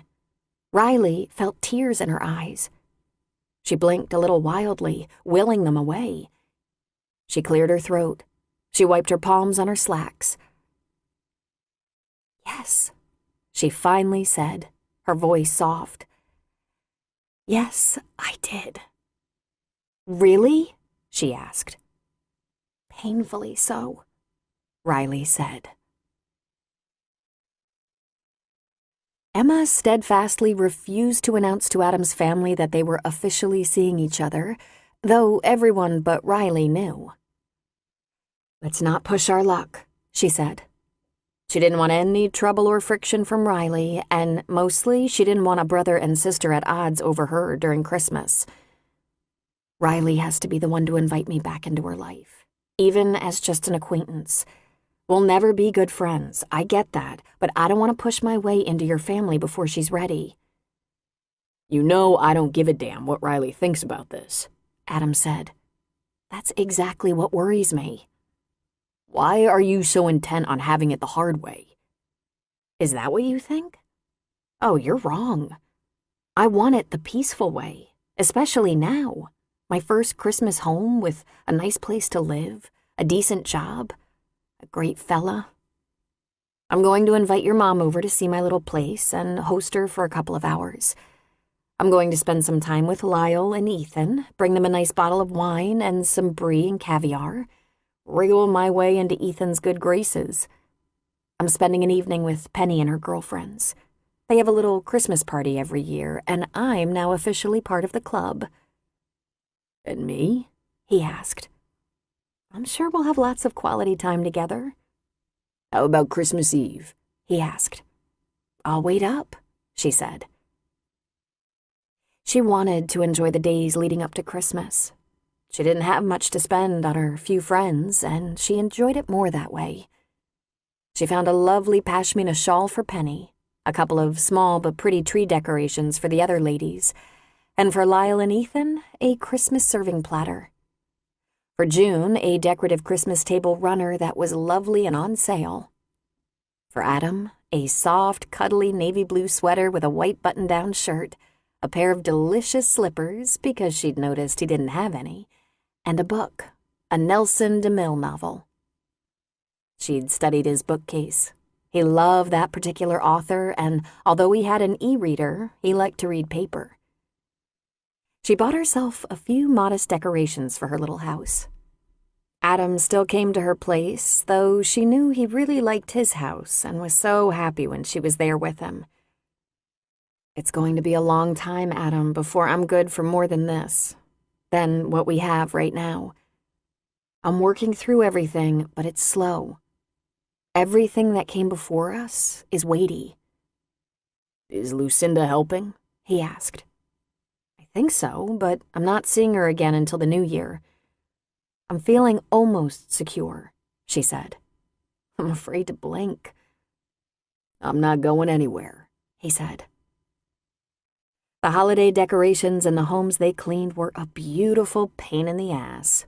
Difficult to clean and tidy around. Still, Emma enjoyed them as never before. It was entertaining to see what each family had done. The Douglases, with the 3 spoiled boys, had enough presents under the tree to take care of all the children in an orphanage. The Nesbits had grown children and grandchildren, and they kept the number of gifts reasonable, yet decorated lavishly. Many of the things meant to be fun for the children: advent calendar, talking Rudolph, nutcracker soldier. The Parkers had no presents under the tree. They'd be spending Christmas in Maui. She was looking forward to seeing what the Christensen family had done. The last time she was there, nothing had been done to decorate, and she feared nothing would be done. But voila! Just in time for Christmas, the decorations had appeared, and they blew her mind. It was a decorator's dream. She knew the cost of many of the ornaments and tabletop decorations. A nativity painted in gold and draped in Swarovski from Bergdorf's, crystal reindeer from Tiffany's, a stunning wreath. Surely those weren't real diamonds.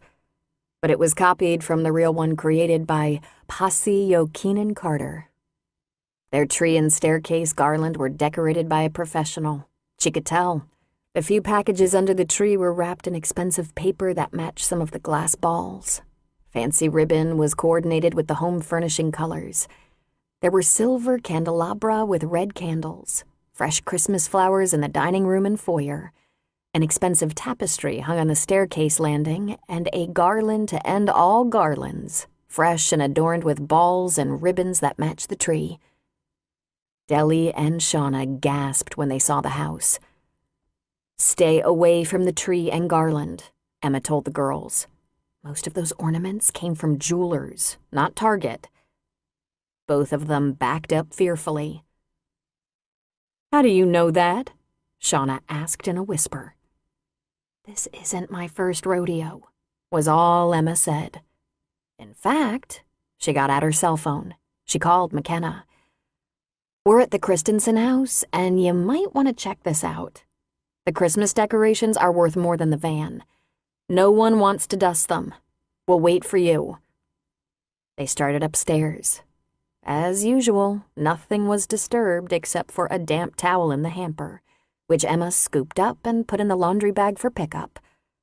The laundry and dry cleaning was picked up and delivered twice a week, expertly timed for the moment the Kerrigan cleaners were finished cleaning. Bethany had left her diary open on the table next to her bed. The bed she meticulously fixed in the morning, even though it was cleaning day, clean sheet day. There was only one sentence written on the page, and Emma couldn't stop herself.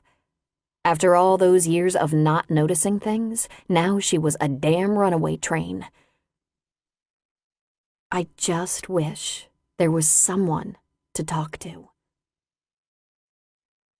It clutched at Emma's heart, and before she could reason with herself, she picked up the pen and wrote a note. Talk to me. She wrote her cell number. Then her cheeks flamed so red she thought she might pass out. This house, this family was going to kill her, and she was going to end up getting fired over it. She quickly passed the vacuum, leaving perfect tracks. I am totally fired, she thought. She wasn't even done with the vacuum when McKenna was at the house, and with her, Nick. They took one look at the decorations and called Emma down. Good call, McKenna said. How'd you know? McKenna didn't know about her past. Riley hadn't told her closest coworkers their complicated history, Emma's spectacular and horrifying past. She was stunned. This isn't my first fancy house. Believe me, you don't want to break anything at Christmas time around here. Doesn't it just give you that warm, fuzzy holiday feeling? McKenna said. Stay away from all the ornamentation. I'll take care of this. Emma wondered if there was any way to sneak upstairs to Bethany's room and remove her note from the diary. But of course, it was written in pen. The only option was to tear out that page, and she couldn't bring herself to do it. McKenna and Nick seemed to be outside, conferring, talking on their phones for a long time. They sat in the company car for a while, talking, and then, without saying another word, they were gone. Before leaving the house, Emma called McKenna. What's the verdict on this house and the ornaments? Riley will be discussing it with Mrs. Christensen. Clean around them the best you can. Riley agrees we'll need a release of liability on the care and cleaning of apparently priceless knickknacks. Leave everything. Who are these people? Emma asked. McKenna sighed. Olaf Christensen owns an import-export business, and his wife is the CFO. They're very successful, very driven, both perfectionists. Import-export, Emma said. Well, that explains some of these precious decorations. They're in the buying and selling business. We already dusted around, Emma said. Then to her partners, she said, We're on the road again, girls. The next house was messy and dirty, which put them a bit behind schedule. But this was the way things went during the holidays, what with all the partying and clutter. The last house of the day was the Andrewses, and they were a bit late. Mrs. Andrews had had her arm in a sling last week, but this week no one answered the door. Going to fight the damn cat hair, Shauna said. I hate cat hair. There was a sudden but definite commotion inside, the sound of a man shouting and a woman's voice. Emma rang the doorbell again, and a third time. This ain't no good. Trust me, Shauna said. Time to go make another call to McKenna. Wait, Emma said. She leaned her ear up to the door. She couldn't hear what he was saying, but he was barking, yelling, and she was wheedling, maybe whimpering. I'm worried about her, Emma said. I can't leave her in there with him. We call Nick now, Deli said. Open it, Emma commanded. Now, that's something we don't want to do, Deli said. Emma leaned her ear against the door again, and suddenly it popped open and she fell inside, right onto a skinny, smelly, worked-up man. He growled and pushed her off him with surprising strength and stood up. He muttered something, then walked briskly to the car that sat in the drive. Deli and Shauna lifted Emma to her feet. See what I'm talking about? Deli said. We don't need any part of that. Emma was still frowning after the man. He was balding, short, and ugly.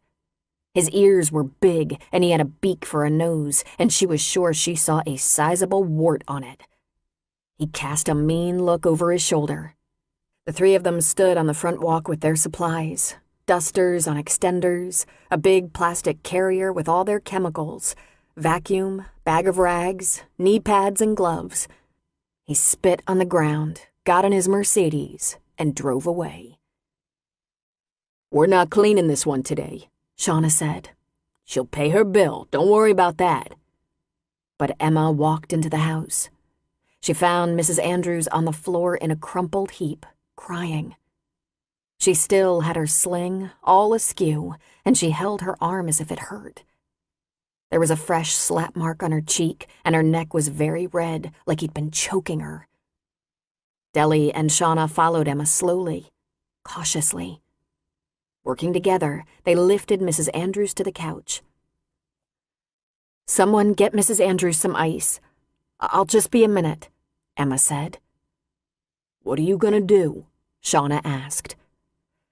"Today I'm working on getting fired, it seems," she said. She walked to the front door, and standing just outside, she called the police. Chapter 15. Riley's heart was heavy. Every time she thought about her conversation with Maddie, she felt both confusion and regret. Confusion because she couldn't exactly remember her explanations about herself and Jock the way Maddie remembered, and wondered if she'd fed her daughter a series of excuses. And regret because now that she looked back on it, she'd probably glossed over things so it wouldn't sound like what it was. After about 16 years, even she didn't remember it as accurately as she should because she'd been trying to blot out some truths. That she'd fallen for her best friend's boyfriend. That she'd loved him, slept with him, expected him to stand by her from that moment, but instead, she lost them both. Sex for girls is a defining moment. Sex for guys is sex. She shook her head as if to clear the memories. After Jock had said no, he wasn't in love with her, after she had groveled and begged Emma to forgive her, after finding herself completely alone except for her mom, there was just no going back. She was completely damaged, felt like a fool, wasn't about to be hurt like that again. No one could ever know how much it tore a woman apart, to trust your heart and be completely wrong. For Riley, nothing was quite as hard as being stupid. The one thing she hadn't counted on all these years of ignoring Jock, just putting up with his attempts to be a family man, was that all that time he was talking to Maddie. Apparently honestly, from the heart, expressing his own regrets. Who knew Jock was even capable of that? Maddie seemed to think he still wanted them to be a family. As usual, Jock's timing couldn't be worse. Riley had only just met someone she actually liked, a smart guy with a career. Jeanette had left the office early to do a little last-minute Christmas shopping, and Riley turned back to her computer. She'd write Jock a letter. She'd never send it, of course, but she could get her thoughts and questions all lined up in her head by writing a letter. This was something she did with regularity. She often wrote letters to demanding and obnoxious clients, then hit delete. Dear Jock, I've been talking to Maddie, and it comes to me that my perception of our history is very different from yours, and I need to know. Did I miss something? Was I sleepwalking through that whole time, not catching the innuendo? I'm sure I was conscious when you panicked because I said I loved you. I believe I was paying attention to detail when you said, "No, wait a minute, we can't call that love. That was consensual sex, not love." And I was pretty pregnant when you said, "All right then, let's get married." I apologize if that didn't sweep me off my feet, but there you have it. I wasn't convinced it would be a marriage worth having. When you married and divorced so quickly, well, you must understand why I wasn't convinced of your good judgment. But to tell Maddie this silly thing, that you always loved me, that you wanted to get married but I was too angry, That you probably wouldn't be worth a damn to another woman? That you'd resigned yourself? That this was all you were going to get? Now how does all that make me look? You lame brain? You dipshit? You mental midget? You... That was typical of her. Write, but don't send cathartics. She was reduced to name-calling. Sometimes that helped, too. Jock, you stupid idiot. I loved you. You cast me off. I'd betrayed my best friend for you, and you left me high and dry. The next years were so unbearably hard. Riley? Eek! She squeaked and jumped about a mile. She grabbed her chest. She wasn't talking out loud, was she? Logan! Dear God! He chuckled. Whatever you're writing, you were really in the zone there, I guess. Your door was open. She cleared the screen and actually blushed. I was, a proposal, an itemized... I didn't mean to scare you, he said. Come in, come in. What are you doing here? He walked into the room and sat in one of the chairs facing her desk. I was in the area and hadn't seen you in a few days. We talked, she said, feeling a little defensive. Not quite as much. Listen, I have a crazy week coming up, and you probably do too. Can I take you to dinner tonight? Might be the only chance we get for a while. Oh, gee, that would be... She folded her hands on top of her desk. We didn't really talk about this, about Christmas. I'd love to have you come over to my mom's either Christmas Eve or day, but I figured you have to see your family, and I don't know if you want to meet everyone in my family for the first time on a holiday. He just grinned at her. But if you'd like to... It's okay, Riley. My debut with Maddie didn't go all that well. I'm sorry. That was so unexpected. I guess that's what I get for never dating. But I don't think it would be that awkward at my mom's house. I think I'll just take care of my own family for the holidays. I can spell my partner so she can have time with her husband and kids. And God knows I want to be available for my ex-wife. I'm sure she'll be at least stopping by. And my father. He rolled his eyes. But dinner tonight would be excellent. Or tomorrow night. How about it? That sounds like a great idea. Where would you like to go? How about Riviera Restaurante? I love that place. She glanced down at herself. She was wearing pants and a blazer today. Am I dressed all right? So I don't have to go home? You look perfect. He looked around. I wondered about the office. This is really nice, Riley. Very... The outside office door opened, and a moment later there was a light tapping on Riley's door. Emma peeked in the door. Oh, sorry. When you're finished, she said, beginning to pull out. Come in, Emma. This is a friend of mine, Logan Danner. We were just making plans for dinner. Logan, can you give me 5 minutes with Emma? Of course, he said, standing. Oh, Emma said. It's you, from the hospital. He frowned slightly. The hospital? I was waiting for a ride. I was a little upset. You gave me your flowers, she said. That was you? He asked, peering at her. Huh, that was you. You said you were having a bad day. That was the last day I worked at that job. I was in hospital housekeeping. I came here immediately after that. That was nice of you. The flowers? I was visiting a coworker who'd checked out. I wasn't going to take the flowers to her house. I saw that as problematic. Then he grinned. You two know each other? Riley asked. We never met, actually, Emma said.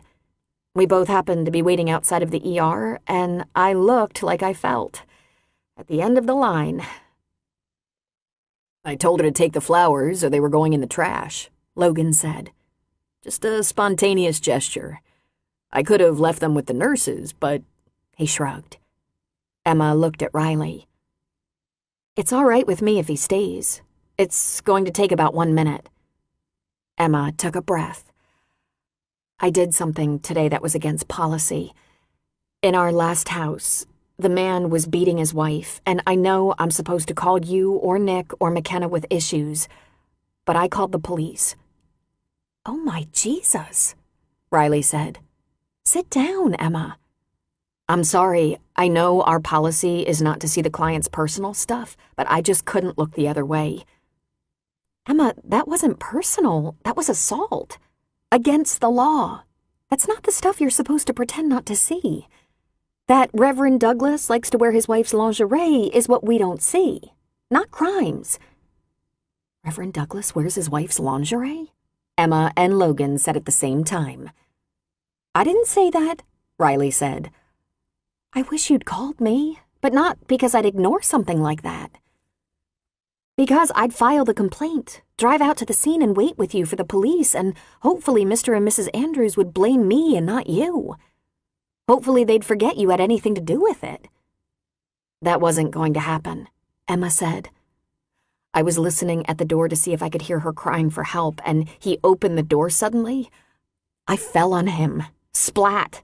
The mean little squirt. She huffed a little. I wish he'd taken a hand to me. Was she badly hurt? Riley asked. I don't know how badly, but they took her to the hospital in an ambulance. And that took some convincing. I have a feeling they've been there before. He might have broken her arm, and he tried to strangle her. Oh my God, Riley said. Okay, listen, Emma. This isn't the first time we've faced an abusive situation. When we enter their homes and clean their personal space, we enter their lives in ways even they don't comprehend. If you ever suspect abuse or unlawful behavior, please don't hesitate to say something to me. Or if you're not able to reach me, call McKenna or Nick. We've been doing this longer than you have. I just couldn't wait, she said. I'm sorry. No need to apologize, Riley said. I would have done the same thing. You did fine. I just like to take my employees out of the equation when possible, if possible. They'll discontinue our service, there's no question. We saw too much. Good riddance. Riley smiled. And I heard about your call on the Christensen home. Smart move. I was afraid to breathe, Emma said. I can't wait to hear what that's about, Logan said. Go ahead, tell him, Riley said. She looked confused for a moment. Tell him what? Well, in a previous life, I had some experience working with decorators, and I recognized the Christmas ornaments and decorations in one of the homes were very expensive and very fragile. Even the most careful house cleaner can upset an ornament. These were balls from Wedgwood, from jewelers, crystal from high-end stores like Tiffany's and Waterford. What's expensive? He asked. One Waterford ball, couple of $100. A couple of Tiffany reindeer statuettes, $1,500. A Swarovski wreath. Everything was high-end. Wow, he said. You must have had a lot of experience handling that stuff. A little, she said. I didn't want me or my team getting stuck with a big bill just for dusting. Mrs. Christensen has decided to have her decorator come in and make sure all her priceless decorations are shiny clean. We're going to leave that stuff alone, Riley said. Thanks for stopping by to explain, Emma. I'll follow through. Thank you, Emma said, noting the meeting was over. She stood, and so did Logan. Logan reached in his pocket and fished out a card. If you ever have a problem or need some advice on police matters, don't hesitate. Use the cell. I'm in the field a lot. I'm only in the office a few hours a day. You're a police officer? She asked. Yep. And if I don't know the answer to your question, I can get it. I worked some battery, domestic, and assault as a patrol officer, and I have friends in those specialized units. We're not a huge department. Well, thank you, Mr. Danner. Just Logan, Emma. I appreciate that, she said. She looked at Riley. Hopefully, the rest of the week is a little less exciting. Things always get a little wacky during holidays. Have a good week. Thanks, Emma said. She's very pretty, Riley thought, even at the end of a difficult day. Wouldn't it be tidy if Logan took to her? He seemed to light up a little bit when he saw her. And why would you think that? She asked herself. Emma's mind was really working as she drove. The domestic battery was so disturbing, so in-your-face horrid. The first thing she told herself was that her situation had never been as bad as that.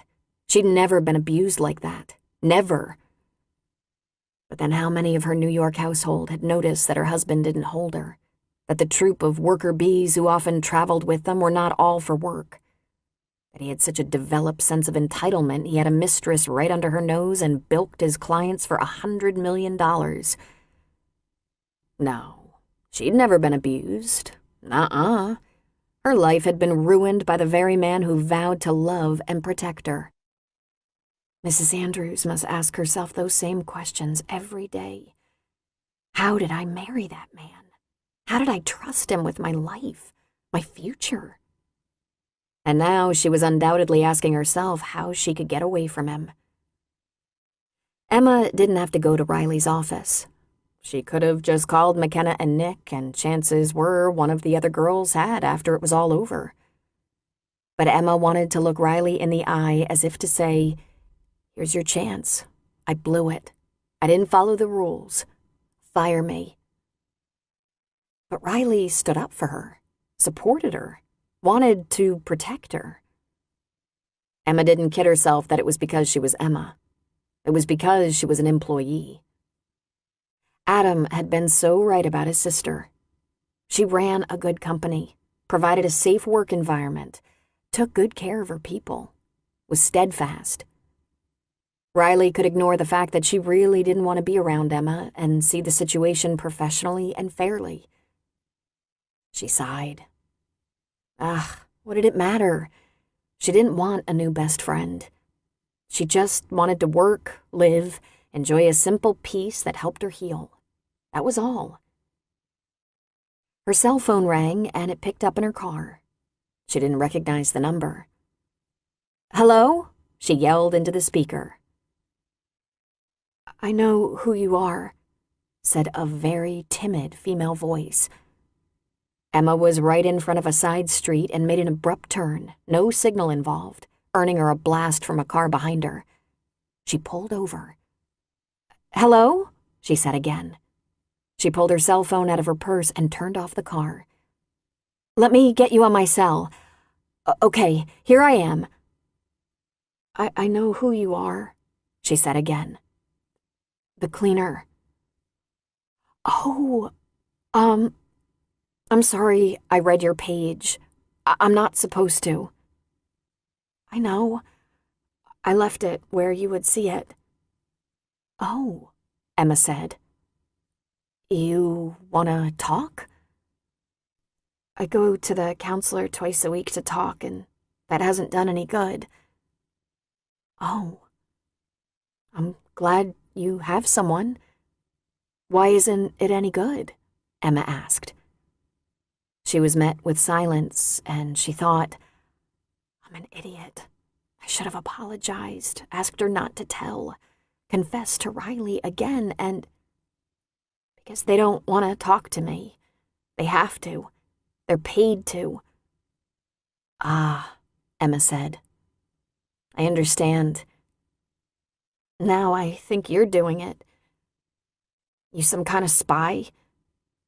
"No," Emma said, laughing a little in spite of herself.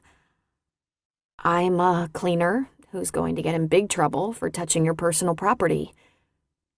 I apologize." "Why'd you do it then?" Well, there have been times I had no one to talk to. Really, no one. And I had a lot on my mind. A lot of worries and no one to listen, and I know how that feels." "Like when?" "Well, when I was 16, my dad died in an accident. I didn't have a mom. I felt kind of alone then." It was a lie. She had the Kerrigans, though she was still shot through with pain and grief. Emma was trying to understand what this girl might be up against. "Did you have a sister?" she asked. "Ah, I had a stepsister and a stepmother. It was a dark period." She cleared her throat. "Do you have a sister?" "No. They figured out after me that there couldn't be more kids," she said. "My mother is dead, and I have a stepmother. I hear she's wonderful." "Oh?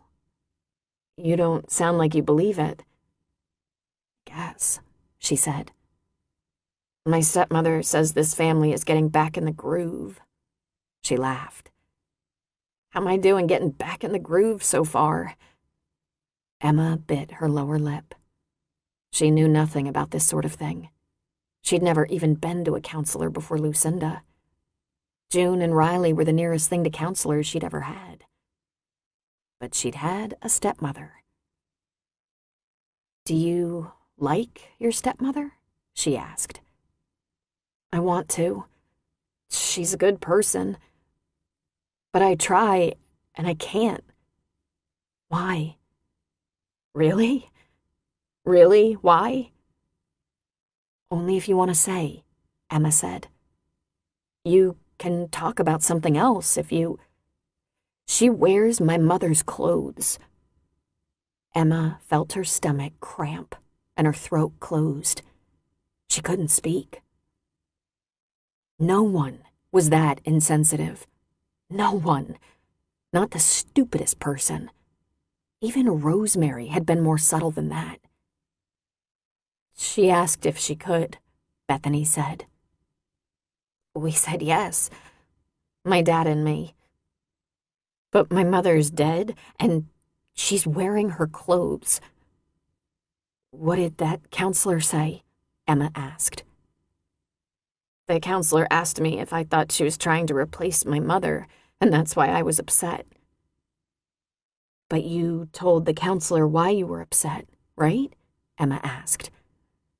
"I was upset because she was wearing my mother's clothes," she said, her voice suddenly strong. "They'll be worn out pretty soon and she'll have to get new ones. I hope, but I don't think so." "Did you tell your dad it bothers you?" Emma asked. "My dad is, you know, he's not the same. I can tell even if he smiles all the time and acts like we all just got tickets to the ice-capades. It's all fake. Inside, he's just so sad. He can't do anything." Emma's cheeks were wet with tears. "You should tell him, though. You shouldn't just hurt inside without anyone to talk to. Your dad wouldn't want you to do that." "I have you," she said. "But, except I don't know your name or anything."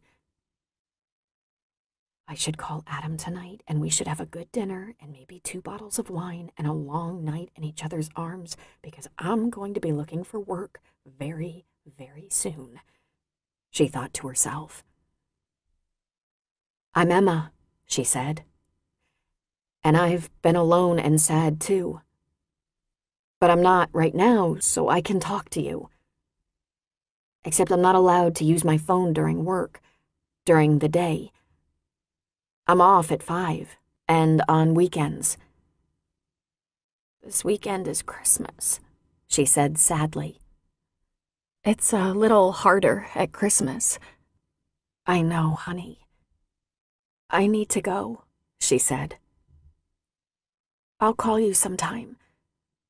Okay? And you can leave a message if I'm working, or in the shower or something." "Or text?" Bethany asked.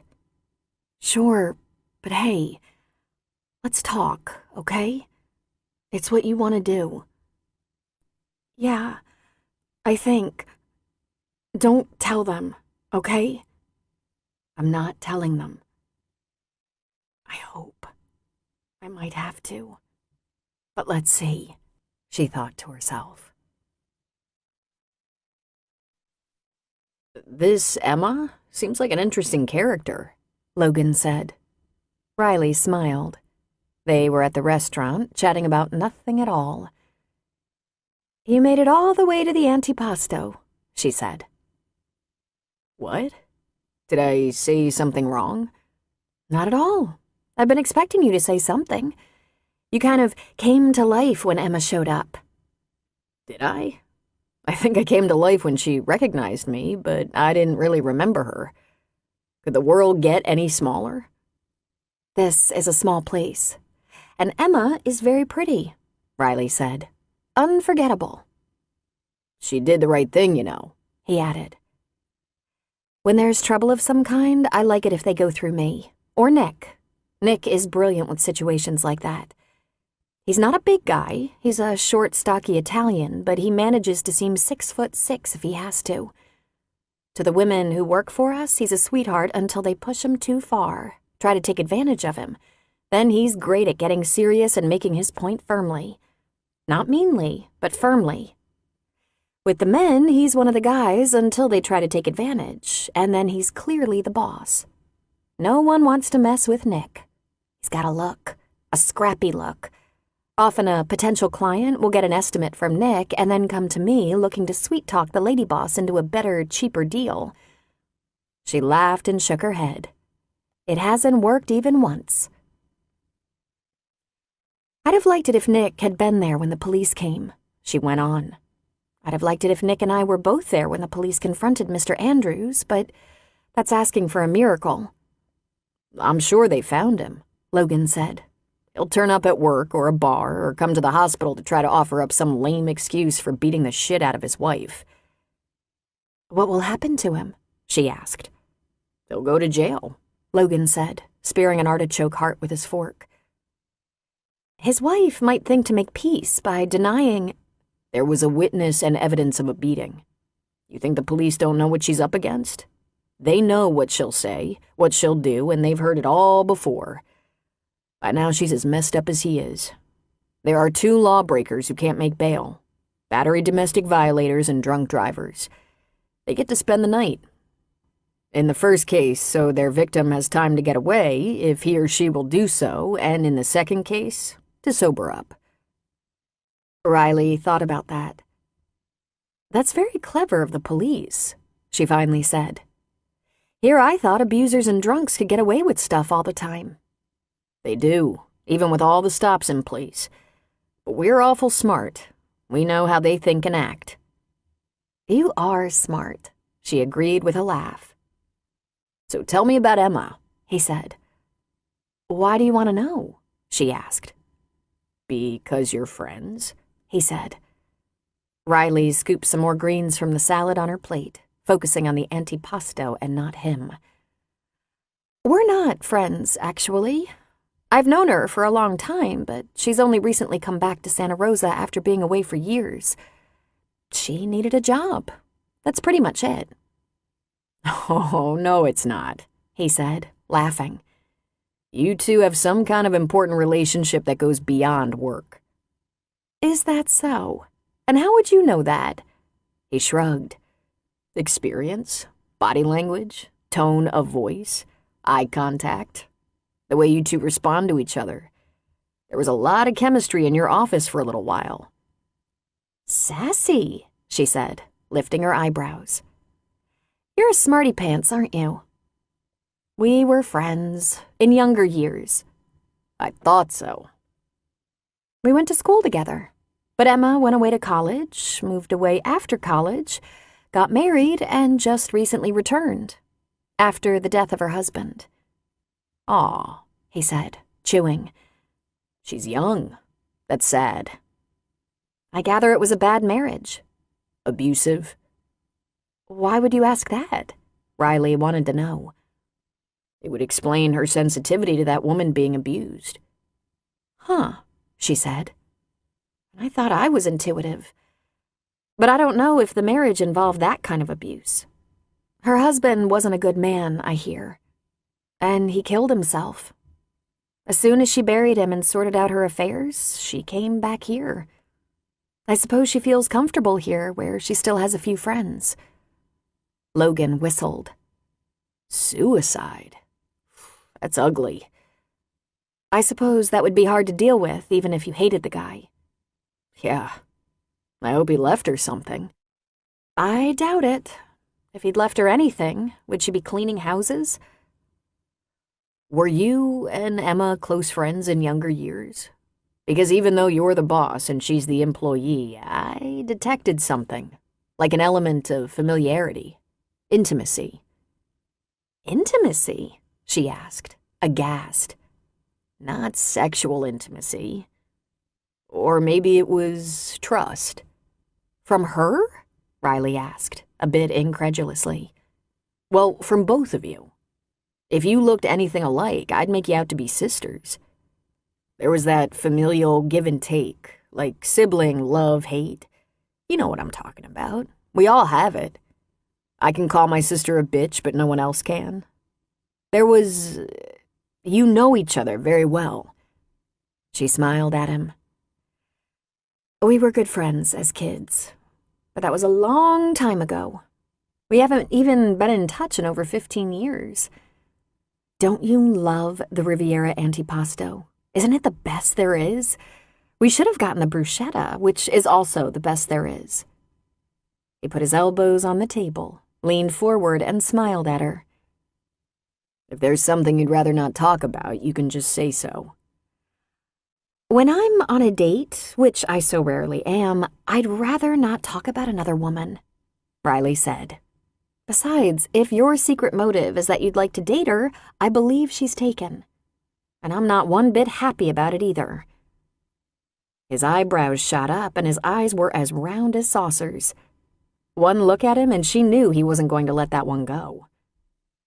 "Do not be a tease," he said. Riley sighed in defeat. "I suspect she's seeing my brother." Adam said he ran into her, that it was really great to see her again after so many years. They went out for a glass of wine, and he passed on one of my business cards. I said she'd never call me for a job, never work for someone she'd felt kind of competitive with when we were kids. Not nasty competitive, not rivals, nothing like that, but still. Adam's been curiously busy and stupidly happy lately. That made Logan smile. "Why, Riley, you little witch." "Well, she works for me. Do you think I want to see her at every family function? That would be a little complicated, don't you think?"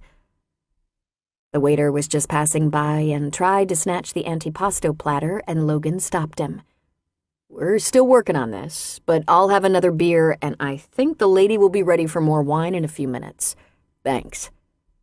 Then to Riley he said, "I think there's more to it than that, but I don't want to screw up the rest of our date.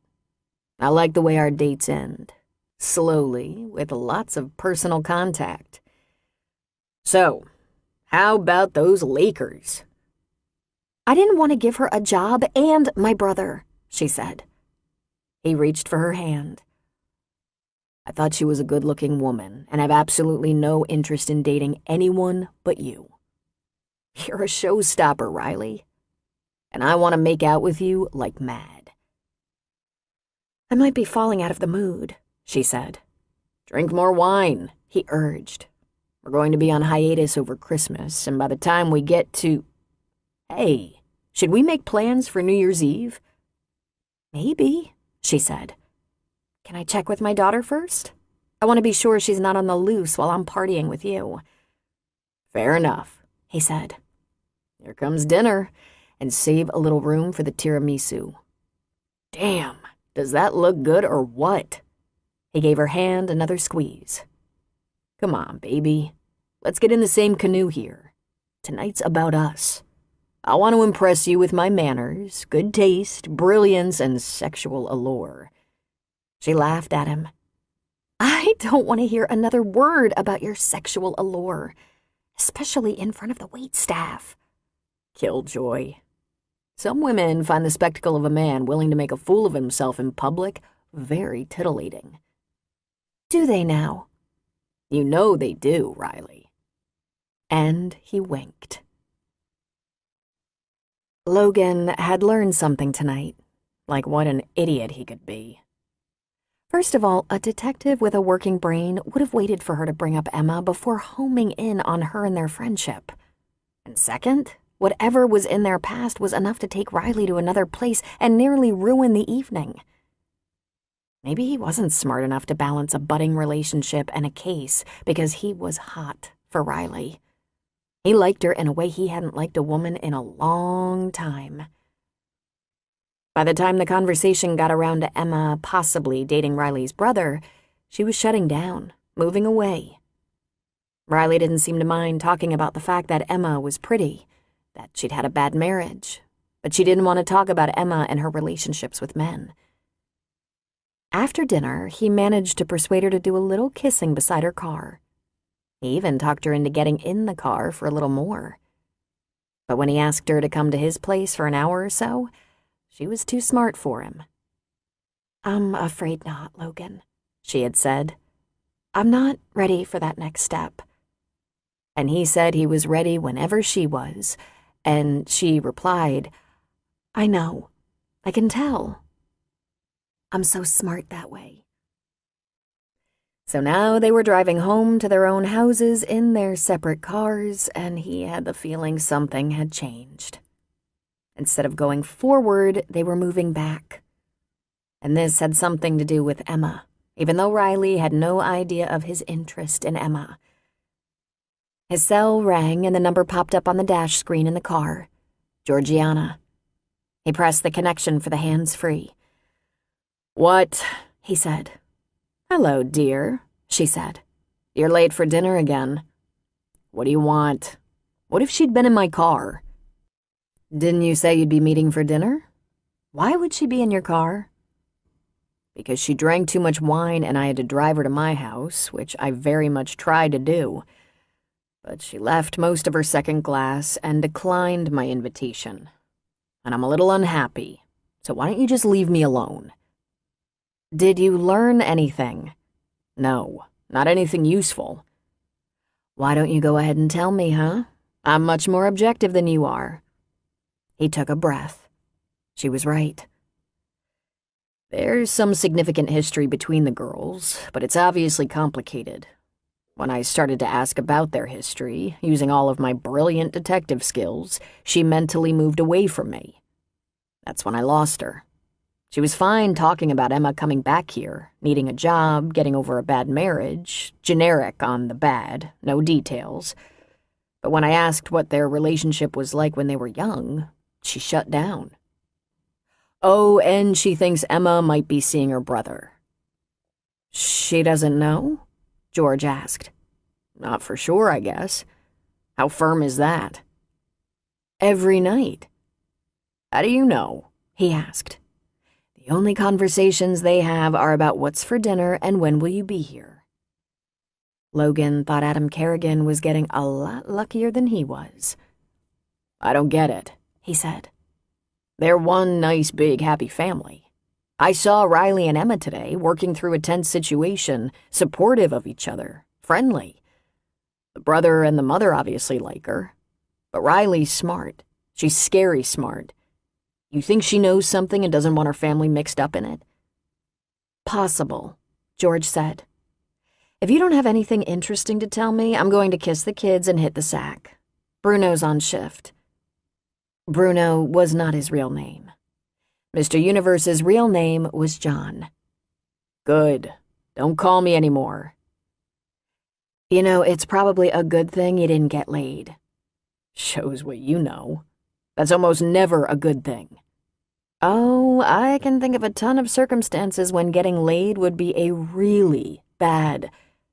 He hung up on her.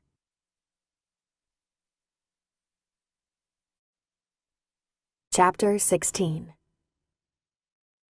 Emma received her second phone call from Bethany 2 days after the first, again while she was driving home from work.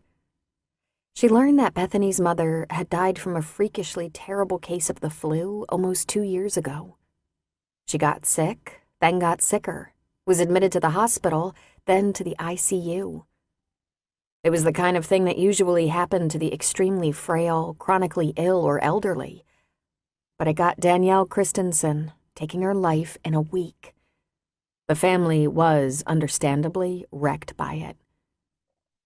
Then Olaf Christensen brought home a woman he had worked with for a long time, a CPA in his import-export company.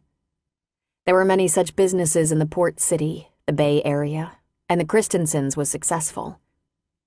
Danielle had only been gone a couple of months, but it seemed to help him a great deal to be seeing this woman.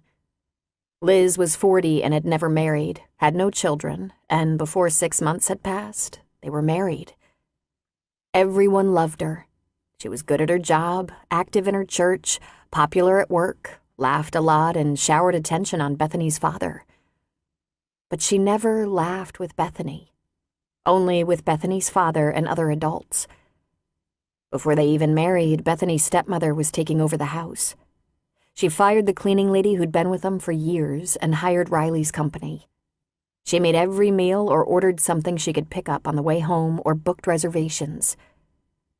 The once comfortably lived-in house became spotless and sterile.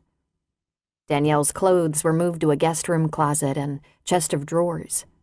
Then, little by little, they moved back to the master bedroom. The family pictures were removed. Liz said, "They're certainly not helping our situation, these constant reminders." Bethany was told to clean her room to Liz's specifications, and if she didn't, Liz went in her room, put things away, and tidied up. In order to keep Liz out of her room, Bethany followed the instructions. When Bethany just wouldn't stop acting depressed, Liz found her a therapist. "I heard her saying I should be put in a hospital or boarding school, but my dad didn't agree. Maybe I should. I would be away from them." Bethany told Emma she took a bunch of drugs from Liz's medicine chest and had to have her stomach pumped last Christmas. Emma gasped. "Oh, sweetheart, how terrifying. Please tell me you'll never do that again." "No, I won't. It was horrid. It turns out Liz doesn't have any good drugs," Bethany said. "Well, I guess that's a point in her favor," Emma said. "I know Christmas is hard, Bethany, but if you start to feel terrible, will you please tell a school counselor or teacher or someone?" "I could try, but I think I'm just gonna ask my dad and Liz if I can be a foreign exchange student. My dad wants everything to be all right, but I think Liz would be happy to see me go." "Do you have pictures of your mother?" Emma asked. "Pictures you can look at to give you comfort?" "I have some in my drawer." "Bethany, what about your grandparents?" "My grandma is in assisted living. She was so good, but when my mom died, she just got so old so fast." "And what about your friends from school?" "I have friends at school, but they don't want to hang out anymore. I think I make them sad or something. And Liz makes them nervous. She's too much." Emma was almost surprised to hear the sound of her own laughter. "Okay, I wasn't going to tell you this, but I have a stepmother, and she's too much too." "No way," Bethany said. "Rosemary. I remember when my advisor in high school told me I was so lucky to have a mother like Rosemary who was strict and made sure my homework was done and had a strong set of values. She said I'd appreciate it someday. Rosemary was kind of scary. Her smile was fake, if you know what I mean." "I know what you mean," Bethany said. "My stepmother doesn't like me. She pretends in front of my dad, but it's not real. Sometimes I can hear her complaining and crying to him, saying I don't appreciate her. Maybe it's just because she's not anything like my mother. I don't know. It's like we don't live in the same house anymore." "Tell me about your mother," Emma said. She was so sweet. Not that she couldn't get mad. She chased me with a mop once, yelling her head off. But she couldn't catch me, and then she laughed her head off. She was kind of messy. She left her clothes on the closet floor all the time, and our cleaning lady, Mary, she used to grumble and mutter and complain, and my mother would laugh and say, "Come on, Mary, I'm such great job security." But my mother could cook and bake. The house always smelled great. And she loved to go to my school things. She worked at my dad's company too, but she'd take off to help at school, to go on field trips, to watch my concerts and programs and stuff. And she used to... Bethany's voice slowed and stopped. Emma could tell she was crying. We used to get in bed together and talk and rub each other's backs and heads and laugh and fall asleep in a pile. Emma struggled to find her own voice. "I love your mother," she finally said. "Thank you for saying that, because I believe you. And you don't even know her. I wish I could be with her."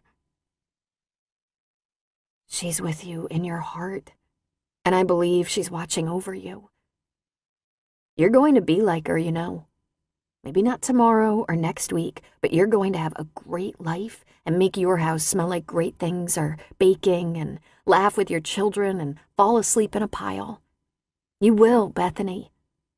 I grew up and moved away from my stepmother, and you'll move away from yours." "Did you move away and have a great life?"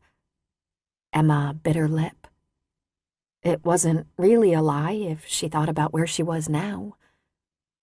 "Yes, I have a lovely life, a happy life." "Cleaning houses?" "Yes, and meeting wonderful people." When they hung up, Emma drove the rest of the way home, crying all the way. Was she helping by taking these calls from this poor, grief-stricken, lonely girl? She remembered when her life was at a point like that, when she'd lost her father, when she was just 16. But she had Riley, and Riley hadn't been afraid to hang out. The 23rd of December fell on Friday, and that was the day Penny and her girlfriends chose for their little Christmas party. The girls had decided that everyone would bring substantial hors d'oeuvres, and Marilyn agreed to make 2 desserts. They were going to have a cocktail party and ornament exchange.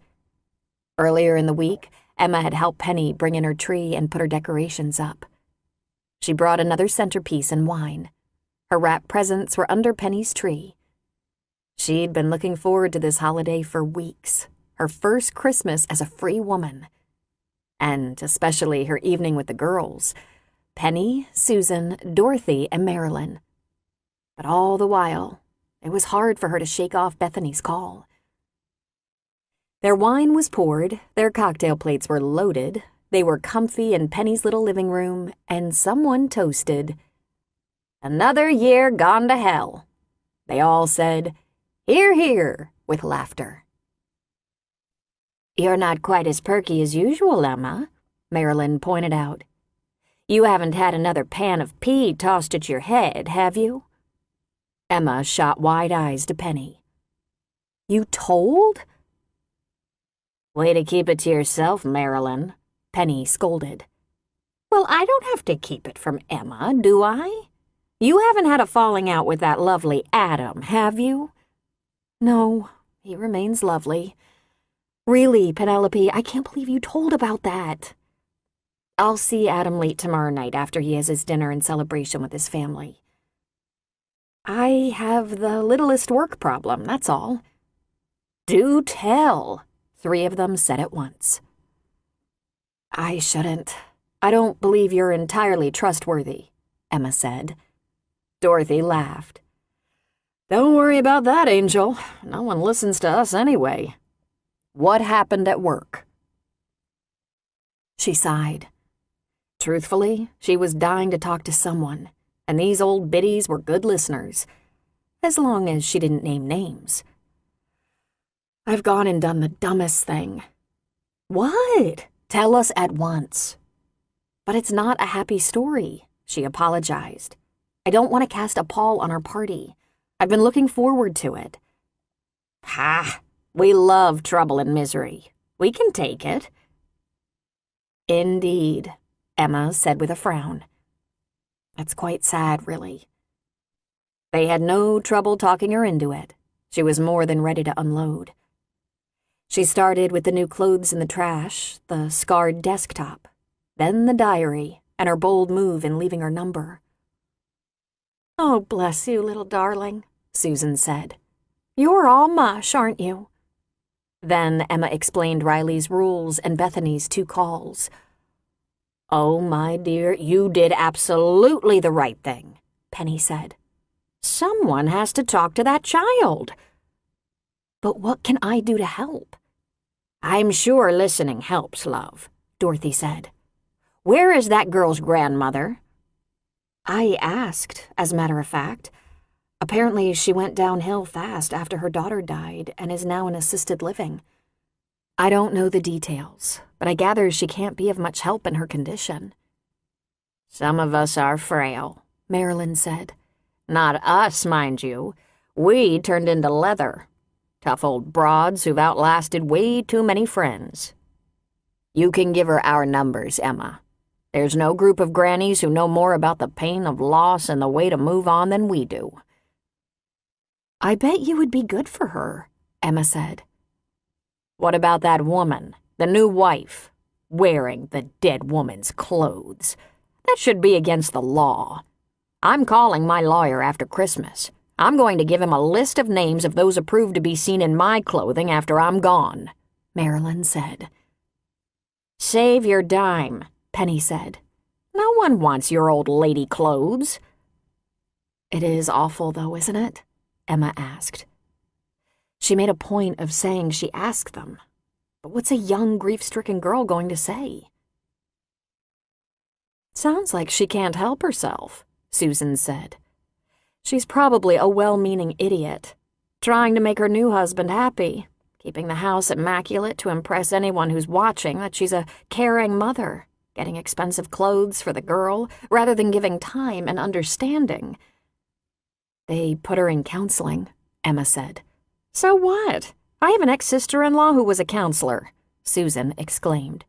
"Worst fucked-up piece of work I've ever seen." "Nice language," Dorothy said. "You know what you should do, Emma? You should talk to that nice Adam about this.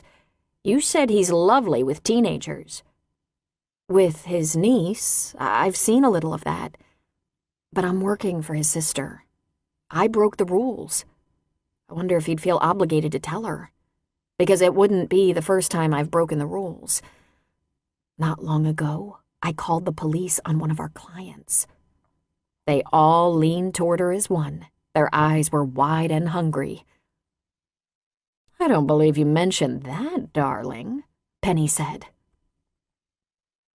"I'm going to need another glass of wine," Marilyn said.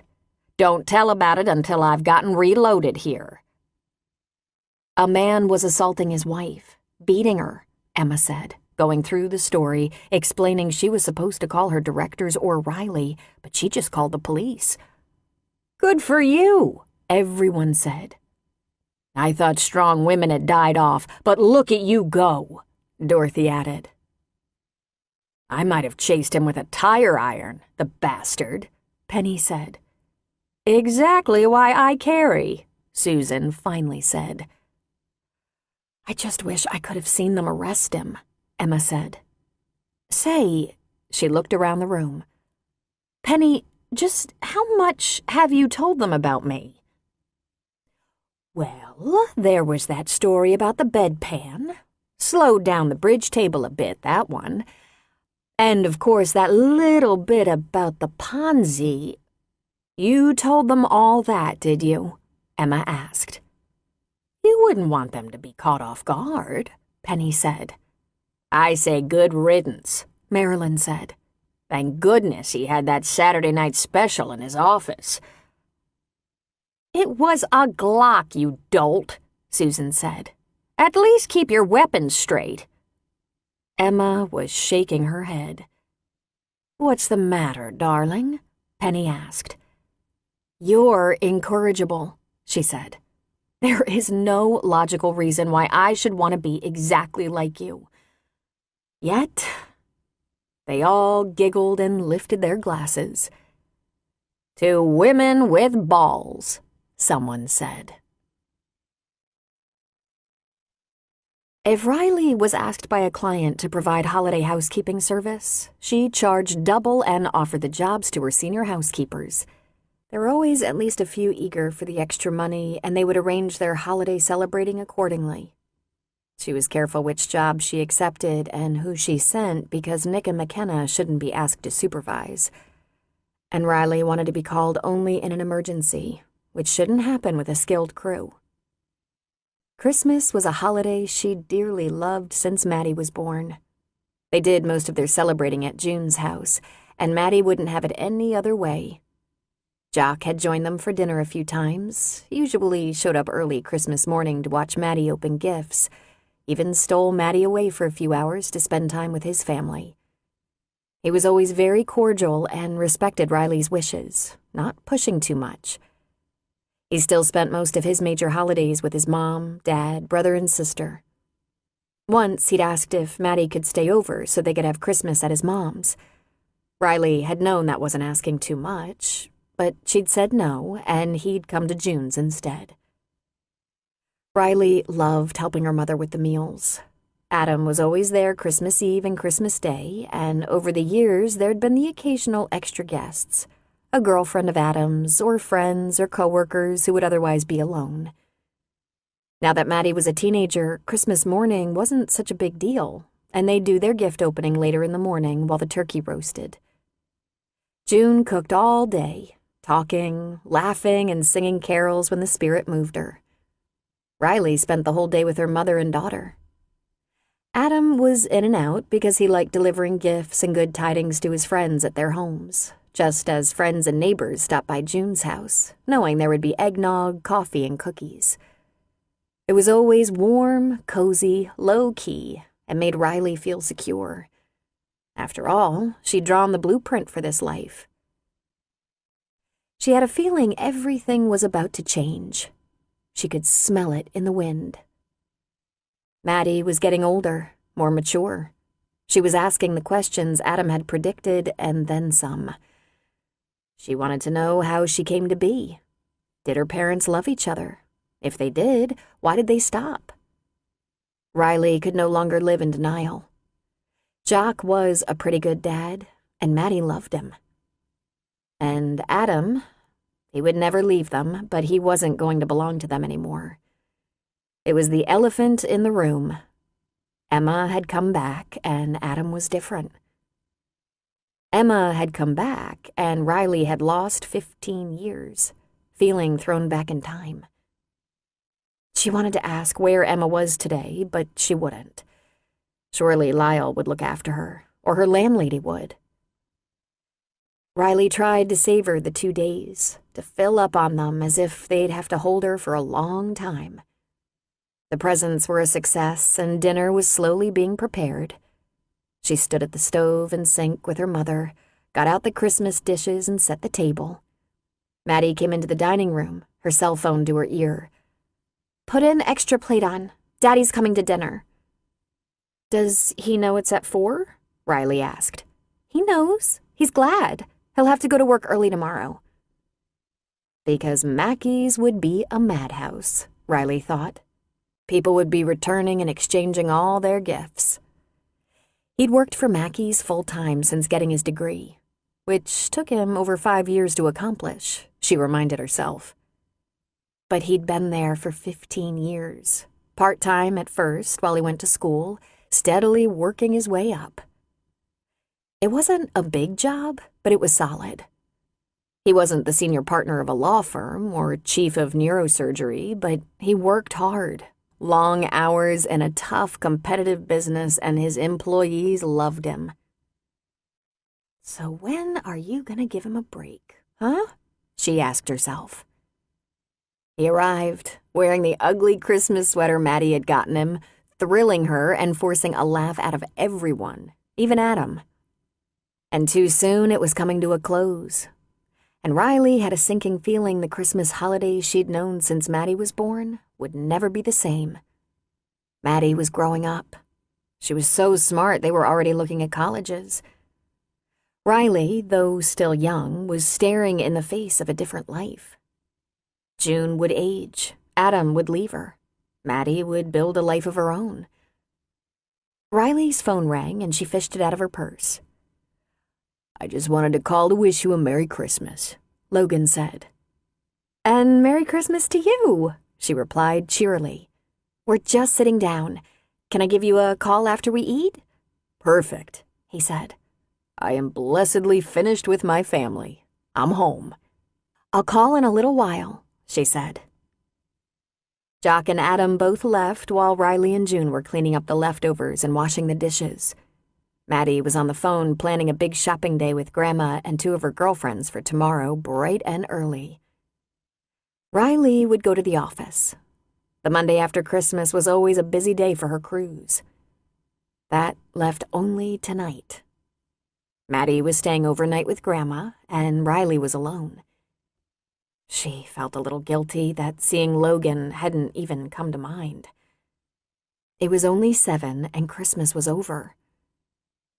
It was a dark, cloudy night, and she drove to Jock's house. He'd lived in this house for 3 years now. It was small and one of the newer houses in Santa Rosa, a new construction. He was proud of it. Riley had never been inside, but she knew where it was because she'd dropped Maddie off there to visit many times. Maddie hadn't spent the night very often. Her life was still mostly with her mom and Grandma and girlfriends. Jock didn't push any kind of custody arrangement. He didn't dare. Riley scared him. She knew that. She sat in her car out front for a while, just thinking. She wasn't sure what she was going to do, but here she was. She was driven by some sentimental force she didn't understand. After 10 minutes or so, she walked up to the front door and rang the bell. Jock threw open the door and looked at her in shock. "Riley?" he said. You need Maddie to stay over?" he asked, looking over her shoulder. He'd gotten rid of the sweater and wore an old sweatshirt, Seahawks. His jeans were old, torn here and there, and looked like a beloved garment and in absolutely poor taste. He was in his stocking feet and held the TV remote in his hand. The TV was muted, but there were football players paused like statues on the screen. "You shouldn't just open the door like that," she said. "I could have been a home invader or something." "In Santa Rosa?" "We have crime here, you know." "Would you like to come in?" he asked. "I don't want to interrupt. I just had something on my mind, and Maddie's growing up so fast." He stepped back and held the door open. "I'm having a cup of coffee. Would you like one?" She absently rubbed her tummy. "I've had too much of everything today. But I wondered if we could have a little talk." "Something wrong?" he asked, walking back into his living room. "No, She stopped talking and looked around. He had a tan velour sectional, a tall dining table surrounded by stools. Looked like a poker table. There was a wall unit and a big screen, but it looked like someone had actually helped him decorate. There were female touches, throw pillows, a marble bowl on the table, a couple of framed prints on the wall, shelved books, a shadow box with pictures of Maddie from childhood. "This is very nice, Jock." "Would you like to see Maddie's room?" he asked. "Sure," she said. He led the way, and she was stunned to see an actual girl's bedroom. The furniture matched. The bulletin board was covered with pictures. There was pretty bedding, a couple of her trophies were on the bureau. There was a desk and chair, and her pom-poms from 7th grade were hanging up on the wall. On her bedside table was a professionally done portrait of Jock and Maddie. It was beautiful. She walked over to it and picked it up. When did you have this taken? Last year. We'd have given you one, but I was pretty sure that wouldn't work. My mom has one. Why didn't Maddie tell me? She asked. I suppose because she thinks you don't like it that I'm her father, he said. Oh, nonsense, she said defensively, with the slightest blush. I'm surprised by all this. Maddie doesn't stay over here very often. She has, though. Did you think I put her on the couch? She knows she has a room here whenever she wants it or needs it. I bet she has a room at Adam's. No, Riley said. No, of course not. But if Mom and I were both going somewhere and needed a babysitter, he wouldn't mind coming over to my house. Or Mom's house. But this is so nice. Thanks.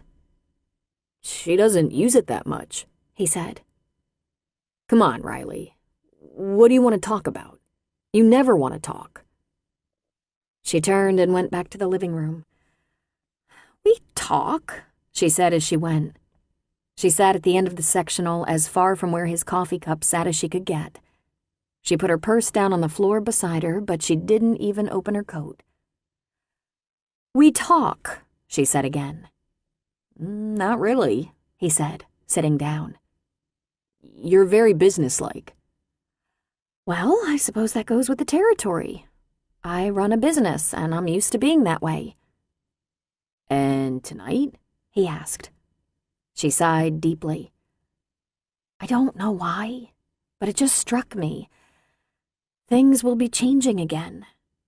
Maddie's growing up. She's a woman now. I wouldn't go that far, he said. She's still a young lady to me. Jock, I did a good job, didn't I? Huh? He said, obviously completely confused. A single mother, barely holding it together, living with her mother and brother. Maddie seems to be remarkably well-adjusted, don't you think? She's fine, Riley. She's amazing. She's been asking me difficult questions lately. Really? Like what? She hasn't had anything new for me, he said. She said you two have talked a lot about back when we were so briefly together. I wouldn't say a lot, he said. I think she was about 12 when she asked me why we weren't married. I figured that'd be coming, so I told her. But what did you tell her? I told her that getting pregnant was an accident, that we weren't careful about preventing it, about birth control. Mostly my fault. And I issued a warning. Teenage boys and young men are idiots. Do not trust them. So, we were pregnant and we talked about marriage, but didn't think it would work for us. We were too young, for one thing. But we both wanted her. I made sure to tell her that. My mom always said that kids want to know two things, that you love them and wanted them. You offered to give me money for an abortion, Riley reminded him. He shook his head sadly.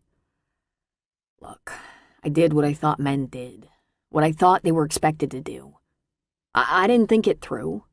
Thank God you didn't want that. Thank you for that, Riley. You've always been the smart one. You didn't tell her about that, did you? Of course not, he said. That wouldn't do one single positive thing for Maddie. And I'm so damn grateful for her, you will just never know. I did tell her that as far as stupid 18-year-olds go, I was the dumbest. I told her I had a lot of regrets, but none had anything to do with her. She made me the luckiest dimwit alive. She wants to know things, like did we love each other, Riley said. I told her I loved you. That was good, to say that. She should think that her mom and dad loved each other when she was made. Jock, I did love you. I told you I loved you, and you said, whoa, wait a minute. He rested his elbows on his knees and briefly hung his head. Then he looked at her. Riley, there's no way I'm ever going to be able to go back in time and fix mistakes like that. I never should have done that. I never should have talked that way. I'm telling you, I was a stupid boy and I was scared to death. I didn't know how I felt. I just didn't know what to do. You wouldn't tell Emma. Yeah, the list just gets longer and longer. Riley, I'll be the first person to admit it took me way too long to grow up, to know my mind, to figure out that life was handing me a gift and there was no way I was ever going to deserve it. But I admit I'm a damn lucky man, and really, I'm so grateful. And I made my peace with Emma. I finally got to see her and tell her I was sorry that I did that to her, that I cheated on her. Huh, Riley huffed. I should have called her and told her we were together. Things might be a lot different if I'd just done that. You saw her? Riley asked. Well, yeah. He laughed ruefully and shook his head. That daughter of yours, Riley, she's 15 going on 50, you know that? After I told her I was someone else's boyfriend when I fell for you, she started asking me if I ever said I was sorry to Emma. Of course I hadn't. I'm too clumsy for that. It would have meant finding her number in New York, and we both know she was in a bad place. She didn't need to hear from me. Then Maddie told me she was back. She'd met her. I guess she was with Adam and they ran into her. Maddie isn't sure, but she thinks Adam likes her. And Maddie told me Emma would be having dinner with your mother, so I hung around and waited for her to leave so I could... Wait, what? What? He asked, looking confused. Emma had dinner with my mother? Yeah, a week or two ago, I think. You didn't know? No, she said, feeling her blood pressure rising. And Adam is seeing her? I don't know. She didn't mention... He is, Riley said, angry. I can tell. And my mother is having dinner with her behind my back and not telling me. And you're seeing her too. Making up with her? Sort of making up. I just wanted to say I was sorry about all that. Sorry that it hurt her. Not sorry it happened, because we're very lucky to have Maddie, and... So everyone has personal private stuff going on with Emma, and no one finds it necessary to mention any of this to me. Holy Jesus. Maybe if you weren't so mad all the time, he fumed. Don't you ever get tired of people walking on eggshells around you? Why aren't people at least honest with me? She demanded. I don't know, Riley. Could it be because you get so freaking angry? She stood up. So you said you were sorry you cheated on her. Did you ask her for another chance? Jock stood as well. Oh, for the love of God, of course not. I don't want another chance. Why are you so upset? Oh, I don't know, Jock. Could it be because everyone is keeping stuff from me? My daughter, my brother, my mother, you? But who gave her the job? Me. Why am I always the one picking up the pieces? Jock just stared at her in shock. Is that what you think? That you pick up the pieces? Not June, or me, or even Adam? Aren't we the A-team? I know no one counts on me much, but you all can.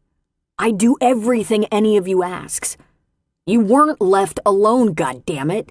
You had all of us doing it the way you wanted it done. And here you are. Your girl is almost grown, and you found someone, she tells me. You finally found someone who deserves you. Well, good for you. And I said I was sorry every way I could so you can get over it now and move on. I never stood a chance with you anyway. You didn't want a chance with me. I asked you to marry me, more than once. To be with Maddie, to be with your daughter. No, to put our family together the way it should be. To be with you. But you never got over blaming me for all your problems. Me and Emma. So let me clear that up right now. We all make our own messes, and as messes go, we got real damn lucky. We got ourselves a beautiful 15-year-old mess who's going to do great things with her life in spite of us." "You didn't want me," she said. "You were married 6 months later." "Yeah, another brilliant move of mine. I was so hungry for someone to love me, to want me. I married the first woman who convinced me I was trusted, that I was desirable. It lasted less than a year, but it was over in a day." "Bullshit. Women have always wanted you." "Just not the right one. Don't you get it, Riley? I did my best. My best has never been good enough." "Now you're just feeling sorry for yourself. Maddie's proud of you." "Kids'll do that." "She nearly ruined the first dinner we had with Logan. All she did was brag about you. It was very uncomfortable." Jock smiled. "I'll have to thank her. She run him off?" Riley raised her chin. "No, he doesn't scare easily, I guess." "I'm going to go," she said, feeling exhausted. "The next time you want to talk, give me about 48 hours advance warning, okay?"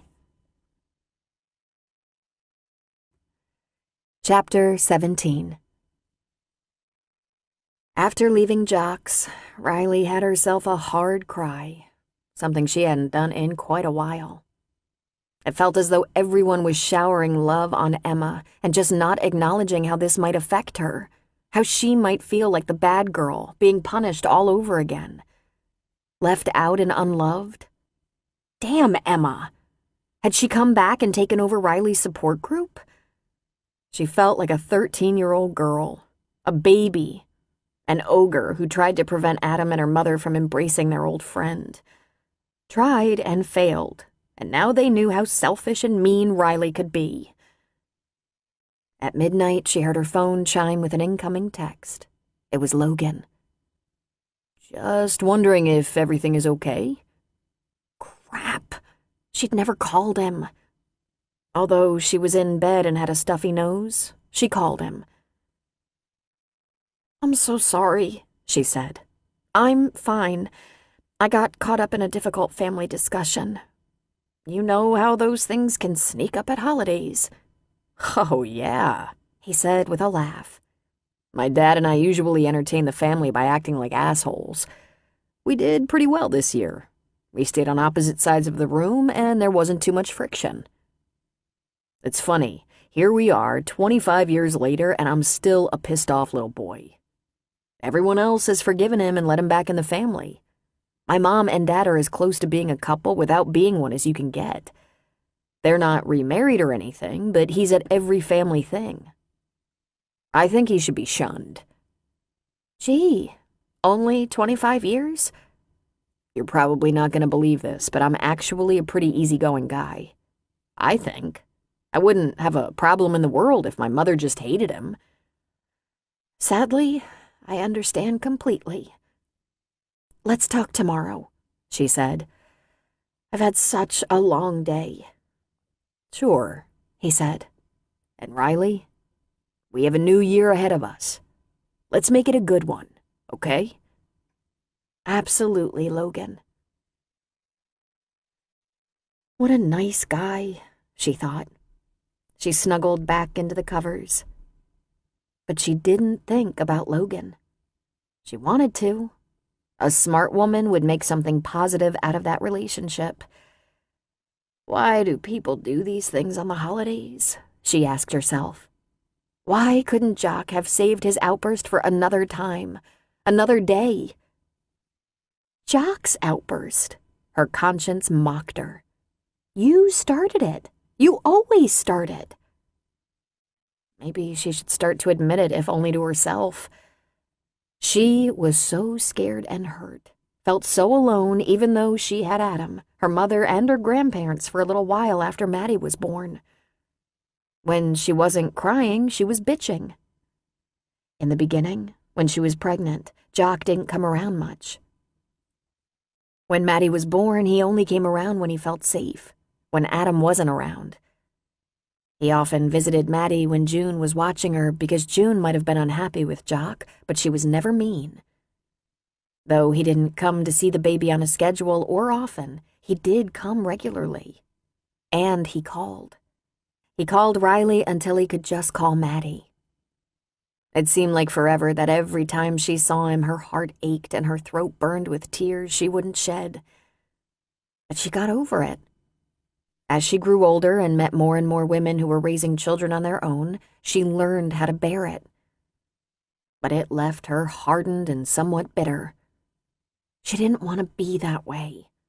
Here she was, the mother of a beautiful and brilliant daughter with everything in the world to be grateful for, and she could behave in the most ungrateful manner sometimes. It had had the opposite effect on Jock. Having Maddie had sweetened him, mellowed him, and made him more mature. I made one mistake, she thought wearily. And it was the best thing that ever happened to me. Yet I've managed to suffer for it for years. How do I stop it? How has Jock moved on with grace? How has Emma? Just before falling asleep, she remembered. I fell for you, he had said. I was never good enough for you, he had said. Was that what he'd said? She must have misunderstood. Emma wasn't at all unhappy with the quiet way she spent the holiday weekend. On Christmas Eve, she went with Lyle and Ethan to Ethan's sister's house for dinner.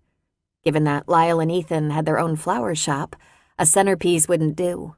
So she borrowed Penny's kitchen and recipes and made crab croquettes and a cheese ball. It was a rather hectic and noisy evening. Ethan's sister was pregnant and his niece was too.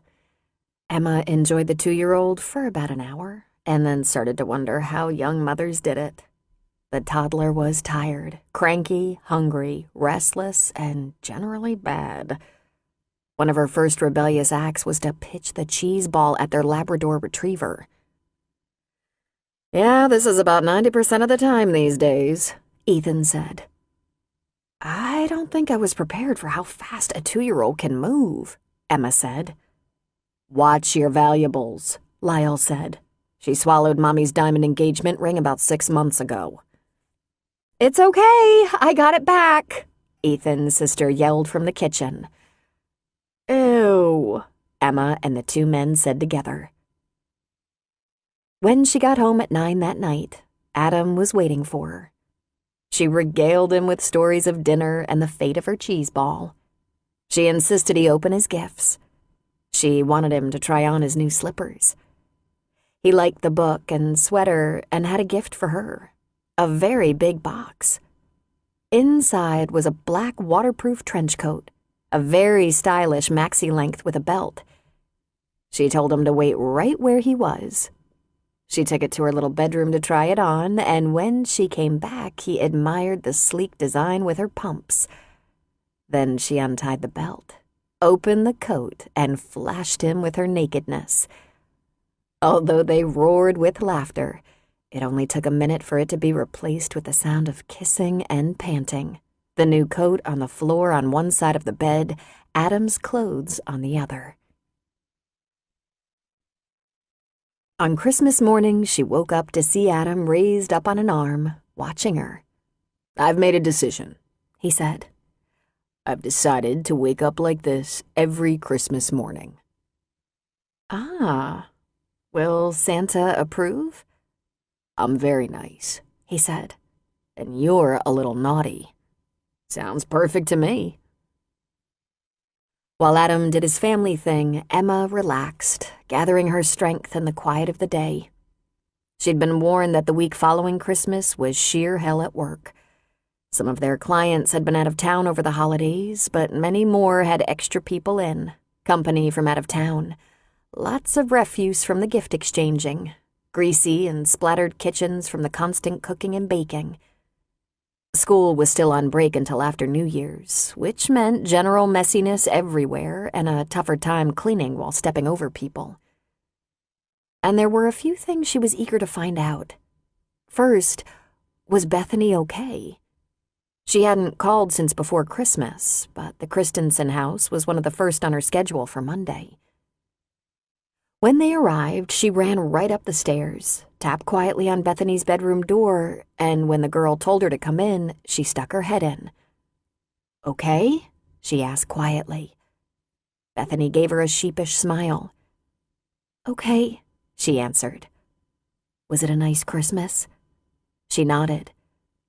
"And I saw my grandparents. I'm just so glad it's over.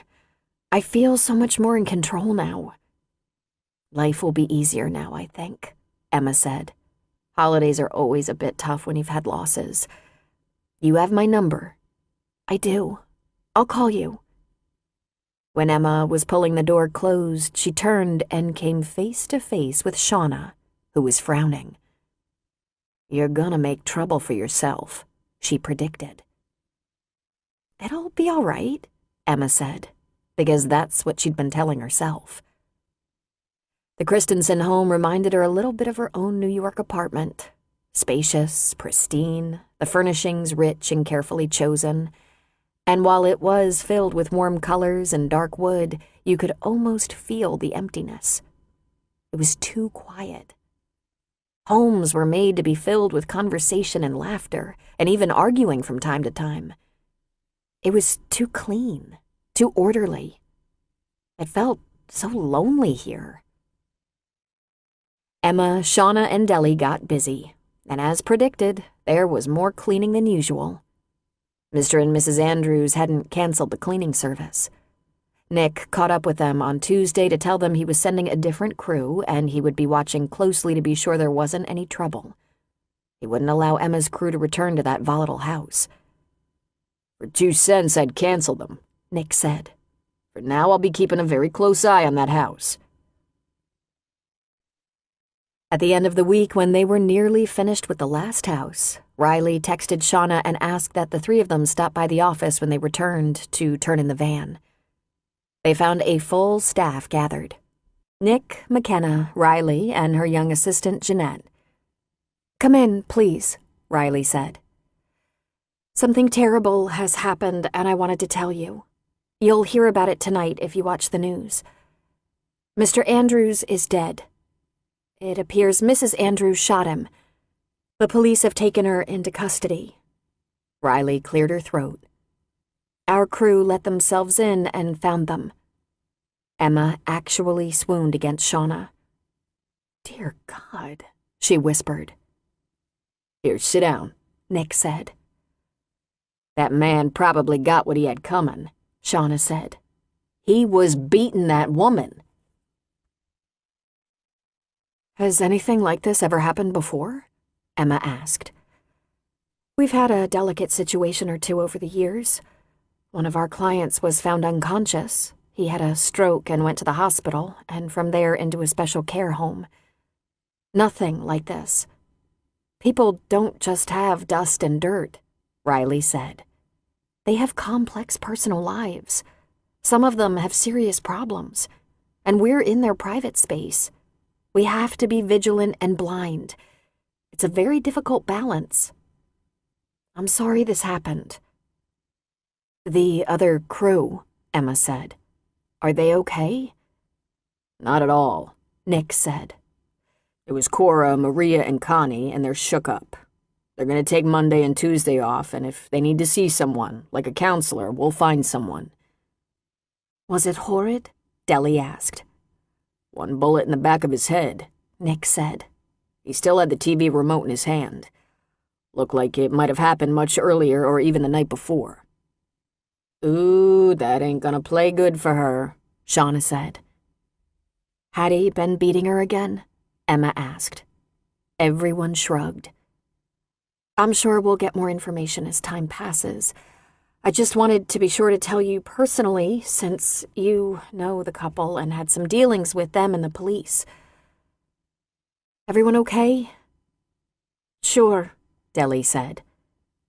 "They have kids, you know. Grown kids in their 20s. "I know. Emma?" "Yes, fine." She shuddered, remembering Richard, remembering the cruelty of his suicide, the horrific sight. the smell of blood and gunpowder, his open eyes and gallons of blood, the smell of death and all its atrocities. "Fine," she said again, standing. "Then I think we're finished here. Nick, you'll let me see that memo before you send it out to our crews." "Definitely." "Thanks, everyone." Emma lingered as people slowly left, talking among themselves. When Riley was alone behind her desk, gathering up her purse and briefcase, she approached. Excuse me? When would be a good time to talk? There's something I should tell you." "Is it going to upset me?" Riley asked. "Probably." Riley hesitated. "Sit down. Let's get it over with." Emma told Riley about Bethany's house. Bethany, so frail and pale. Emma leaving her phone number and Bethany calling it. "You have got to be kidding me," Riley said. Emma shook her head. "And I don't regret it. She sounds better since the holiday is past, but I have no idea how to help her. The family situation sounds so sad. Her stepmother wearing her dead mother's clothes. My God, I don't know what to say or do. I just know that it won't help her if I cut her off, if I don't take her calls. Mostly, I just listen." "Are you going to fire me?" "You've put me in a terrible position here," she said. "You know perfectly well I can't fire you. My family will only come down hard on me if I do that. My mother, who I have learned you've been seeing, my brother, who is your current champion. Adam has been a good friend. He's the one who suggested your company, which, by the way, I happen to like." She laughed and shook her head. "I actually look forward to work. The girls I work with are fantastic. The clients range from difficult to weird to sweet. Some of them I would actually miss. Employees with a high school education and citizenship usually stay with this company for an average of 9 months. And I am stuck with you."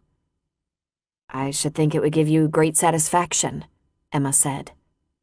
"But tell me truly, Riley, just for a second, put aside whatever differences we've had and tell me, if you'd been in my position and saw that note, would you have done something?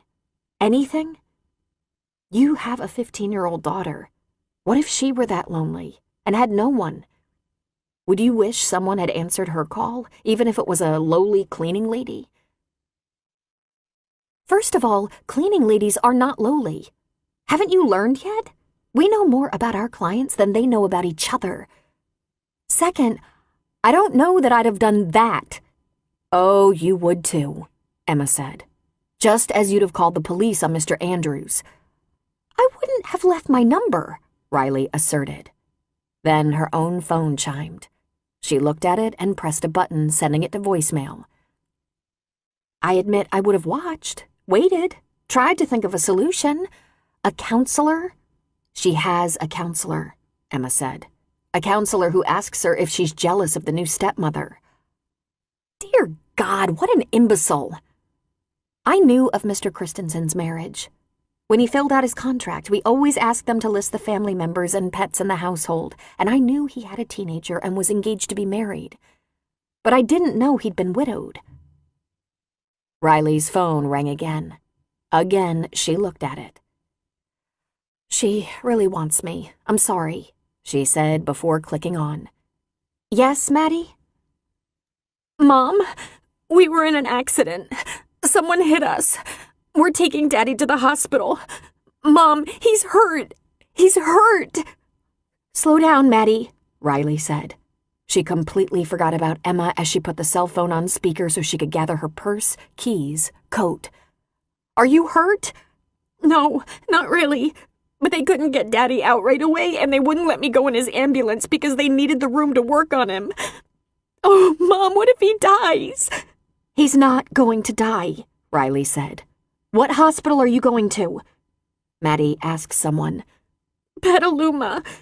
"Are you sure you're all right?" "A couple of bumps, that's all." "All right, I'm coming. I'm on my way." Riley ran around her desk, past Emma and out the door. 2 seconds later, she ran back in and said, "Jock and Maddie were in an accident." Emma grabbed her tote and ran out with Riley. "I'll come. Lock the door. I'll be right behind you. You might need me." For just a moment, Riley was thinking, "Why would I need you?" But she didn't say anything. She just locked the door without bothering to check the office, turn off the lights, or anything. She bolted for her car, and without looking back at Emma, she jumped in and flew out of the parking lot and down the road. She still had Maddie on the line. "Okay, I'm driving. Tell me how you are," she nearly shouted into the phone. "We're here. I'm going in with Daddy. No more phones." Riley growled as they were disconnected. It took 30 minutes to get to the hospital, and Riley ran from the parking lot into the ER. She asked for Jock Curry or Maddie Kerrigan and was directed to the waiting area. "But are they all right?" she asked in a booming voice. "Mom?" a voice called. "Mom?" Ignoring all protocol, Riley pushed people aside to go into a treatment area where a series of beds were enclosed by curtains. "Maddie?" she called. "Here," Maddie said. Riley found her sitting on a bed, holding an ice pack to her forehead, tears running down her cheeks. She embraced her and squeezed her too tight. "Mom, Daddy's hurt. They took him upstairs to see if he needs surgery. I had to call Grandma and Grandpa because I'm not old enough to make decisions for him." "Maddie, is he conscious?" "He was talking a little. He has pain in his shoulder and stomach, and he got a cut on the head that bled everywhere, and he said he was bruised all over. He says he's fine, but the doctor says he's not fine and needs x-rays and stuff and to be checked for internal injuries and a head injury, so he's gone upstairs." "Have you been checked over?" She nodded. She took away the ice pack to reveal a contusion. "I might have hit his head. Someone just ran into us. Kabam! She hit Daddy's side of the car and they could hardly get him out." Then she burst into tears. "Mom, what if he isn't okay?" "Shh, Maddie. He was talking and conscious. That's a good sign. They'll take good care of him." Adam jogged into the front entrance of the hospital, and Emma was there waiting for him. "How are they?" he asked. "Maddie is fine, and they've taken Jock to surgery, but they're not sure they're going to operate on him. He has some kind of spleen injury that they might be able to manage with medication, but they'll have to watch him, keep him." His parents came right away. "Maddie and Riley won't leave until he's completely out of the woods, and I knew you'd want to see them." "Where are they?" "They're all in the third-floor waiting area outside of surgery." Quite the group. "Okay," he said, grabbing her hand. I'm gonna go. Will you call me if you need me? If there's any change?" "You don't have to go, Emma." "I think I should. I'm not family, and I'm not family of family. I just wanted to be here until everyone arrived. Just in case, well, in case Riley needed me." "I'm going up there," he said. He leaned toward her and kissed her on the forehead. "Thank you. I'll call you the second I know something." "I'll be around. Go take care of your girls." Emma was glad to be leaving, though she was worried about Jock. She had a soft spot in her heart for the guy after his amends. If they kept him in the hospital for the weekend, she'd swing by and pay him a visit. Her phone chimed with a text, and she saw it was from Lyle. "Can you call or come by the shop before we close?" She got in her car and turned it on for a little heat, but she sat in the parking lot while she called Lyle. "What's up?" "You might want to hear this in person. Are you far away?" "Half hour, I suppose. Just tell me. It's been a crazy day." "Well, it's about to get crazier. Lauren Shea stopped by the shop today." "My sister?" "She wanted me to get a message to you. Rosemary wants to see you." "Well, that's gonna be pretty difficult, as I can't go to Palm Springs," Emma said. "She's back. She's ill, Lauren says. She's back in the family home with Lauren and Anna, and—" He took a breath. "She's in hospice care." "Wow. What about her husband?" "I didn't ask. I have no idea what this is about, just that she's back and she's apparently dying and she wants to see you. I have Lauren's number if you need it." "I don't know," she said. "You know I'm afraid of Rosemary. She's mean. Do you suppose she's thought of one last mean thing to do to me before she dies?" "I'll go with you," Lyle said. "You might want to call Lauren and get more information before you walk into the lion's den." "Are you almost ready to close the shop?" she asked. "Can we grab a glass of wine? I have a bottle in the refrigerator at home." "Won't you be with Adam?" he asked. "Not for a while. See, Jock and Maddie were in a car accident and Adam's at the hospital. Maddie's all right, but Jock isn't. They might have to remove his spleen." The call came while I was in Riley's office. We were having a little meeting because one of our clients murdered her husband and a cleaning crew found them. "And you want a glass of wine?" Lyle asked. "If I'd had that kind of day, I'd just hook up a nipple to the bottle and go to town." "Want to come over and watch me unwind? I'd like to talk out the situation with Rosemary." "I'll be there in about 30 minutes. Don't start without me." Adam found Riley alone in the waiting room, and she jumped up when he came in. "How did you know to come?" she asked. "I was going to call you and Mom in a little while, but I didn't want to scare you. Maddie's okay." "Emma called me. Where's Maddie?" "She's in Jock's room. She won't leave him. She's fine, but it really scared her to see her dad all banged up and medical people rushing around him." "What happened?" "A young woman ran a light and T-boned him on the driver's side. Her airbag deployed, so she escaped injury. But both cars are likely totaled." "Maddie wasn't driving." Riley shook her head. "Thank God." "Emma said his parents are here?" "They went down to the cafeteria to get coffee. Mrs. Curry is a little shaken. I think they're going to call Jock's brother and sister. There could be a crowd soon, and he's in a holding room being monitored so they can take him into surgery if they have to. Apparently he has some internal injuries. He said he feels like he's been thrown down a flight of stairs. He's in a lot of pain, and they have him medicated. The bruises on his face are starting to show up." She winced. "He looks awful." "Are you trying to get Maddie to leave? Go home?" "No, we're going to stay.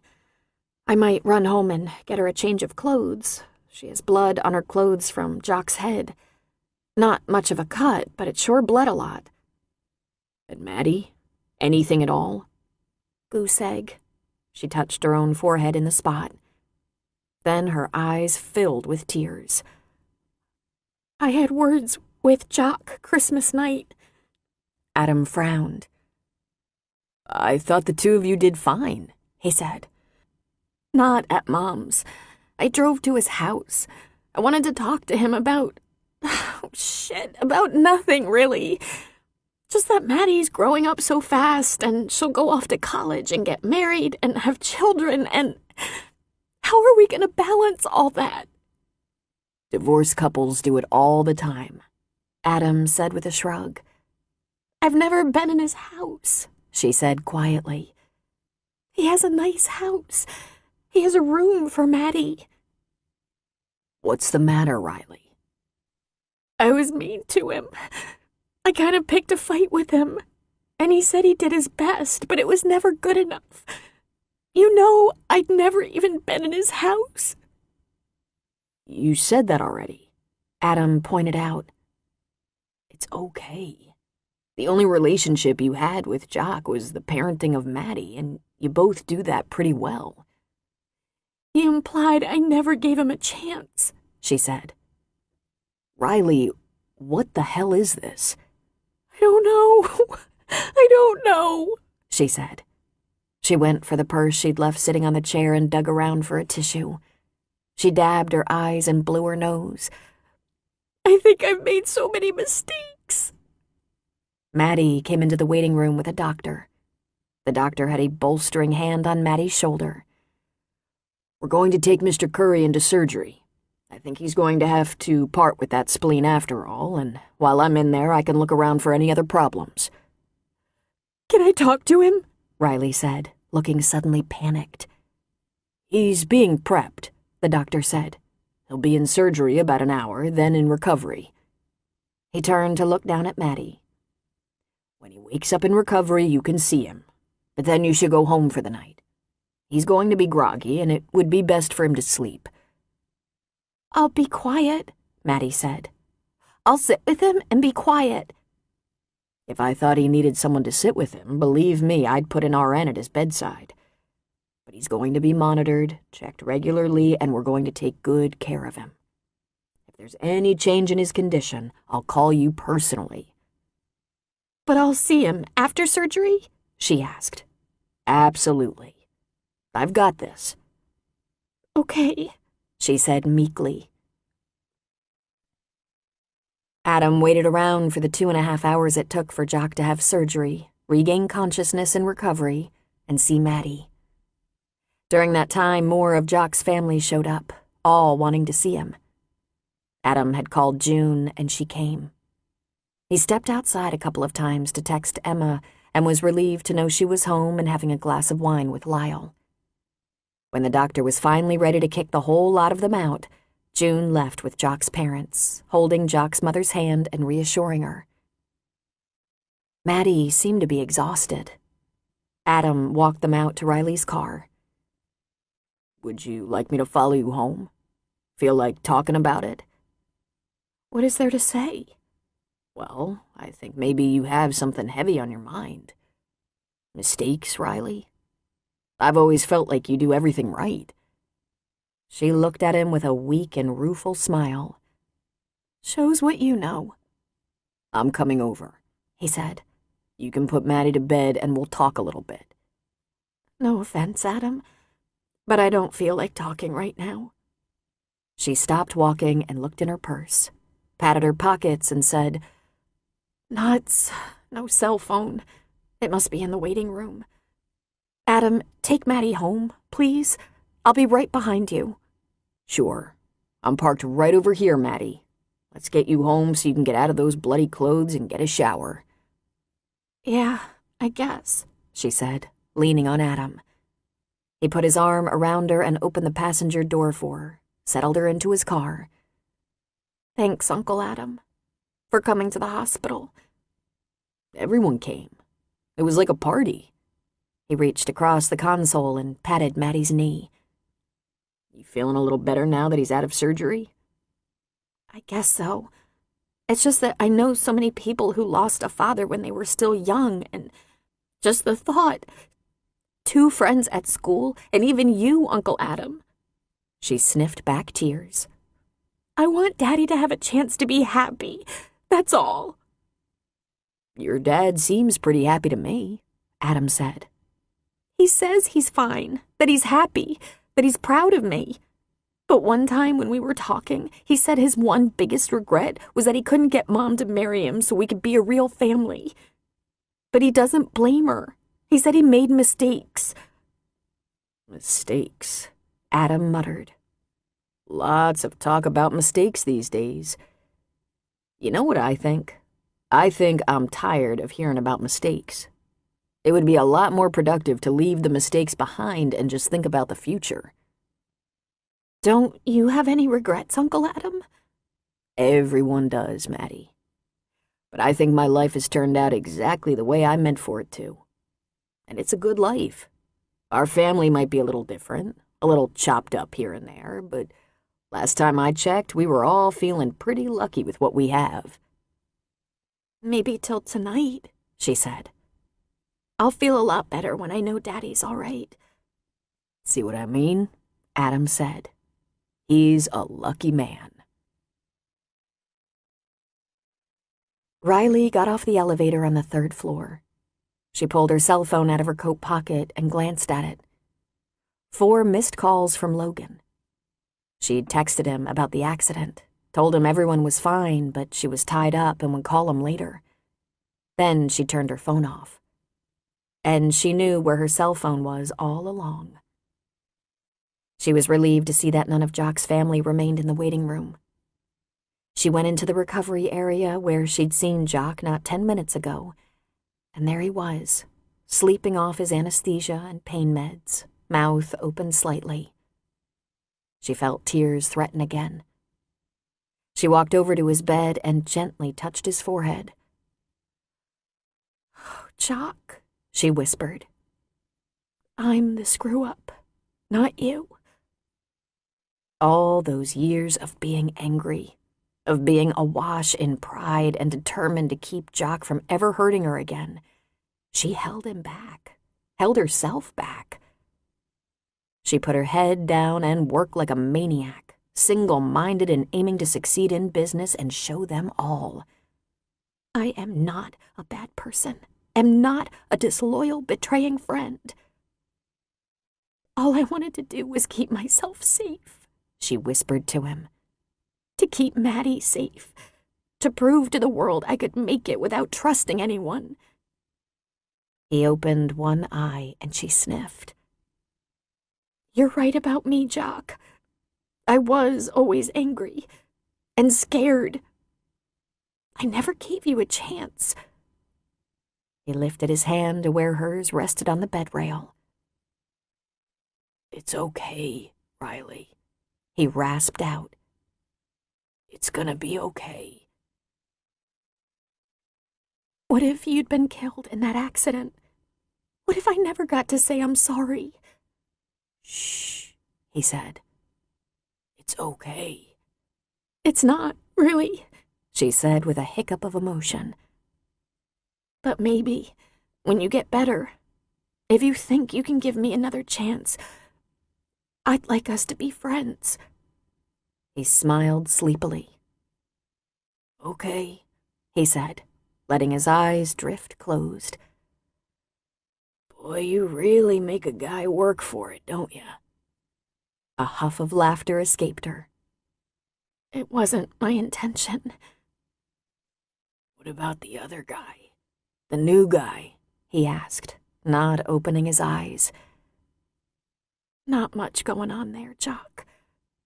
But listen, let's not say anything to Maddie. I don't want her having fantasies about us."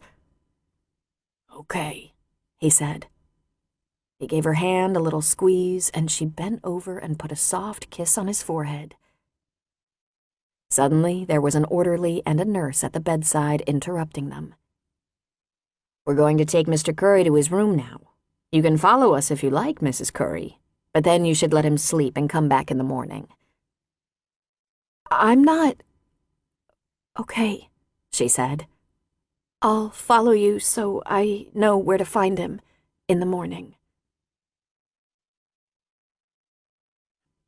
Chapter 18.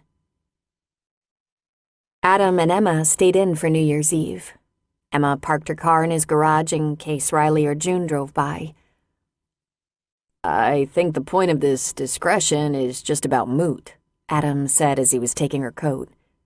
"My mother has guessed, I think Riley has guessed, and Maddie wouldn't care." "Still, until Riley assures me there are no longer any hard feelings between us, we will be discreet. One of the last things she said to me just before her phone chimed with Maddie's call was that she was stuck with me because of her family. She's not ready. By the way, where is Riley spending New Year's Eve?" "She and Maddie took some snacks and a couple of board games to the hospital to spend it with Jock. I'm pretty sure they won't be allowed to stay until midnight, but they're keeping him company tonight." "Oh, that must make him very happy. He'd probably risk another car accident to get this much attention from Riley." "Now, why would you say that?" Adam asked. "I think he cares for her very much. I think he might love her. The way he talked about Riley and Maddie, about how he screwed up with Riley, it just sounded like he has deeper feelings than he lets on in front of you." She put her arms around Adam's waist and looked up at him. "Do you ever think about ways things could have been different?" "Like how?" he asked, really wanting her perspective. "Well, Jock could have started dating Riley in the first place. Then I think we would all have remained friends. But Riley might not have built her business. I get the impression she did it out of survival. Or I could have come back here after college and fallen in love with you 10 years ago." He stroked her cheek with the back of his knuckles. "Are you in love with me now?" She nodded. "Pretty much. It all hangs on what you feed me tonight." "If I'd known that, I would have tried harder. I have a big assortment of finger foods. Your favorite crab balls, stuffed mushrooms, a cheese ball and no dog present, spinach, artichoke dip, and a veggie tray." She put her arms around his neck. "My absolute favorites. You're a shoo-in." "But Adam, when do you think you'll fall in love right back?" "Emma, I've been in love with you since I was 18. I'm just waiting for you to get your life back so you can share it with me." "Well, I didn't expect this, you know? I thought I'd be spending my Saturday nights with my gay boyfriend and his jealous partner, looking for work all the time and trying to forget the debacle that was my marriage." "I don't know if you'll ever forget it," he said. "We can move on in spite of it. Are you finally over the idea that being with you will hurt me?" "I'm still worried that it might, but I'm now convinced I couldn't change your mind if I tried. There has been yet one more complication, one more piece of unfinished business I have to deal with. I'm going to see Rosemary tomorrow. She asked Lauren to get in touch with me. It seems Rosemary can't die in peace without seeing me, and she's coming back to Santa Rosa to die. She's in the house that had belonged to my father." "And you're gonna do it?" he asked. "I am. Maybe I'm crazy, but I'm hoping that since she asked for me, staring death in the face has made her kinder. But honestly, I'm scared to death. Our last words weren't very nice." "Let me go with you," he said. "You are my champion," she said. "That's what Riley called you, my champion." Lyle also offered, but I told him no. "You I might take along. I always feel a little braver with you around." The house Emma grew up in was now about 40 years old, and because it was a custom home built on a large lot, it had held up handsomely. It was, she remembered, one of the best homes in the area, at least in the parish where her Catholic school was located. Compared to some of the homes Emma had cleaned lately, it seemed ordinary, but it wasn't. It was a large 5-bedroom, 3-bath home decorated in country French style. With its huge kitchen, spacious master bedroom and bath, the 12-foot ceilings, it had been considered very much upscale 40 years ago. The curb appeal was still there. The house was very attractive with its well-maintained lawn, shrubbery, and a couple of formidable trees, sitting on a wide street with well-spaced homes. Of course, Emma didn't have many good memories of the place. She was not Rosemary's child. Rosemary introduced Anna and Lauren as her daughters, Emma as her stepdaughter. "I've never been in the house," Adam said. "Never? How is that possible?" "If I came to fetch Riley and walk her home, I waited on the stoop." "I never noticed. But that doesn't surprise me. Let's get this over with." At first, Emma wasn't sure which of her sisters opened the door, as they looked very much alike, and she hadn't seen them in a few years. It took her a moment to realize it was Lauren, for not only did she look tired and ashen, but she'd gained about 100 pounds. And then, right behind her was Anna, 37 now and morbidly obese. They both looked entirely miserable. But how should they look, knowing their mother was dying? The house was cluttered and held a strange smell. Dust, chemical cleaners, perhaps death. "Happy holidays," Emma said, presenting Lauren with a gift basket filled with salami, cheeses, olives, wine, and other goodies, like chocolate. Lauren didn't thank her, but took the basket and left it on the table in the foyer. "Come with me," she said, turning so they could follow. They went in the direction of the master bedroom where Rosemary lay in a hospital bed rather than the bed that had been in there. Rosemary had always been heavy-set, but now she was shockingly thin, her color a bit jaundiced and her hair extremely sparse.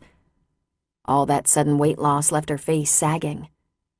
There were bottles and vials on the dresser, an IV hooked up to her arm, and the room was messy with medical supplies. Her Bible lay on the bed beside her. Rosemary's eyes were closed. "Rosemary?" Emma said, merely breathing her name. She opened her eyes. "Oh, it's you." "Lauren said you wanted to see me." "Yes. Who is that? Another man so soon?" Rosemary asked weakly. "It's Adam Kerrigan. You remember him, Riley's brother." She looked around the room. "Rosemary, where's Vince?" "Vince isn't here. He didn't sign on for this." Emma actually grimaced. She hadn't liked Vince at all, but hadn't they been married quite a long time for him to bail out on her like that? "So, you turned your lawyer on me," Rosemary said. "No," Emma said, shaking her head. "Mr. Justice was my father's lawyer and helped him with his will. He offered to—" "I am the trustee of my late husband's estate, and I want you to know what to expect. Your father left some money in a trust. It was left up to me to distribute with discretion. I have my own lawyer. He'll tell your lawyer if there's anything to distribute, but I highly doubt it. Then we have no further business. And I forgive you." Emma's mouth hung open. "You forgive me for what?" "For being an ungrateful brat. For bringing shame on our family with your scandal. For never appreciating your good fortune. I'm going to die in peace, knowing I did everything I could and more than necessary." Emma had to bite her lip to keep it from trembling.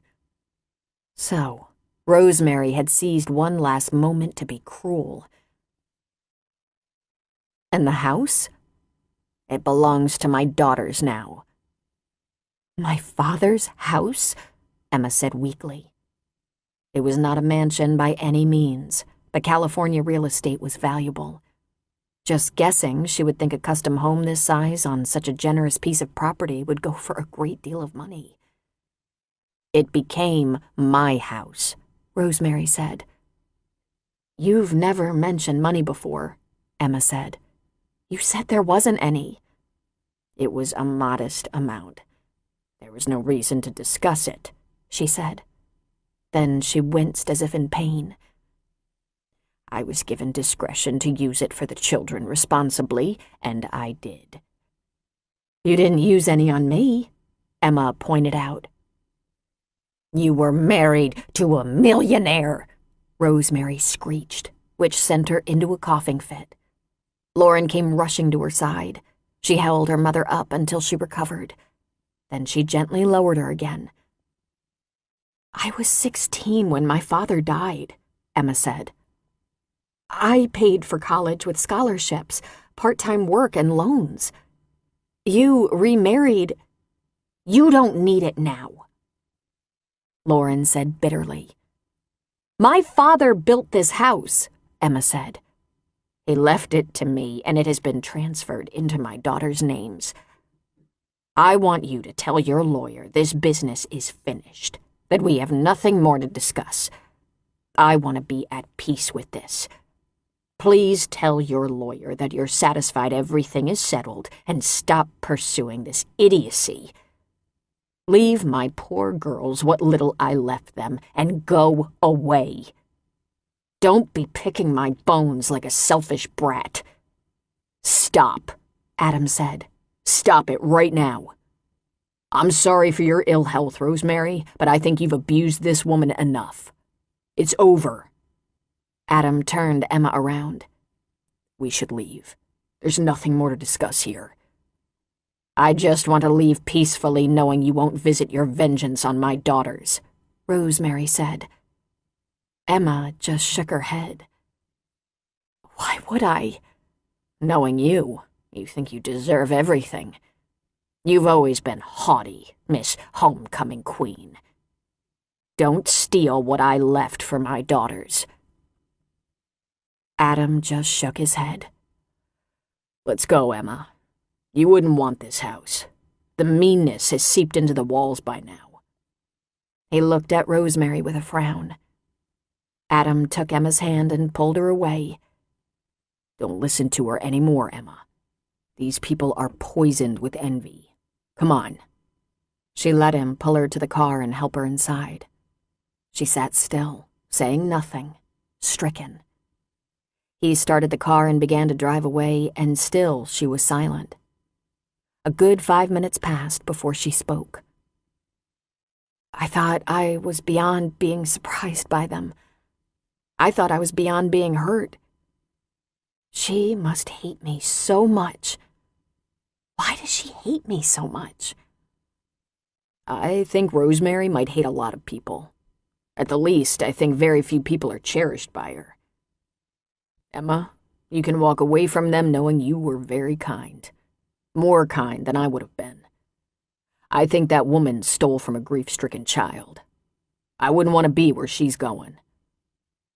She might meet Richard where she's going. His values were similar, I think. The following week, Emma finally met with Lucinda Lopez again. It's been over 2 weeks, Lucinda said. Your first Christmas in your hometown in at least 10 years. More than that, Emma said. More like a dozen. It didn't take me too many years after my father's death to see that my stepmother and sisters didn't really want me to interrupt their celebration. But it's a whole new life now. A simpler, quieter life. There was a little excitement here and there. Emma told Lucinda first about Bethany and how she seemed much brighter and stronger now that the holiday was past. That's very kind of you to take the time to listen to this troubled girl, Lucinda said. Would you do something for me? If you think she trusts you, will you please promote the idea of her talking to her counselor? And if her counselor isn't helping her, suggest she ask for a new one or talk to someone at school. Kids that age who have suffered loss are feeling isolated and fragile, and they're very unpredictable. I don't want you to find yourself up against a situation you can't handle. The loser could be the girl. Yes, she said. Yes, of course. Can I suggest you? You can suggest me, sure. In fact, you're welcome to tell her you're seeing a counselor. Sometimes that has a positive effect. I just worry when someone who has been depressed suddenly becomes cheerful. Emma then told her about her visit with Rosemary and her plea that Emma leave her daughters and their inheritance alone. My father's been gone for 18 years, and while we were comfortable, he wasn't a rich man. I can't imagine there's much, if anything. And I'm not going to stir up the curious press by going after money. In fact, I don't want to hear the word money associated with my name in any way. You'll do whatever makes you comfortable, Emma. I would like you to think about one thing. What your father had in his will was his ardent wish. If he willed something to you, he meant for you to have it. I understand that, but it was meant for college. He told me when I was just a little girl that he was saving for college. Well, college was paid for a long time ago. And you just had a very simple, very quiet holiday. Much different from what you've experienced the past decade, I suppose. I spent Christmas Eve and Christmas morning with Adam, who is more wonderful than you can imagine. He had dinner with his family at his mother's house, then came back to my little bungalow, bringing the best leftovers. I had to work the next morning, but he's off. Christmas break. He gave me a beautiful trench coat, and I gave him a sweater and slippers. Lucinda, it was perfection. So peaceful. All the stress of the world was somewhere else for a change. No flashy baubles, no fancy parties. None of that filthy lucre, Lucinda joked. After some of the Christmases you've experienced in past years, how did it compare? I've never felt richer, Emma said. Jock was released from the hospital after a few days, but wouldn't be cleared for work until after his next visit with the doctor, 10 days post-surgery. His mother wanted him to come home with her, but he flatly refused. His mother said she would stay with him at his house, and he said, "Oh, just shoot me."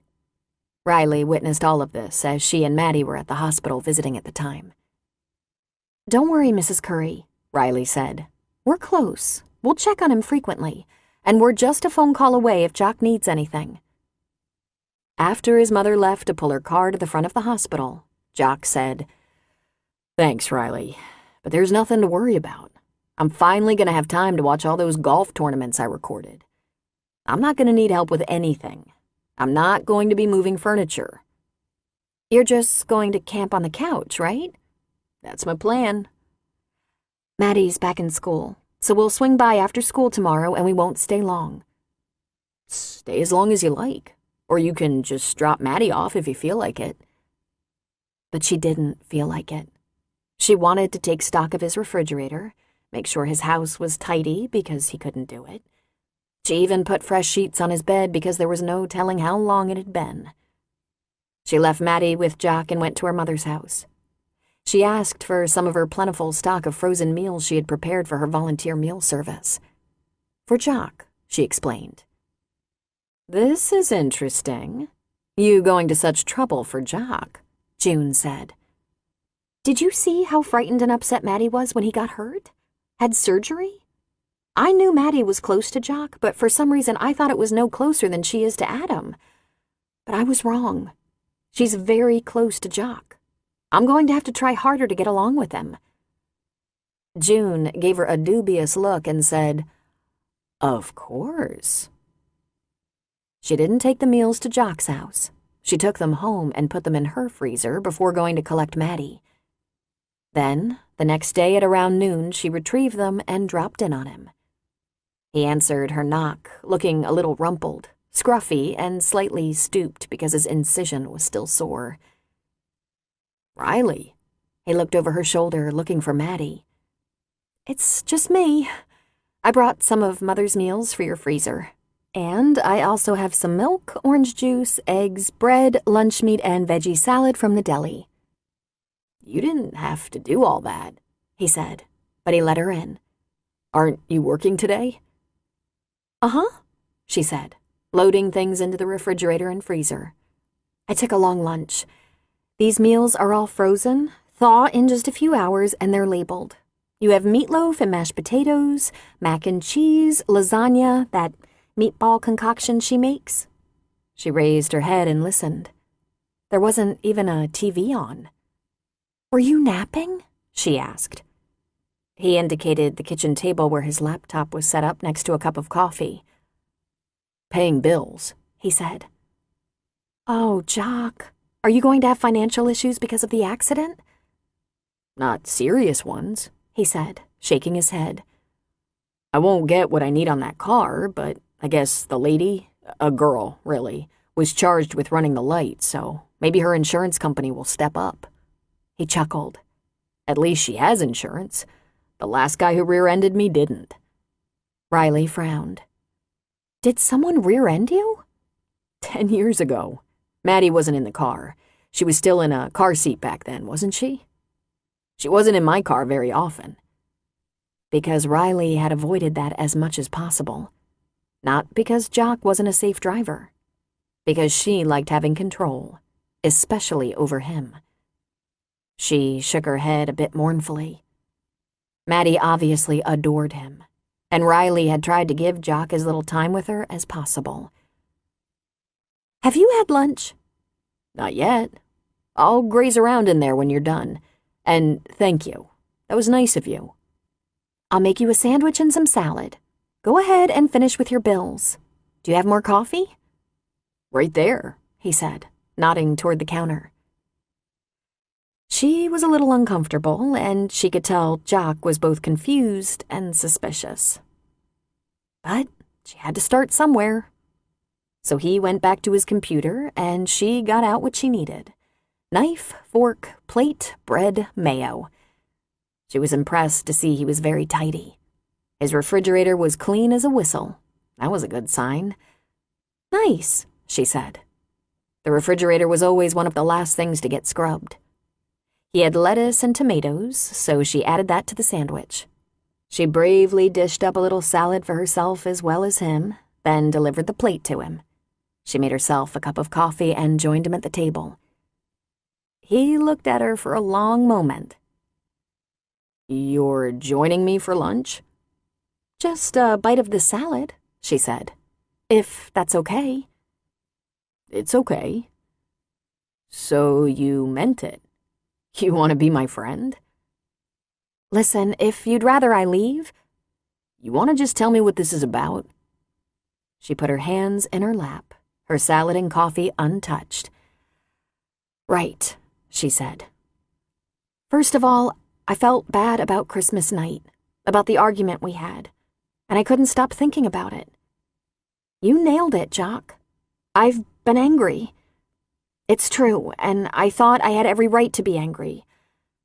But then when you got hurt and I saw how terrified Maddie was, it hit me hard that you'd always tried with me, even if it didn't go very well most of the time. And I didn't really try with you. And our daughter loves us both." "Yes, she does."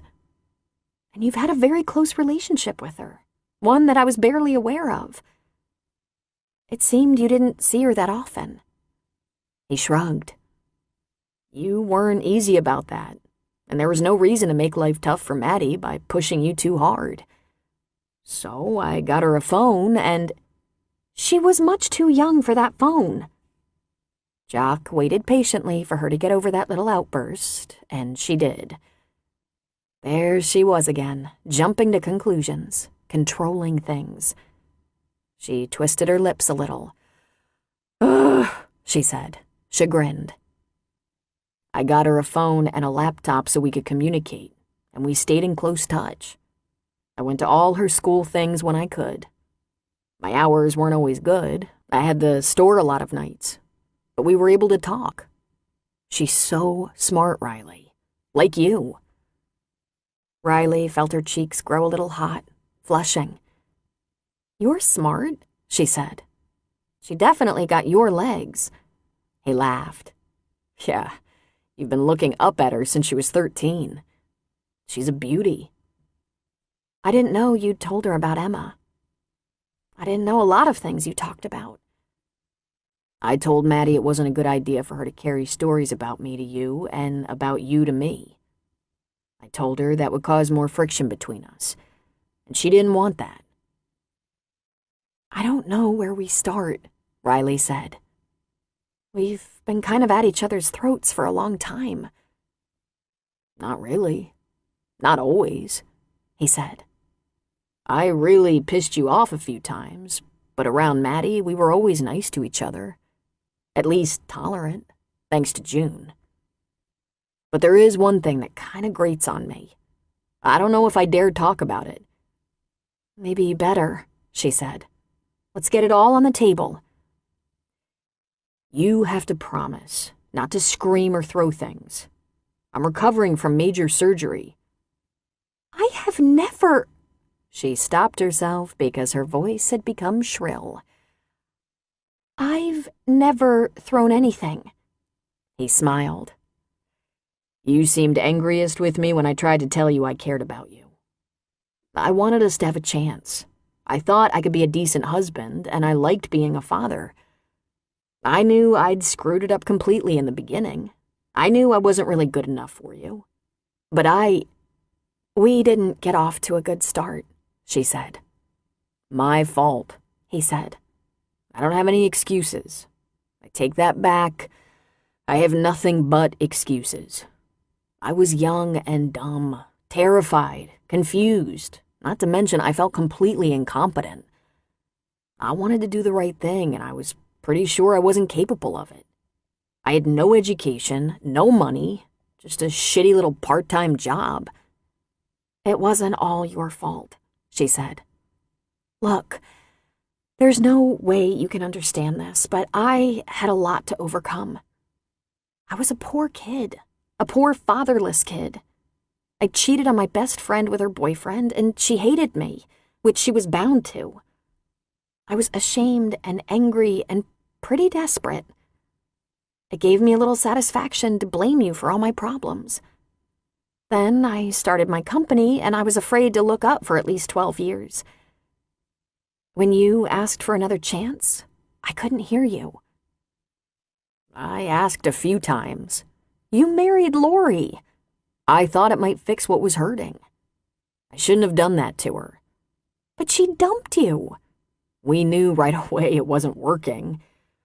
But I'll be honest with you, I was gonna stay. I wasn't going to fail twice. But if you think our relationship is complicated, Jesus, Lori's life was a train wreck. She's back with her ex. They probably never should have divorced in the first place, and they fight 24/7. Is it even possible for us to pick up the pieces after all this time and be friends? She asked. Do our grudges just run too deep? I don't have any grudges, Riley. I've made peace with my screw-ups. I have a great family, a beautiful daughter, a good job, a few friends, and a decent life. If we can be friends, I'll be a happy man. Did we bicker too much in front of Maddie? She asked. He laughed a little bit. No more than your average married couple, he said. You take one look at Maddie and you know. She's pretty normal for a daughter of mine. You're a wonderful mother, and you're not the poor kid anymore, that's for sure. She sighed. You can't imagine the kind of desperate ambition that took. I've craved a nap for 15 years. She gave him a long look. Don't you ever get lonely? He shook his head. Hardly ever. Sometimes I go too long without seeing Maddie, but I can always talk to her. But lonely? Not so much. Do you? She nodded. Even though I have good people in my life, too. Sometimes it feels like there's something missing. Now that I understand. So, is the new guy gonna be okay if you're friendly with your daughter's daddy? New guy? She asked. Then she remembered. Oh, Logan, the police officer. I'm not sure that's going anywhere. He's a great guy, but... She bit her lip. Riley, he's the first guy you've dated since we split, he pointed out. Nah, I went out a few times, she said. Nothing ever clicked. He just smiled. So here we sit. Two people who had a child together, raised a little girl together, bickered like cranky old married people, and could never find anyone else to fill the gap. Doesn't that make you a little curious? Let's be careful here, Jock. If we screw up again, we might end up hating each other. If I screw up again, you might end up hating me, but I'll never hate you. I never have. I've gotten a little pissed here and there, but I've always loved you. I just didn't know how to behave. I was a boy. He's not a boy anymore, she thought. Go slow, she said.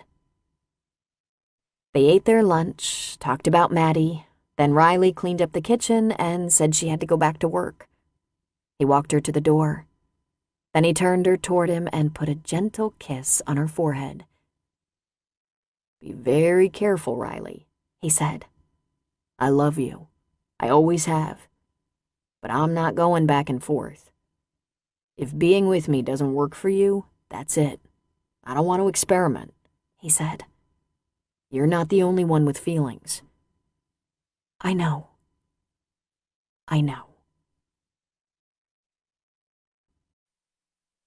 Chapter 19. All the way to Aaron Justice's house, Emma was anxious. She was looking forward to seeing him again, but a little worried about how to pay him for the work he'd done when it turned out there was no money left in that estate. She should have called him and told him to stop whatever he was doing. He'd already invested valuable time. She'd find a way to pay him eventually, and she'd made up her mind. She wouldn't try to take that house away from her sisters. Really? It wouldn't make her happy anyway. Aaron now kept a small office in his house, the home he'd shared with his late wife. It was a lovely house that Emma had never been to before. "Emma, how good it is to see you. Come in. I've made us tea." He invited her to sit down. "I'm not sure how many details you recall from our visit when we went over your father's will immediately after his death. You were so young and in a state of grief. I encouraged you to call me, but you never did." Emma shrugged. "I didn't see the need," she said. "I remember that you said there should be a little money to help with school, should I go to college. And Rosemary did send me spending money sometimes." He frowned. "Let's go over the conditions of the will just to refresh your memory." The assets John Shea had accrued were to be split in two, half to Rosemary, his wife, and half to be divided by the children. Rosemary was the executor of the will. She was also the trustee, which meant the inheritance held in trust for the children couldn't be spent on some young boyfriend. Emma almost laughed out loud. As if. The will included all 3 children, even though Anna was not John's biological child. And his plan had been to distribute the proceeds over time, half of their portion when each child reached the age of 30, the second half at the age of 35. Those assets, however, were available for certain reasonable expenses, welfare, as in the cost of housing and such, education, down payment on a home, extraneous medical expenses not covered by health insurance, etc. "I paid for my own college," Emma said.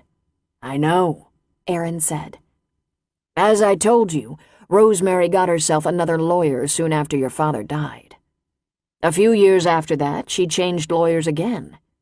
She asked her new lawyer to write her a new will, which she was entitled to do. But the money your father set aside for you and your sisters was part of an irrevocable trust, meaning that if she withdrew any of it on your behalf for things like college, she had to have records. And she was to inherit the house as well. It was not held in trust.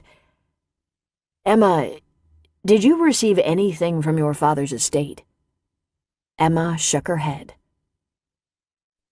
Rosemary said that just maintaining the house and raising 3 girls to the age of independence had been all she could afford. I counted myself lucky to get an allowance while I was in school. Small, but it helped. "She had receipts for tuition and housing?"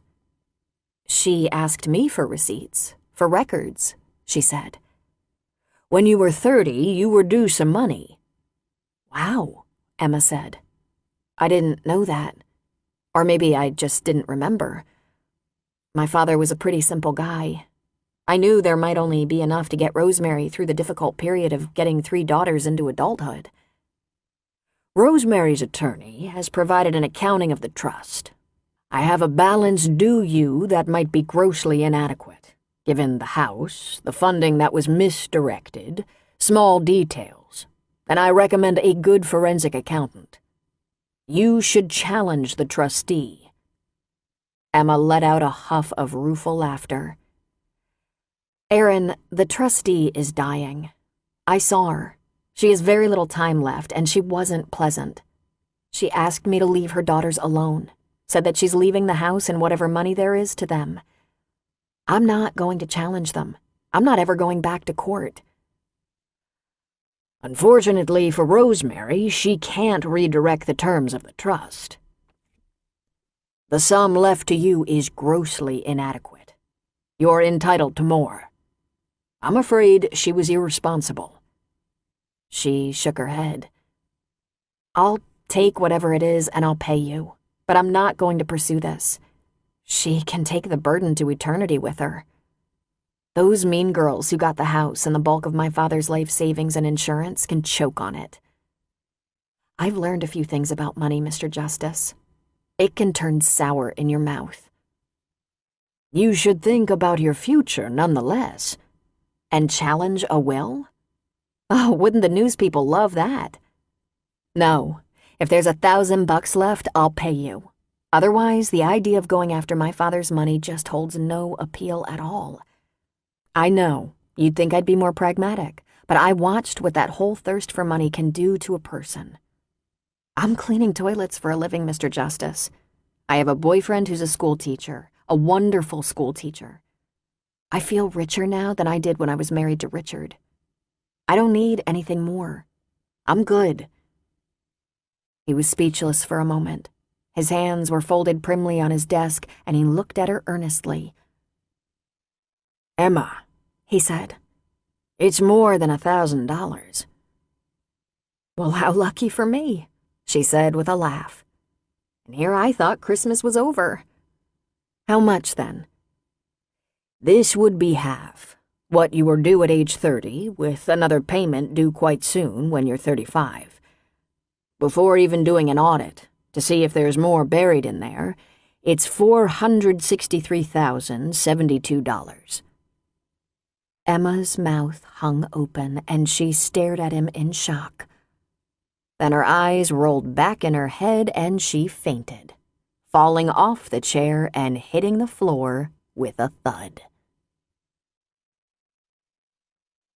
Sitting at his desk, Logan felt frustrated by his failed attempts to get Riley alone at all over the holidays. First came family, he understood that. And she'd explain that people didn't cancel housekeeping services, unless, of course, they were out of town, and the office cleaning arm of the business stayed steady. And then there was her ex's car accident. They might never have married, but there was no disputing he was the ex. And although Riley insisted it was for Maddie's peace of mind and not hers, she was spending an awful lot of time with the guy. But now the holidays were past. Maddie was back in school, and the ex was cleared to go back to work. Everyone could get on a normal schedule, and by the end of next month, he and George would be closing out the surveillance on Emma Shea. 6 months of watching and listening. No one had talked about money. The banking was tight as a drum. Emma was still cleaning houses, and all seemed right with the world. It was possible the federal judge could extend the warrant, but it wouldn't be based on anything George and Logan had discovered. No calls to Aruba, no suspicious dialogue, no funny money. "Good news," Georgiana said. "We caught a break. She's moving money." "Huh?" he asked, dumbfounded. "Large sums, too.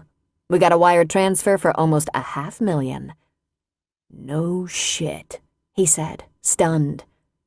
"We know where it came from yet?" "We'll know soon. We just have to exercise the warrant. And I think we notify the feds and offered to open an investigation." "We can notify the feds and let them open an investigation," he suggested. "It's our investigation," she reminded him. "It doesn't have to be." "Is this you making the easy choice?" she asked. "You skipping out so you don't mess things up with the girl? Should we pull you out of this investigation for conflict of interest? There's nothing to indicate Riley had anything to do with Emma Shea's financial situation." George sighed, took a deep breath. Emma's tied into the Kerrigan family in a big way. A bigger way than I think you realize. She works for Riley Kerrigan, she's sleeping with Adam Kerrigan, she's socializing with June Kerrigan, and the other guy, your girl's ex, that was her boyfriend in high school, and they've rekindled their friendship. She's referred to him in conversations with Adam. And there's another twist that makes me uncomfortable and suspicious. Emma Shea is having serious dialogue with a teenage girl she calls Bethany. And I'm asking myself if that could be Maddie Kerrigan with an alias or a close friend of Maddie's. Emma and the girl are close. They seem bonded over something, and I'm not sure what. The girl complains about her stepmother sometimes, and Emma commiserates. Is it possible that it's Emma's child, given up for adoption? Could that be her motive for hiding money? A child? What? Just a thought. A guess, really. Quite a coincidence that Maddie Kerrigan is 15 and this Bethany, whoever she might be, is 15 and troubled. That aside, just with the money transfer, we have enough probable cause. We'll get the okay. We'll get a little more traction on this, then bring her in for questioning. He winced. There's a reason we don't get involved with our suspects. Riley isn't a suspect. She's a person of interest with a close relationship to our suspect. Logan knew this wasn't going to bode well for their relationship. Riley wasn't dumb. She was going to have no trouble connecting the dots. He didn't simply come upon her in the deli section, innocent of agenda or intention. He knew Emma had some connection to the Kerrigans and stumbled across Riley, and then, damn, she was just the kind of woman he wanted. Somehow, he thought he could get the skinny on Emma without damaging his budding relationship with Riley. This is why we don't shit where we eat, George told him. He knew why. He just didn't want it to be true this time. It was the second week in January by the time Riley finally got around to having lunch with Logan. She invited him. They met at a small, quiet restaurant on a Sunday. Riley was already having a glass of wine when he arrived. He smiled a little sadly as he sat down at her table. "This is a little obvious," he said. "What do you mean?" "I'm in a barely populated restaurant at a somewhat isolated table on a Sunday, so you can give me some bad news." She sighed heavily. "Come on," she said. "Let's have a glass of wine. Let's talk. Let's have lunch." "I'll join you for the wine, but I reserve judgment on the lunch." The waiter was there immediately, taking his order. "You don't have to wait for the wine. Go ahead, lay it on me." "What exactly do you think is going to happen here?" she asked. "I think you're going to break up with me." "First of all, I hadn't considered us steadies," Riley said. "And second, I know I've been hard to reach the past couple of weeks, since Maddie's accident, but that's exactly the sort of thing I hate about dating. Just because we have a few nice dates and fun conversations, you have this expectation of some priority when I have a daughter, a business." "And an elderly mother?" he asked. "Don't spoil it, Riley. Men are clumsy assholes who just don't call when it doesn't work out the way they wanted. Women are completely different. They feel the need to be honest, to explain, to iron out all the details and make sure everything is smooth, fixed." His wine was delivered and he took a sip. Then he tapped her glass. "Do it. Do what you came here to do." "Wow, you make it seem horrible. I think from now on, I'm going with the not calling route." "Nah, this is classier. I'm ready to hear it. I think I know, but I'm ready to hear." "What do you think you know?" He shook his head. "No way. It's your show." "I'm sorry. I'm going to be putting our dating adventure on hold. Maybe for a while, maybe forever. Time will tell. It seems I have some old issues to sort through. Some baggage. I'm as surprised as you are." "The ex," he said. "You shouldn't really call him that. He's Maddie's father." "And the accident made you realize how much you care about him," Logan said. It was not a question. "Not exactly, but close. We all spent Christmas dinner at my mother's, which is pretty typical unless Jock could convince me to let him take Maddie's to his mother's house. And afterward, I dropped by his house to talk about Maddie. Nothing urgent, just the fact that we're moving into a new phase in this co-parenting. She's growing up and will be visiting colleges next year. I realized I had never seen the inside of his house. I didn't know Maddie had a perfectly lovely room there that she hardly ever uses. I was a little shocked to realize how difficult and distant I'd been where Maddie and Jock are concerned, and, well, the next thing you know, there's an accident and he's seriously injured. And you realized you nearly lost your chance. She shook her head. No, it was Maddie. She verged on hysterical. She was so shaken and terrified. Her father means a lot more to her than I realized. How could I have been so dumb?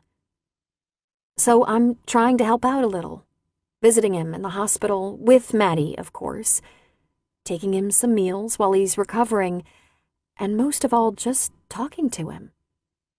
Logan looked down. My daughter is almost 16 years old, Logan, and I've spent the last 16 years being mad at Jock for being the idiot to screw up everything. More than once. And he's the first to admit he made some incredibly immature mistakes. I've been very pig-headed. I thought maybe it's time to know the guy now that he's grown up. I don't have any expectations. You'd think if we were meant to be a couple, it would have happened long before now. But I want to explore the idea of us being friends, if you can understand that. One day we'll be grandparents to the same grandchildren. And we can't date while you're working on getting along with your ex for the sake of the grandchildren? He asked. You're not fooling me, Riley. You want to be open to something more than friendship. Deny it. Go ahead, because I already know you don't lie. Then you also know I don't move very fast, she said. And you're moving a little fast. I don't have 15 years. I certainly wouldn't suggest you wait that long for someone like me, she said. Will you still have lunch with me? Why? Is there more? He asked. Please, Logan. I like you. I like you very much. I think our timing is a bit off, and I'm being completely honest when I say that I'm not sure where this thing with Jock is headed. Is it possible you and I can remain friends? Let's order lunch, he said, opening his menu. Yes, let's, she said, opening her menu. They made their choices, ordered, and she said, Thank you. Don't thank me yet, he said. We're going to have lunch, and then I'm going to tell you I don't really want to be friends. I was falling in love with you, and I think you know it. And I also think maybe you're afraid of that. I was willing to wait, to put up with being third or fourth on your list. I was willing to take chances for you. So we're going to have lunch, talk a little, then say goodbye. And if you're ever ready to pick this up where we left it, which was pretty close to the next level in the man-woman equation, you have my number. But I'm not waiting around while you check out your ex. I don't think you understand at all, she said. Oh yeah, he said. I understand. You might intend to just get to know him so you can be grandparents together, but I guarantee you that's not how he's going to see it. How do you know that? I'm a guy, Riley. That's how I know. It turned out that John Shea was the millionaire next door. An unpretentious, hard-working man of sensible but excellent taste. He and his first wife built themselves a solid house in a good neighborhood, and he saved and invested all his life. Emma didn't come along until he was 35, and he lost his wife to diabetes-related kidney failure a year later. He had accrued a nice little nest egg by the time he died, and insurance paid off the house, which was valued at $1.25 million. John bought good cars and drove them until they died of old age, did all his own yard work, and could have indulged in European vacations or maybe had a summer home, but instead he saved and invested. His second wife had worked. His children were always well-dressed, and he insisted on a good mattress. They never scrimped on food. They ate good, healthy meals. Emma would have expected her father to have left a reasonable sum that was meant to cover his retirement, but she was completely unprepared for the estate to be worth several $1 million. It was obvious that Rosemary did what she always had done where Emma was concerned. She took what was Emma's and gave it to Anna and Lauren, two young women who had inherited their mother's anger and bitterness. For a little while, Emma was sad that those two had her father's house. But then she thought about the two of them living there together in old age, and her sadness turned to pity. She had no idea if either of them had a significant relationship or love in their lives, but they seemed far too unhappy for that.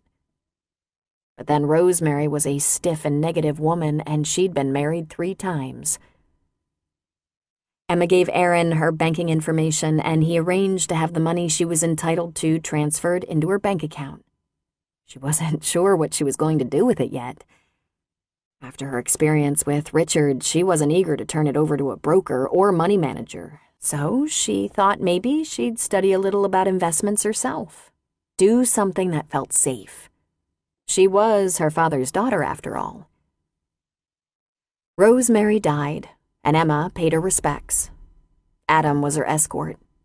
She went only to the visitation and had a very large floral arrangement delivered. There weren't many people present, mostly friends of Anna and Lauren's, and Emma didn't stay long. She told no one about the money, not even Adam. When he noticed she was a little melancholy, she made the excuse that the final goodbye to Rosemary and probably her sisters had left her feeling a little let down. But it was the money. It bothered her, worried her. She decided she had to get that offer back and planned to explain to Adam that she'd been blown away by an uncomfortably large sum. She asked if she could cook dinner for him at his house on a Friday night. It was the end of January, and he was thrilled by the offer. She wasn't much of a cook, so little practice over the years, so she made an extra large pot of spaghetti and meatballs, bought prepared garlic bread that only needed a few minutes in the oven, and threw together a simple salad. "Perfect," Adam said. "I made a big batch so we can have fried spaghetti tomorrow night, if I'm invited back." "I want to be with you every night you'll have me," he said. "Adam, I have something to tell you. I've been keeping something from you. Just for a couple of weeks, but I have to tell someone, and you're the only one that really matters." "I thought something was wrong," he said. "I've been worried." She explained about the will. She didn't tell him how much she'd received, but she said it was substantial. "Emma, that's fantastic. But how in the world did Rosemary think she'd hide it from you?" "I'm not sure, except that she managed the trust. The lawyer, who was my father's friend, said there was more. Especially 1/3 of the value of the house, if I wanted to fight for it. Adam, I put the money in the bank, and I hope I don't regret it, but I asked Aaron not to pursue this any further. There's another check due when I'm 35, and I'll put that in the bank. My sisters, my lonely, angry, heartbroken sisters might be very rich, but I won't challenge the management of the trust. I'm done. Just having more than $10,000 in the bank makes me uncomfortable." He laughed. "Something for you to talk to Lucinda about," he said. "But you have a little savings, Emma. The sky isn't falling anymore." Why does having anything make me feel bad? Guilty? "And why does that surprise you after what Richard did? Listen, if you can't beat the guilt even with therapy, you can always give it all to charity." "Would you?" "Oh, hell no," he said with a grin. "I've been working my whole life for a savings account. I'm 37, have an IRA, a little money socked away, a school teacher's pension, and my mortgage will be paid off in 10 years because I always throw a little extra at the principal. Mom is taken care of. Riley's very successful. Maddie's college tuition is in the bank. We're in great shape. If someone dumped a bunch of money in my lap, I wouldn't feel guilt unless it was stolen." "But I bet you'd use it to help people," she said. "Emma, I help people every day. My mom helps people and animals. Riley thinks she's just working herself to death, but look at what she's built and how it caters to the single mothers she employs. For most people, helping people is either a way of life or it's not. and she thought, he is so right. I'll just be still and quiet for a little while, and I'll know exactly how to make my father's legacy help people. One of the best ways to help the world is to never be a burden to it. Give money, give time, give love, and make sure you give yourself a little to spare so you're not the one in need. You are so wise, she said. Poor boys work harder to be wise, he said. I'm very grateful not to be a poor boy anymore. And I'm really grateful for this spaghetti. And to know you have no real reason to be sad. They talked late into the night. They kicked back and forth many ideas of what it meant to really live well, to live in the moment, to be present and aware, and to be grateful. What was plenty, really? Emma had been up and down the financial spectrum so many times, she should know. She'd been one of the well-off girls in school, struggled in college, and almost didn't have enough money to join a sorority. Her first years in New York were awfully tight, but also filled with light creatures and great fun. Then there were the years with Richard during which she often felt like a visitor in her own life. And here she was, in the arms of a good, honest man, and everything seemed so real to her, so rich. In the morning, she began to stir when she heard him moving around. He got up, started the coffee, got in the shower. When she heard the shower shut off, she went to the kitchen for coffee, and the second her feet hit the floor, she felt strange. Her stomach was upset. Her knees were a little weak. She got to the kitchen and was overtaken by instant and powerful nausea, and she dashed for the sink to be sick. She retched and choked. Not that there was much there. She felt Adam come up behind her, take hold of her hair, and gently rub her back. She ran the water, rinsed her mouth, reached for a paper towel, and slowly, shakily turned to face him. He lifted one brow. That spaghetti worked fine for me, he said. I have no idea what's wrong, she said. She sniffed. I feel completely fine now. That coffee even smells good. Emma, he asked. When did you last have a period? Oh, shit, she said. It was next to impossible to get an immediate appointment with an OB, especially if you were a woman about 4 weeks pregnant. What they routinely did was give you vitamins and see you for the first time in a couple of months, maybe 3 months. But Adam talked with a man whose wife was an OB and called in a favor because Emma was worried. She was afraid she'd gotten a positive pregnancy test because something was terribly wrong. After all, she'd been through a little over a year of infertility tests and treatments. I can't see that anything is wrong, Dr. Winnett said. And you are definitely pregnant. Due in the fall. But I was told my only hope was in vitro. I'll request the records from your specialist and do a little blood work, but if you were infertile, you're not anymore. And you appear to be in excellent health. Her records were electronic and therefore transferred from Dr. Grimaldi in New York within a couple of days. Dr. Winnett called her. I'm a little confused. You say he did a fertility workup? Because all I find in your chart is regular exams, birth control medication, 1 cyst removal. No, not birth control pills. I was taking hormones to stimulate ovulation. I was x-rayed for blocked fallopian tubes. We were getting ready to harvest eggs for in vitro when... She stopped.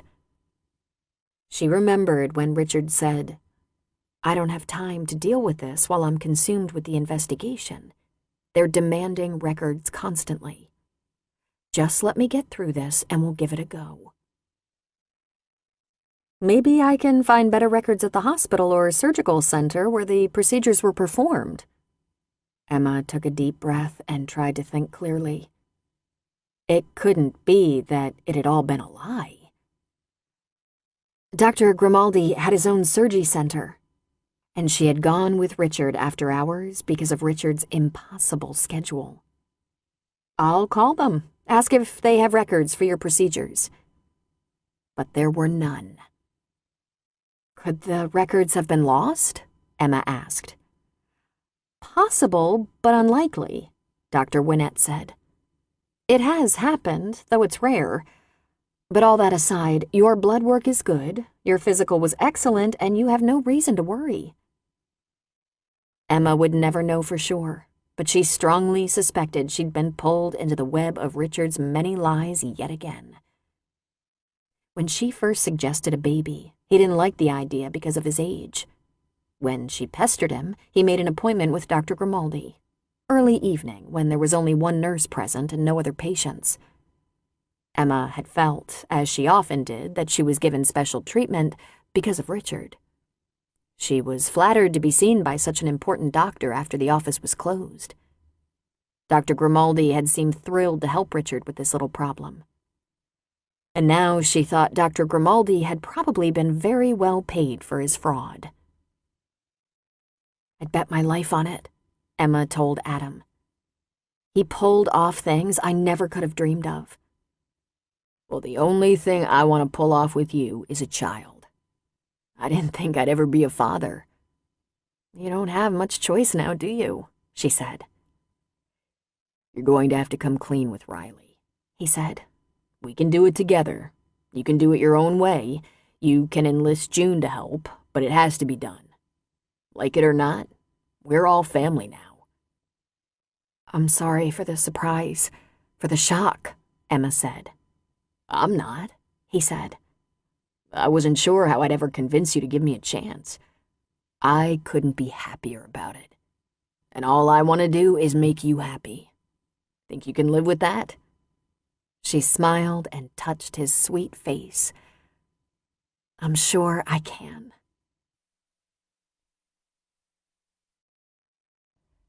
Chapter 20. Maddie had a date for the Valentine's dance. It was her first official date, the kind where a boy formally asks a girl for a special occasion, when a perfect dress has to be found. But there were 3 sophomore couples going together, not a 16-year-old among them. Thank God. So they were chauffeured by parents, and Jock came over to Riley's house to see Maddie all dressed up and picked up by her date. He didn't act like one of those caricature dads who growled and threatened the skinny young man, and Riley was so proud of him for that. He was completely comfortable, complimenting Maddie, grinning at the kids, taking a few pictures and texting them to his side of the family. And when they were gone, off to the dance, Riley opened a bottle of wine and poured them each a glass. She clinked his glass in a toast. That's going to be hard to get used to, watching her go off with a man like that. That wasn't a man, he said. He pulled her down on the couch beside him. She's going to figure us out real soon, you know. I think she has no idea it's you I've been talking to at night. It's probably none of my business, but what happened to the other guy? We parted on friendly terms, Riley said. I invited him to lunch, told him that many circumstances combined to make me realize I wanted to get to know my daughter's father better. He was pretty civil about it. Pretty civil? Jock asked. He's a very nice guy, and I suggested we stay in touch, remain friends, and he said no, thank you. Smart man, Jock said. What are we going to do if we don't work out? Riley asked. You mean if it doesn't work for you?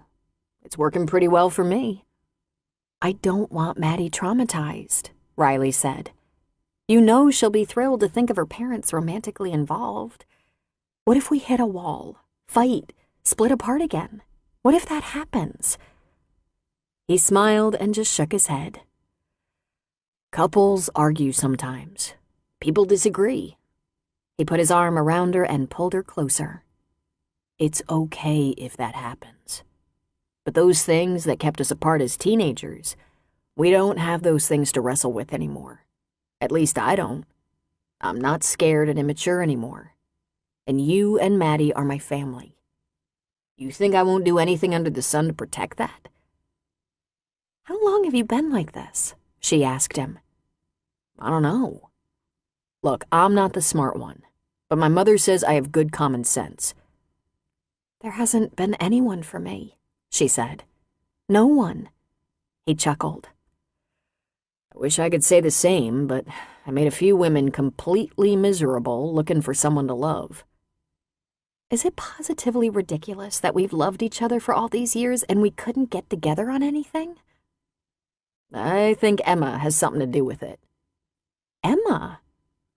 Riley, you've been hung up on Emma for 16 years. Feeling guilty, angry, lonely. You blamed yourself for so much. You blamed her when you couldn't blame yourself anymore.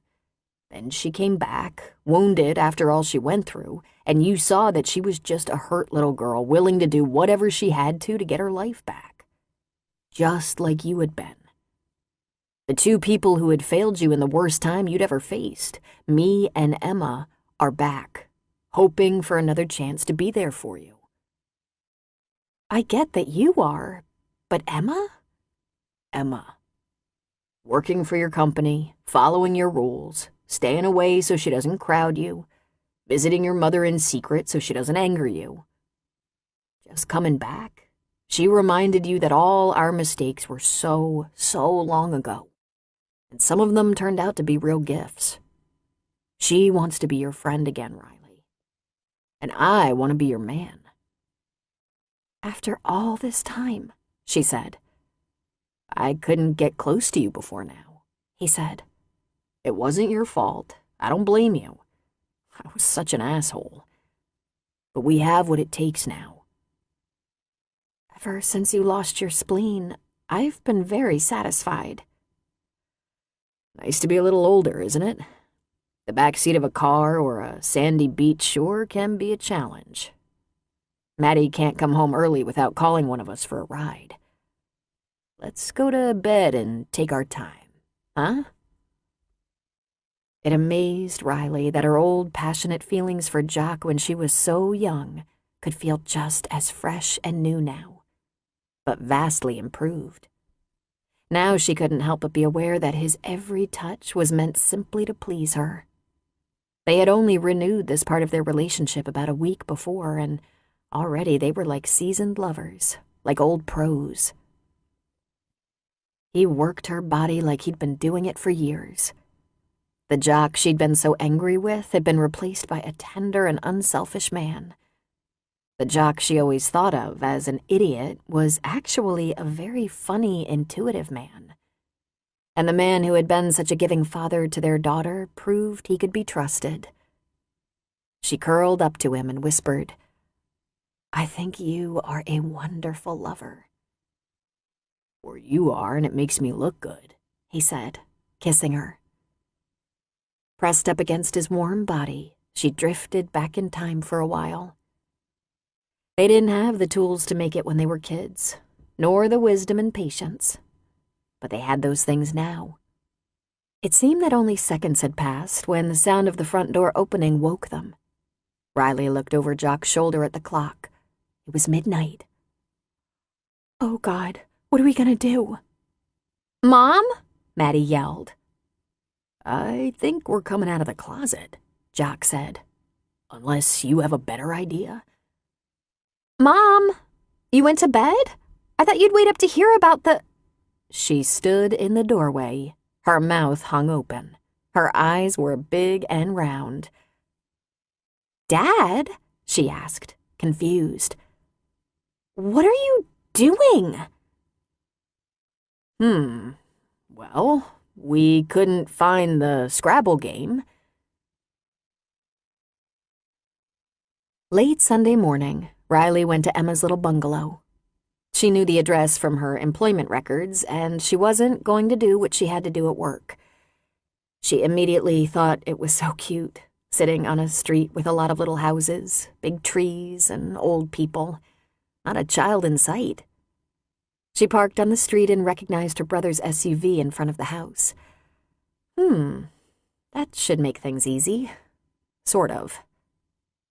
She tapped on the door and Emma opened it wearing jeans and a sweatshirt, her hair pulled back in a ponytail. She jumped in surprise when she saw Riley. Sorry for the shock, Riley said. Sorry I didn't call ahead. I didn't want you worrying about what I wanted. I didn't want you to waste a lot of energy trying to prepare yourself. Can we talk? Adam's here, Emma said almost shyly. I saw his car. Then there he was, right behind Emma, his hand on Emma's shoulder, and he was frowning. Riley? I just wanted to talk to Emma for a moment. And you also, okay? Sure, Emma said. Of course. I just fixed a cup of tea. Would you like one? That would be nice, if you're sure it's all right. Come inside, Riley, she said, holding the door open. I'll get that tea, Adam said. Riley looked around the pleasant little room and smiled. It was very understated, comfortable, and homey. You must really like it here, she said to Emma. But what a difference for you. A very positive difference. Riley, I wasn't intentionally keeping my relationship with Adam a secret. It felt as if, well, as if you really didn't want to know. One of the many things I probably should work on. That control thing. Emma, we've worked well together. Despite the fact that I can't seem to follow the rules. I'm not here about that. A long, long time ago, I did you wrong. And I'm sorry. I wasn't just being a terrible girlfriend and untrustworthy friend. There was a bit more to it. I fell for Jock. I don't blame you at all for being furious, for ending our friendship. It's what I would have done. It was a long time ago, Emma said. My feelings were hurt and I was angry, but if I'm honest, I have to admit I'd already moved on from Jock. I think I kept up the grudge for so long because I'd lost you.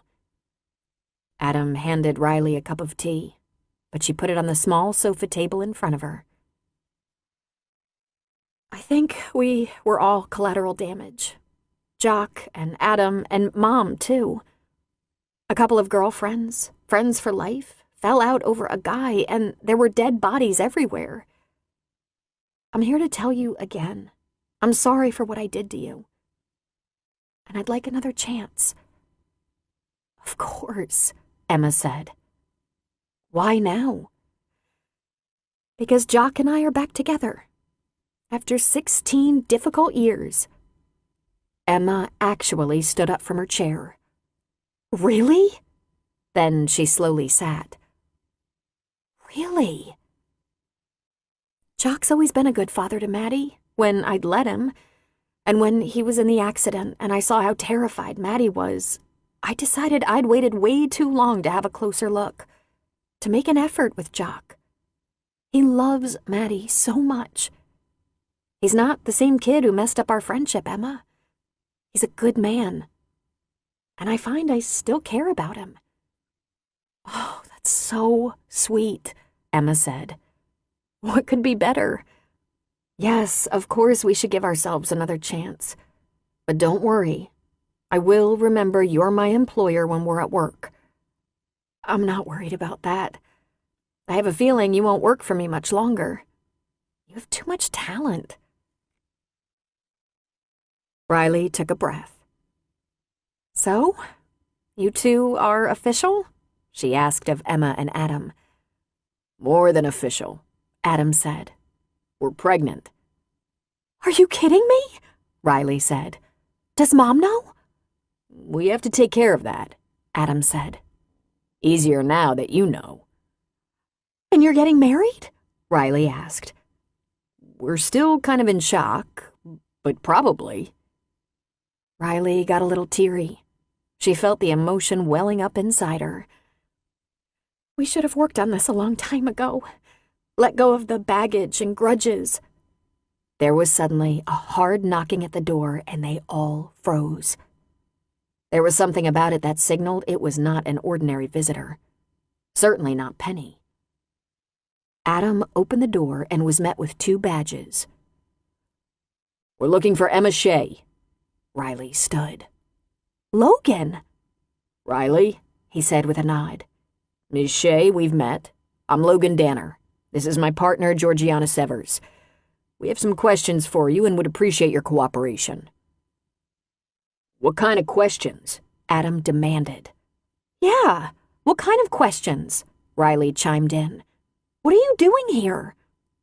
Just some questions, Ms. Shea. We'd like you to come to the station to be interviewed.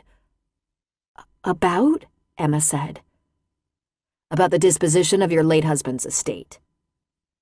My late husband didn't have an estate, she said. Am I under arrest? At this point, it's just an investigation. She's not going anywhere with you, Adam said. Wait a minute here, Riley said. Is this a coincidence? You wanting to question Emma? Ms. Kerrigan, we don't have any reason to detain or question you, Georgiana said. Ms. Shea? No, wait, Riley said. Have you been investigating Emma? Ask me whatever you like, Emma said. Just make it quick. We'd like you to come to the office so that we can record and have a record of our interview. I wonder if my lawyer would approve of that idea. We're not filing any charges at this point. We're not going to be reading you your rights. If you just answer those questions, you can. We'd very much appreciate it. No one wants to arrest you. And this is in regards to, Emma persisted. Large sums of money appearing in your accounts, ma'am, Georgiana said. Ah, she said. So you've had a warrant, the only way you could legally watch my account. I see. I'll drive myself to your office and I'll answer your questions, with my lawyer present. No, Emma, Adam said, taking her elbow in a soft grip. I don't want you to do this. There's no reason. Yes, let's get this over with, she said. She looked at Logan. Is the warrant for banking records? He nodded. And what else? Have you been in my house? Logan shook his head. What else is your warrant for? She asked. Banking and phone. Let's do this, Ms. Shea. You're eventually going to have to answer our questions. We don't want to ask for an arrest warrant. And I don't want you to, she said. I'll call my lawyer and drive myself over. I'm not going to take off. She grabbed her purse and jacket. This must be exciting for you, she said. It's Sunday morning. And you knew exactly where to find her, Riley said. They've always known, Riley, Emma said. They've been watching me. They want to know if I have some secret hidden money for my husband.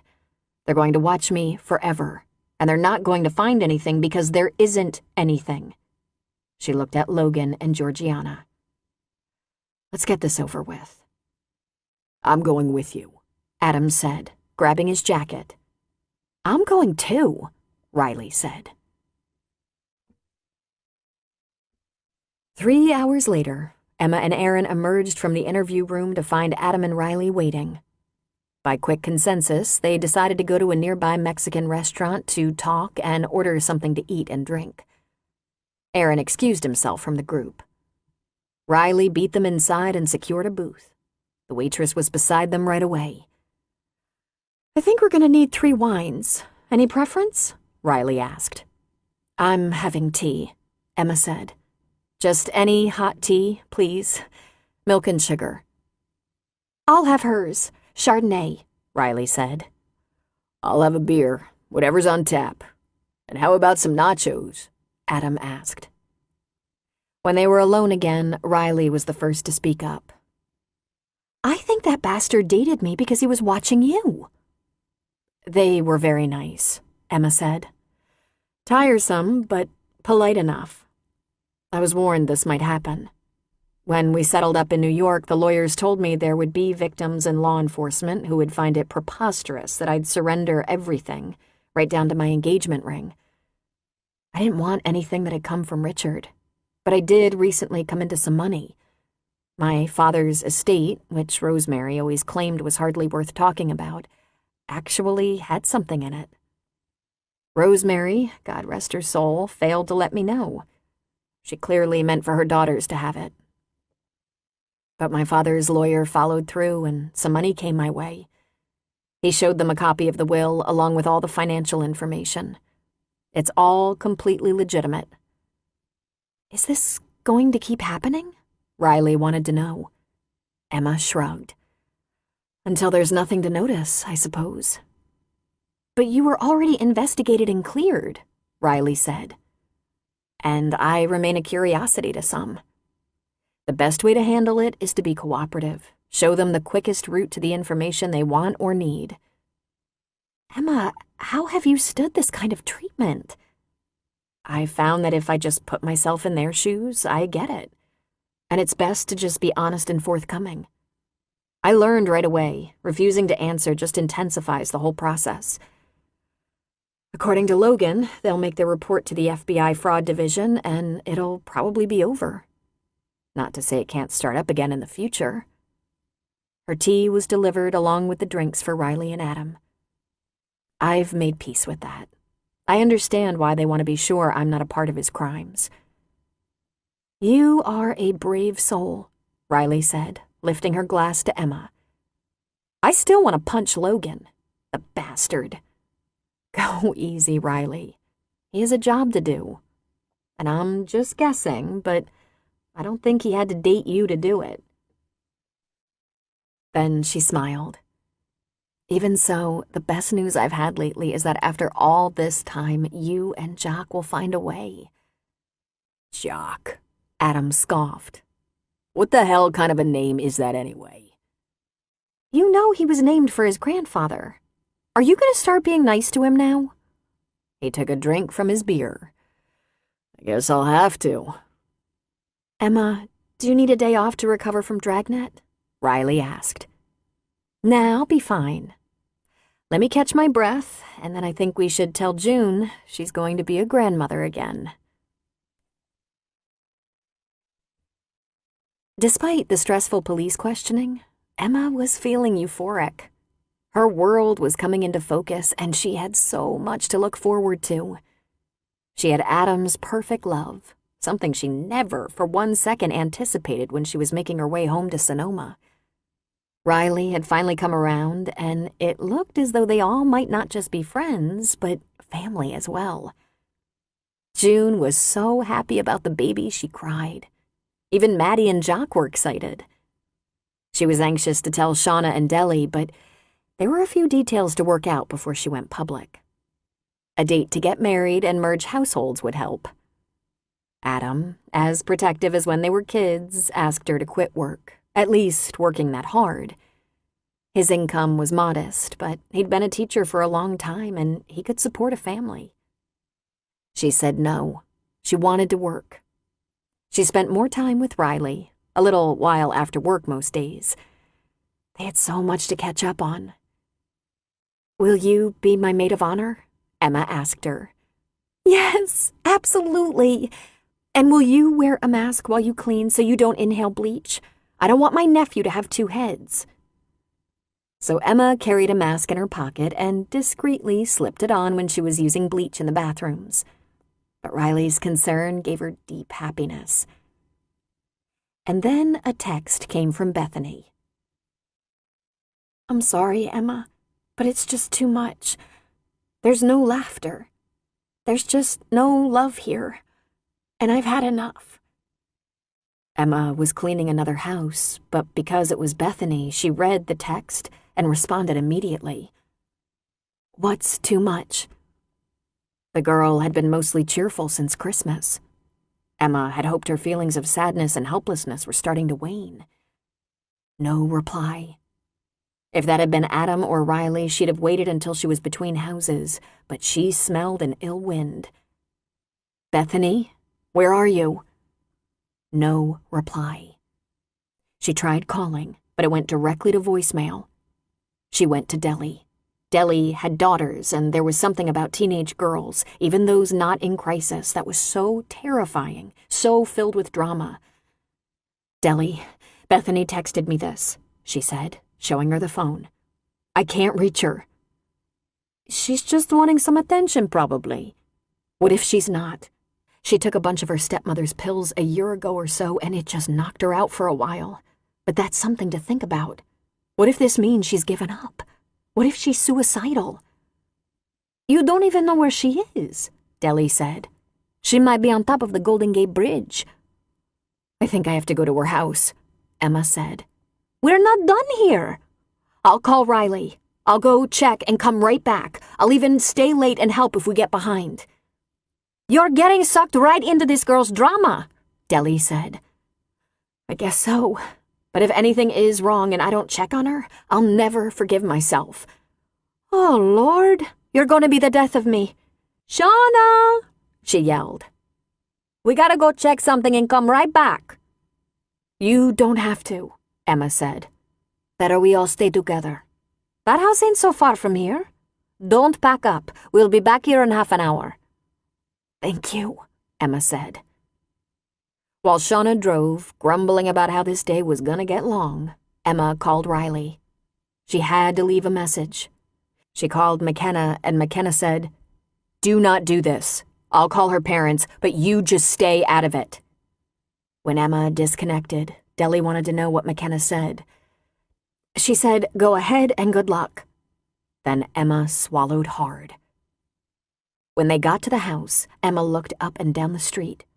All the houses were separated by trees and shrubs, sitting back on huge lots. Running to the neighbors would take too much time. She took the keys and went to open the front door, but it wouldn't open. There was a security lock that could be used at night, locked from the inside. So she banged on the door and rang the bell. She pulled out her small notebook, looked at the key code for the garage, and punched in the numbers. The garage door slowly rose, and she ran inside, trying the door to the house. It was bolted as well. She was frozen. What if Bethany wasn't even in there? She called McKenna. Did you reach her parents? No, McKenna said with a sigh. I said it was important, but I haven't gotten a call back. Listen, I'm sorry, but I'm scared, Emma said.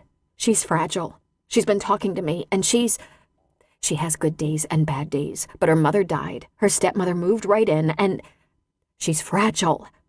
Oh, crap, you're involved. She needed someone. Emma, you are at least on probation. So Emma called the police.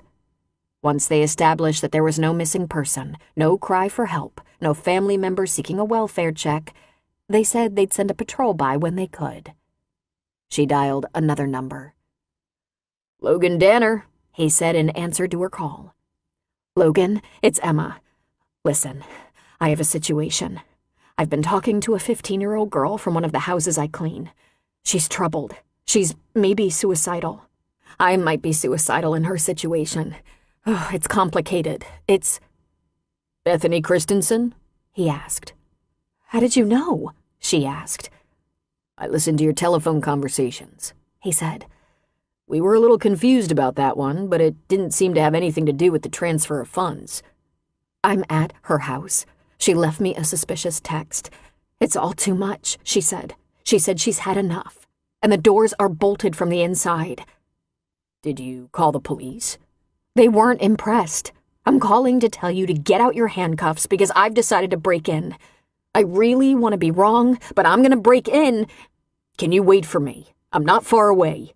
I can't wait for you. I'm sorry, but I can't let anything terrible happen. Her parents aren't returning calls. No one cares about this girl. No one. She hung up the phone. I am clearly insane, Emma thought. I don't know that much about her, but I'm completely involved, totally sympathetic, terribly scared for her. There was a workbench in the garage that, like the rest of the Christensen home, was far too clean and tidy. She eyed a hammer, a big screwdriver, a crowbar. She took the crowbar and wedged it into the tight space right where the doorknob was and started prying with all her might. She was at it for a good 5 minutes when she heard a car pull into the drive. She looked over her shoulder. Shauna and Deli were standing in the driveway behind her, staring in wonder. Logan strode toward her. Give me that, he said. If we're gonna do it, let's do it. Thank you, she said, rubbing her upper arm. It took him 3 powerful tugs with the crowbar, some splintering wood, and a great big kick, and the door opened. Logan was inside first. Bethany, he shouted. "Look through the downstairs," Emma said. "I'll check the upstairs bedrooms." Their feet pounded through the house, each of them shouting the girl's name. Emma went immediately to Bethany's bedroom and found the room undisturbed, the bed made as usual. She checked her bathroom. It was spotless. She called out, checked the master bedroom. Again, everything in order. The master bath was clean as a whistle, and she thought, "I've made a terrible mistake. Again." She heard a soft moan and opened the door to the large walk-in closet. And there, in a little pile on the floor, was Bethany, covered in blood. "Logan!" she screamed. "Up here! Help me!" She rolled Bethany to the side, and it seemed the blood was coming from her thin, pale wrists. "Oh, God! Bethany! No!" She put her fingers to Bethany's neck and felt a faint pulse. "In here!" she shouted again. "Is she alive?" he asked. "Yes, but unconscious, and her pulse is weak." Before Emma even finished talking, Logan had grabbed a white shirt from a hanger, bit a tear in the hem, and ripped it into a couple of strips. He tossed one to Emma. "Pressure," he said, ripping the shirt again and again. "Nice and tight." When that was done, he got on his cell and called for paramedics. Over the next 15 minutes, the master bedroom began to fill with people. Emma and Logan stayed beside Bethany, Emma holding her gently, rocking her, telling her she must be all right. Must. First, Deli and Shauna were there, watching. Then McKenna, followed quickly by Riley. Both of them were stunned and angry that this poor girl could have suffered so much, and there seemed to be no one to help her. Finally, paramedics arrived, and by that time Bethany was moaning and whimpering weakly. After an IV was started and the gurney stood ready to take her to the ambulance, Olaf and Liz Christensen appeared. Liz gasped and covered her mouth, while Olaf rushed to his daughter. As the paramedics transferred Bethany, Olaf Christensen faced Emma. "Who are you? And how did you know my daughter was in trouble?" "I clean your house, Mr. Christensen, and she reached out to me. I wanted her to reach out to you, but she didn't think you could handle it. She's been in a lot of pain since her mother passed away." "But I got her a counselor," Liz Christensen said. "Yes, and you also cleared out all the family pictures and started wearing her dead mother's clothes. How you thought that was going to be okay, I'll never know." "I asked," she said defensively, looking a bit confused. "I asked permission from Bethany. And the pictures, I didn't think that was helping us become a family." Emma took out her phone and revealed the text. Bethany lost her family. She told me when her mother was alive, they laughed a lot. They hugged and laughed and fell asleep together. She told me your assistant bought her birthday and Christmas presents. She was so lonely. Olaf Christensen read the text. "God," he said. "I just wasn't looking, was I? I don't know how to thank you for finding her. I don't know how you knew she would need you." Well, I've looked the other way at times in my life when I shouldn't have. I won't ever do it again. Epilogue. June Kerrigan threw a nice party for her family and friends 2 days before Christmas. It was a buffet featuring her favorite dishes. Her house was decorated to such an extent it made her shudder to think about the taking down and putting away. She may have gone a little overboard, but this was a very special holiday to her. Emma Shea Kerrigan no longer cleaned houses for Riley. Now she was a full-time student and mother. John Shea Kerrigan was born in October, a little early but a good size. While Emma was supposed to be in a lecture at UC Davis where she was studying toward a master's in counseling. Now, at his first Christmas, John was being passed around to every person present. Adam was married and a new father, something June had nearly lost hope for. Riley and Jock were married too. Riley had just announced that Maddie would be getting a little brother or sister in the spring. Penny Pennington had been invited and had spent a lot of time in the kitchen with June and was busily monitoring the buffet table to make sure fresh hors d'oeuvres were always available. Ethan and Lyle were literally waiting in line for their shot at John. Aaron Justice had come, bringing a huge wreath with him. Beatrice, the particularly ugly rescue dog, had found her forever home with June, though she had not gotten very much prettier. And Bethany, Liz, and Olaf Christensen were there, together, laughing at all the old Kerrigan family stories. But the nicest thing, June saw Riley and Emma lifting their glasses in a secret toast, smiling. Emma had her favorite wine, and Riley had sparkling cider. They were friends again. They'd been each other's maid and matron of honor and would be raising their children together, after all. The end. This book was read for you by Therese Plummer, a member of SAG-AFTRA. This is Therese Plummer.